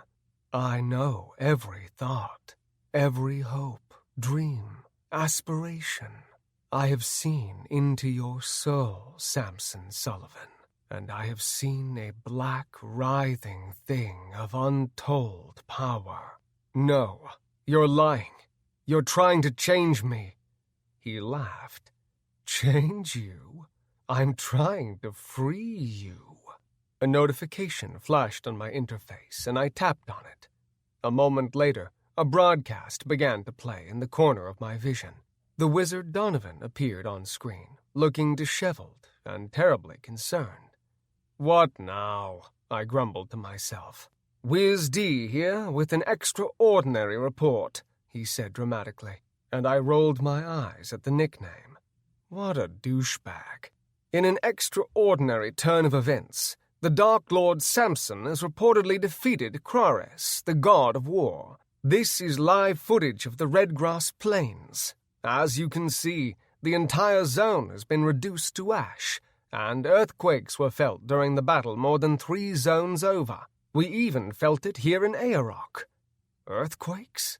What a bunch of bullshit, I scoffed. The programmers made that happen for dramatic flair.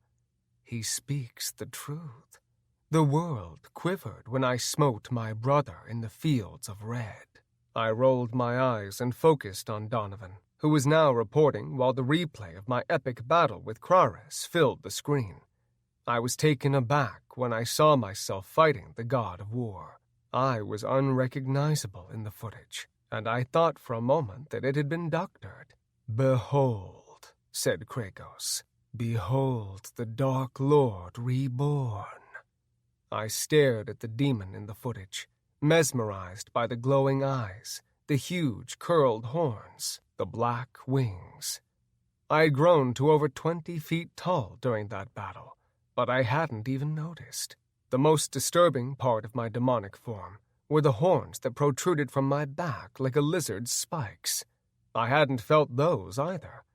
Of course, I had been pretty much fully possessed by Kragos and the power of the throne, but that didn't change the fact that it was myself up there on the screen.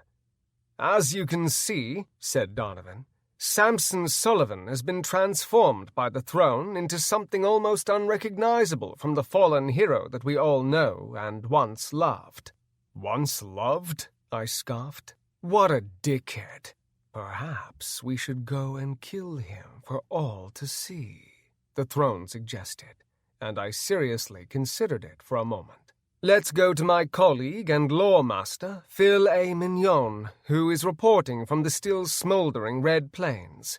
Phil, it's got to be hard for you to see the Red Plains in that state, given that you are a Minotaur." "Donovan, there really are no words to express my sorrow," said the deep-voiced bullman as he wiped at a tear in his eye. "I remember starting out in this zone. God, it seems like yesterday. Right over there was where the Temple of Belarion once stood. Now, like the rest of the zone, it is nothing but rubble. It is estimated that over 100,000 minotaurs lived in the Red Plains, and thousands of other creatures that can never be replaced. You're right, Donovan, said Phil. This was more than the destruction of an entire zone. This was a genocide.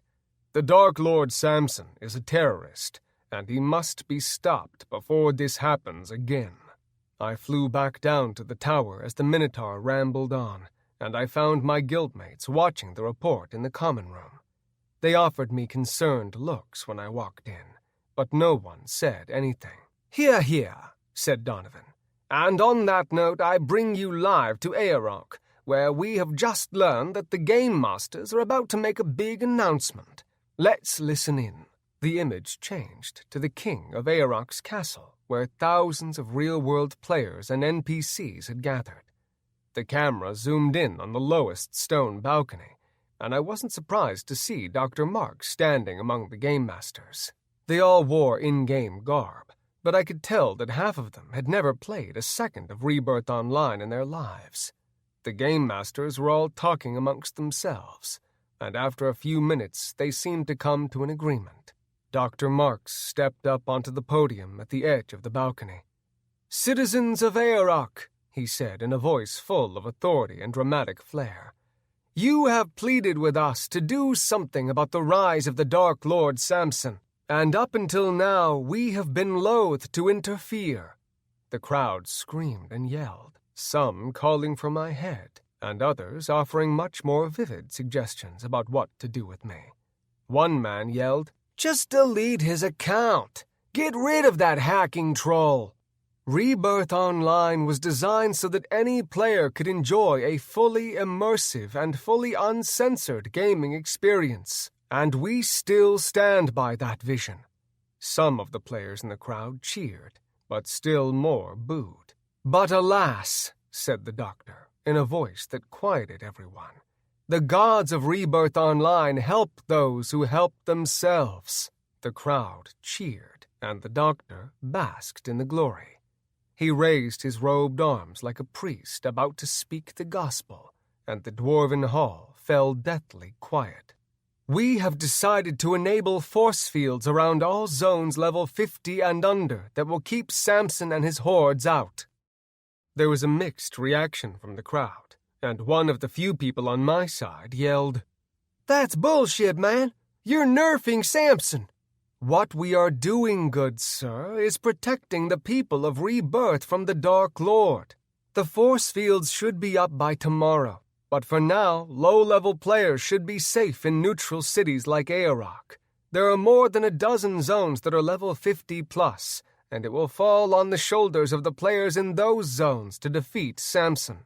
That is why I implore you to join the Defenders of Rebirth and begin questing toward your mythical items. It is said that there is one item out there, a sword of incredible power, called the Sword of Untold Fates, that can defeat the Dark Lord once and for all. Legend tells that the odds of this weapon spawning are 1 in 1,000,000, so if I were you, I would get to it." "What a crock of shit," I said, as the camera turned back to an overdramatic Donovan. "Dude, they made a blade that can kill you. That's crazy," said Tweak. "If someone finds the blade," Nanaya began, but then she looked to me fearfully. "Of course someone is going to find the blade," I said as I paced the common room. I kicked the love seat and sent it crashing into the wall. "Son of a bitch!" "Maybe we can find it first," said Zoe. "At 1,000,000 to 1 odds," said Cecilia. "Good luck with that." "Maybe we can bribe whoever gets the sword," said Stormy. "We'll tell everyone that we'll pay like 1,000,000 in-game gold for it." "Good idea," said Cecilia, and she looked to me. "Should I put the word out?" "Can't hurt," I said with a shrug. "I wonder what happens to you if you die as the Dark Lord," said Zoe. "Same thing that happened to me," said Nanaya. "You lose a level and go back to the way you were before you made the pact with the throne." "That doesn't sound so bad," said Stormy. "Yeah, then I get arrested, tried, and this avatar is put in prison forever," I said. "They won't do anything like that," said Tweak. Then he looked to Cecilia and added, "Would they?" I was the Dark Lord for a time, said Nanaya, and nothing like that happened to me. You didn't invade the surface world, said Cecilia with a knowing glance my way. You could hide in the underworld, said Trinity as she joined us. She still looked pissed, but at least she didn't start back in on me. I'm not hiding, I told her. Someone might find the dumbass sword of untold fates, but they still have to stab me with it, and all I have to say is good fucking luck with that. Sam, this is serious, said Trinity. Eventually a lot of things are going to happen, I said. I'm not hiding in the underworld because the Game Masters made a sword that can defeat me. I don't believe it anyway. They have no idea how powerful I really am. No, they do not. Kragos' laughter echoed in my mind. Show them, Samson. Show them your power. Go to the city of the dwarves and destroy them all. One thing is for certain, said Nanaya. They are going to attack. The longer we give for the rest of the players to find the mythical items, the more powerful they will become. We need to expand our kingdom beyond the 4 surrounding realms. I agree, I said with a nod. When night falls, we hit Aorok. Chapter 9. I took a portal to Frostmoor and found thousands of elves, dwarves, barbarians, and gnomes hard at work expanding the city. A palace made of ice had been erected at the center of the city as well, and I found Anna outside directing the NPC workers. Hey, babe, I said as I landed beside her. Hey, Sam, she said with a smile, and kissed my cheek. I saw Dr. Marks speaking in Aorok. Yeah, I scoffed. You see the part about the sword of untold fates? She nodded and bit her lip. Don't worry, I told her. There's no one powerful enough to use it against me. Are you sure about that? I ignored the question. Come on, Legion can take care of things around here for a while. We're all getting ready to hit Aorok tonight. Aorok? But why would you do that? Because they won't expect it, I told her. And besides, that place is sweet. It might as well be ours. You're nuts, she said with a grin. Yeah, probably, I said, and laughed with her. After gathering Kit and Ember from their zones, I returned to Haven, and we all regrouped in the courtyard. The sun had gone down nearly an hour before, and now I could summon my minions from the underworld. But I also wanted to add some newcomers to my army. We're going to make a slight detour, I told my guildmates, as I opened a portal to the Red Plains. I stepped through, followed by my friends and my silver and gold sons. The Red Plains were still smoldering, and an acrid stench floated on the air that wasn't entirely unpleasant. To me, it smelled like battle. Are you about to do what I think you're about to do? Tweak asked as he stared at me apprehensively. If you mean summon all the dead minotaurs, then yeah, I told him. This is nuts, said Kit. It's so gnarly, isn't it? Said Nanaya as she eagerly looked on. I spread my arms to the heavens and activated Summon Undead. Then I focused my power on the ground at my feet. The throne spoke the words in my mind, and I in turn echoed the spell. Awaken, my fallen foes. Rise from your eternal earthen bed. Let my power give you life anew. Rise, rise, rise, my minions of the night. The Red Plains suddenly began to rumble, and I felt wave after wave of dark energy move through me and into the wasted land.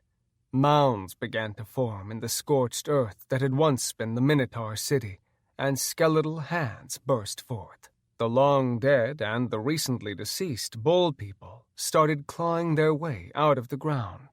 Some had been rotting for years, but the others looked like they hardly had any wounds at all. But every one of them had glowing green eyes. Fallen foes, I bellowed, and the thousands of undead minotaurs looked my way. Kneel before your new god. Each and every minotaur before me kneeled and bowed their heads, and I grinned at my guildmates. You guys ready for this shit? No, said Kit with a nervous laugh. Don't ruin Aorok like you did this place, said Anna. I won't, I told her, but I really didn't know if that was true. If Kregos took over during the battle, he just might level the whole place. And if he did that, he might kill my friends in the process. I will not kill your friends, he said in my mind. This is my fight, I told him. Do not interfere. I wouldn't dream of it, he said and chuckled. I opened another portal, this one to Aorok. The doctor had told everyone that the force fields keeping me out would be ready by tomorrow, so they were not yet up around the Dwarven Zone. We flew through the portal and came out a few hundred yards from the big iron gates leading to Aorok, and I glided into the air as the undead Minotaur army charged out of the portal. The warning horns began to blare a moment later, and defensive fire issued from the ramparts that I had once helped to defend. But that was a long time ago. "Charge!" I roared, as enchanted rounds slammed into the undead horde.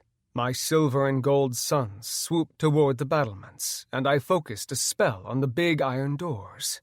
When I released my magic bolt, it blasted out of my palm and grew to the size of a big rig truck and slammed into the doors. The explosion was spectacular, but when the smoke cleared, I found the doors still standing. "Legion! Leviathan! Hit that fucking door with magic bolt!"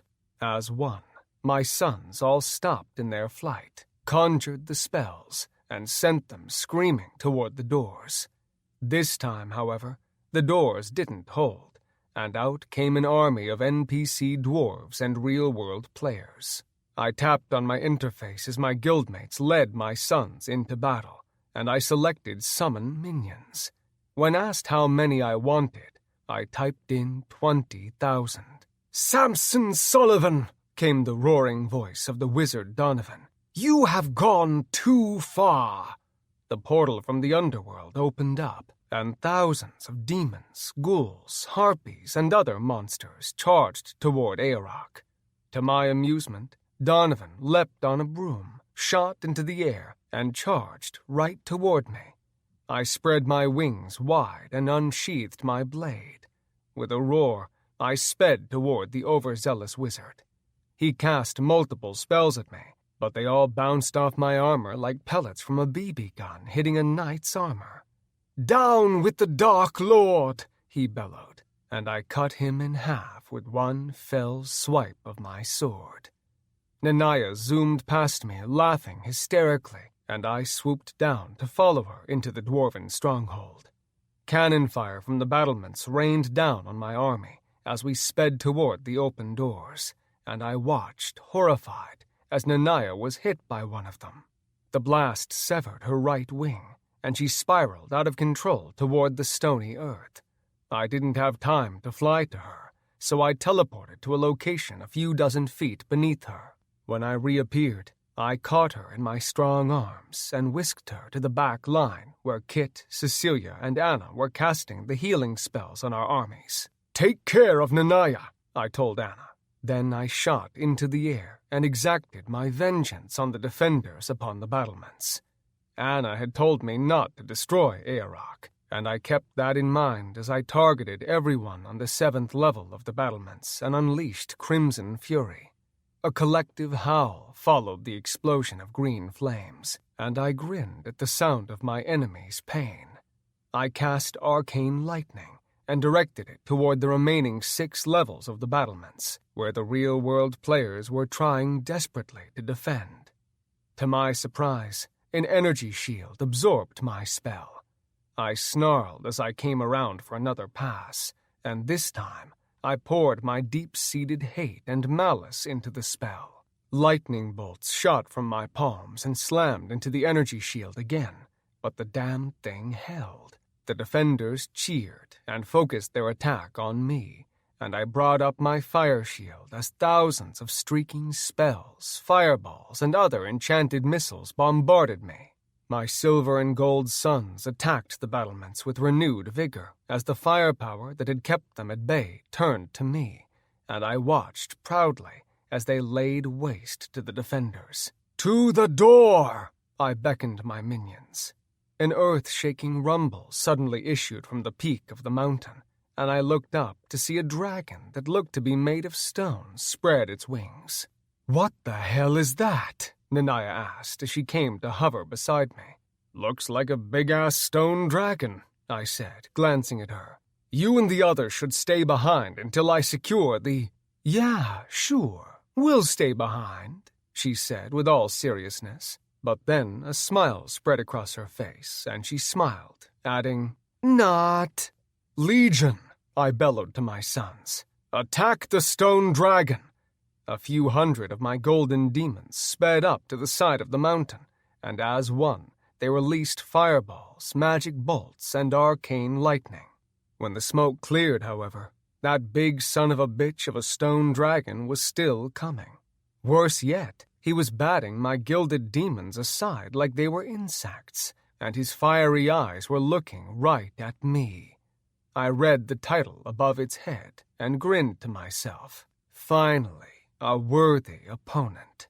Drak Skar, Mythical Defender of Aeroc, level 527. I sped toward the dragon as it swooped down from the peak of the mountain. I prepared a nuclear thunderclap, took steady aim at the colossal stone beast, and let my spell fly. The dragon roared when my spell exploded in its face, but to my surprise, it kept on coming through the fire and smoke. The shockwave of my spell rattled the mountainside and caused a massive avalanche, and to my dismay, the falling stone battered my undead minotaurs and underworld hordes as they fought to get inside Aeroc. My anger surged, and I felt the dark power of the throne intensify, but the dragon's power also seemed to surge. I shot toward the beast with my enchanted sword leading the way, and I must have looked like a hummingbird attacking a bald eagle. The dragon opened its mouth to bathe me in fire, but I teleported to a spot right behind it. My momentum continued to carry me at high speeds, and when I suddenly appeared behind the dragon's head, my sword struck true, but it didn't pierce the thick stone hide. Instead, it bounced off. The dragon spun in midair, grabbed a hold of me in one of its big clawed hands, and slammed me into the side of the mountain. I was dragged down the face of a cliff before the dragon brought me to its mouth, and that's when 1,000 gold and silver demons slammed into the creature. I broke loose and flew away from the powerful beast as my sons swarmed it like pesky bees. The dragon glided over my underworld army and unleashed a plume of flames that completely consumed about 20% of my army, reducing them to ash. "The gods have bestowed great power on the defender of Aeroc," said Kragos. "Yeah, no shit," I said as I dove after the dragon. I unleashed a barrage of fireballs and magic bolts, and I managed to take the attention off my sons. The dragon changed course and flew after me, and I smartly led it away from my army. "You want some of this, big boy?" I screamed as I soared for the clouds. "Well, come and get it." The dragon roared and spewed fire toward me, but it only ended up flying through its own flames. I stopped high above the mountain, changed direction, and began to dive straight for the dragon's open maw. Fire washed over me, but I felt nothing. I was determined to destroy the stone dragon, and I wasn't going to let a little fire get in my way. "Suck on these," I yelled as I sped into the dragon's mouth. The big mouth chomped down around me, but I continued past the razor-sharp teeth and flew right down its throat. Then I conjured nuclear thunderclap, and things got interesting. My spell erupted inside the dragon's throat like a fatal case of heartburn, and the explosion tore the creature's head clean off. I floated high above Aeroc with my arms wide and roared like a victorious beast as the body of my opponent careened into the side of the mountain, and the severed head crashed through the battlements. With the dragon out of the way, I wasted no time and ordered my armies into the mountain. The defenders had more tricks up their sleeves, however, and cannons suddenly emerged from the mountainside all around the door like porcupine quills. There must have been 1,000 enchanted cannons, but I had over 20,000 minions and tens of thousands of minotaurs that I could use as cannon fodder, and I wasn't beyond making that sacrifice. But the door was going to be too hard to get through. Spells were flying out of the entrance at a steady pace, and even my demonic sons could not make it through any longer.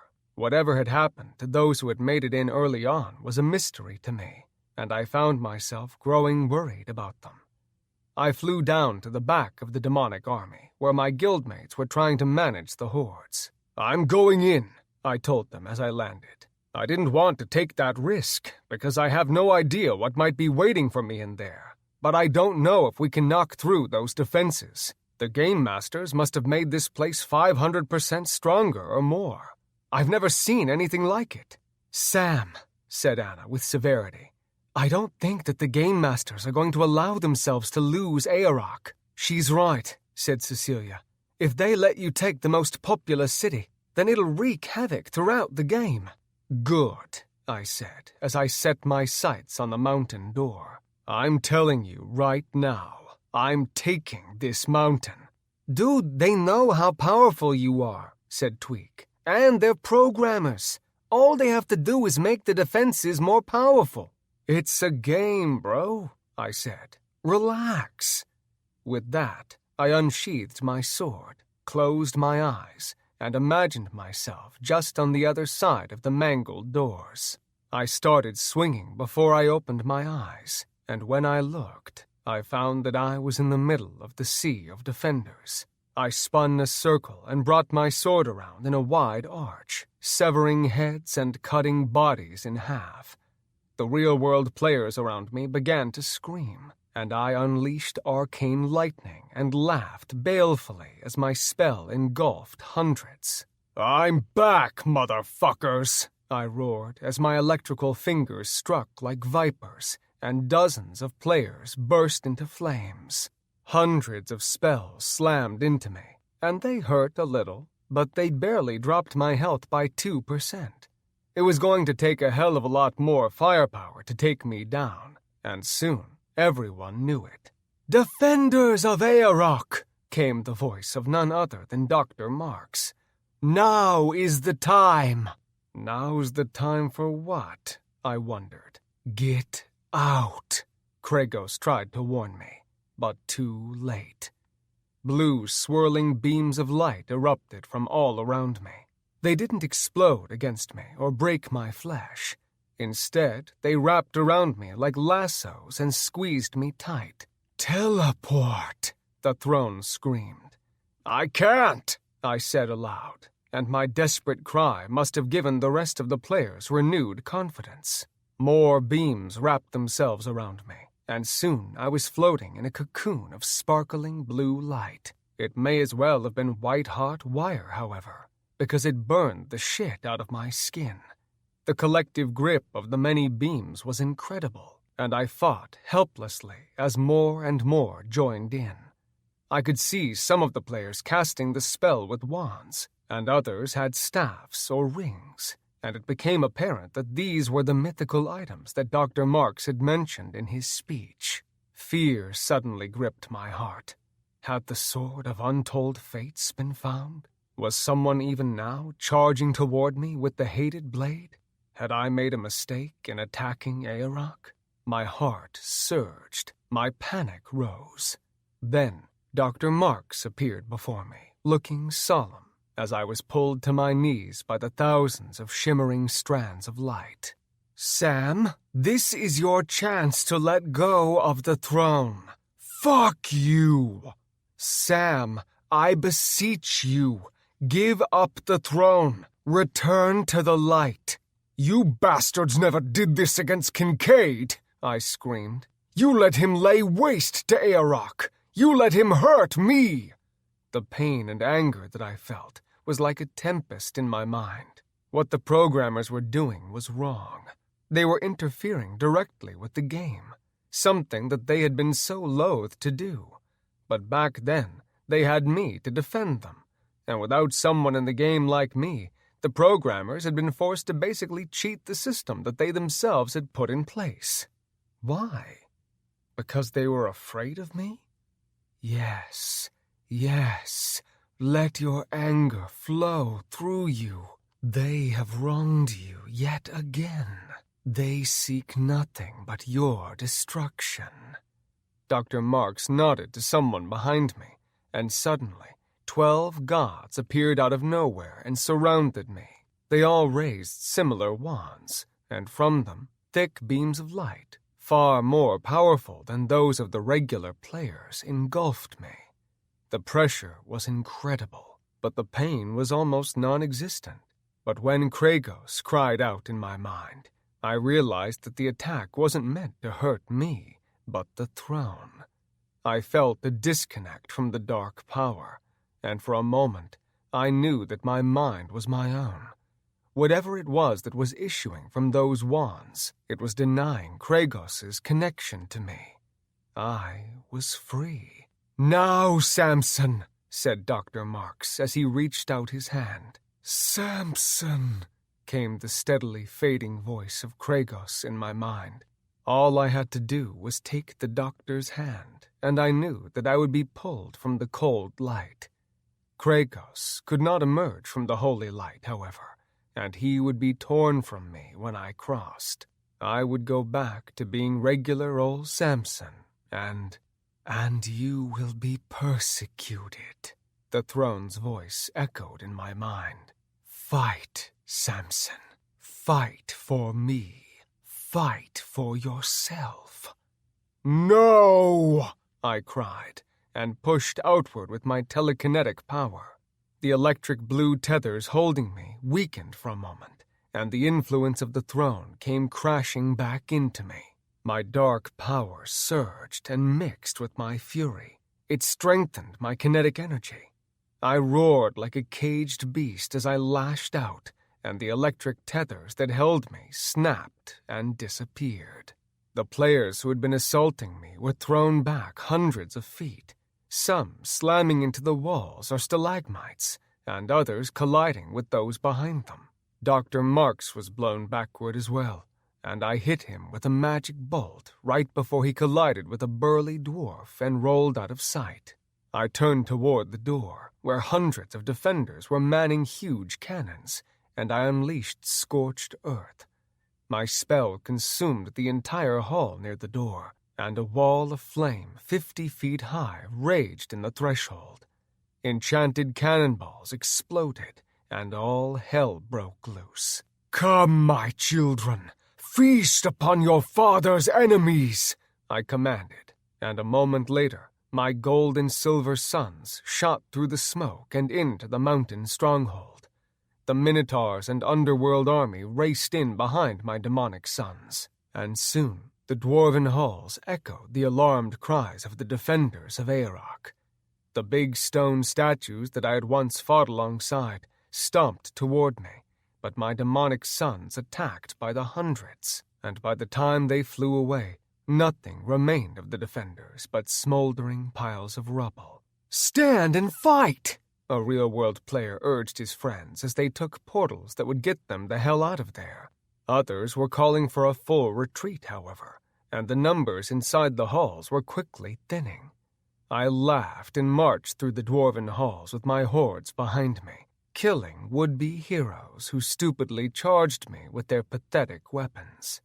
When the horns of Aeroc changed their tune, I grinned to myself, for I knew that the king himself was marching to war. I stopped at the center of the massive hall and waited for the king. I didn't want to kill my old ally, but if he refused to surrender, I wouldn't lose too much sleep after lopping off his head. "Samson!" I heard the king call out, and his voice was followed by the sound of thousands of stomping boots. "Surrender now and spare your people," I called out. "I promise that no harm will come to you if you do." The Dwarf King walked boldly across the hall and motioned for his warriors to wait. He stopped before me and glanced up at me with a pensive frown. "I remember when ye helped us defend against Kincaid and his dark hordes, and now it be ye who's done brought the undead to me halls. Why?" That was a hell of a question. Why? Why was I doing this? Why had I decided to attack Aorok? Why had I taken up the mantle of the Dark Lord? "Because you were betrayed," came the answer in my head, and I couldn't quite tell if it was mine or that of Kragos. "I regret that I have had to bring war to your halls, good king," I said with a small bow. "But this city harbors those who would see me and my guildmates persecuted. I promise you that under my rule—" "Your rule?" he said with a cocked brow. "My family has ruled these mountains for centuries. Ye think that I be giving it up to ye?" "I do not wish to take from you that which is yours," I told him. Then I activated NPC mind control and extended my will toward him. "You can remain king of the mountain. All I ask is that you swear fealty to me and acknowledge me as your lord." "Me lord? Son, have ye done hit your damn head?" "Kill the insolent little bastard," the throne suddenly roared. I was surprised by Kragos' sudden outburst and the rage that went with it.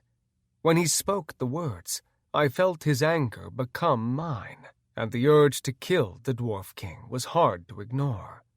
The king must have noticed this, because he took a step back. "Bend the knee, and there shall be no more bloodshed," I urged the king, and tried to mentally control him again, but he was having none of it. "Never," he said loudly, and his voice echoed throughout the hall. "Then I have no other choice," I said, and unsheathed my blade. "Neither do I." The dwarf suddenly leapt toward me and swung his axe, and I was surprised by his speed. My fire shield flared to life and deflected the blow, but the force of the axe pushed me off balance. How the hell is he so strong? "Your heart is not in it. His is," Kragos informed me. I deflected another blow and stabbed at the king, but he was not only strong, but fast as hell. He spun away from the attack, but then changed direction and came back around with his axe, gliding low. I blocked it with my fire shield and swung for his exposed left flank, but again he spun out of the way with supernatural speed. "Your love of the dwarves and Aorok has made you weak. Abandon your sympathies and take what is yours." I stepped up the fight and attacked the Dwarf King with a flurry of blows that would have left just about any other NPC dead at my feet. But the king had found strength that I did not know he possessed. I should have been able to easily defeat him, yet he was meeting me blow for blow. "Why are you holding back? Kill him!" Kragos' words echoed in my mind, and fury pressed against the walls of my mental reason. I found myself still wondering why in the hell I was doing this, why I was doing any of it, and my lack of concentration cost me. My shield was knocked wide, and the axe suddenly slammed into my left side. It didn't penetrate my robes, but it hurt like holy hell.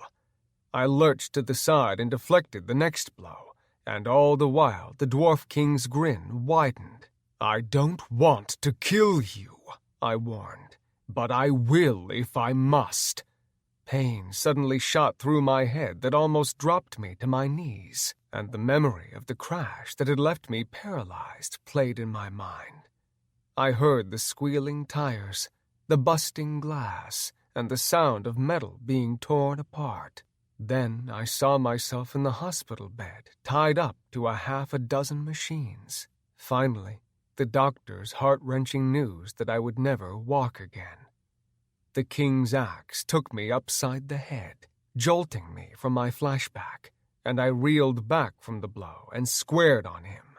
Anger rose in me like boiling water in a tea kettle, and soon I could no longer contain it. "Take a knee!" I bellowed, and cast a magic bolt that sent the king's axe flying out of his hands. "Never!" he screamed back at me, and cast a spell of his own. I deflected it with my shield, surprised by the king's sudden show of magic. "Ancestors! Ancient gods! Give me your strength!" the king bellowed, and raised his arms to the sky. The walls of Aeroc began to glow and hum, and Kregos urged me to attack. I cast scorched earth at the king's feet, and followed it up with a magic bolt aimed for his head, but neither of my spells touched the king. He began to glow with magical light, and he grew twice the size in a matter of seconds. "Oh, shit," I said to myself, as the king turned his glowing eyes my way and thrust out his arms. I was hit by a blast of kinetic energy that lifted me off my feet and sent me shooting like a rocket into the wall. The stone shattered against my back, and I continued right through the thick wall and shot out the side of the mountain. I landed hard and rolled for some time before coming to stop against a large boulder 300 yards from the mountain door. "Get up!" Kregos screamed furiously. I rose to my feet, breathing like an angry bull, and set my gaze on the doors of Aeroc. The sounds of renewed battle echoed from the mountain, and I knew that the king was attacking my demonic sons with his newfound power. Fury boiled over inside me, and my vision became hued in red. I felt Kregos' anger as well, and our collective outrage became unbridled power. I leapt into the air, spread my wings, and shot like a bullet back through the hole that I had made.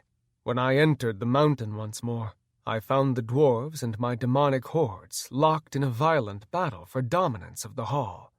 I spotted the king among the warriors, for he was nearly 20 feet tall, and his axe crackled with lightning and the fury of his ancestors. My own wrath had caused me to grow as well, and I launched myself at the broad-shouldered bastard.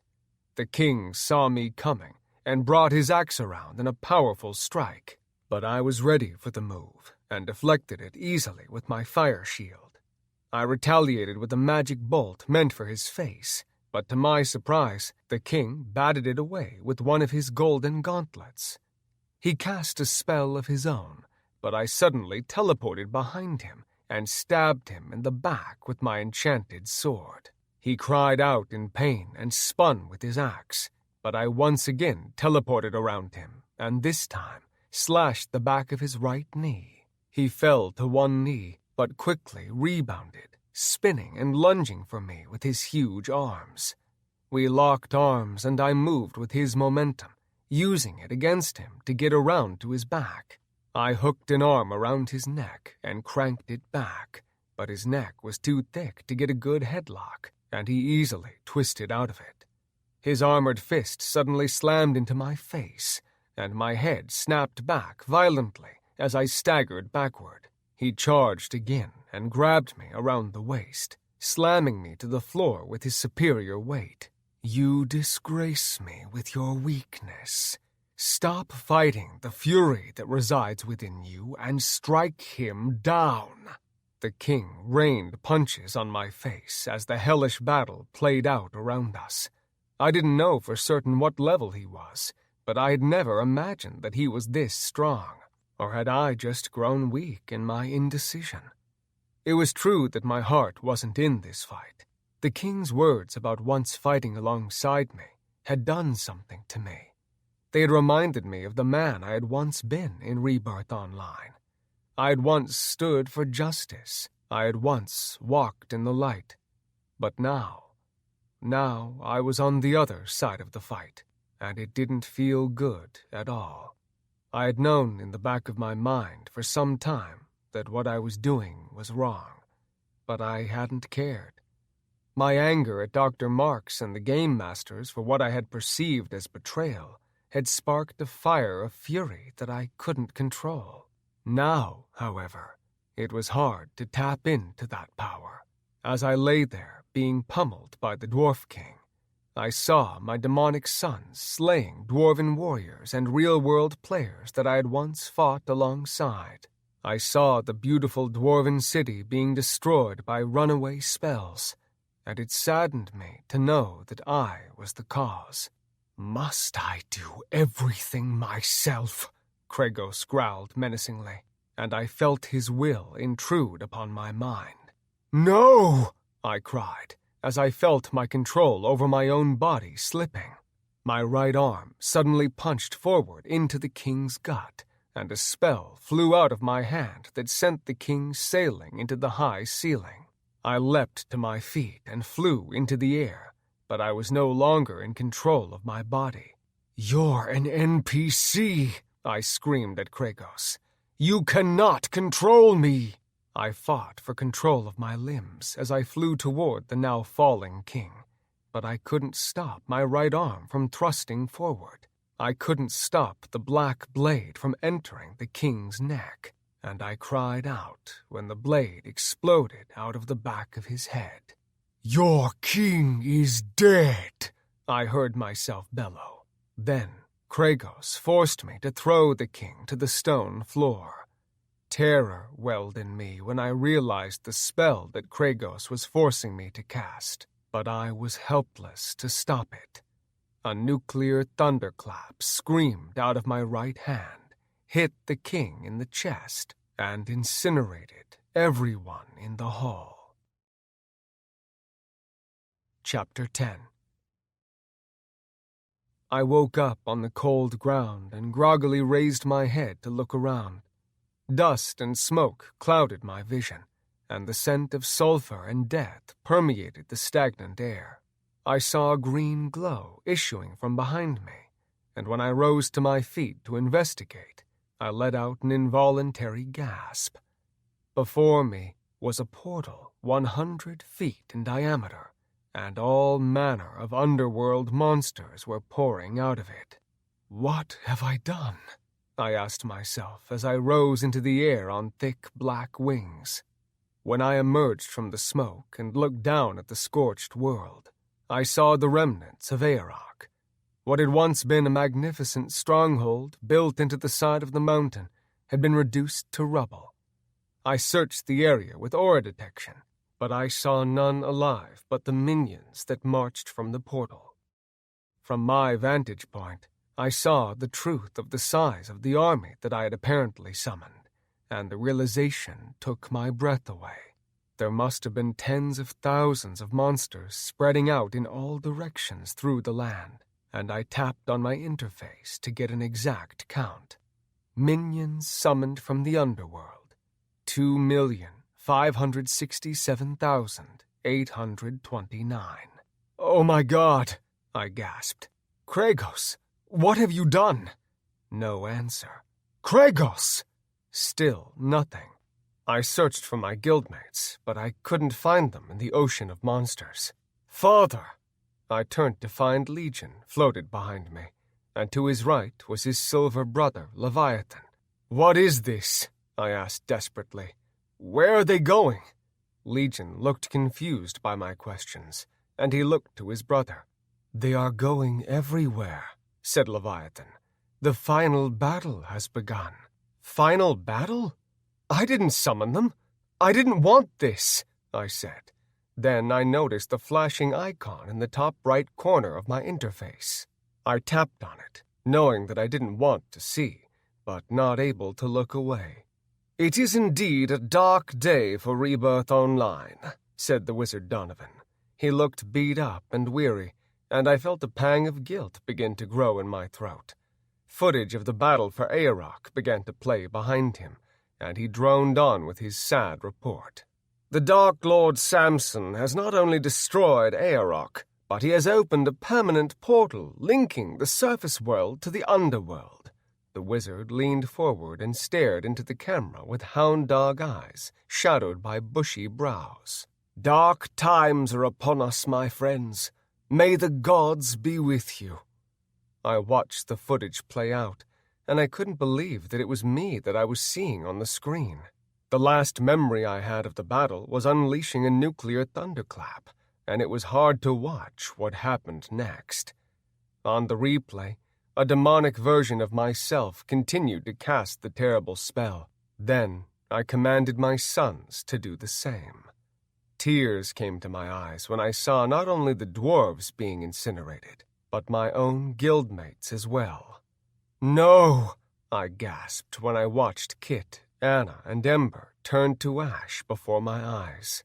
Aorok collapsed into itself on the replay, and I watched myself land on the scorched earth at the foot of the crumbling mountain. I raised my arms into the sky and bellowed a long string of words that I didn't even understand, and the portal that now spewed my minions opened before me. I swiped the replay to the side and felt hot tears spill down my cheeks, where they boiled and evaporated.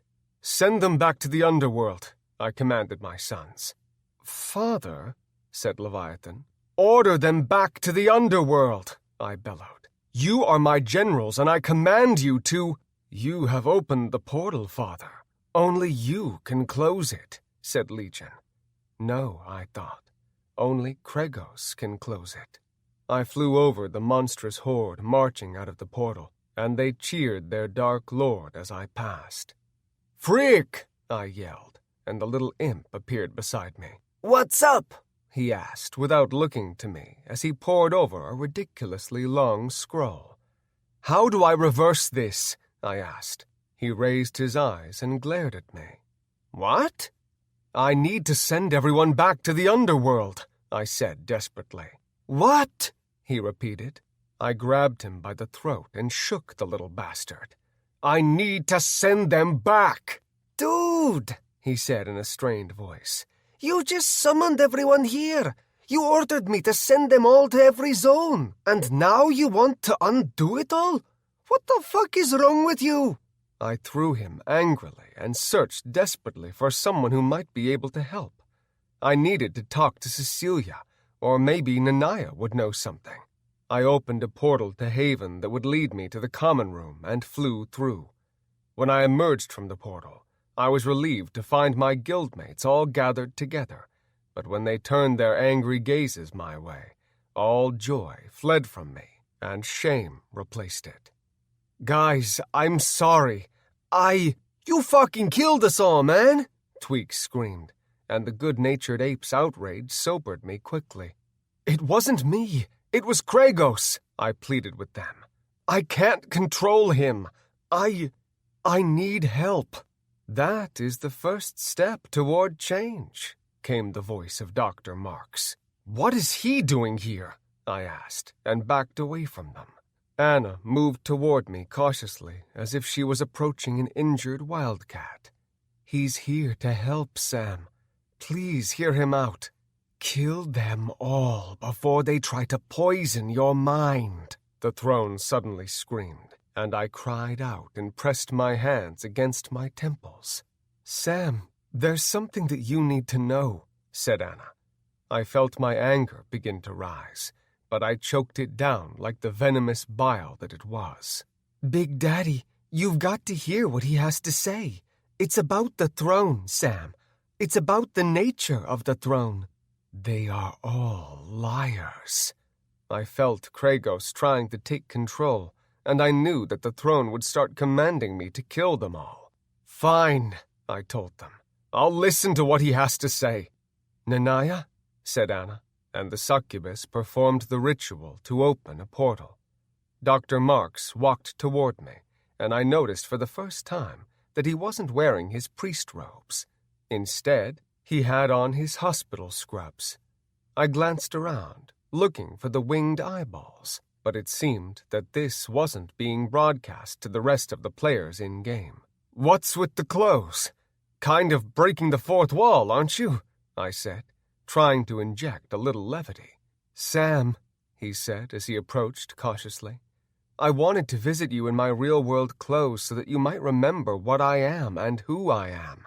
I'm your doctor, and right now I am speaking to you as your doctor. Do you understand?" "Is it the surgery?" I asked, as hope swelled in my heart. "Can you fix my spine?" "No, Sam. This is not about your surgery. This is about the Dark Throne program. My hope died, and anger replaced it quickly. I suppose that you are going to warn me that the NPC program is too powerful to control. Let me guess. You fuck-ups screwed up the code, and now it's up to me to save your asses again. But when I do, I won't get shit for it. There is no Dark Throne program, Sam, said the doctor. What? He said it again, clear and slow so that I would understand. There is no Dark Throne program. He is a liar. Kill him now. I stared at the doctor for a moment, not understanding what he was saying. What do you mean? Kragos' voice is in my head. Even now he is telling me to kill you. The Dark Throne is nothing more than a buff, Dr. Marks explained. It enhances your power and attributes depending on your emotions. The programmer who wrote the code for that buff wanted to make it a unique situation. He was interested to see what would happen if someone was given absolute power that could be tapped into through their anger. His goal was to create a true Dark Lord, not an NPC program. If that's true, that means that I killed Frisco, I stammered. It means that I killed my guildmates and leveled Aorok. I would never do that. The voice in your head is your own, Sam, said the doctor. The rage that you feel is your own. No, I said, backing away from them all. No, that's not true. We wouldn't have intervened, Sam, but you're becoming unstable. No, it's a trick. It's a trap. It's another betrayal, said the throne. They're just trying to slow you down. Kill them all before they speak more lies. If what you are telling me is true, if you were really worried about me, why wouldn't you log me off and talk to me in person about this? I have, Sam, said the doctor sympathetically. You're a liar! I suddenly spat. My anger, outrage, and even the fear that what he was saying was true quickly turned to unbridled wrath, and I clenched my teeth and squeezed my fists in an attempt to not fry the doctor right then and there. Kragos is nothing more than your ego, Sam. It is nothing more than your pain body manifesting itself in-game. What are you talking about? That isn't possible! Sam, the doctor bellowed. Listen to me. No, you're a liar. You're all liars. Yes, Kragos said with malicious glee. Now you see that I am your only ally. I am the only one that you can trust. Sam, I can help you. We can salvage the game, but you've got to give up the Dark Throne. Do you think that I'm a fool? I asked angrily. I think that you're a disturbed young man who needs my help, he said solemnly. Sam, please, said Anna. No! I screamed. Get away from me! I opened a portal to the underworld and stepped through with the protests of my guildmates echoing behind me. The dark tower was cold and quiet, and as I closed the portal behind me, I realized that no sound came from the city outside either. I walked to the balcony as my mind whirled. Dr. Marks's words echoed in my head, and I felt like I might throw up. There is no Dark Throne program, Sam. The voice in your head is your own, Sam.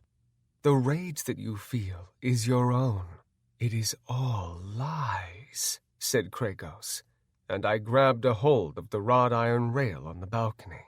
When I gazed upon my city, a disturbed laugh escaped me. The city was completely empty. The entire 7th level was empty, and that meant the final battle has begun, said Kragos, and the thought that it was my own internal voice, my own ego that I was hearing, made me seriously question my sanity. Who are you? I asked Kragos, but no answer was forthcoming.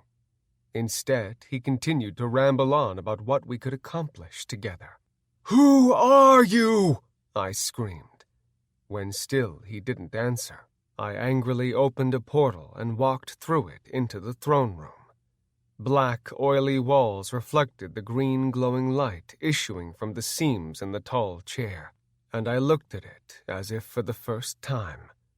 I'd never noticed before that the throne was made of thousands of human skulls, or that the eyes of those skulls burned with hellish green light.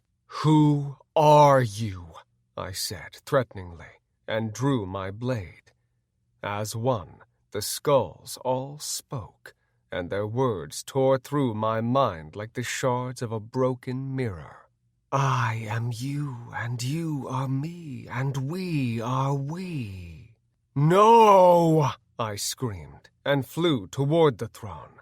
I landed at the foot of the chair and began hacking, slashing, and stabbing away at the many skulls.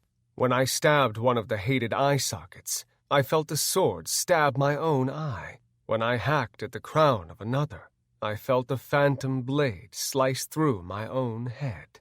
And when I slashed the jaw of a third, I felt the blade tear my own flesh. The pain was terrible, but I couldn't accept that the throne and I were one. I hadn't killed Frisco. I hadn't killed my guildmates. I hadn't opened a portal to the underworld. I fell to my knees, sobbing, and no longer able to lie to myself. I had done those things, every one of them. There was no throne. There was only my tortured ego, and it was getting out of control. I had to kill it. I had to kill it now. But how? Every blow that I inflicted upon the damned throne showed up on my own body, and soon I was a bleeding, sobbing mess, kneeling before the dark torch of power set before me. I gnashed and thrashed about, wallowing in the pain of my existence, but then a voice came to me, one that offered solace, freedom, peace. Just give in. "Fuck you, Kragos. You don't believe in me. You think that I am your ego. So why call me Kragos?" "Stop talking to me," I pleaded as I stood and sat on the bleeding throne. "Stop talking to yourself," he retorted with a disdainful but mirth-filled laugh. "I hate you!" I screamed, but I might as well have been talking dirty to it. "Yes," he hissed, as the voice of the throne reverberated through my body. I realized that I had said the words, all the words. I had spoken each part of the conversation aloud, and that is when I knew that I was truly insane. What am I doing? I wondered. I was playing a game that had left me wallowing in hell. Why didn't I just log out? Why did I continue to play? Why not? In the real world, I was a vegetable. My days were filled with nurses rolling me over and wiping my ass, exercising my legs and arms to prevent atrophy and blood clots, wiping my nose and stuffing a catheter up my dick. My real life was a nightmare, but Rebirth Online had become a living hell. "Why do you struggle so?" the throne asked, but I spoke the words aloud. "Please just leave me alone," I pleaded. "Perhaps you are not cut from the cloth that I thought you were," the throne lamented, and I couldn't help but agree. "No, I'm not. I'm not cut out for this. I just want it all to go back to the way it was before." "Before what? Before the tournament? Before you met Anna? Before Rebirth Online? Before the accident?" "How do you know about that?" I asked, and terror gripped my heart. "I know everything," I said in response.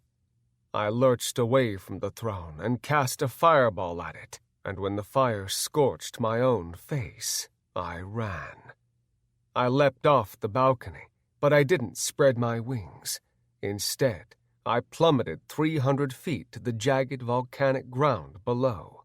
The impact didn't so much as break a fingernail, and I leapt from the ground with a growl and went looking for something that I could take my aggression out on.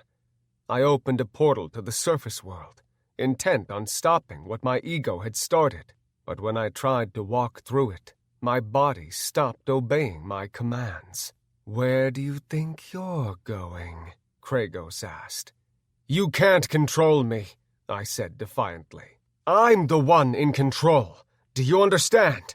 "Oh, but I can," I heard my own voice say, and suddenly a replica of myself was standing in front of me. "You're not real," I said. "Oh?" My doppelganger cocked his head to the side, grinned, and then cast a fireball that took me off my feet and slammed me into the opposite wall. I tried to retaliate with a spell of my own, but my doppelganger, Kragos, pulled me to him with telekinetic power and stabbed me through the gut with a sword that matched my own. Pain as real as anything that I had ever felt tore through my stomach, and I lashed out with a telekinetic blast of my own. Kragos flew through the air and slammed into the throne, but he recouped almost instantly and sprang toward me. I unsheathed my own blade and surged toward him. We collided in the middle of the throne room like two tempests and began exchanging blows that could have felled a red oak. "You're nothing!" I spat at him as we danced around each other and struck with lightning-quick blows. "Oh, but you are so wrong," he said with a laugh. "I am everything." Our swords sparked and our spells burst against fire shields, but neither of us could gain an advantage over the other. Kragos was a mirror image of me, and he knew everything that I knew. There was no way to outsmart or outmaneuver him. "I've kept you safe your entire life," he growled, as we became locked in battle. "When you were too weak to deal with life, when the pain of your existence became too much, it was I who shouldered the burden. You are a part of my mind, and I am your master," I growled right back at him. I cast a massive fireball, but so did he, and when the spells collided, we both blasted back against opposite walls. "You are weak," he screamed as he stalked toward me through the flame. "You do not deserve the power that had been bestowed upon you by the throne." I was keenly aware that I was arguing with a fractured part of my mind that had gone rogue, but I didn't know how I was supposed to get him under control. I mean, I knew that he wasn't real, but that knowledge didn't help me make him go away. "Kragos," I said calmly, as he continued toward me, "you've got to stop this. If we conquer the entire world, then there will be no game left. Don't you understand? Without Rebirth Online, then we're right back where we started. We're right back in the damned hospital bed forever." He paused and considered my words, but then, "Fear has always held you back from greatness," he said, and I realized that he was preparing to cast a nuclear thunderclap. "Stop!" I bellowed, and extended my telekinetic power toward him. He froze in place and snarled at me like a rabid dog, and I could feel him pushing against my mental spell. I pushed with all my mental might, but he was a part of me, and drew power from the throne as well. Soon I was shaking, and Kragos was beginning to slowly win the battle of wills. His hands came together ever so slowly, and his nuclear thunderclap suddenly exploded in my face. The spell completely destroyed the throne room, and I frantically beat my wings as the hot nuclear wind tried to incinerate me. I kept ahead of it, however, and shot out of the tower like a red-hot bullet. When I landed, I looked up at the dark tower, surprised to see that the only part of it that had been spared by my doppelganger's powerful spell was the throne. It sat upon the remnants of the partially destroyed tower, precariously balanced on a half-wall. "If you will not embrace your destiny, then I will," I heard Kragos bellow. I searched for him with aura detection and found him floating high above the city. He was opening a portal, likely one that would lead him back to the surface world. I teleported to a spot right behind him, but he must have known what I was thinking, because when I appeared behind him, he was ready with his enchanted black blade, but I was ready as well. I blocked the strike with my fire shield and struck with my own blade, but when my sword impaled him through the stomach, I felt searing pain rip through my bowels. "You do not deserve to control our body," he said with a snarl. I felt myself begin to weaken. The source of my power was the throne, but without my malice, without my anger and rage, I was left impotent. Kragos was the embodiment of my ego, and his rage was a never-ending well. If I tapped into that well, I would be giving myself to Kragos. "Remember," I croaked as the blade sunk deeper. "Remember love." His eyes widened, and I felt his grip on the blade loosen. I grabbed his head with both of my hands and held him firm. "Remember Anna, Trinity, Ember, Kit, Cecilia, Nanaya, Zoe, and Stormy. Remember your friend Tweak. Remember Frisco and his guildmates." He growled and tried to pull away from me, but I had gotten in his head, and his wide eyes told me that now it was he who was afraid of me. "Your anger, my anger, is nothing compared to the love that we have known," I told him calmly. "You've always looked out for me. I know that now. You've had to endure terrible pain and remorse since the accident. But now you are the one who is hurting us. Don't you see?" "They'll hurt you," he said through clenched teeth. "If you continue on this path, then you will hurt us all," I warned. "In your quest to extinguish any and all threats, you have also hurt those we hold most dear. We're going to lose them, Kragos. We're going to lose them all. The world will be left in darkness, and Rebirth Online will cease to exist. At some point, the Game Masters are going to do what they did to Kincaid's digital ghost. They're going to quarantine us to another server and we'll be done. No more game, no more power, just a hospital bed and a useless body." "But if we undo what we have done," said Kragos hesitantly, "then we won't be special anymore. We will never again know the power that we possess." "That may be true, but we will gain so much more," I said, and I mentally projected images of my 8 girls all smiling at me. The warmth of love flooded through my heart when the women's smiles turned to joyous laughter, and Kragos's eyes watered. "We can do this together, Sam," I said to myself, for I knew that the name Kragos no longer fit. "Together," he said with a smile. Then he ripped out his dark blade and thrust it into my chest. I reeled back, holding the wound and gasping for air. My strength left me, and I dropped to my knees, and Kragos stood over me. "You are weak, Sam. You've always been weak. If you will not embrace your destiny, then I will." He raised the blade, and anger at his betrayal surged in me. I conjured a fireball as he swung the blade, and my spell took him off his feet and deposited him on the floor 20 feet away. "This ends now!" I screamed as I rose to my feet. Kragos scowled at me as he too rose to his feet. Then he thrust his right arm forward and took hold of me with telekinesis. I was pushed through the air and slammed into the throne, and to my horror, arms sprouted from the many skeletal bones and squeezed me tight. They wrapped around my arms and legs. They choked my neck and squeezed my body, holding me in an iron grip. Kragos! I screamed as he turned from me and opened a portal. Don't do this! Goodbye, Samson. You will be safe here until my work is done. Kragos! Chapter 11.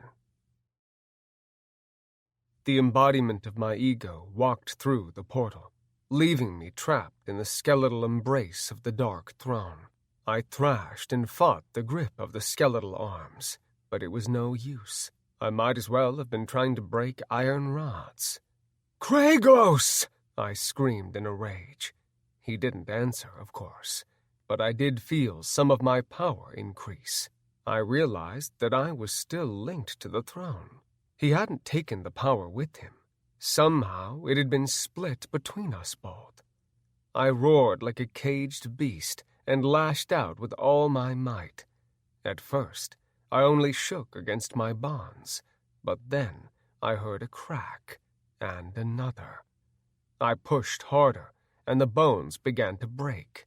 With one last thrust with my arms, I shattered the bones that held me and unsheathed my enchanted blade. With it, I severed the rest of the bones and dropped to the floor. Finally, I was free. I looked back at the throne, but there was no voice in my head, no mental connection to what I had once thought to be an NPC. The Dark Throne was nothing more than a buff, Dr. Marks had said, and somehow my ego had taken a form of its own, independent of my body. I had no idea how that was possible, but I was intent on stopping him. I returned to Haven through a portal to the surface world, and found my guildmates waiting for me inside Samson Tower. They looked distraught, and my heart broke when I saw fear in their eyes. "It's all right," I told them all with a smile. "It's just me." "Sam?" said Anna as she approached. "Hey, babe. What happened?" she asked as she cautiously approached. "To tell you the truth, I really don't know," I said with a shrug. I told them what had happened in the throne room, and when I explained how Kragos had somehow become independent of me, they all just stared. "What does that mean?" Nanaya asked. "It means that I'm in full control of my body," I explained. "And now he has one of his own, and he's out there somewhere." "Is it really you, Big Daddy?" Kid asked apprehensively.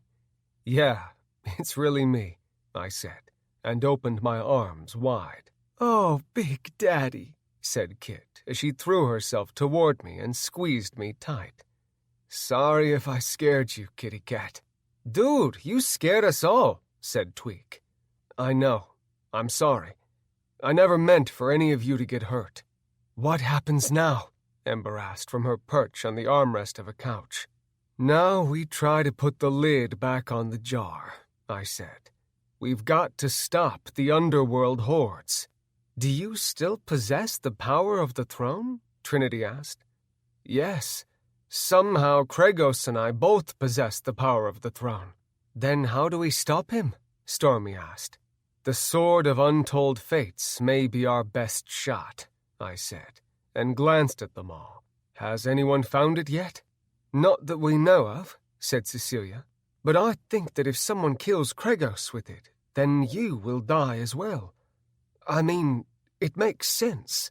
Nothing about this split personality becoming its own person shit makes sense," Tweak said with a laugh. "I don't know how it is possible either," I admitted. "All I know is that he's out there, and he intends on taking over the entire game." "How do you know that?" Ember asked. I shrugged. "Because that was my plan while I was being manipulated by him." "Wait a minute," said Zoe. "Kragos isn't even real. He's the embodiment of your ego, right?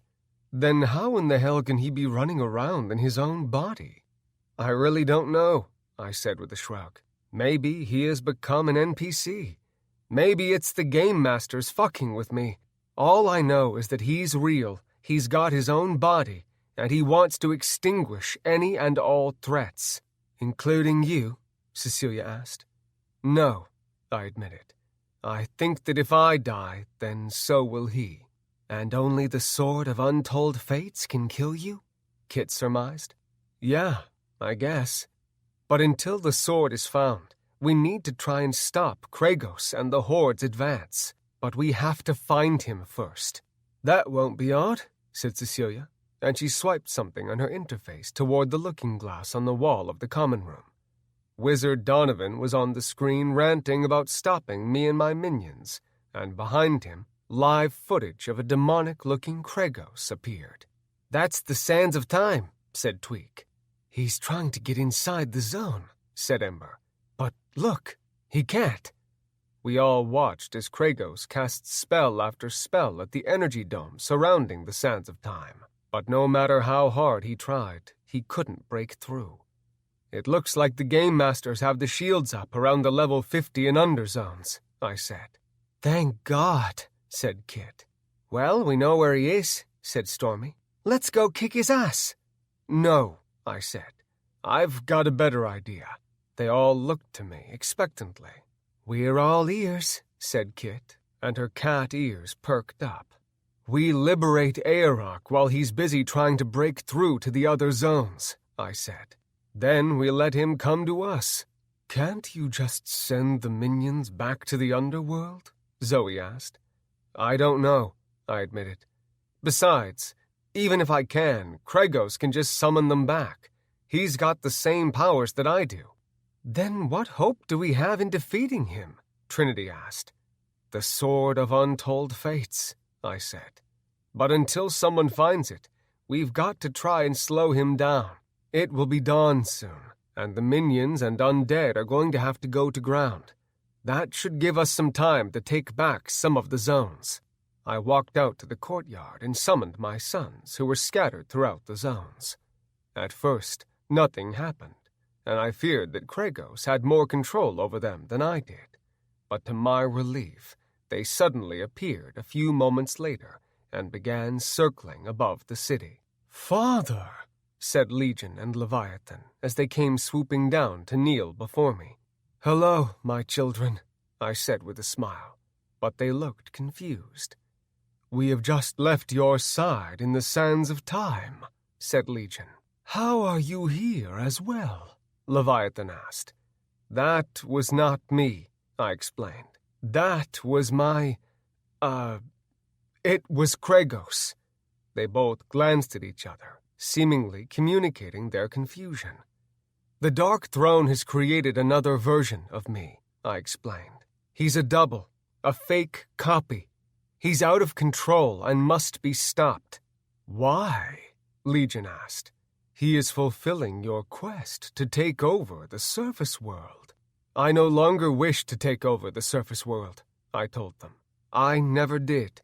I mean, a part of me did. And now that part has gained its own body. Do you understand? They both shook their heads no. Kragos is the embodiment of my anger, sorrow, regret. He thinks that he is doing the right thing, but he is wrong. I was wrong. If he continues, he will bring darkness to the world. Darkness, said Leviathan. He wishes to kill the sun? Legion asked. Yes, I said, knowing the love for the sun that my children possessed. He wants to kill the sun. He wants to make the surface world like the underworld, and we can't let that happen. My sons looked at each other and nodded. We cannot let that happen, they said in unison. I'm glad that we are on the same page, I told them, and they cocked their heads curiously. I turned from them and opened a portal that would lead to Aerok and the Wintry Zone, and my guildmates joined me beside it. You guys ready? I asked. Are we ready to liberate the zone that you just took over? Tweak asked with a scoff. Yeah, sure. I know that this has been hard for all of you, and I'm sorry for the way I acted, but I want to make this right. We know, Big Daddy, said Kit with a sympathetic smile. We're behind you all the way. Are you? I asked my guildmates. Yes, said Anna with teary eyes. Always, said Trinity. It's good to have you back, bro, said Tweak, But no more weird surprises, all right? No more weird surprises, I said with a nod. I turned toward the portal, took a deep breath, and walked through. When I emerged out the other side and saw Aerok still smoldering, I felt a pang in my heart. It was hard to look at what I had done. The once beautiful mountain fortress was nothing but rubble, and the zone that had once been covered in pines and majestic oaks was now nothing but smoldering ash. Most of the undead minotaurs and underworld minions were with Kragos outside the sands of time, but still thousands remained. I could see them with aura detection off in the distance, most likely battling the last remnants of NPC dwarves and the real-world players who were trying to push them back. I could see smoke rising in the south, where I knew at least one dwarven village was located. "Come on," I said.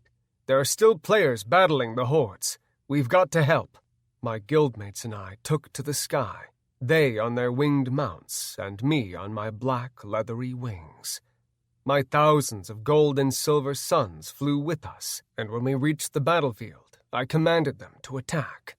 There were about 1,000 players and NPC dwarves fighting to protect a small dwarven city from the thousands of undead and monsters that I had summoned less than 24 hours previously.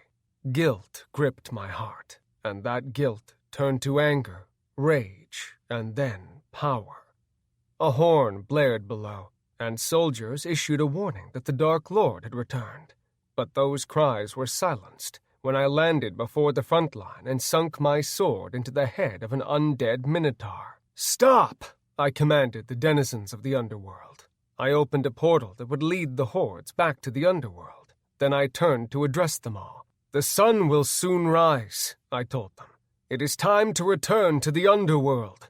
"We will take to the ground," said a gruff-voiced demon, and I recognized him as the lord of the 3rd level of the underworld. "I command you to return," I said, and the real-world players behind me waited with bated breath. "You are no longer the Dark Lord," he said with a sneer. "Now we follow Kragos, the true ruler of the underworld. I am the one and true ruler of the underworld, and I command you now to return," I bellowed. "We will never return," said the Lord. "We will bring darkness to the world. We will blot out the sun, and a new day will dawn." I blew his head off with a magic bolt, then glanced around at the others. They seemed to share his conviction, however, and they all suddenly attacked. Spells, arrows, spears, and enchanted bombs sailed toward me, at least 1,000 in all, but I lifted my hand and pushed against the onslaught with all my mental might. With a great telekinetic heave, I stopped the projectiles in the air, turned them around, and then pushed them back toward the horde.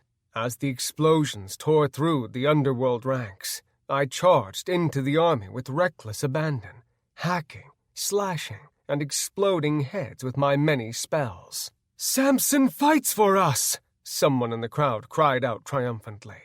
A few cheers that rang out from me made my heart surge, but I stuffed down my joy and focused on my anger. I was angry about the hordes ravishing the surface world. I was angry with my ego, but most of all, I was angry with myself. I'd gone too far in my quest for power and revenge. I had let myself become tainted by the dark side, and for a time I had reveled in that power. But now I was determined to stop the essence of my ego, no matter the cost to me. I turned to the crowd of real-world defenders and bowed my head. "Good people of Rebirth, you have nothing to fear from me or my sons, for I have seen the light. Help us to undo what my egoic manifestation has done. Help me to defend Rebirth." The crowd's cheers redoubled, and I turned to the demonic hordes with determination. More projectiles sailed toward me, and I grinned and shook my head. Sometimes NPCs never learned. I turned the missiles away from me and the defenders, then sent them sailing back toward the attacking army. My sons swooped down and laid waste to the enemies, and I charged with the defenders at my back. I shot across the battlefield, right into the thick of the enemy. Then I unleashed scorched earth in a 100-foot-wide swath. Flames leapt 20 feet into the air and engulfed demons, monsters, and the undead alike. I leapt to the south and landed at the center of a thick mass of rotting ghouls, and with a magnificent blast of telekinetic power, I tore their dry bones to pieces and sent them sailing on the hot wind. A thunderous stomping shook the earth, and I turned to face the next opponent. It proved to be a 30-foot-tall undead mountain troll, which would have been an imposing opponent for just about anyone. But I wasn't just anyone. I was Samson fucking Sullivan. Hero, king, dark lord. I leapt over the troll's clumsy strike, landed on its head, and slammed my fist into its thick skull. When I released my magic bolt, the head exploded like a pumpkin, and I flew into the sky to face the thousands of harpies doing battle with my demonic sons. Arcane lightning shot from my palms and consumed hundreds. A well-placed nuclear thunderclap killed twice as many, and when my demonic sons unleashed their barrage of spells, the harpies fell from the sky by the tens of thousands. Imps, demons, undead dragons, and whip-wielding succubus swarmed us, and it was there in the skies that I found the strongest adversaries. I may have been the lord of the underworld, but some of the higher-level demons proved to be nearly as strong as I was. But I had something they did not, and that was the ability to become stronger the angrier that I got, and I used it to my advantage. Rage surged in me when I saw my sons being injured by a monstrosity that can only be described as a winged octopus from hell, and when I saw one of my gilded children fall lifeless to the ground below, my wrath must have been a terrible thing to behold. I shot toward the octo-demon and slashed 3 of its long appendages off with my sword. When it turned its attention on me, I began summoning a magic bolt, but a tentacle suddenly wrapped around my waist and squeezed the breath out of me. Spikes suddenly burst from the tentacle, and while they did not penetrate my robes, the pressure was torturous. With a cry of rage, I blasted the bastard right in the middle of its deformed head. Then I tore the tentacle in half and swung the dead monster with all my might down toward the attacking army. An explosion suddenly erupted beside me, and the green flames that followed seared my skin and sent me flailing on scorched wings back through the air. I turned to find who had cast the spell, and was hit by another spell. With a growl, I brought up my fire shield, deflected yet another spell, and looked through my shield with aura detection. "Frig?" I said with a growl as I beheld the little imp. He was carrying a cannon twice as big as he was, and the barrel was still smoking. "Hey, pussbag!" he yelled with a chittering laugh. "I quit!" He launched another enchanted cannonball at me, but I easily deflected it with my shield. Then I retaliated with arcane lightning. The little bastard screamed as my lightning fried him to a crisp. Then I watched with satisfaction as the ashes blew away in the wind. An hour after the battle had begun, it was over, and I floated above the battleground with my guildmates. "Well, that was satisfying," said Anna as she panted. "What's next, Big Daddy?" Kid asked. "Now we give Aerok back to the defenders," I said, and I set my sights on the Dwarven Mountain. Chapter 12. I landed before the defenders and noticed how their eyes narrowed. They were still afraid of me. That much was apparent, but there was also disdain on the faces of many of them. "Hey, Sam," came a familiar voice, and a moment later, Frisco walked out of the crowd and approached me. "Frisco," I stammered, choked up by the memory of what I had done to him. "I'm sorry, man. I'm really sorry about what I did to you." "I know that you are," he said with a sympathetic smile. "But it wasn't you. It was the throne, right?" "No," I regretfully admitted. It was me. There is no NPC program behind the throne. I learned that the hard way. What do you mean? He said, as he began walking away from the defenders so that we might have some privacy. It sounds crazy, but somehow the embodiment of my ego has split from me and become a... shit. I have no idea what he is, or how it is even possible, but Kregos is just a part of me, which means that it was really me who did those things to you. I did all of it, so now I need to undo it. Jesus, you've really got some shit luck, he said, and we both laughed. Look, Frisco, I began when the laughter faded. Don't worry about it, man, he said with a raised hand. This is a game, right? It's all good. No, it's not, I said, shaking my head.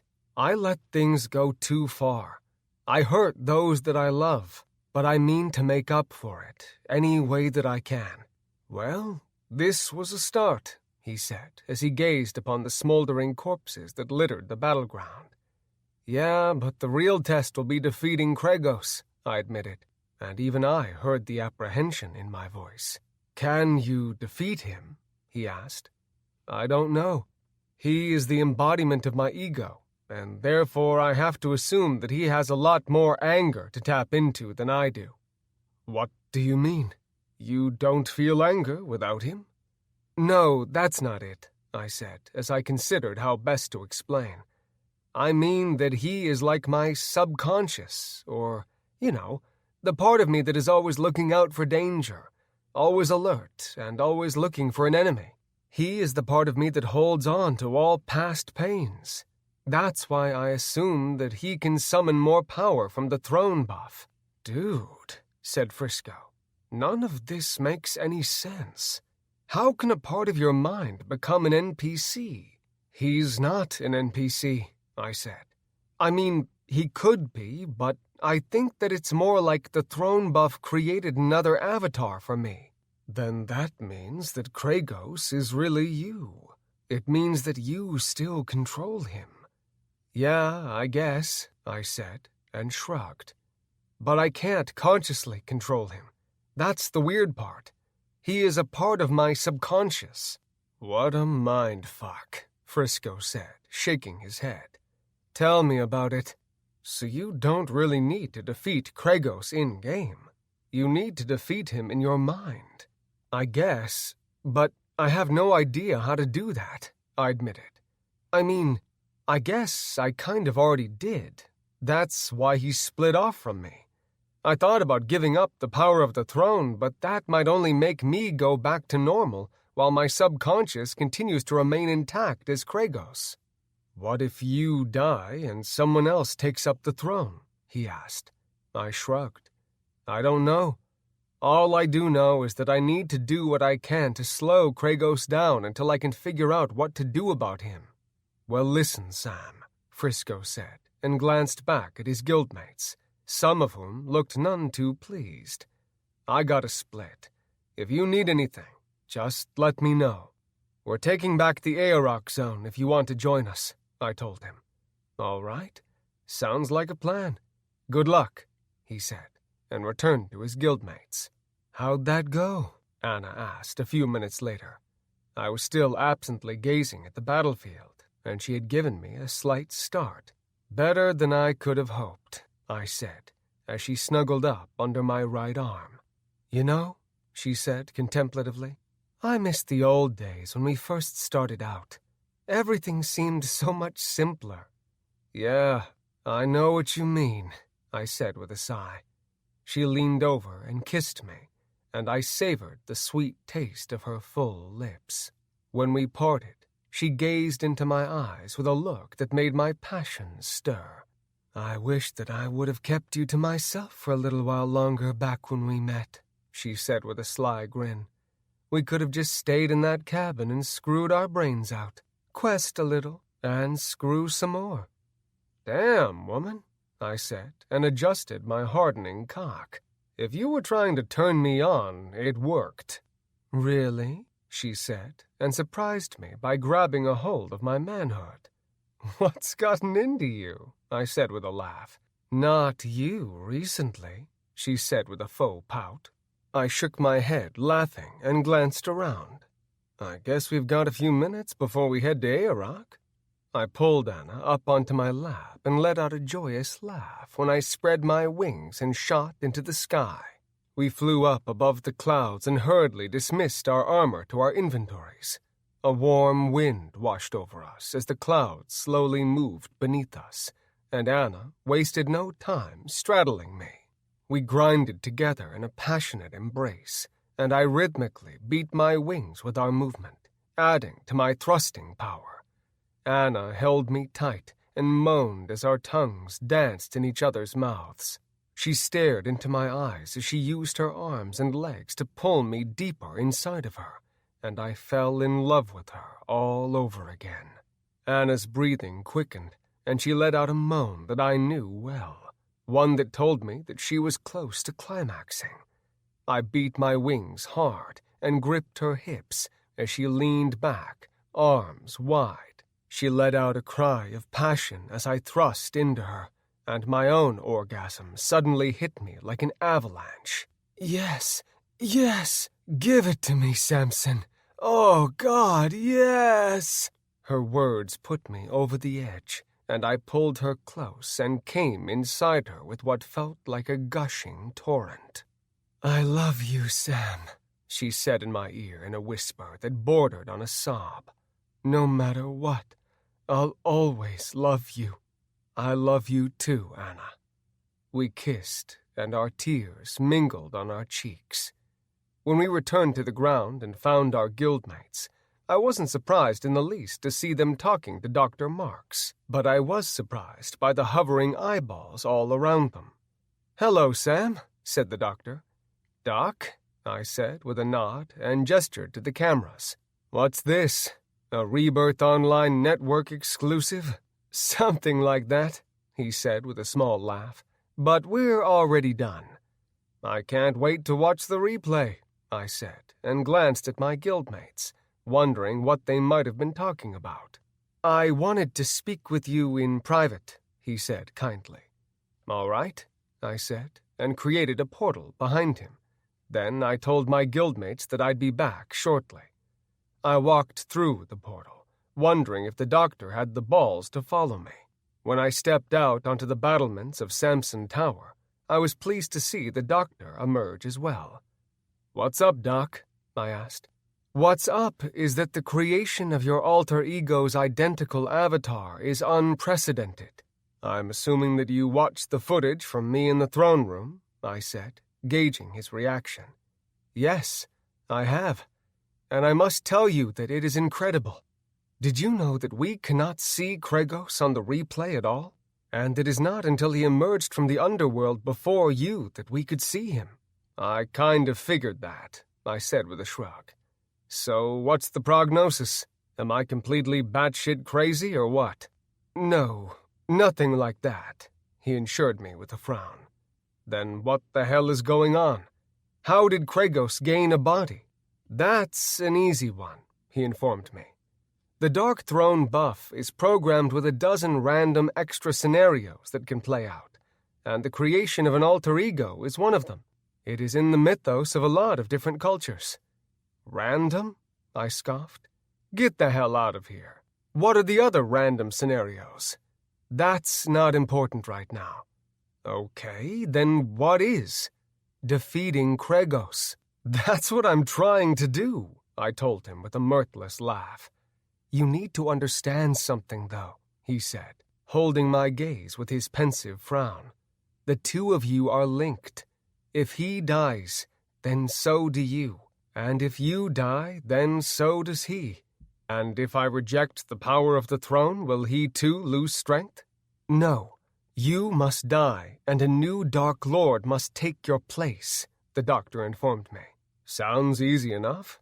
He stared at me, as though waiting for a punchline. Are you prepared to do that, Sam? He asked. Yes, I am, I told him. I'm done with this Dark Lord shit. Things got away from me, Doc, and I did a lot of things that I regret. I just want to return to being a normal dude. I just want things to go back to the way that they were." "Can things ever be the way they were?" he asked, and I thought of how I had struck him down. I didn't answer. The question hadn't really required one. "You've made the right choice, Sam. Giving up so much power, even if it's just a game, is no small thing. It takes a certain type of person, a man with a strong moral compass." "Thanks, Doc, but I don't think that I'm exactly a virtuous dude," I said, and turned to gaze upon my kingdom. "You really created something amazing with Haven," he said, as he came to stand beside me. "Thanks, but I couldn't have done it without my demon children, and they are kind of what started me on the path to Dark Lord. So it's a bit of a double-edged sword." He suddenly cracked up, and when I looked at him, he burst out laughing. "I'm sorry," he said, as he tried but failed to stifle his laughter. "But I can't believe that you knocked up not one, but 2 NPC demigods." I shook my head, but soon I was laughing at the absurdity of it all. "You guys really screwed me over with that NPCs getting pregnant bullshit. I mean, what the fuck, Doc? It wasn't my idea," he said in his defense. "And besides, no one forced you to have sex with them. Magula kind of totally forced me. Or didn't you see the footage?" "We don't watch that stuff," he said, waving me off. "Yeah, sure you don't," I scoffed. After a time, we settled into a comfortable silence, and we spent a few minutes watching the citizens of Haven go about their day. Their king may have been the Dark Lord of the underworld, but you couldn't tell by looking at them. There were no demons policing the streets. There were no imps whipping old ladies and causing trouble. The place didn't stink like sulfur or echo with the screams of the tormented. It was a clean, quiet paradise. Everyone had enough to eat, they all had jobs and homes, and none of them were real. I let out a sigh and looked to the doctor. "The day's waning, and, like they say, sun's out, guns out. Any advice on how to kill Kragos? Or do I just off myself?" "I'm not sure if you could even kill yourself if you tried," he informed me mirthlessly. "Seriously? I'm that powerful?" "More like the throne buff wouldn't let you die," said the doctor. "But this blade, the sword of untold fates, it can kill me?" He nodded. "It can sever your connection to the throne. Then I need to get my hands on it. I'd rather kill Kragos with it than die by it instead." "Whoever finds the blade will have first dibs," he told me. "It's only fair." I raised a brow to that. "No one will be able to get close enough to me to use it." "You'd be surprised," he said, and I half expected him to suddenly produce the sword from thin air and attempt to strike me down. Instead, he smiled as though he knew what I was thinking. "Yeah, well, we've put the word out," I told him. "We're offering a shit ton of money to the player that finds the sword." "Do you think that people trust that you will put an end to all of this yourself?" he asked. "As far as most people are concerned, you getting the blade is about the worst thing that could happen." Something suddenly occurred to me then, and I looked to the doctor with alarm. "No, a worse thing would be Kragos getting a hold of it." He nodded slowly. "Let's hope that he does not." Dr. Marks created his own portal and left me on the ramparts of Samson Tower, and I took a moment to bring up the replay of the interview that my guildmates had given him. "I'm here with the members of Heavy Metal Thunder per their request," said the doctor once the intros had played out. "Tell me, what did you want to tell the people of Rebirth Online?"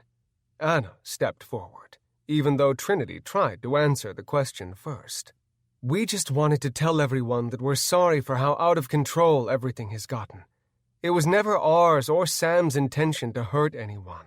Things just kind of got out of control when Sam bonded with the Dark Throne.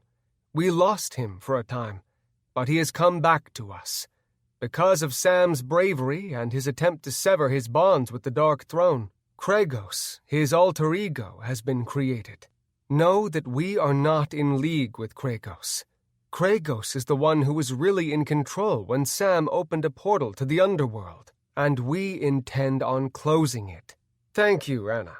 I know that it isn't easy talking about these things, said the doctor. Thank you for giving me a voice, she said with a small smile. Does anyone else have anything to say on Sam's behalf? Yeah, said Trinity, finally getting her moment. You're all dickheads.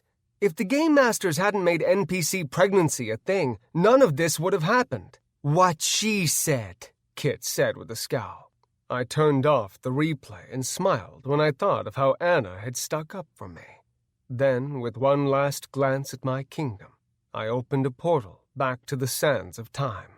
What did the doctor want? Anna asked when I stepped through the portal and rejoined them. Oh, you know, I said with a laugh. He just wanted to let me know that the best chance we have of stopping Kragos is me dying and another Dark Lord taking my place. Damn, Sam, said Tweak. That sucks. Yeah, well, shit happens. Come on, let's go clean up Aorok. Trinity laughed. Clean up Aorok? You say it like it's a walk in the park. How the hell are we going to do that? I've got a theory, I said as I opened a portal to Aorok. Come on, let's see if it works. I called my sons through the portal and stepped out onto the snowy ground. The earth was still scorched, but a light blanket of white had fallen and masked most of it.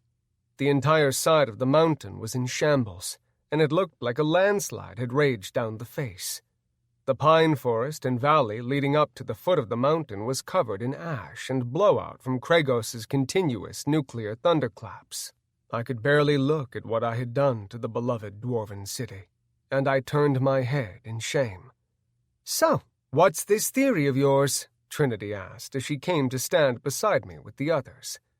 Dr. Marks told me that I was so powerful that he didn't even think I could kill myself, I explained. He said it in a way that made me think that I was the most powerful being in the game. If that's true, then is there really any limit in what I can do? I turned around and looked at the mountain once more. Then I closed my eyes, extended my telekinetic will, and imagined Aorok the way it had once been. I imagined the great hall, Cecilia's pub, the mage trainers, the shops, battlements, and the king's castle. I imagined the explosions that had leveled Aorok moving in reverse until the entire mountain was whole again. Oh my God! I heard Anna gasp, but I didn't dare look. I kept on concentrating. I kept on imagining, and I pulled heavily from the deep well that was my power. I must have stood there with my eyes closed for a half an hour. I ignored the excited proclamations and murmurs of my guildmates. I ignored the sounds of stone rattling against stone, and the creaking of iron rods bending back into place. When I finally opened my eyes, they filled with tears. Oh, Sam, that was the most amazing thing I have ever seen, said Anna. Holy shit, bro! That was sick, Tweak marveled. Big Daddy, Kit gasped. I did it, I said in disbelief. Aorok shone tall and strong before me in its magnificent splendor of old, and a huge smile spread across my face. How the hell did you do that? Nanaya asked, and all I could do was shrug. I don't know, and I doubt that I could do it again. I'll let the survivors know that they can return to their mountain, said Cecilia. Good idea, I said. But let's get back to Haven before other players start to arrive. This is sure to be huge news on the Rebirth Network. Chapter 13. We returned to Haven a few hours before sunset and gathered in the war room to prepare ourselves for a long night to come. When the sun went down, the underworld minions would emerge from the ground like vengeful corpses, and Kragos's advance would continue. Thanks to the ward of protection that the Game Masters had put on all levels below 50, we didn't have to worry about Kragos laying waste to those zones. Not yet, anyway. Considering what I had accomplished with my imagination back in Aorok, I knew that if he put his mind to it, Kregos could eventually get through the protective wards, but I was intent on stopping him well before that happened. He would focus first on the zones that he could easily move through, and I thought that I knew where he would be headed next. "We've only got a few hours," I told my guildmates. "If I know Kregos, he'll attack tonight." "If you know Kregos," said Ember, "he's like your subconscious. Can't you read his mind or something? Or, read your own mind? Ugh, this is so confusing." "Try being me," I said absently. I was considering what tactic Kregos might utilize. Which direction would he come from? Would he send in winged attackers, ground troops, or both?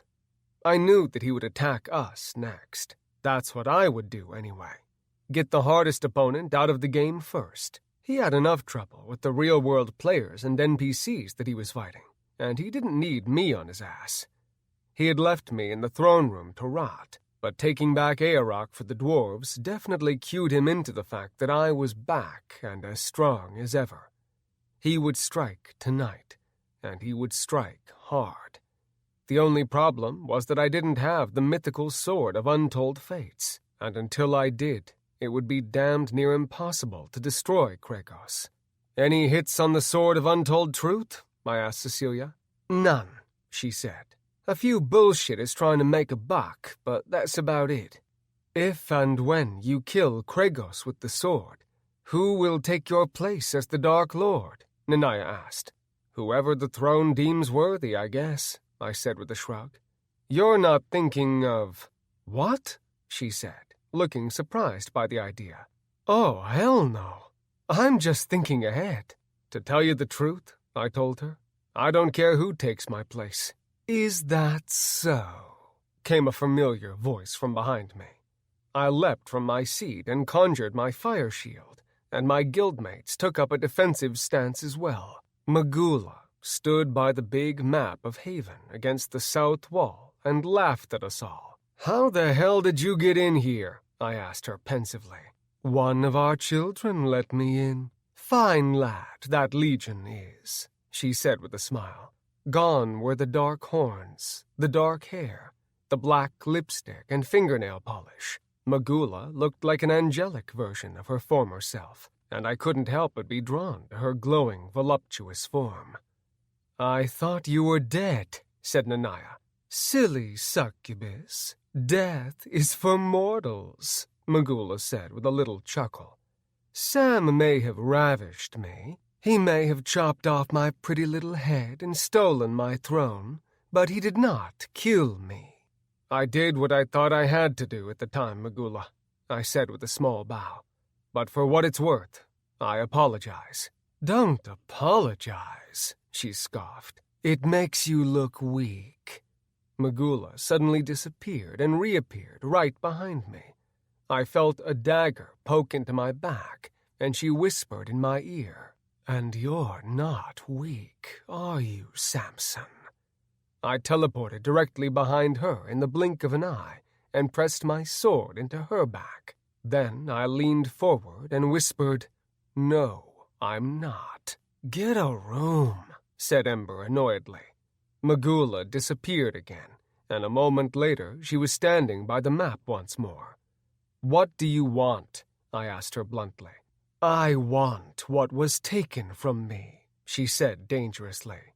"The Dark Throne." "I thought Nymphora saved your soul or some shit," I said. "Aren't you a, good goddess again?" "Do I look like a good goddess to you?" she asked with a sexy little wink. "Oh my God," said Cecilia. "He killed you, killed your father, and destroyed your sister's realm. And you still want to screw him." "I want to do much, much more than screw him, my little blonde slut," said Magula. "If you want the Dark Throne, you're going to have to get in line," I told her, "or else find the Sword of Untold Truths." "I have heard of that blade," she said, taking on a suddenly serious demeanor. "I thought it was a myth." "Nope," said Kit. "It's real." "With it, you can kill me or Kregos," I informed her. "It doesn't really matter which." We will both die. Why do you want to give up the Dark Throne? Magula asked. You are perhaps the most powerful Dark Lord I have ever seen. Meh, I said with a shrug. It gets old, and I'm not a big fan of the underworld. It smells like rotten eggs and feet, and it's so damn gloomy. You are a strange creature, Samson Sullivan. I've been called worse. And why do you think that one needs to use this blade? She asked, looking me up and down. Surely you can be defeated without it. You want to give it a shot? I asked. Her face dropped slowly, but then she grinned. Very well, she said. I shall put my angels to the task at once, and when I find the blade, I will enjoy shoving it into your belly, just like you enjoyed shoving your All right, Trinity interrupted. You can spare us the details. Magula winked at her, bowed coyly to me, and then disappeared. All right, I said with a sigh. Where were we? Planning our defense against Kragos and the whole of the underworld army? Said Tweak. When you say it that way, it sounds pretty bad, said Kit. It is pretty bad, I told her. But when hasn't it been? I'd lost nearly 100 each of my silver and golden sons, but that still left me with over 2,000. They were also over level 100 thanks to the underworld succubus that they had been mating with, the implications of which I didn't even want to think about. My sons were strong, but they weren't immortal, and I didn't like the idea of using them as cannon fodder. Legion and Leviathan meant something to me, and the thought of losing any more of them filled me with anger and worry. We're facing more than 2 million underworld monsters, I told my guildmates, and I have no delusions about us making a legendary stand and defeating them. If they march on Haven, the city will fall. But if I can use NPC mind control combined with the power that I must still have over them, then perhaps I can hold them at bay, or better yet, send them back to the underworld. Won't Kragos just summon them again? Stormy asked. Maybe, I said, but at least it will keep him busy. And what happens if you can't slow him down? Kit asked. What happens if you can't stop him? Then we lose everything, I told her, and glanced around at them all. Well, at least we'll still have each other, she said with a watery-eyed smile. And a huge fucking pile of gold, said Cecilia. We all shared a laugh, and the girls all surrounded me and gave me a big hug. It's good to have you back, Big Daddy, Kit purred. It's good to be back, I said, as I held them all tight. When the sun finally set, I stood upon the battlements of Samson Tower, scanning the horizon north to south, east to west. An hour passed, and then 2, and I began to wonder what Kragos was waiting for. The civilians and even the soldiers had been sent below the castle, where a portal waited to bring them to a deserted island off the shimmering coast, should things get out of control. They would be safe there for a time, and they would have everything that they needed to live a decent life if it all ended today. They deserved that much, NPCs or not. The thought occurred to me that Kragos might try to attack one of the other 4 zones that I had conquered, but when I inquired with Miramar, he told me that all was well, even in the still smoldering Red Plains. Aerok hadn't seen any action, and I had spent a little while watching the report of my miraculous reconstruction of the city. People's opinions of me were now more mixed than ever, and no one knew what to think of the war between myself and my ego. But I didn't really care what anyone thought. Well, that wasn't true. I cared what my guildmates thought of me. I had nearly lost them in my quest for power. I had become so consumed with revenge that I had hurt the ones I loved. I shivered to think what I might have done had I continued down that path. "Sire," said Miramar, "the enemy has arrived." "Which direction?" I asked. "From all directions, sire," he said in a low, defeated voice. "Prepare for battle," I told him. "Yes, sire." "And Miramar?" He stopped and turned to face me. Yes, sire. I just wanted to say thanks. You've been a great help. If we lose Haven today, I would like you to go with the villagers to the island. Help them rebuild. I'm honored, sire. He disappeared, and I remained at my perch until I saw the black cloud descending on Haven.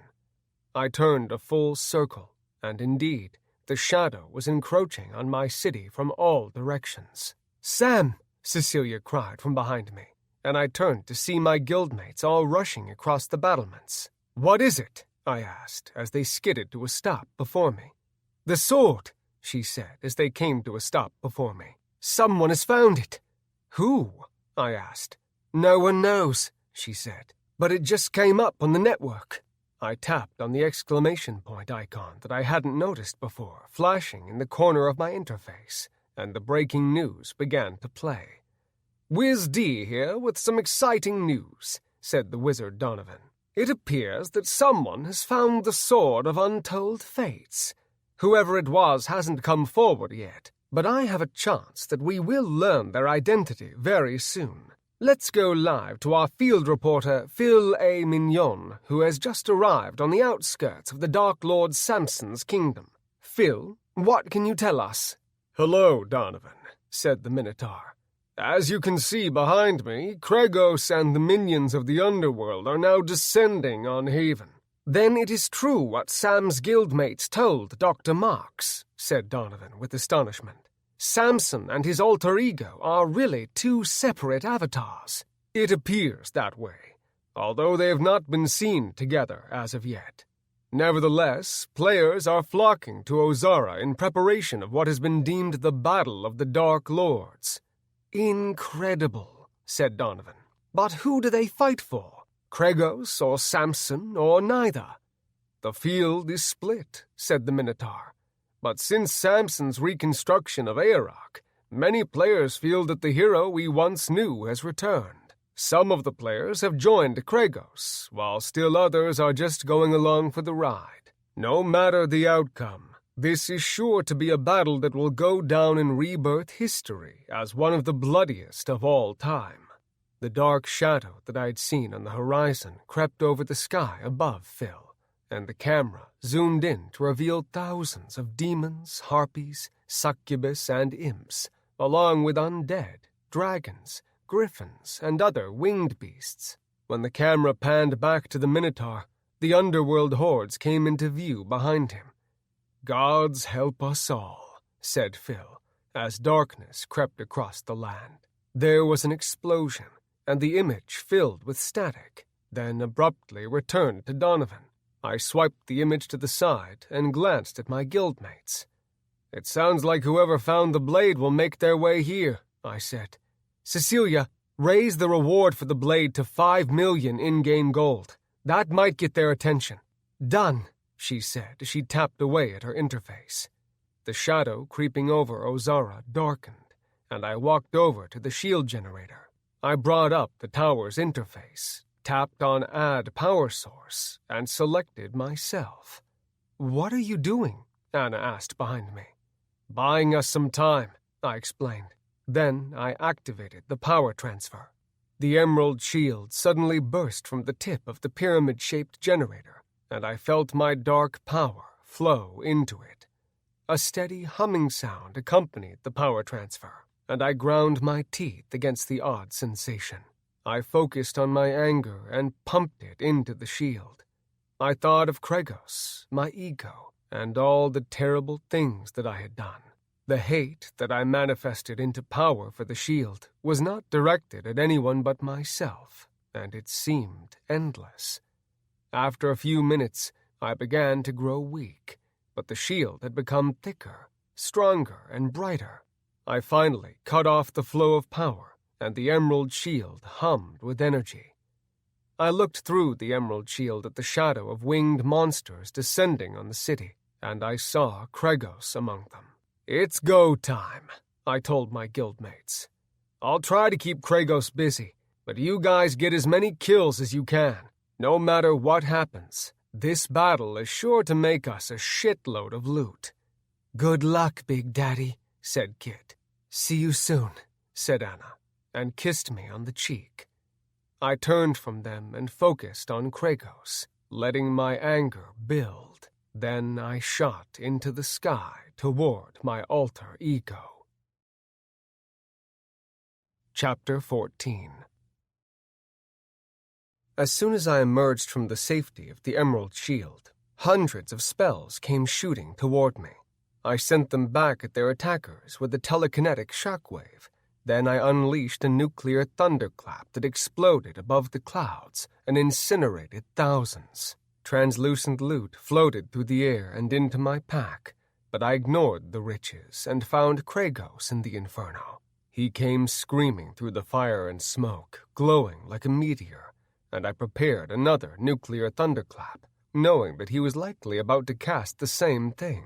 We unleashed our spells at the same time, and the explosion that followed was like nothing I had ever seen in-game. The shockwave of the spell sent us both sailing end over end, and it completely obliterated every underworld minion within a quarter mile. I saw the Emerald Shield being bombarded by fire, and the shockwave that followed made the shield ripple, but it continued to hold. I was about to teleport right behind Kragos and surprise him with a sword in the back, but he beat me to it. He slammed into me from behind and drove me into the ground like a meteorite, and when we hit, we kept right on going through the earth, crashing through underground caverns and solid rock like it was water. All the while we exchanged earth-shattering blows, but we were so well matched, and our armor was so strong, that neither of us was able to inflict much damage on the other. We finally came to a stop in an underground cave beside a lake of lava, and I managed to wrestle myself out of Kragor's grip and push him away. I could sense the lava below my feet that fed the lake, and a grand idea came to mind. "You should have remained in the underworld," he said as he stalked toward me. I didn't bother with a reply.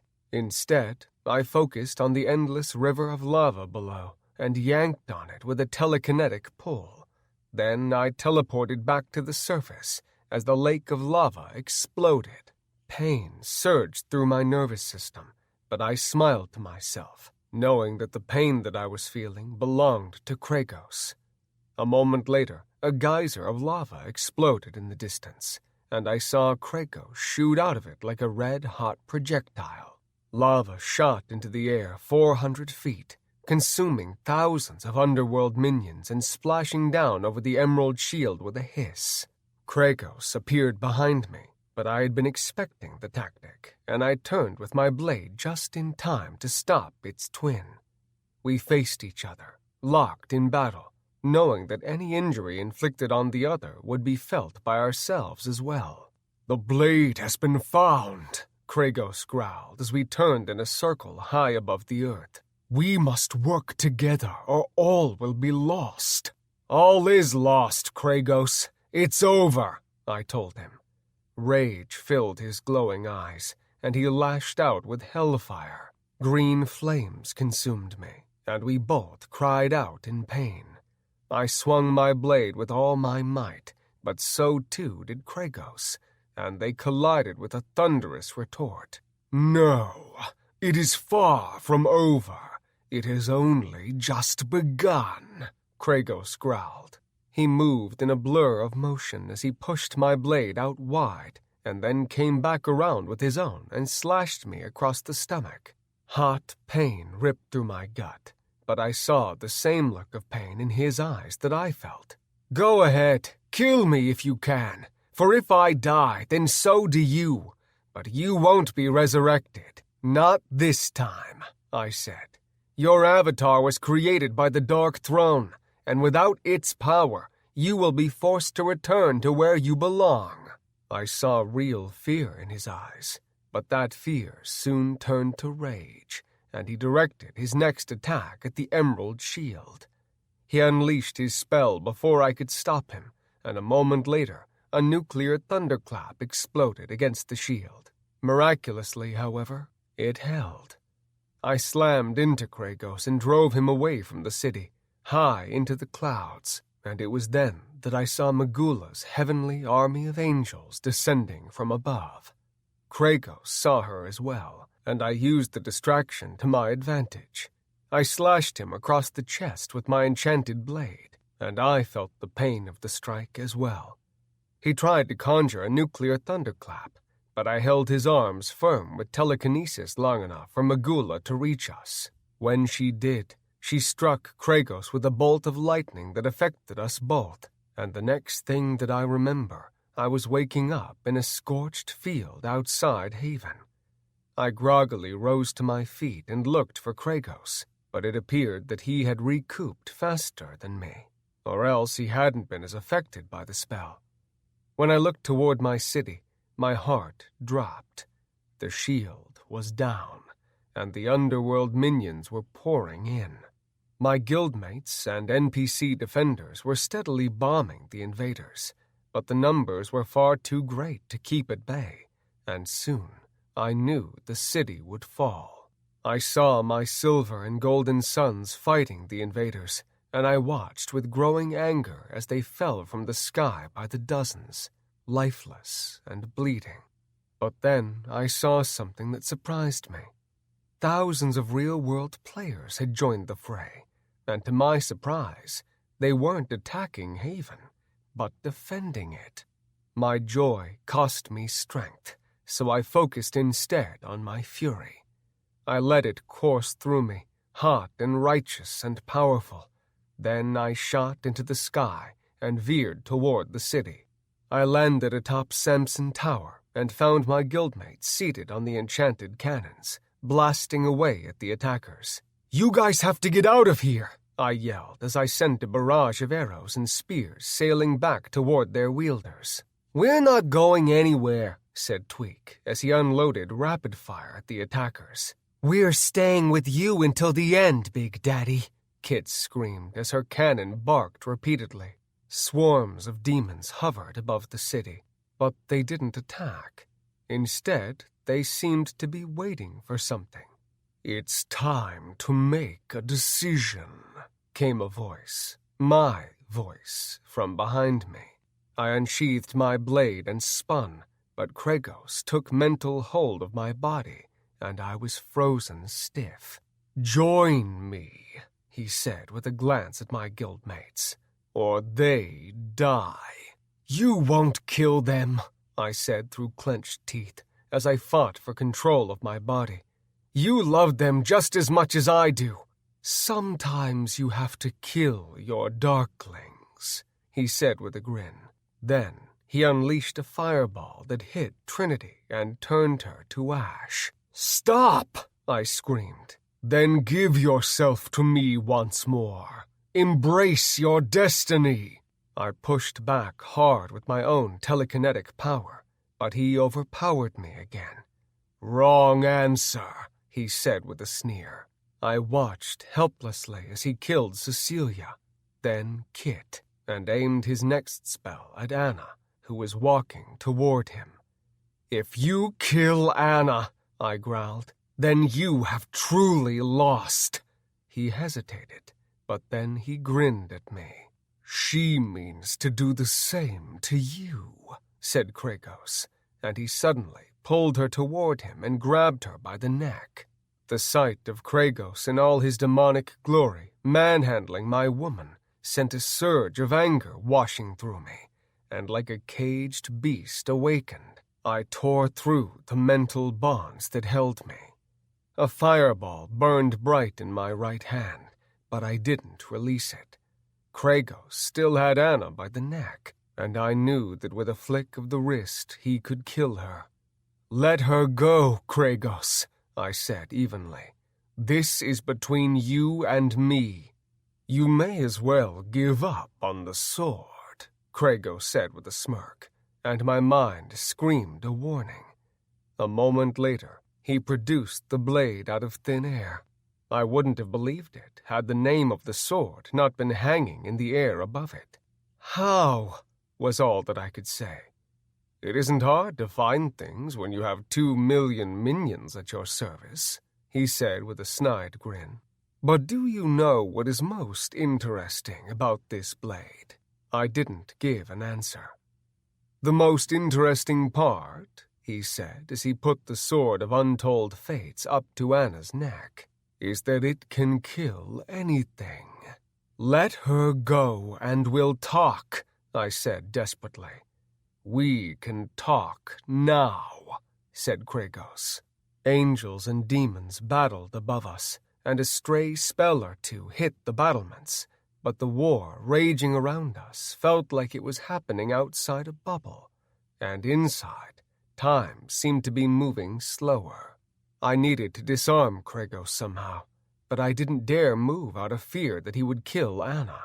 "Don't worry about me, Sam," she said, as if reading my mind. "Do what you have to do." Kragos squeezed her neck a little tighter, and I fought the urge to lash out at him. I needed to keep my head and figure out what to do. If I couldn't get the sword away from Kragos, all would be lost. It was the only way to stop him, but I didn't want to sacrifice Anna to do so. Then, suddenly, an idea popped into my head. It took a millisecond for me to realize it, and in that time I saw Kragos' eyes widen. I realized in that fleeting moment that if Kragos had the sword, and Kragos was a part of me, then that meant that I had the sword as well. We had always been one and the same. Kragos didn't really have a body, nor had he somehow created an avatar. He was nothing more than an illusion that everyone could see, a clever copy. "No," I heard Kragos gasp, and I watched him turn his wide eyes toward his empty hands. I felt a weight in my own hand, which was now wrapped around a cold hilt. I glanced down and found the sword of untold truths glowing brightly beside me. "No!" Kragos screamed and lunged toward me, but it was too late for him. I turned the sword around and wedged the hilt in a gap in the stone floor, then threw myself on top of it. The sword sank into my chest, piercing my heart, and I felt terrible pain shoot through me. Kragos stopped dead, and his wide eyes went from mine to his chest, where a pool of blood had begun to form. He fell to his knees and reached for me feebly. When he tried to speak, blood gurgled out of his mouth. "I'm sorry," I croaked, "but it was the only way. Rest now, brother. Be at peace." Kragos reached for me with a shaky hand, but it fell short of reaching my own, and he fell dead before me.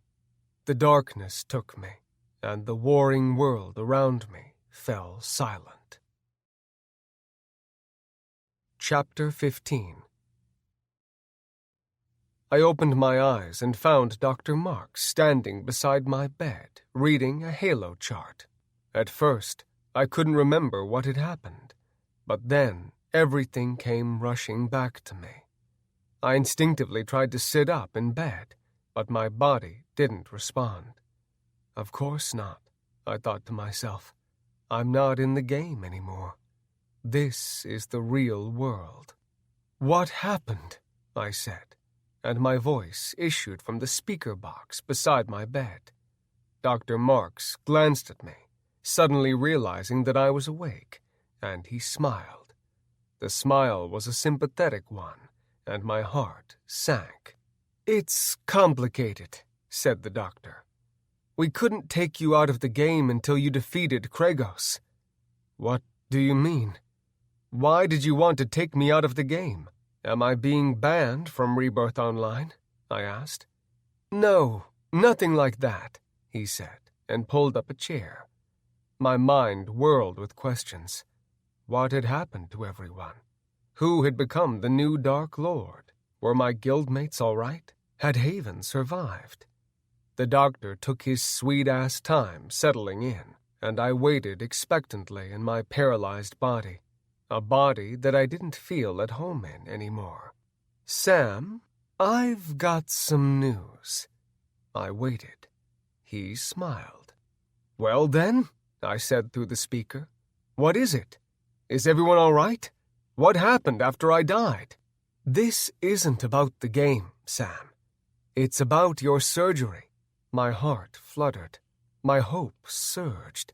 I hadn't thought about my surgery for so long that I didn't quite know what to think. I had given up on my body and embraced my role in Rebirth Online completely. But now the memories of my real life came rushing back to me. "You've done it, Sam. You've completed the requirements needed to receive the surgery to fix your spine." Tears flooded my eyes, but then something that he said stuck out. "What do you mean, I've completed the requirements?" "Sam, this is going to be strange to hear, and I don't really know where to begin." "Begin from the beginning," I said with a mirthless laugh. "What the hell is going on?" The doctor nodded and leaned closer. "You and your parents responded to an online ad a few months ago. Horizon Corp was looking for volunteers for an experiment, and as it turned out, you were a perfect candidate." "What experiment?" I asked, and something akin to fear crept into my heart. "It's complicated," he warned. "We do a lot of different neural work here at Horizon, part of which is used for scientific purposes as well as gaming applications. But we dabble in other areas, such as PTSD treatment, mostly through a program aimed at healing the subconscious through something akin to ego death. Are you following me?" "Not really, but please continue," I said. My mind was racing, and I was trying to catch up to it. "Well," he said with a sigh, "you were put in a program where you would be steered toward ego separation. In the game, it manifested itself as Kragos. I apologize that we had to give you such a hard time to bring about the separation, but it was necessary to achieve the results we were looking for." "So," I said carefully, "when I sacrificed all that power and killed Kragos, I passed your little test. Is that what you're telling me?" "That's exactly what I'm telling you," the doctor replied. "You did amazing, by the way, Sam. We never expected you to give up so much for the good of others. I was a little worried there before the separation, but you came around eventually and surprised us all." I considered the new information, and a part of me wondered if this was even real. "But," I said when I thought of all the other players, "how the hell did you get so many people to play along with it? There are thousands of players in Rebirth Online." The doctor's smile disappeared, and he regarded me with a knowing yet sympathetic look. "What?" I asked, even as the answer sprang into my mind. "They were all NPCs, Sam. All but you, me, and your parents." My heart sank. I didn't want to believe it, but the doctor nodded at me in a way that told me he was speaking the truth. "You're lying," I said in defiance. "They were nothing like NPCs. Anna, Ember, Trinity, Kit, Tweak, they had minds of their own. They had their own thoughts. They are highly advanced AI, Sam. Nothing more, nothing less." I was crushed, and even the prospect of regaining control of my body did nothing to extinguish the anguish that I felt. "You're lying. They were just as real as you or me," I said defiantly. "Sam, think about it," said the doctor carefully. "Do you really think 8 women would all agree to having sex with you and each other all the time to gain levels in a virtual reality game?" When he said it like that, it did seem a bit far-fetched. "Your subconscious was behind all that special power stuff," he told me. "We gave it the framework, but your mind created many elements of the game." "I don't believe it," I whispered. "None of it was real? The game? The tournament? Then something occurred to me. But I saw myself on the real-world news after I defeated the digital ghost of Kincaid. All parts of the illusion, Sam. I'm sorry, but you had to believe that it was all real. But I don't remember answering an ad with my parents. I don't remember agreeing to be part of some mindfuck experiment. We blocked those memories, he informed me, as if such a thing wasn't an incredible feat. I didn't know what to say. I had a million questions, but I didn't want to hear the answers anymore. A part of me thought this was just another mindfuck, but the more I thought about it, the more it seemed real. Try to put all that aside for a moment, Sam, and look at the big picture. You're going to be able to walk again. You're going to have a long, full life. A real life. I knew that I should have been excited. I knew that I should have been grateful. But all I could think about was my guildmates. Tears blurred my vision, and the doctor's sympathetic face blurred like a watercolor painting. I'll give you some time. Can I see them again? Can I say goodbye? I asked, and my digital voice coming through the speaker cracked. I don't think that's such a good idea, he said, but we can talk about it later. I'll give you some time to think things over. If you agree to the surgery, we can perform it as soon as tomorrow morning. I saw the doctor pat my shoulder before he walked away, but I didn't feel a thing. I lay there for hours, numb in body, mind, and spirit. I didn't care about the surgery. All I wanted was to go back into the game.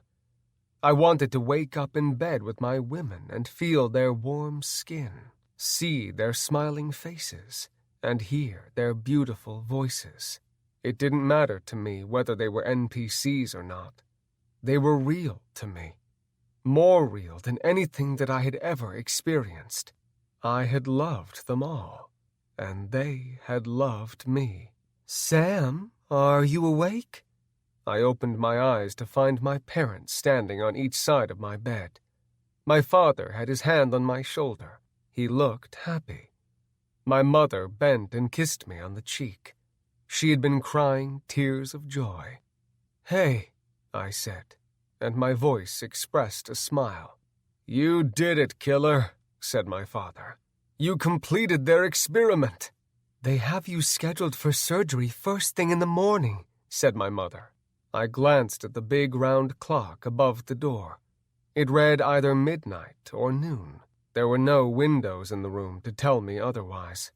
Dr. Marks told me, I said, and my parents noticed that I didn't sound very excited about the miraculous news. Sam, what's wrong? My mother asked. Are you scared? Dr. Marks says that there's a 90% chance the surgery will work, and there is little to no danger, my father assured me. You lied to me, I said to them both. You went along with the corporation's farce, and you knew how much my guildmates meant to me. But you went along letting me think they were real. You made me think that it was all real. Sam, you went along with it all as well, my father told me carefully. We were there, your mother and I and you. We all agreed to this. It was the only way. This is state-of-the-art medicine, honey, my mother added, and it's not available to everyone. You should feel lucky. I know, I said. I'm sorry. I'm just really confused right now, you know? It's hard to tell what is real and what isn't, how I should feel and how I shouldn't. You've a right to feel whatever you feel, my mother said, with a smile and shimmering eyes. You've been through so much, and it breaks my heart, but everything will be okay. She choked up and began crying, and I cried with her as she cradled my head and held me close. I couldn't feel her against me, but the gesture and the closeness warmed my heart all the same. We talked for a little while, but they could tell that I needed to rest, and they left, saying that they would be back in the morning. I couldn't sleep the rest of the night, and at 3 o'clock in the morning, Dr. Marks returned to check on me. "How you doing, buddy?" he asked cheerfully when he entered. "Doc," I said quietly, "I'm sorry for killing you in the game." He laughed. "It's all good, Sam. I didn't have any pain response programmed into my avatar." He checked my stats on the Halo chart and nodded. "Everything is looking good. How are you feeling?" "Like I was just told my best friends are NPCs and that I'm going to be able to walk again?" "Conflicted," I said with a small laugh. "About the game," he said as he came to stand beside my bed. "I've spoken with Dr. Hamilton and my other colleagues, and we think it would be all right to provide you with a version of the game. Your implants are permanent, so you might as well use them." "Really?" I said, my voice cracking. "It will be a bit different, not quite so intricate," he warned. "The game will be reset to where and when you began. There won't be a team of programmers on the job around the clock to gear the storyline for you, and you won't be the center of attention like you were last time." "Thank God," I said with a laugh. "You'll start out a level 1, with no special ability this time, but your friends will be in there. All you have to do is find them again." "I'll take it," I said. "Thanks, Doc." He nodded. "Thank you, Sam. You've not only helped the corporation move forward, but you've also helped countless people who will benefit from what we've learned through your sacrifices." "I think I'm the one who should be thanking you," I admitted.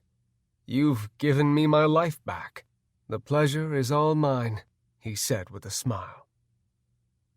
I was prepped for surgery the next morning, and my parents came to visit me one last time. They tried to keep their chins up, but I could tell that they were nervous. They had been through so much since my accident, and I felt lucky to have them. There's not much to relay about the surgery. I was under for 12 hours while Dr. Marks and Dr. Hamilton did their magic. When I awoke, I found the 2 doctors standing beside my bed, one on each side. There was a nurse at the end of my bed, busy with her work, and behind her, high up on the wall, was an observation window with at least 24 other doctors observing me. "How are you feeling, Sam?" Dr. Hamilton asked. I tried to say, "like shit," but nothing came out. I did, however, feel my mouth move. My eyes widened, and Dr. Hamilton smiled. Dr. Marks touched my hand, and I flinched when I felt the warmth of it against my own. "Try to squeeze my hand," he said softly. I did, and it worked. "Strong grip," he said, his own eyes shimmering. "Nice to officially meet you, Sam." "Nice to meet you too," I croaked. My throat burned when I spoke, and my body ached all over the place, but I felt it, and it was real. I was a little alarmed about how I sounded, but I chalked it up to my brain getting used to speaking again. "It's going to be a long road, Sam," said Dr. Hamilton. "You're going to have to go through extensive physical therapy for at least 6 months. You're going to have to learn to speak again, walk again, but we're confident that you'll excel at every turn. By all indications," Dr. Marks added, "your body will recover to within 80% of what it was capable of before the accident, and that gap can be closed through hard work and determination." "Thanks," I whispered, and this time I felt the hot tears on my cheeks. The doctors performed extensive motor skills tests. They asked me at least 50 questions, both to see how well I could speak, but also how well the old mental wheels were turning. It was exhausting, but I did well, only getting wrong the name of the president. But the doctors laughed it off, saying they'd give me a pass on that one since it didn't seem real to them either. I was thankful when they let me sleep. Answering so many questions and having my body poked and prodded for responses was exhausting. When I woke up, There were more questions, more tests, and my parents came to visit me for the first time since the surgery, which to me could have been a few hours or days before. It was all a blur of overwhelming emotions, sights, sounds, and feelings. "Hey, Mom. Hey, Dad," I said when they quietly entered. "Oh, my God," my mother said in a shaky voice. She ran to the bed and threw her arms over me, but then she realized how fragile I still was and loosened her grip. With great effort, I was able to lift my right arm and pat her shoulder as she hugged me, which sent her into a crying fit. My father took my left hand, which I squeezed weakly, and he too began to cry. "You're both getting me all wet," I teased. My father laughed, sniffled, and rustled my hair. "Well, the sense of humor is intact." "We're so blessed," said my mother, as she backed up and gazed at me with shimmering eyes. They both hugged me again, and though it hurt like hell, it filled me with so much love that I didn't mind the pain at all. I'd gotten used to pain, both mental and physical, and I didn't fear it anymore. I didn't know if it was facing my ego that left me feeling so damn at peace. I don't know if it was the drugs. But as I lay in that hospital bed at that moment, I felt content with my lot in life for the first time in a long time. Chapter 16. 2 weeks after the surgery, I took my first step in over a year. 6 months after that, I walked out of Horizon Corporation on my own 2 feet. There were reporters everywhere, but security kept them away from me as my parents urged me into the waiting car. "How do you feel?" yelled a reporter. "What's it like to walk again?" another asked. "Give us a thumbs up." "Sam, what do you have to tell the world?" "Over here, Sam. Smile at the camera." The questions bombarded me like a magic spell, and the flashing cameras left me with disorienting spots in my vision. I tripped on my own feet and fell, but my mother and father caught me. They urged me on, but I shook my head and tried to catch my breath. "I have something to say," I whispered, but I might as well have shouted it from the rooftops, because a silence replaced the ruckus and everyone became still. "I want to thank my parents," I said as clearly as I could. "And I want to thank Dr. Marks and Dr. Hamilton, and the entire team that helped me get to where I am today. And to all the rest of you and those watching at home, I have only one thing to say." They all leaned forward, waiting with bated breath to hear my words of wisdom. "It's all just a game, this thing we call life. Try to enjoy it while you can." When I got home, my parents had a surprise party waiting for me. Some of my old college friends were there, an ex-girlfriend or two, and some relatives. Dad grilled burgers and hot dogs, and I tried to answer everyone's endless questions. But I didn't mind all the noise, all the questions. I was just glad to be able to walk again, to be able to talk again.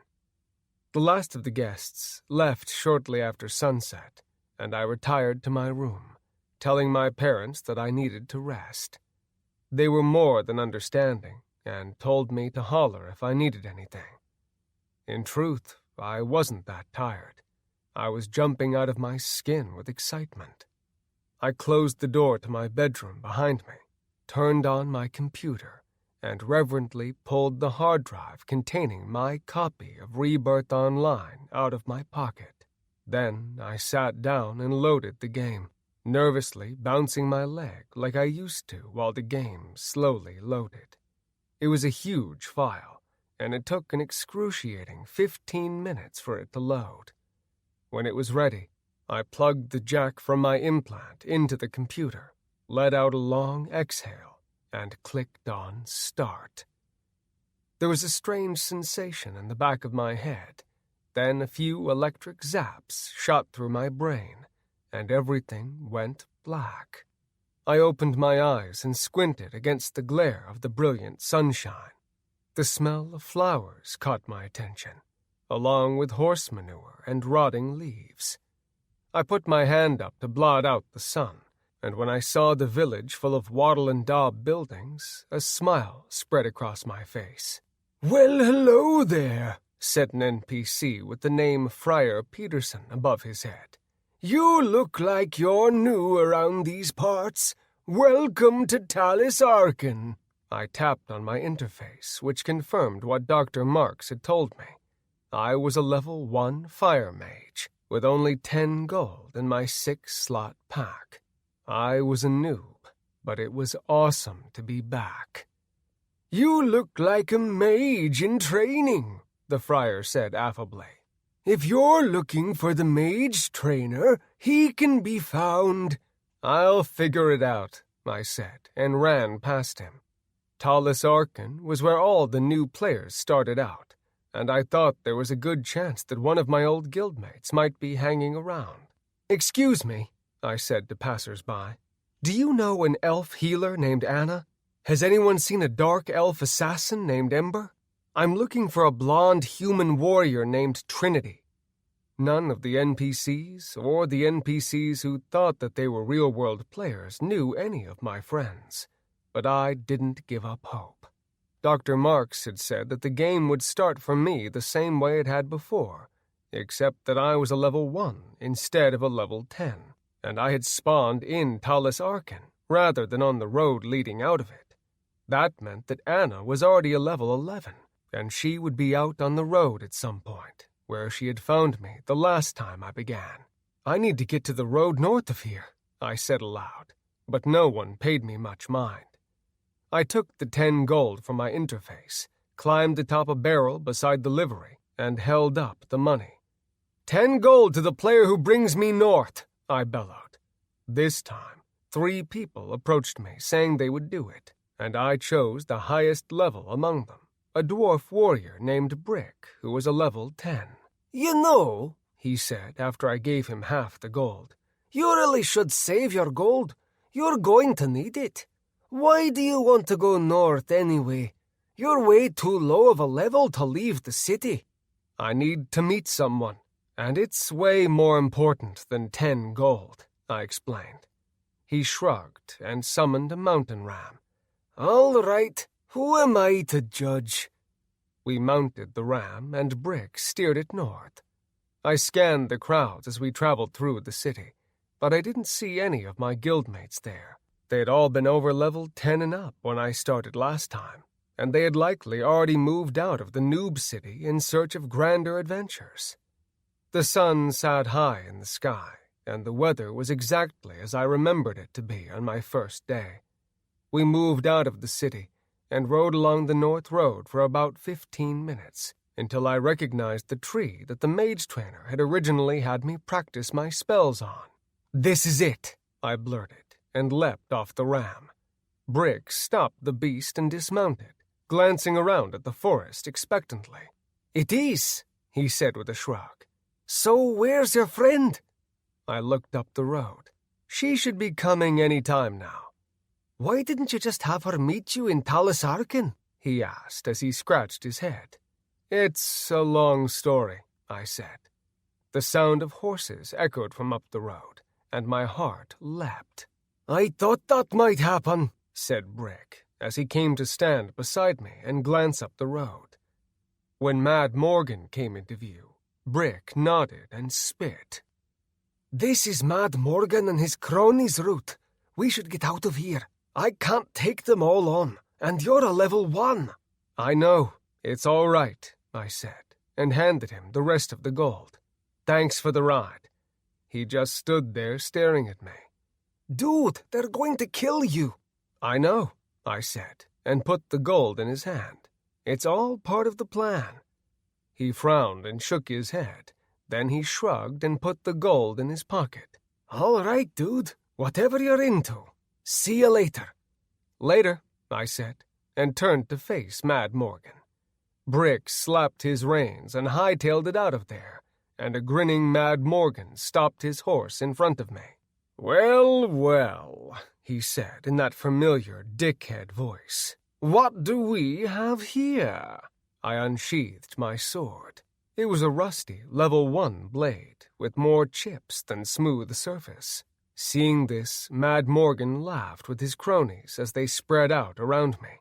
"Looks like the mage wants to play," said a warlock among them. I wanted to get the fight over as fast as possible, so I suddenly lunged toward Mad Morgan, intent on sticking him in the ribs. But my speed and strength were a laughable thing, and the highwayman grabbed the sword and twisted it out of my hand deftly. He kicked me in the face and leapt off his horse as I staggered back. The pain threshold in-game was set at 50% real world, but it still hurt like hell. I lunged toward Mad Morgan, but an ice mage cast a spell on me that froze me in place. Curse of the Frost King, 100% movement speed reduction. Duration, 5 seconds. "Spry young chap, eh, Morgan?" an orc woman said with a laugh. Mad Morgan nodded agreement and stared into my eyes. "Let's see what he's got in his pockets. Where's your loot?" he asked, and his breath, like before, smelled like cat shit. "I just pounded your mother's booty," I told him, "but the only thing I got from her was a pair of itchy balls." A few of Morgan's cronies laughed, but quickly stifled their mirth. He scowled at them, unsheathed a dagger, and stabbed me in the right kidney. Warning: health 40%.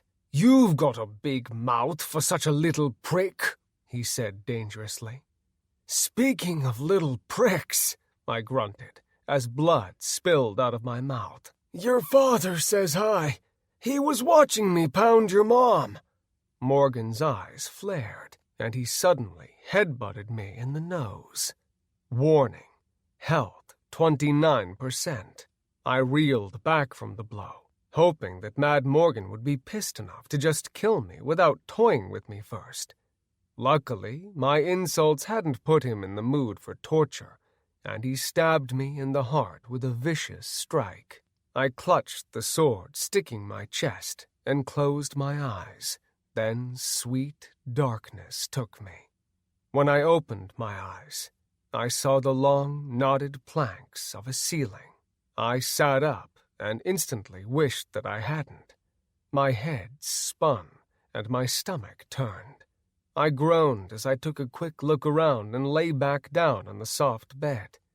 In those few moments, I'd seen that I was inside a small cottage. There was a fireplace to my left, currently crackling with a few logs and making the air hot and thick.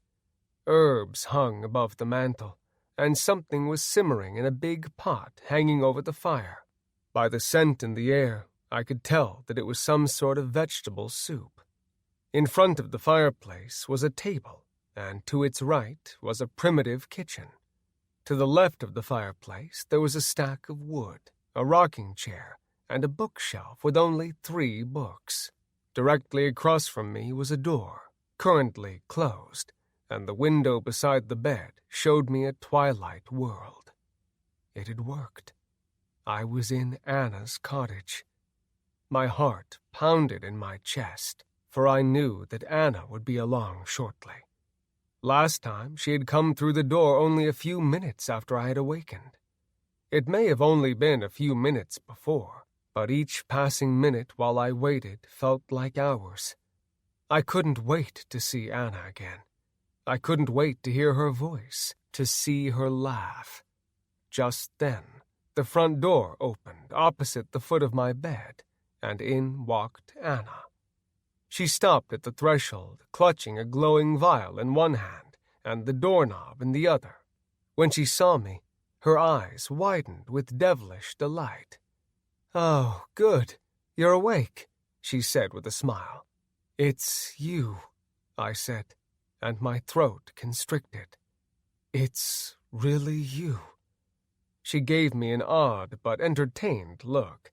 Then she closed the door behind her. I stole a quick glance at her ass and smiled to myself.